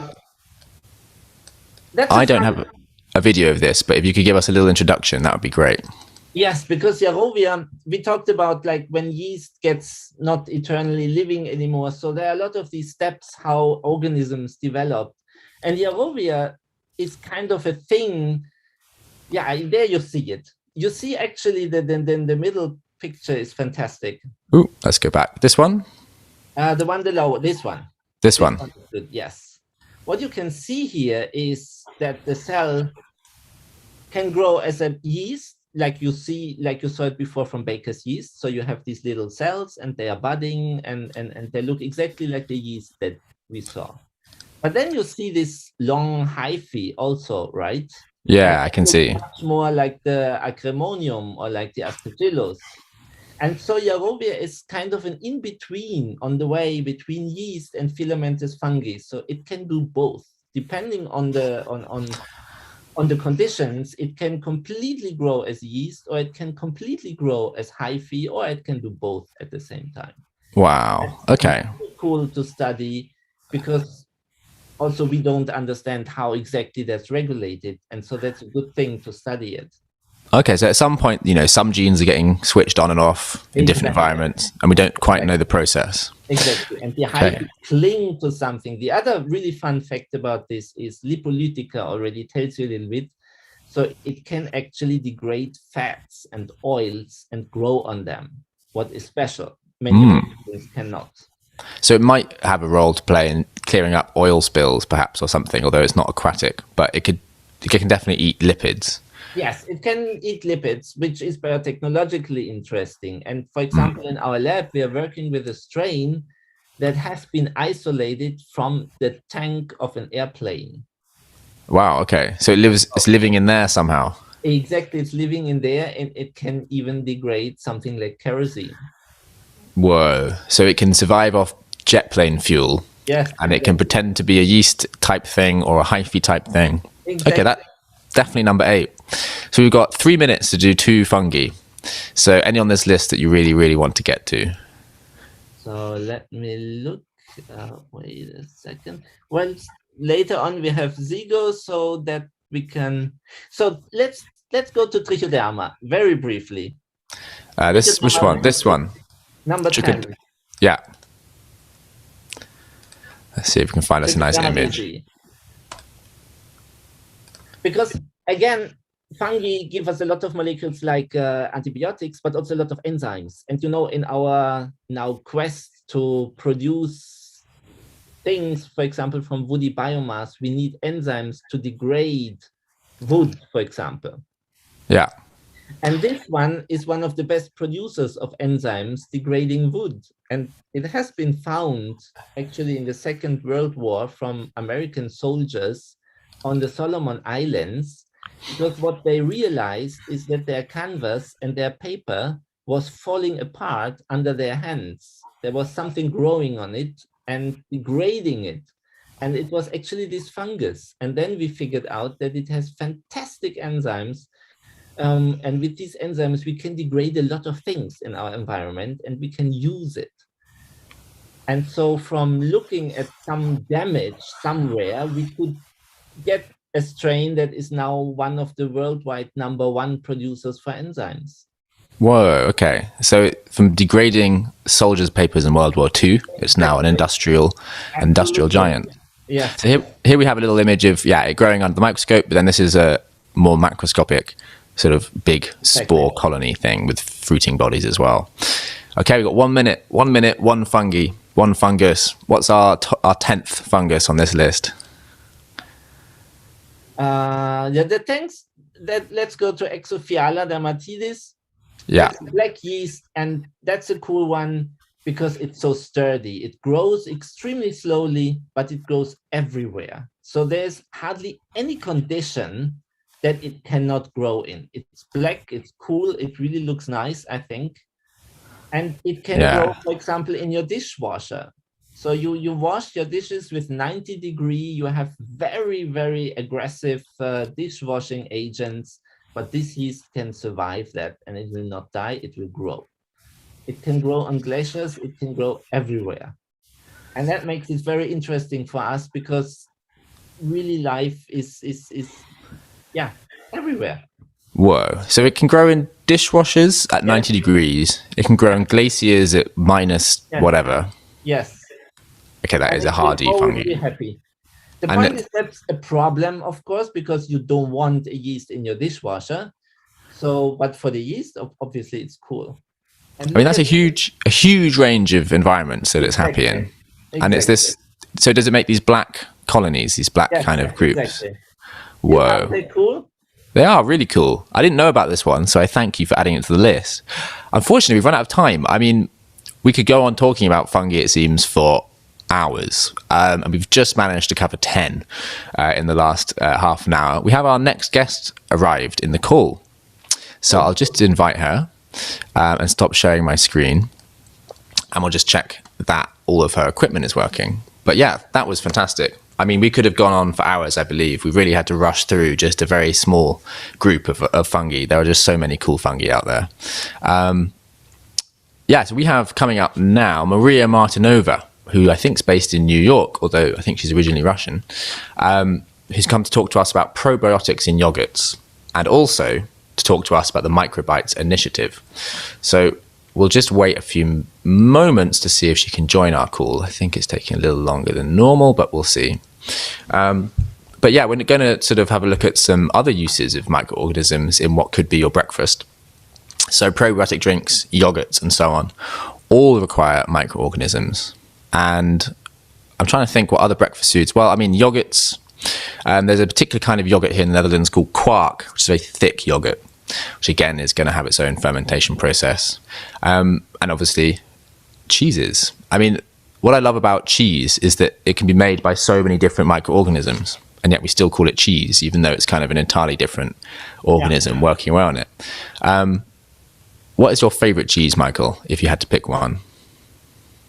Oh, that's really a hard choice. I don't want to choose because cheese is really, but I really like the mountain cheeses from the high mountains that are really old and you know.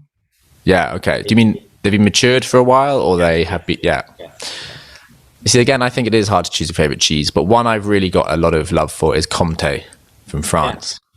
Very like nutty, hard, delicious cheese. Really full of flavor. You can taste the salt crystals in it. Maria, can we hear you? I think you might have to unmute, but you've joined us. Yes. Hello. Hey, how is it going? Are you in New York? Is that correct? Yes. Yes, I am. Fantastic. Let me just get us up on screen briefly before you begin. And yeah, thank you again for joining us so late in the day in New York. I believe it's nearly 2 a.m. there. Yes. There's a lot of light around me, so it seems like it's a day. Yeah, fantastic. And well, you've come to talk to us about probiotics in microorganisms. So yeah, I will give you the floor, as it were, and let you begin. So if you just want to share your screen, of course. You can give us a little introduction to probiotics and we'll have a little discussion at the end. And you're welcome to begin. But I mean, Sounds great. Fantastic. Okay, you can see my screen, right? Yeah, we can. Awesome. Okay, so I want to start my presentation with a little bit introduction about myself. My name is Maria. I am an editor, writer, and translator in Microbites, and I hope we're going to have time to talk about Microbites and what I'm doing. But what I'm going to be talking about today is probiotics and yogurt and the truth that hides behind the label that you see on the pack of probiotic yogurt. So before we dive into probiotics, I created this infographic to talk about history of yogurt, because it's truly fascinating how, long ago it was created by accident, I think, and we're still consuming it up until this day. So I think, as I said before, I think it was created by chance. It was an accidentally discovery during Neolithic period, because there's an evidence from ancient pottery showing that people in that period of time were using pots to store milk. So obviously they were aware of milking cows, and they had cattle. So it was pretty, easy to figure out. But the real history of yogurt starts in Middle East, when herdsmen were keeping their milk in goatskin bags that were hung across their camel's backs. And while they were traveling, the heat from the camel's back and the juices coming from the bag, they're all contributed to the fermentation process. And, the stories about nomadic tribes traveling around the deserts reached Rome, and Pliny the Elder, who you could call a journalist, mentioned yogurt in his notes, saying that nomadic tribes knew how to thicken the milk into a substance. And Turks were aware of medicinal uses of yogurt. They were using it for treating illnesses and symptoms such as diarrhea and sunburned skin. And a funny story, my grandparents, they would use sour cream when they had burned skin, because, it heals burned skin. Yogurt was used as a cleaning product and beauty lotion. And going forward in time, yogurt made an appearance in Europe only in 16th century, 1542, and it was brought by King Francis I, who was suffering from diarrhea, and it was believed that the yogurt cured his condition, but as we know now, it probably did not cure, just alleviated the symptoms of diarrhea. But it was 16th century, so people believed a lot of things. And in 1904, scientist by the name Elie Metchnikoff developed a theory that aging is caused by the activity of toxic bacteria in the gut, and lactic acid bacteria that were found in yogurt could potentially prolong life. And he made this observation by looking at people who lived in Bulgaria, because they were pretty young. They looked very young, and they consumed a lot of yogurt in their diet. So he kind of, made this conclusion, and we're going to talk about Metchnikoff a little later. And in the 1930s, Daniel Carasso started a yogurt company that later became Danone, world famous company. And pretty much from 1930s, yogurt became commercialized, and people had access to it. They could make their own yogurt at home, but they would also, like the variety. And today you could go to any store and you will find different types of yogurt, different flavors of yogurt, whatever you like. So let's go back to my presentation, and we'll talk about probiotics in yogurt. So probiotics definition of it is, let me just do this. Okay.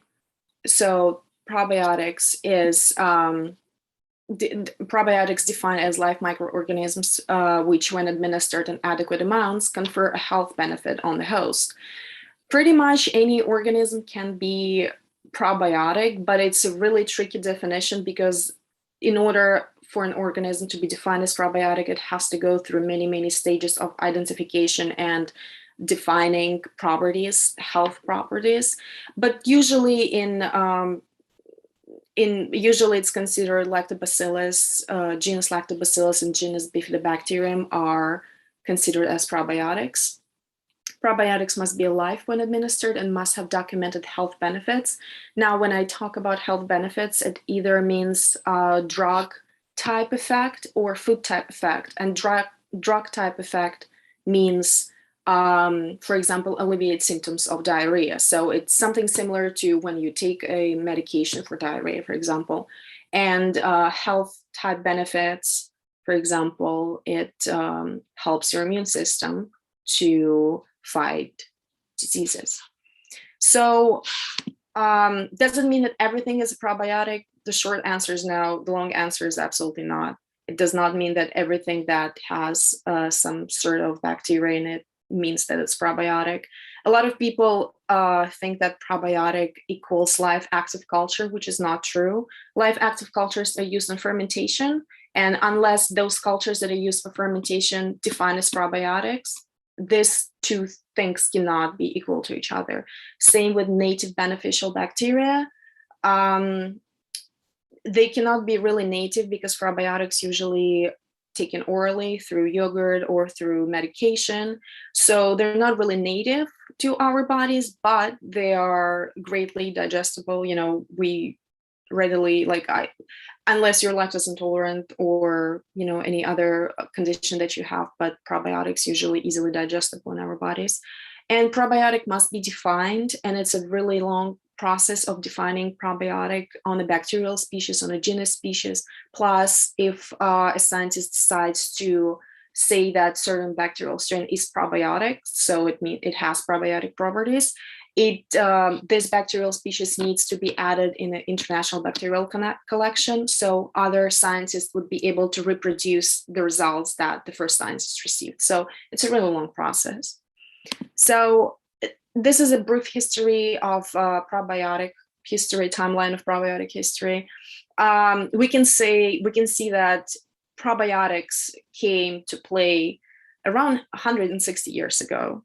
Roughly, it's 1857. Pasteur was experimenting with lactic acid bacteria. He determined the fact that lactic acid bacteria contribute to spoilage, spoiled food. And then a lot of scientists started diving into this topic. Lister in 1878 isolated lactic acid bacteria from milk. Mechnikov, the one that we were talking about, described Bulgarian bacillus associated with health. In 1930s, after commercialization of yogurt, Japanese microbiologist Shirota isolated a bacterial strain that was called Lactobacillus casei Shirota after him. But then the name was shortened, and Lactobacillus casei is still used in fermentation processes when making yogurt. And then from 1930s, up until nowadays, people really started diving into the whole topic of probiotics. In 1953, Koloff but he used the term probiotica. 1965, definition of probiotics. 1989, Fuller defines probiotics. And only in 2001, which is only 20 years ago, World Health Organization gave the official definition of probiotics.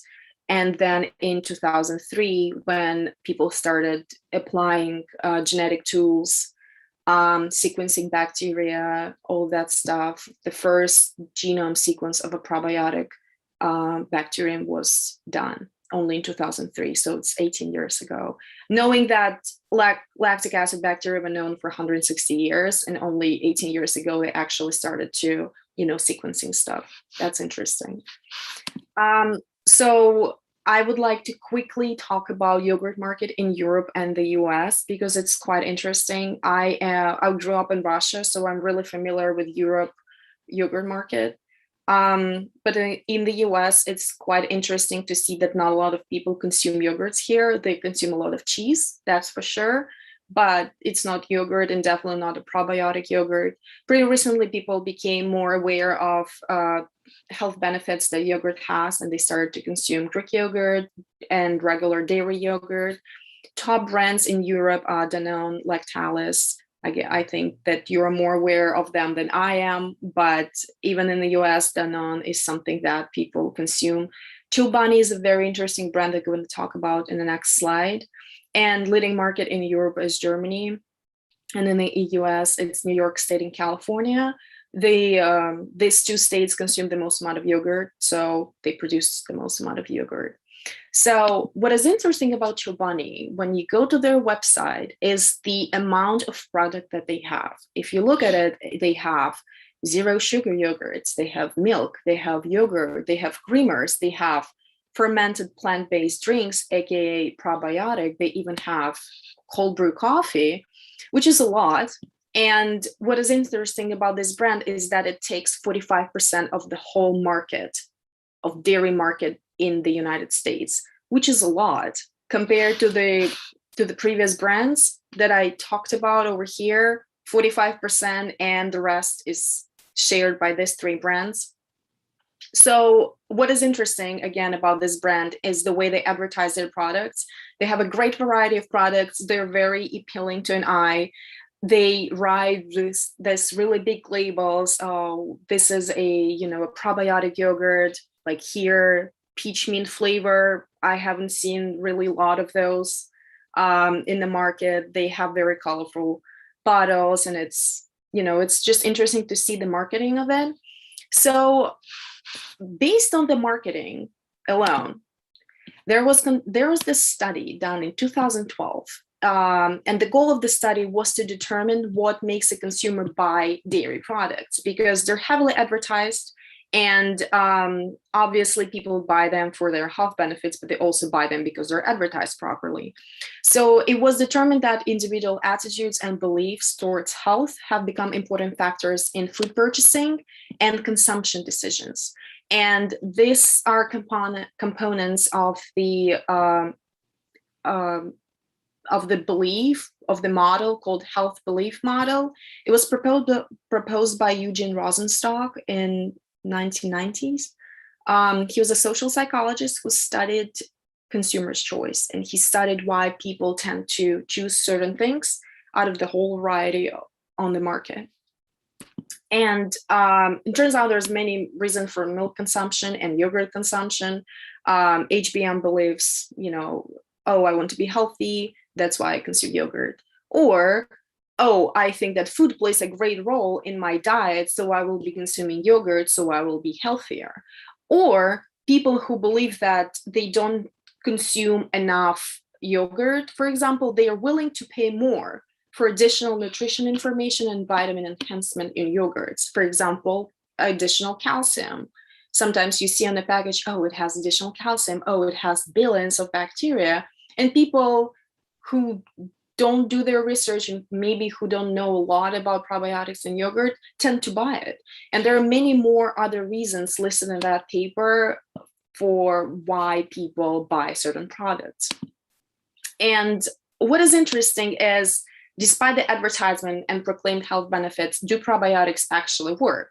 Because for probiotics to work and be considered as a probiotic, it has to survive the transit through gastrointestinal tract, acidity in the stomach, recovered from feces usually, because that's how bacteria are extracted for analysis. And all of that should happen in a pretty short amount of time, because bacteria tend to, disintegrate in the body. So if you want to really see how viable it is, it has to be extracted fast. So there was this study done in around 2010, where a group of volunteers was consuming yogurt for 7 days, and at the end of the experiment, there were these 2 bacteria extracted as Thermophilus and Lactobacillus bulgaricus. These are the most commonly used bacteria for fermentation processes, especially when someone makes yogurt. So they concluded that since they were consuming yogurt and it has those bacteria, and the bacteria that they extracted were alive, it means that it works. Which is true, but it has a lot of discussions around this topic of discussions around the topic of how beneficial or actually like how powerful probiotics are when they're consumed from a yogurt. So great variety of controversy. I'm going to talk in the last couple of slides about two products by Danone, Activia and Actimel. I think that you guys are familiar with it. Again, when I was living in Russia, that was my chobani. I would always get a bottle of Activia because it's easy to carry around. It's, good for my body, all of that stuff. On the bottle, you can see it says billions of live and active probiotics. People tend to buy it because they don't really know what a probiotic is. They're not really familiar with the concept of probiotics. So as I said, Activia is a brand of yogurt classified as a functional food by Danone company. Danone developed a specific strain of bacteria called Bifidobacterium animalis, and it's marketed by Danone under the trade names of all of these bacteria. So if you go to a store and you decide to buy a Danone product, you're going to see all of these bacteria listed on the label. But I think that if you're going to buy a dairy product, a yogurt, for example, from a different brand, you're not going to see this bacteria. So they're very specific to Danone products. And in 2003, the probiotics market was worth almost $10 billion, which is a lot of money. And right now it's been 18 years. I think now at this point it's worth so much more than $10 billion because people tend to, take care of themselves more, and they prioritize diets and healthy eating and clean eating. And it is a fact that Activia, because it is advertised as functional food, it costs more. On average, a bottle of Activia costs $2 more than a regular yogurt because of this Bifidobacterium animalis that was developed by Danone. But obviously there's controversy around this. There were a lot of lawsuits around, actual health benefits of probiotics. 2010, Federal Trade Commission said that Activia packages are deceptive. Danone exaggerates proposed health benefits. 2008, class action suit accused Danone of mounting a massive false advertising campaign to convince consumers to buy Activia products. I don't want to take sides here. Obviously, I'm just reporting what is known, but I was really surprised about reading about this stuff because I would never think that someone would, say, oh no, it's not true what's written on the label. The other product, Actimel, also Danone product, it is advertised as probiotic product. And it was invented in the 1980s. When Danone took the first steps to develop a fermented milk based on Lactobacillus casei. We talked about it, the one that was discovered by Shirota in 1930s, all that long story. And then it's claimed to have benefits ranging from reducing the incidence of diarrhea to the improvement of immune function. Obviously, when you hear this combination of probiotic and then benefits and then reducing the incidence of XYZ, obviously you want to buy it. Even British Medical Journal 2007 said that Actimel could help avoid antibiotic-associated diarrhea.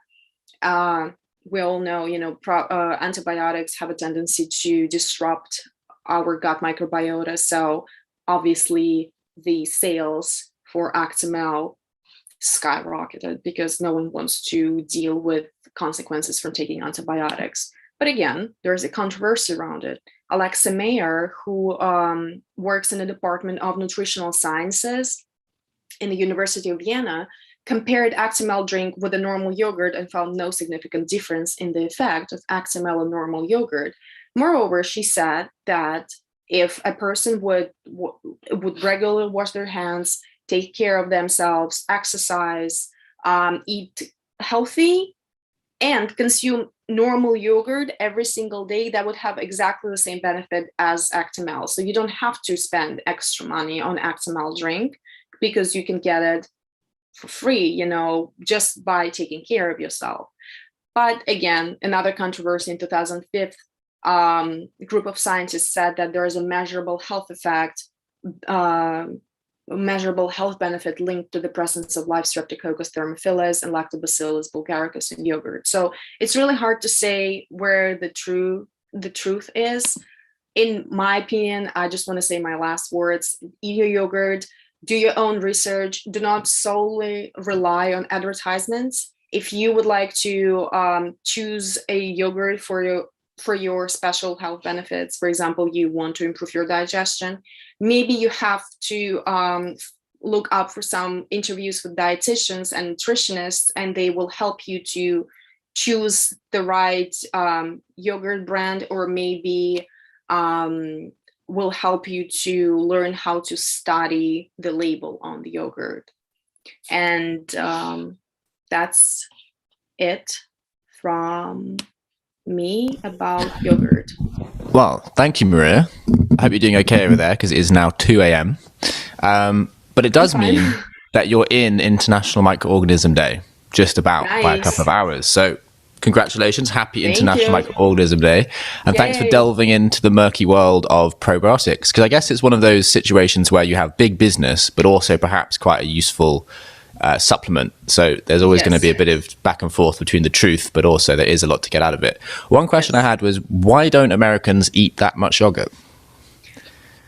That's a great question. I really don't know. I think that because it was not as common here, I don't really know. Like, they are big on cheese and big on other dairy products, not yogurts. It's really became a very recent thing to consume yogurt. Yeah, okay. So it's more of a cultural thing. It's like a new trend rather than an old way of eating. Yes. I would say that maybe, immigrants, they would make their own yogurt, but it wasn't as commercially available and people would not pay as much attention to it as it is now. They would consume smoothies. I mean, not smoothies, milkshakes. Yeah, okay. But, the American milkshake is quite an icon. So we have 5 minutes for our next guest comes. So I just wanted to know if you wanted to chat about the Microbites initiative in our final few minutes. Yes, that would be great. So basically, there's a group of people who love science, or love microbiology, and they want to write about their research, and they want to, tell people about microorganisms, and this group is called Microbites. I am writing articles and editing articles, and I'm also a translator. So I fluently speak Russian, and I am trying to reach Russian audience by translating articles into Russian. But there are a lot of other languages available, German, Spanish, French, that people could, explore more in different languages, which I think is great. There's a lot of undergraduate students, graduate students, people who are getting their masters and PhDs, and who just want to share their knowledge about bacteria. Mm-hmm. And so we have all of these blogs. Do you have any other output from the initiative? Do you ever have events, or is there a Microbites meetup that ever happens? No, there is our internal Microbites meetup, because the last time we tried to have a meetup, there was problems with internet connection, and we got really upset. So we're looking forward to it, and we're going to be discussing new stuff that's coming out. So probably after that meeting, we're going to have something interesting.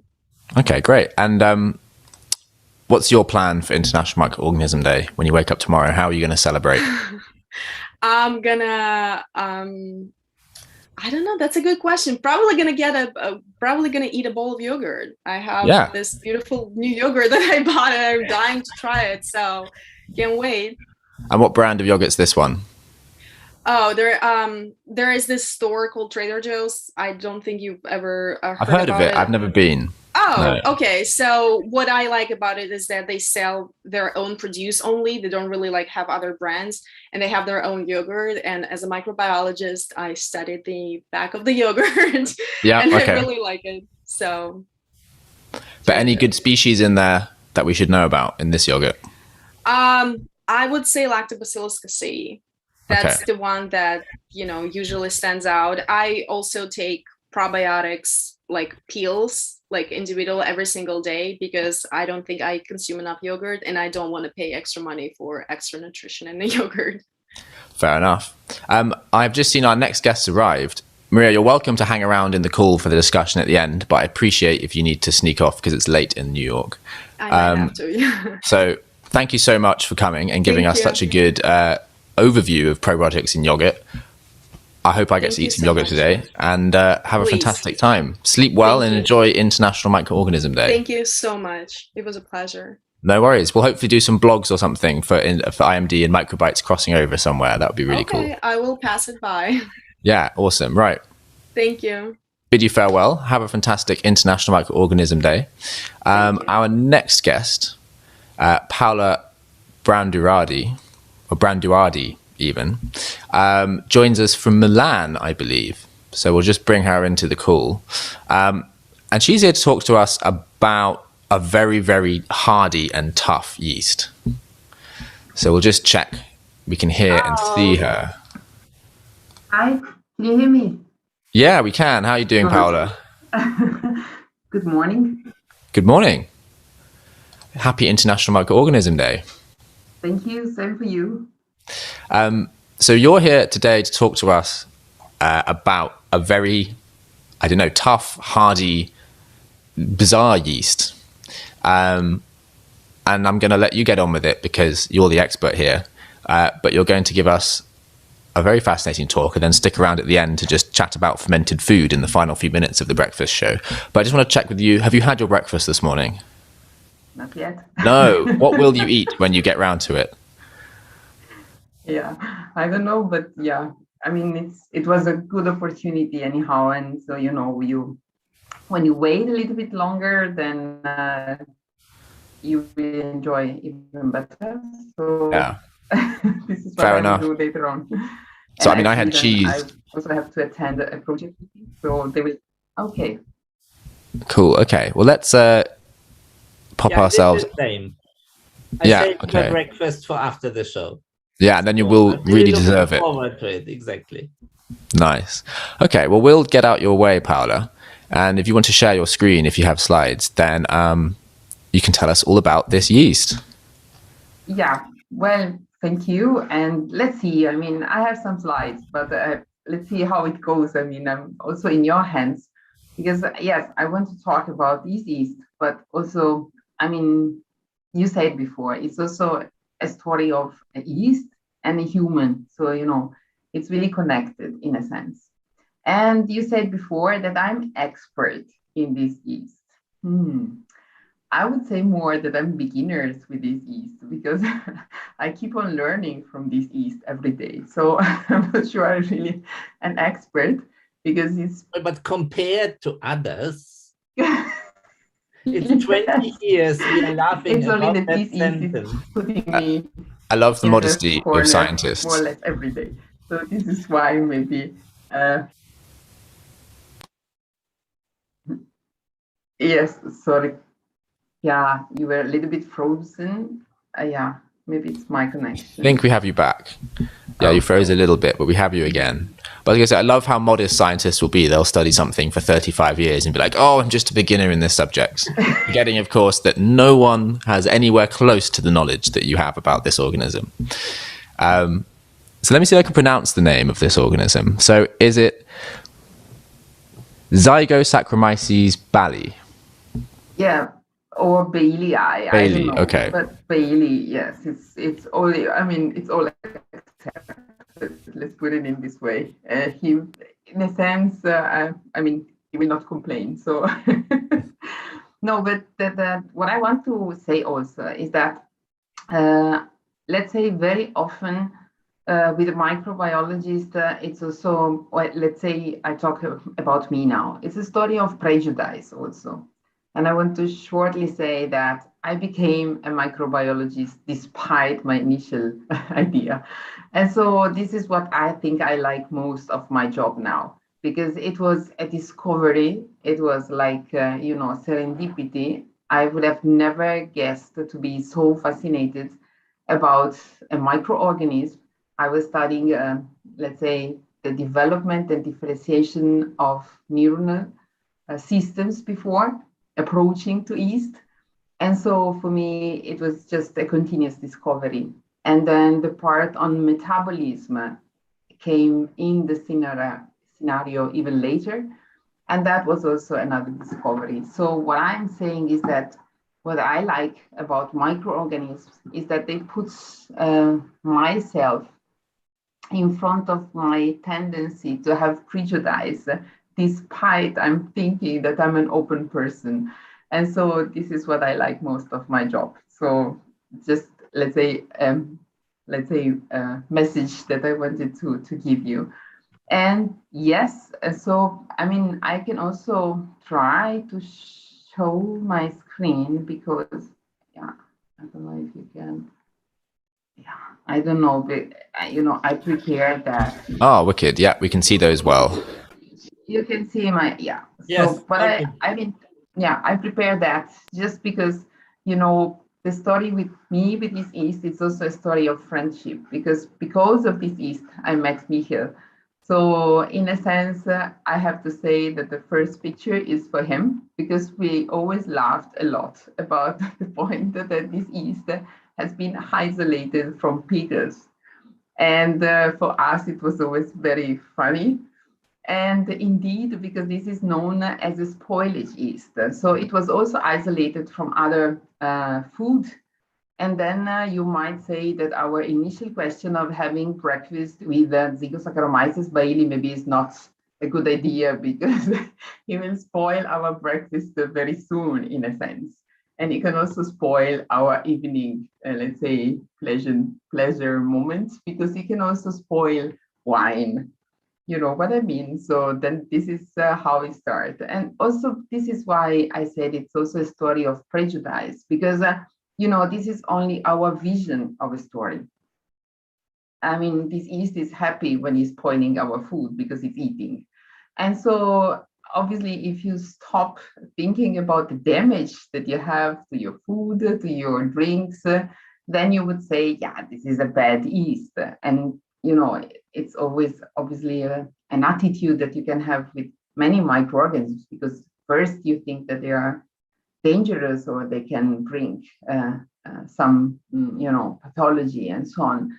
But in a sense, this is also nice because if you isolate this pre-concept from that, you might start thinking, okay, but so why is it so, let's say, robust that can survive within the pipeline of production of our food and fermented food? Because obviously, very often we add additives that are preservatives. So how is it possible that it can survive out of that? And like in jam, marmalade, you have a lot of sugar. Usually this inhibits microorganisms to grow because it's too much pressure for growing. So then if you start thinking about that, maybe you can consider from a different perspective, let's put it in this way.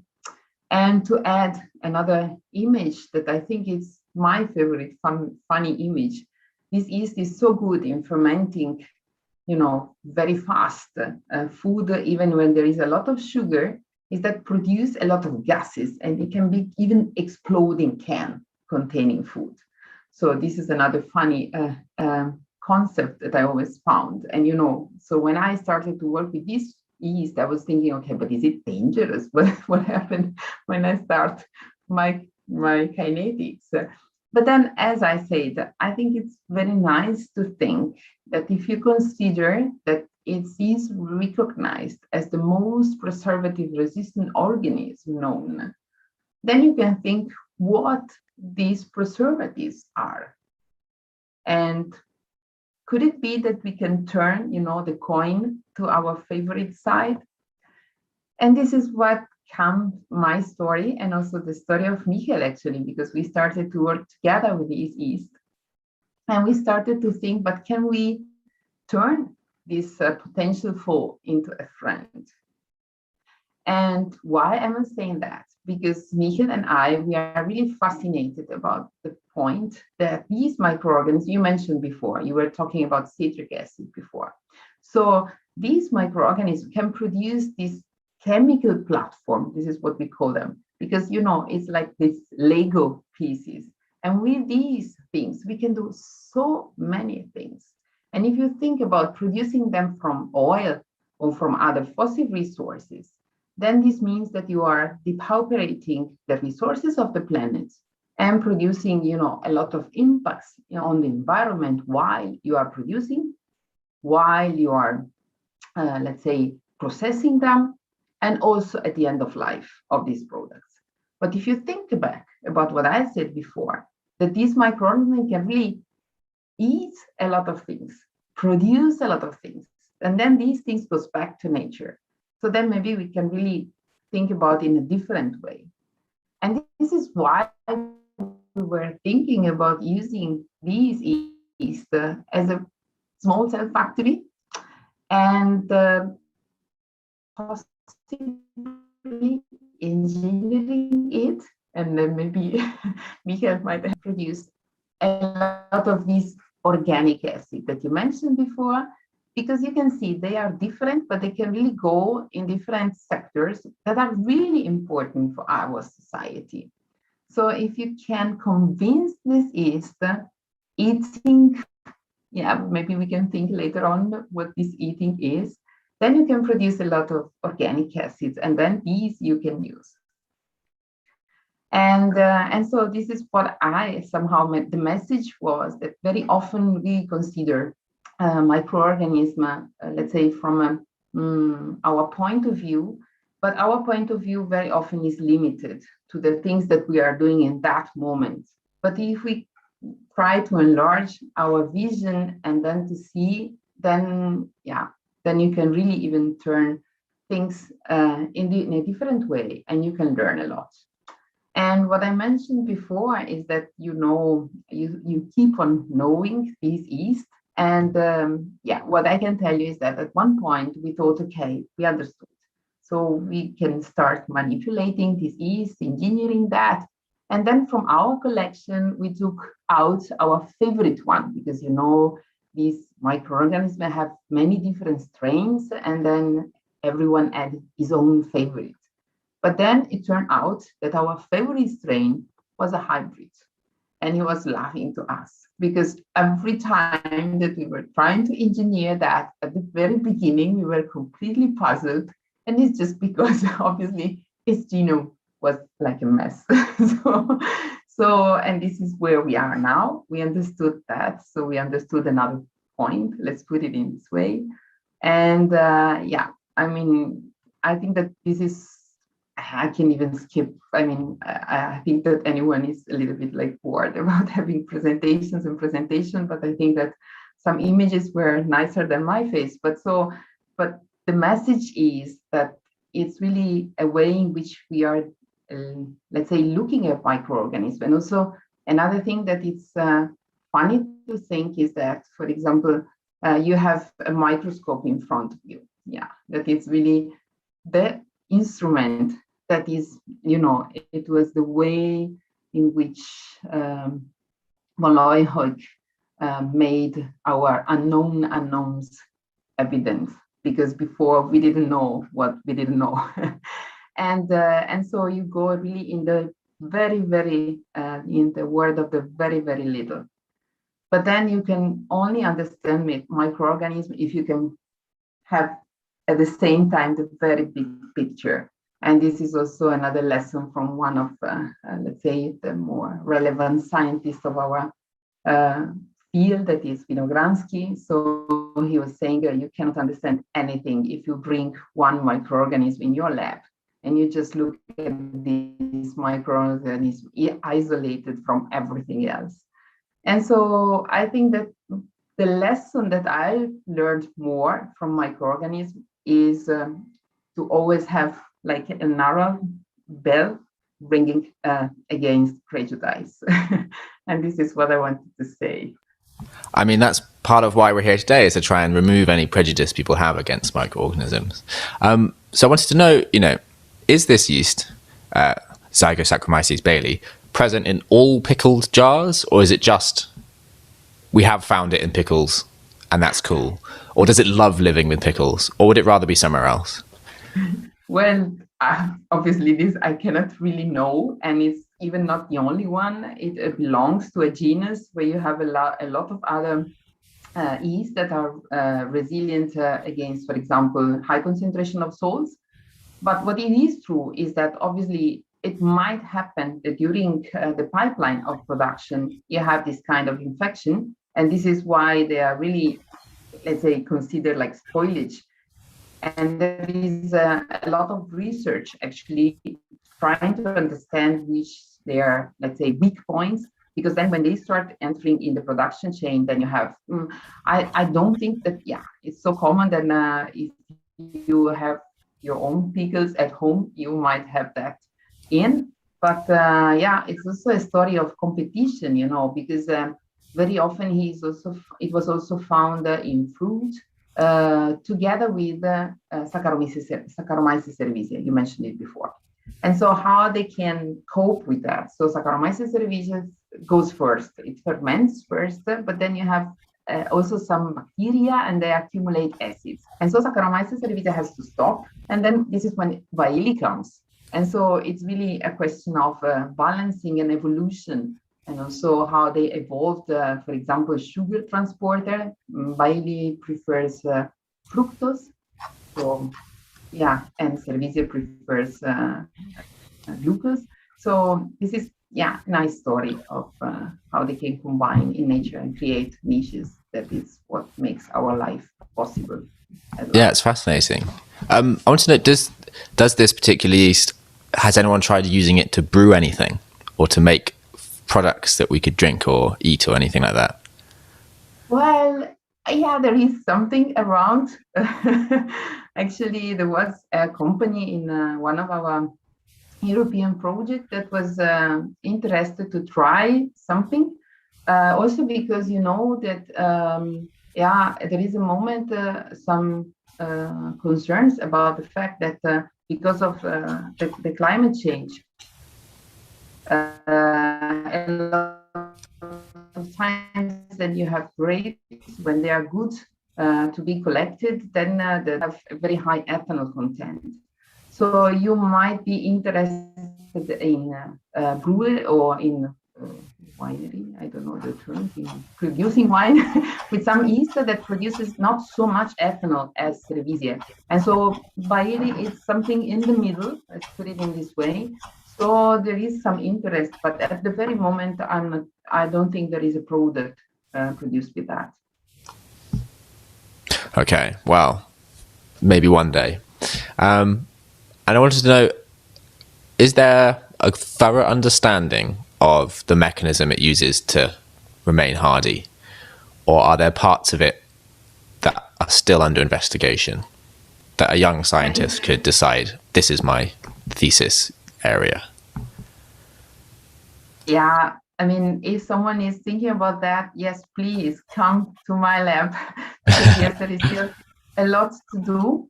I mean, I think that it's also good that I think that this day has been promoted by the University of Lisbon.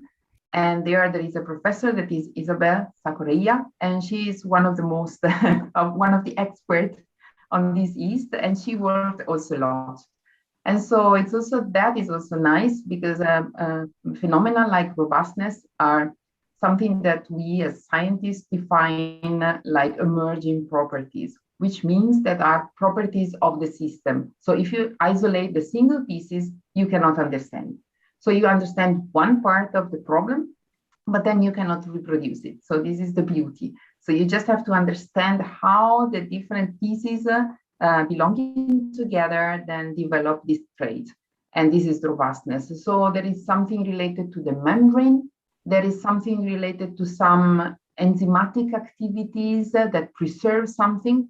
There is something related to some specific transporters of ion, energy, and yes, but there is still a lot. And then when you come to hybrid as our favorite, what you also see that then they start to recombine the traits as for the Pastorianus that you mentioned before.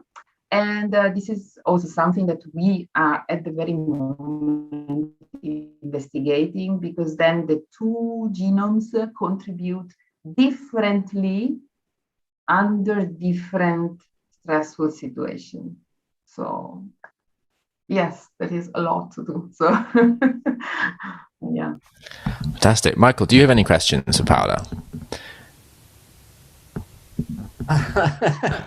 Yeah, the point is, one thing that I wanted to talk about, so you talked about robustness, but the point is we are also very much involved in microbial stress. And, you know, like we talked that yeast can age, yeast can be stressed too. And that's very interesting. So can you tell us a little bit about stress in context of yeast cells? How can a cell be stressed? So how we are stressed, we know.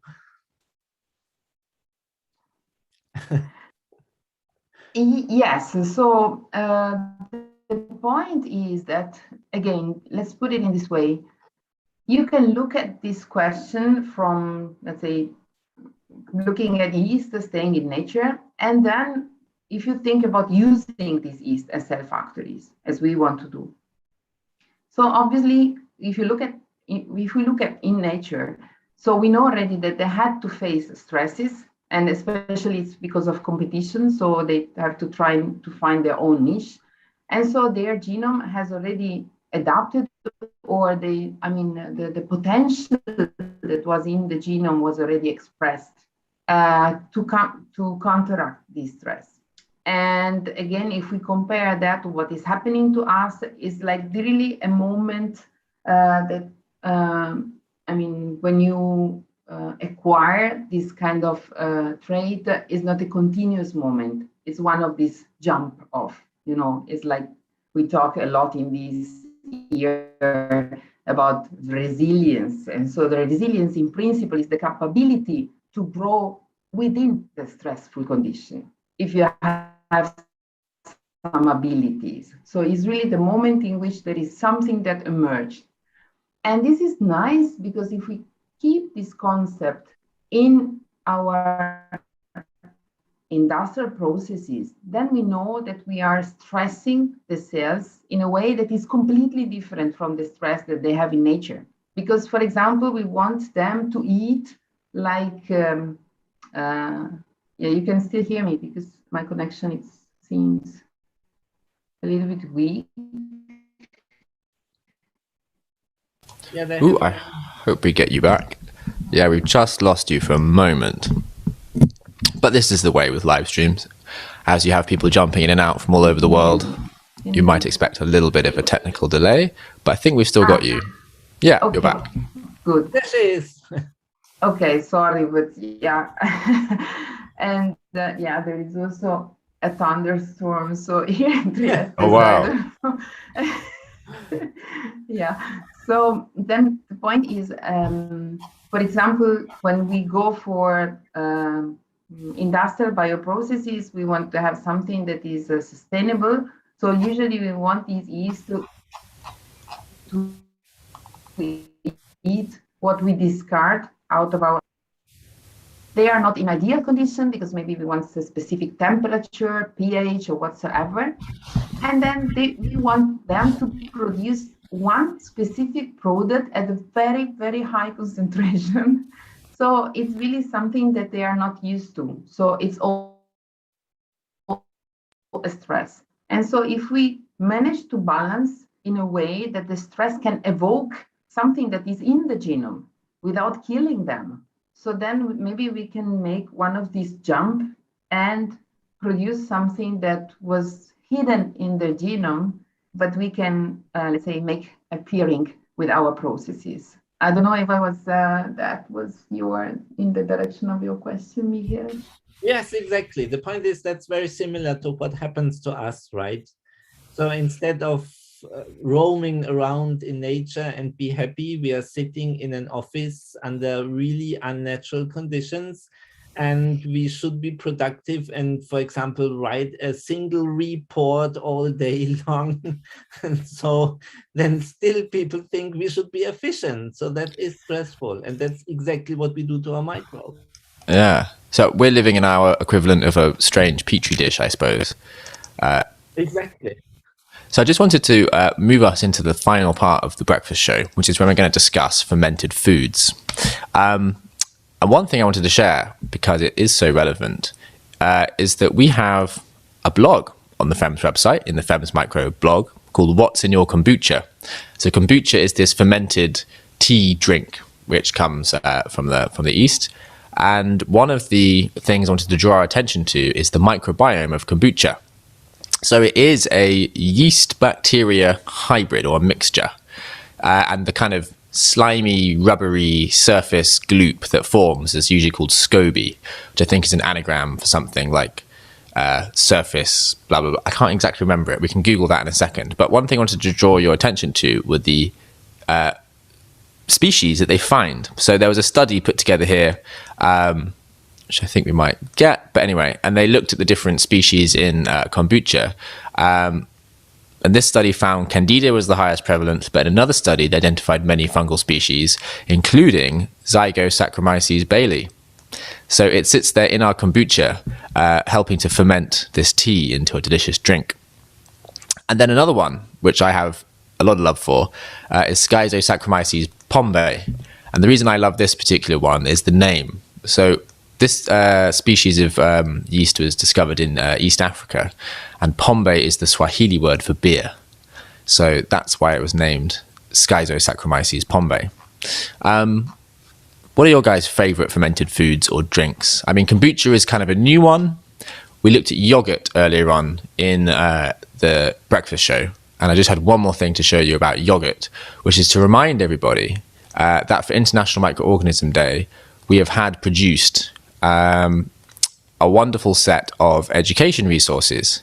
Can you see this now on your screen? Yeah? Yeah. Okay. Including how to make your own yogurt at home. From last year, we had how to make sourdough, which Michael and I discussed in the previous breakfast show. Here we're using, I think, baker's yeast to kind of proof the dough and turn it into a sort of more acidic dough. But here we have instructions on how to make yogurt. So you need a very simple set of things, a little bit of yogurt, and then you can use this with your class. So, I mean, if you're a teacher waking up today and you haven't got a lesson plan, here's a nice way to teach your children about yogurt. So we talked about yogurt earlier on. We've talked about kombucha. We mentioned cheese a little bit earlier, but, you know, what are your guys' favorite fermented foods? And I have a few blogs as well from the Microbites initiative, which dig into this, but I just wanted to check with you, what could you not do without in terms of the foodstuffs that we love? Oh, that's very difficult. You're always asking for difficult choices. I know. It's to make you think and select. Well, I can select only one? I'll let you have two. So if it's two, I would say it's cheese and beer. Okay. And Paula? If it's two, I would say cheese and bread. And for me, there is an additional challenge because it turned out in 2013 that I am celiac. So then there is also a lot of research in that because the flavor without gluten are more difficult to brew, to bake, and to make a dough that is anyhow excellent as the one that you have with gluten. So I think also this is a very nice field of research. So do you still eat bread? Yeah, yes. I mean, that is something that I would not call bread. Yeah, that's a question of debate if she's eating bread or what that is. Do you just have to limit the amount you take? Yeah. Yes. But anyhow.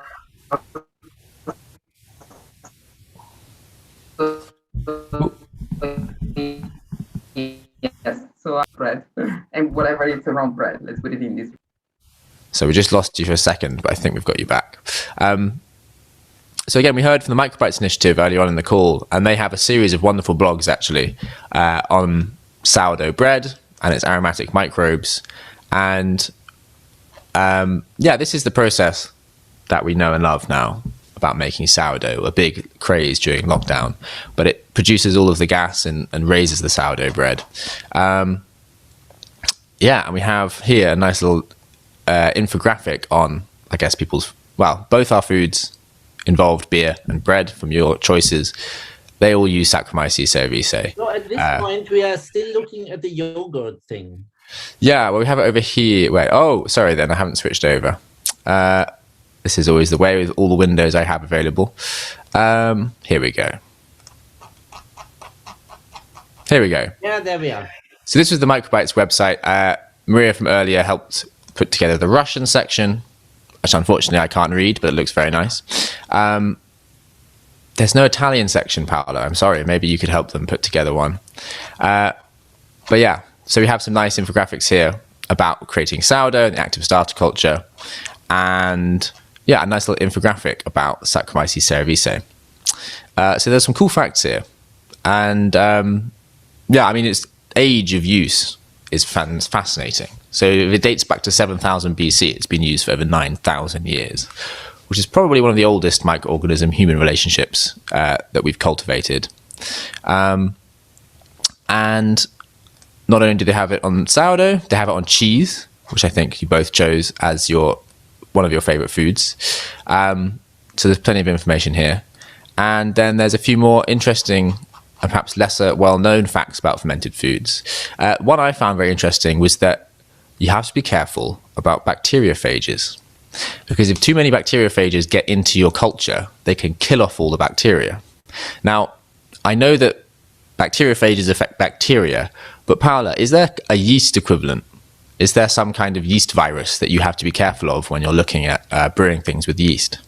Or do they happen to, you know, have a little bit less vulnerability to viruses?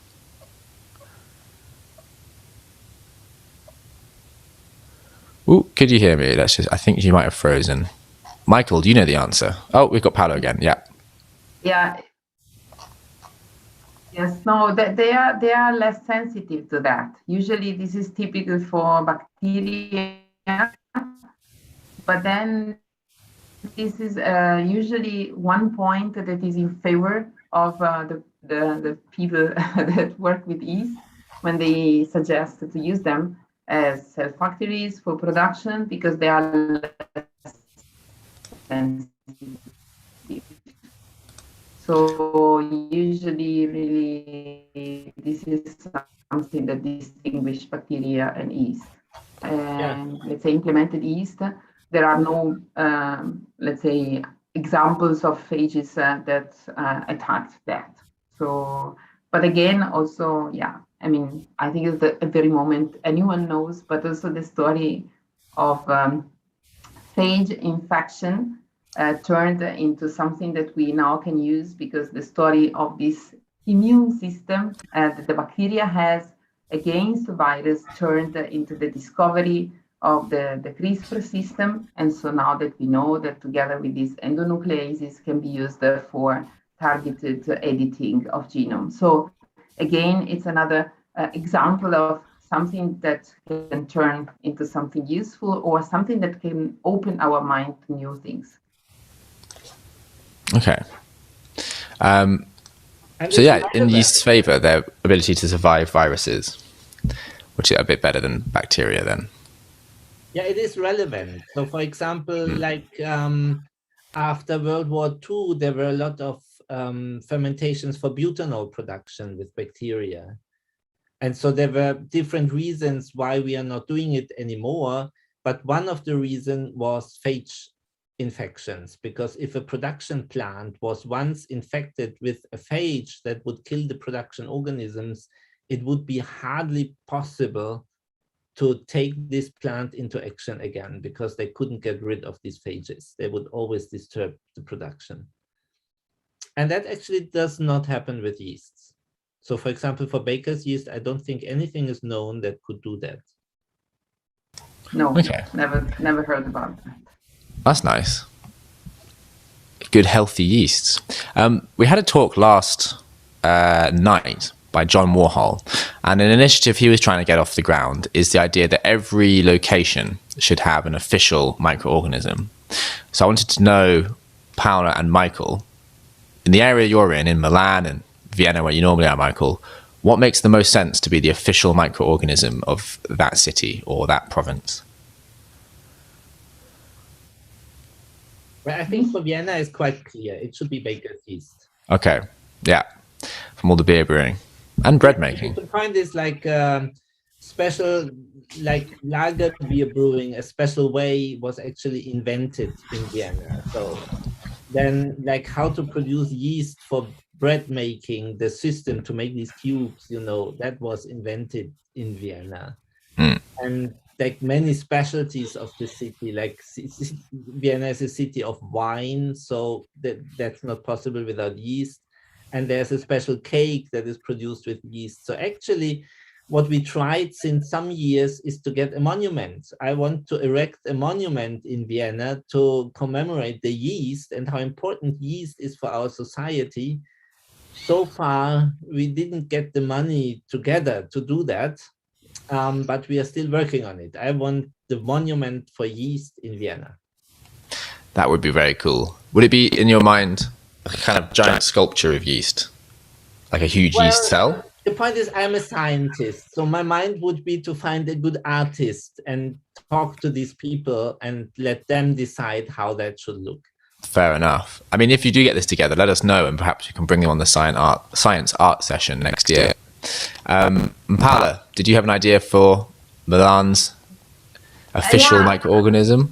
I was thinking, and for sure the Milano area is not as famous as Michael was mentioning for Vienna for wine. I mean, in Italy you have wines, but not really from Milano. But what we have that is quite typical of our area are some cheese. Actually, Gorgonzola, that is not distant from Roquefort, something like that. So I would say that maybe one of these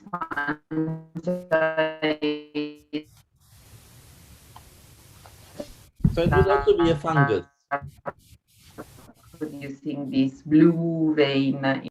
It's a fungus. In this case, not maybe in the east direction, so not unicellular, but again, it's a fungus. Yeah, I would say so, because, I would say so.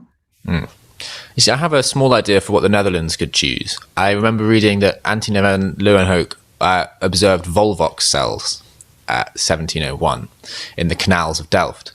So I think it would be very cool to pick Volvox as your national organism, because it is such a weird, strange one with like its babies growing inside its circular or spherical shape and then burst out to produce new ones.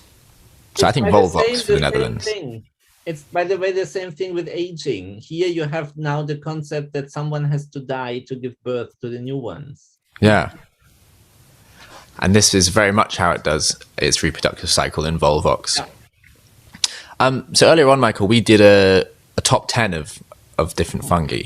I think we have time to do maybe a couple of runners-up for the final few minutes of the breakfast show. So one of the ones you put on the list is Pichia pastoris. Yes. I wondered if you could tell us about this. So I have an image of it, which I can get up on the screen for people. It is another lovely looking yeast. Yes. And well, here we go. Its major attention comes from its biotechnological exploitations. The point is, a lot of the products which we are interested for example, pharmaceutical industries, are proteins. And what we want is that these proteins are produced well by the organism and then secreted, let's say, to the outside of the cell, because you don't want to break the cell to get your product, but you want it outside of the cell. And Pichia pastoris turned out to be extremely efficient in doing that. So we can teach it, let's say, or we can program it to produce pharmaceuticals of use very efficiently. And it's much better than many other yeasts for that purpose. And this is why it's used widely also industrially. It has been actually isolated from trees, from tree sap. Or is it living inside a tree or outside of the tree? Outside. Okay.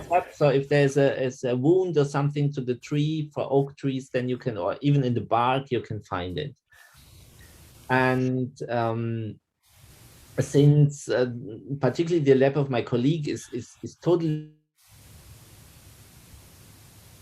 dedicated to this yeast, so they also went out to nature to isolate their own strains, and it's possible. So you can find it if you choose the right trees. You can find Pichia strains. Very cool. And Yeah. Sorry. Go I was ahead. going to say, what pharmaceutical products does it produce for us? Anything that we'd heard of? Oh, it can produce vaccines, but it can produce like antibodies. It can produce essentially everything. So. Oh, wow. Okay, very useful. Yeah. Any final? By the way, it's really cool. It looks like moss.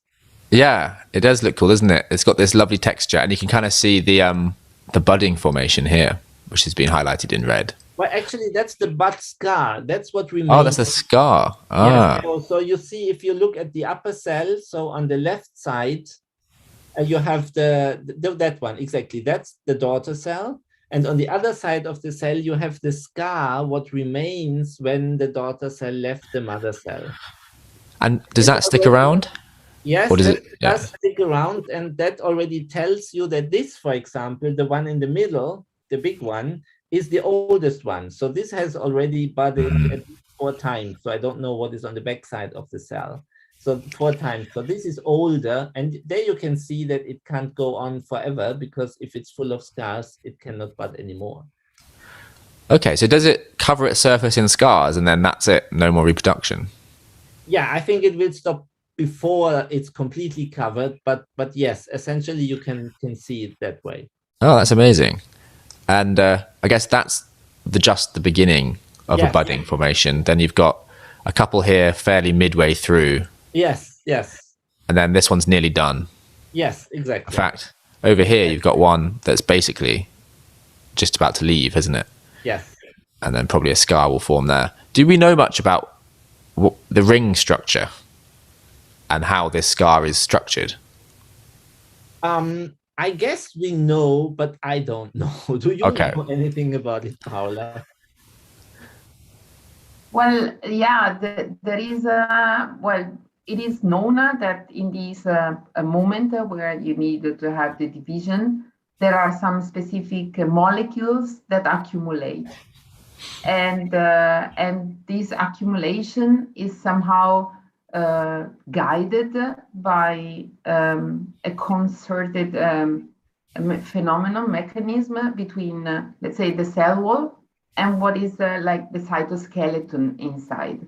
And so it is there is a recruiting of specific molecules, and then they can create this scar. So it's really another example where you see that you have to think about a very complex mechanism despite they are single cells.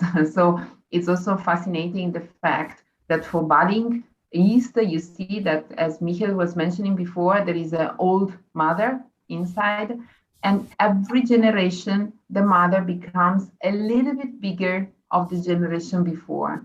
So you have heterogeneity within the population that is already also talking about the different traits that they can have. For example, for brewing, this is really important because they figured out, this happens also with Cerevisiae, and they figured out if in the repitching, they take the 2 young cells or the 2 old mother, this is not good. So they have to take something in the middle to preserve the capability of fermenting mode, but at the same time, also the ability of a phenomenon that is like a clogging, and then that favors the collection of yeast at the end of the fermentation. So that is, it's something that is started like an art, and then we figured out later on that it was based on some molecular and cellular mechanisms. Very nice. I think we've got time for one more fungus. And I chose this one, but again, Michael told me off for saying it's a bit boring. And that's Eremothecium gossypi. And I have some images of it here. And I just love it because, it has a nice role to play in research. And yeah, it's very easily tagged by GFP proteins. So, this video, here we go. Also, interestingly, it has like 2 names which are common. So I think it used to be Ashbia as its original name, but then they changed it quite recently to Eremothecium. and we'll find out why in a minute. But yeah, here we go. We have some lovely fluorescently tagged versions of this. So you can see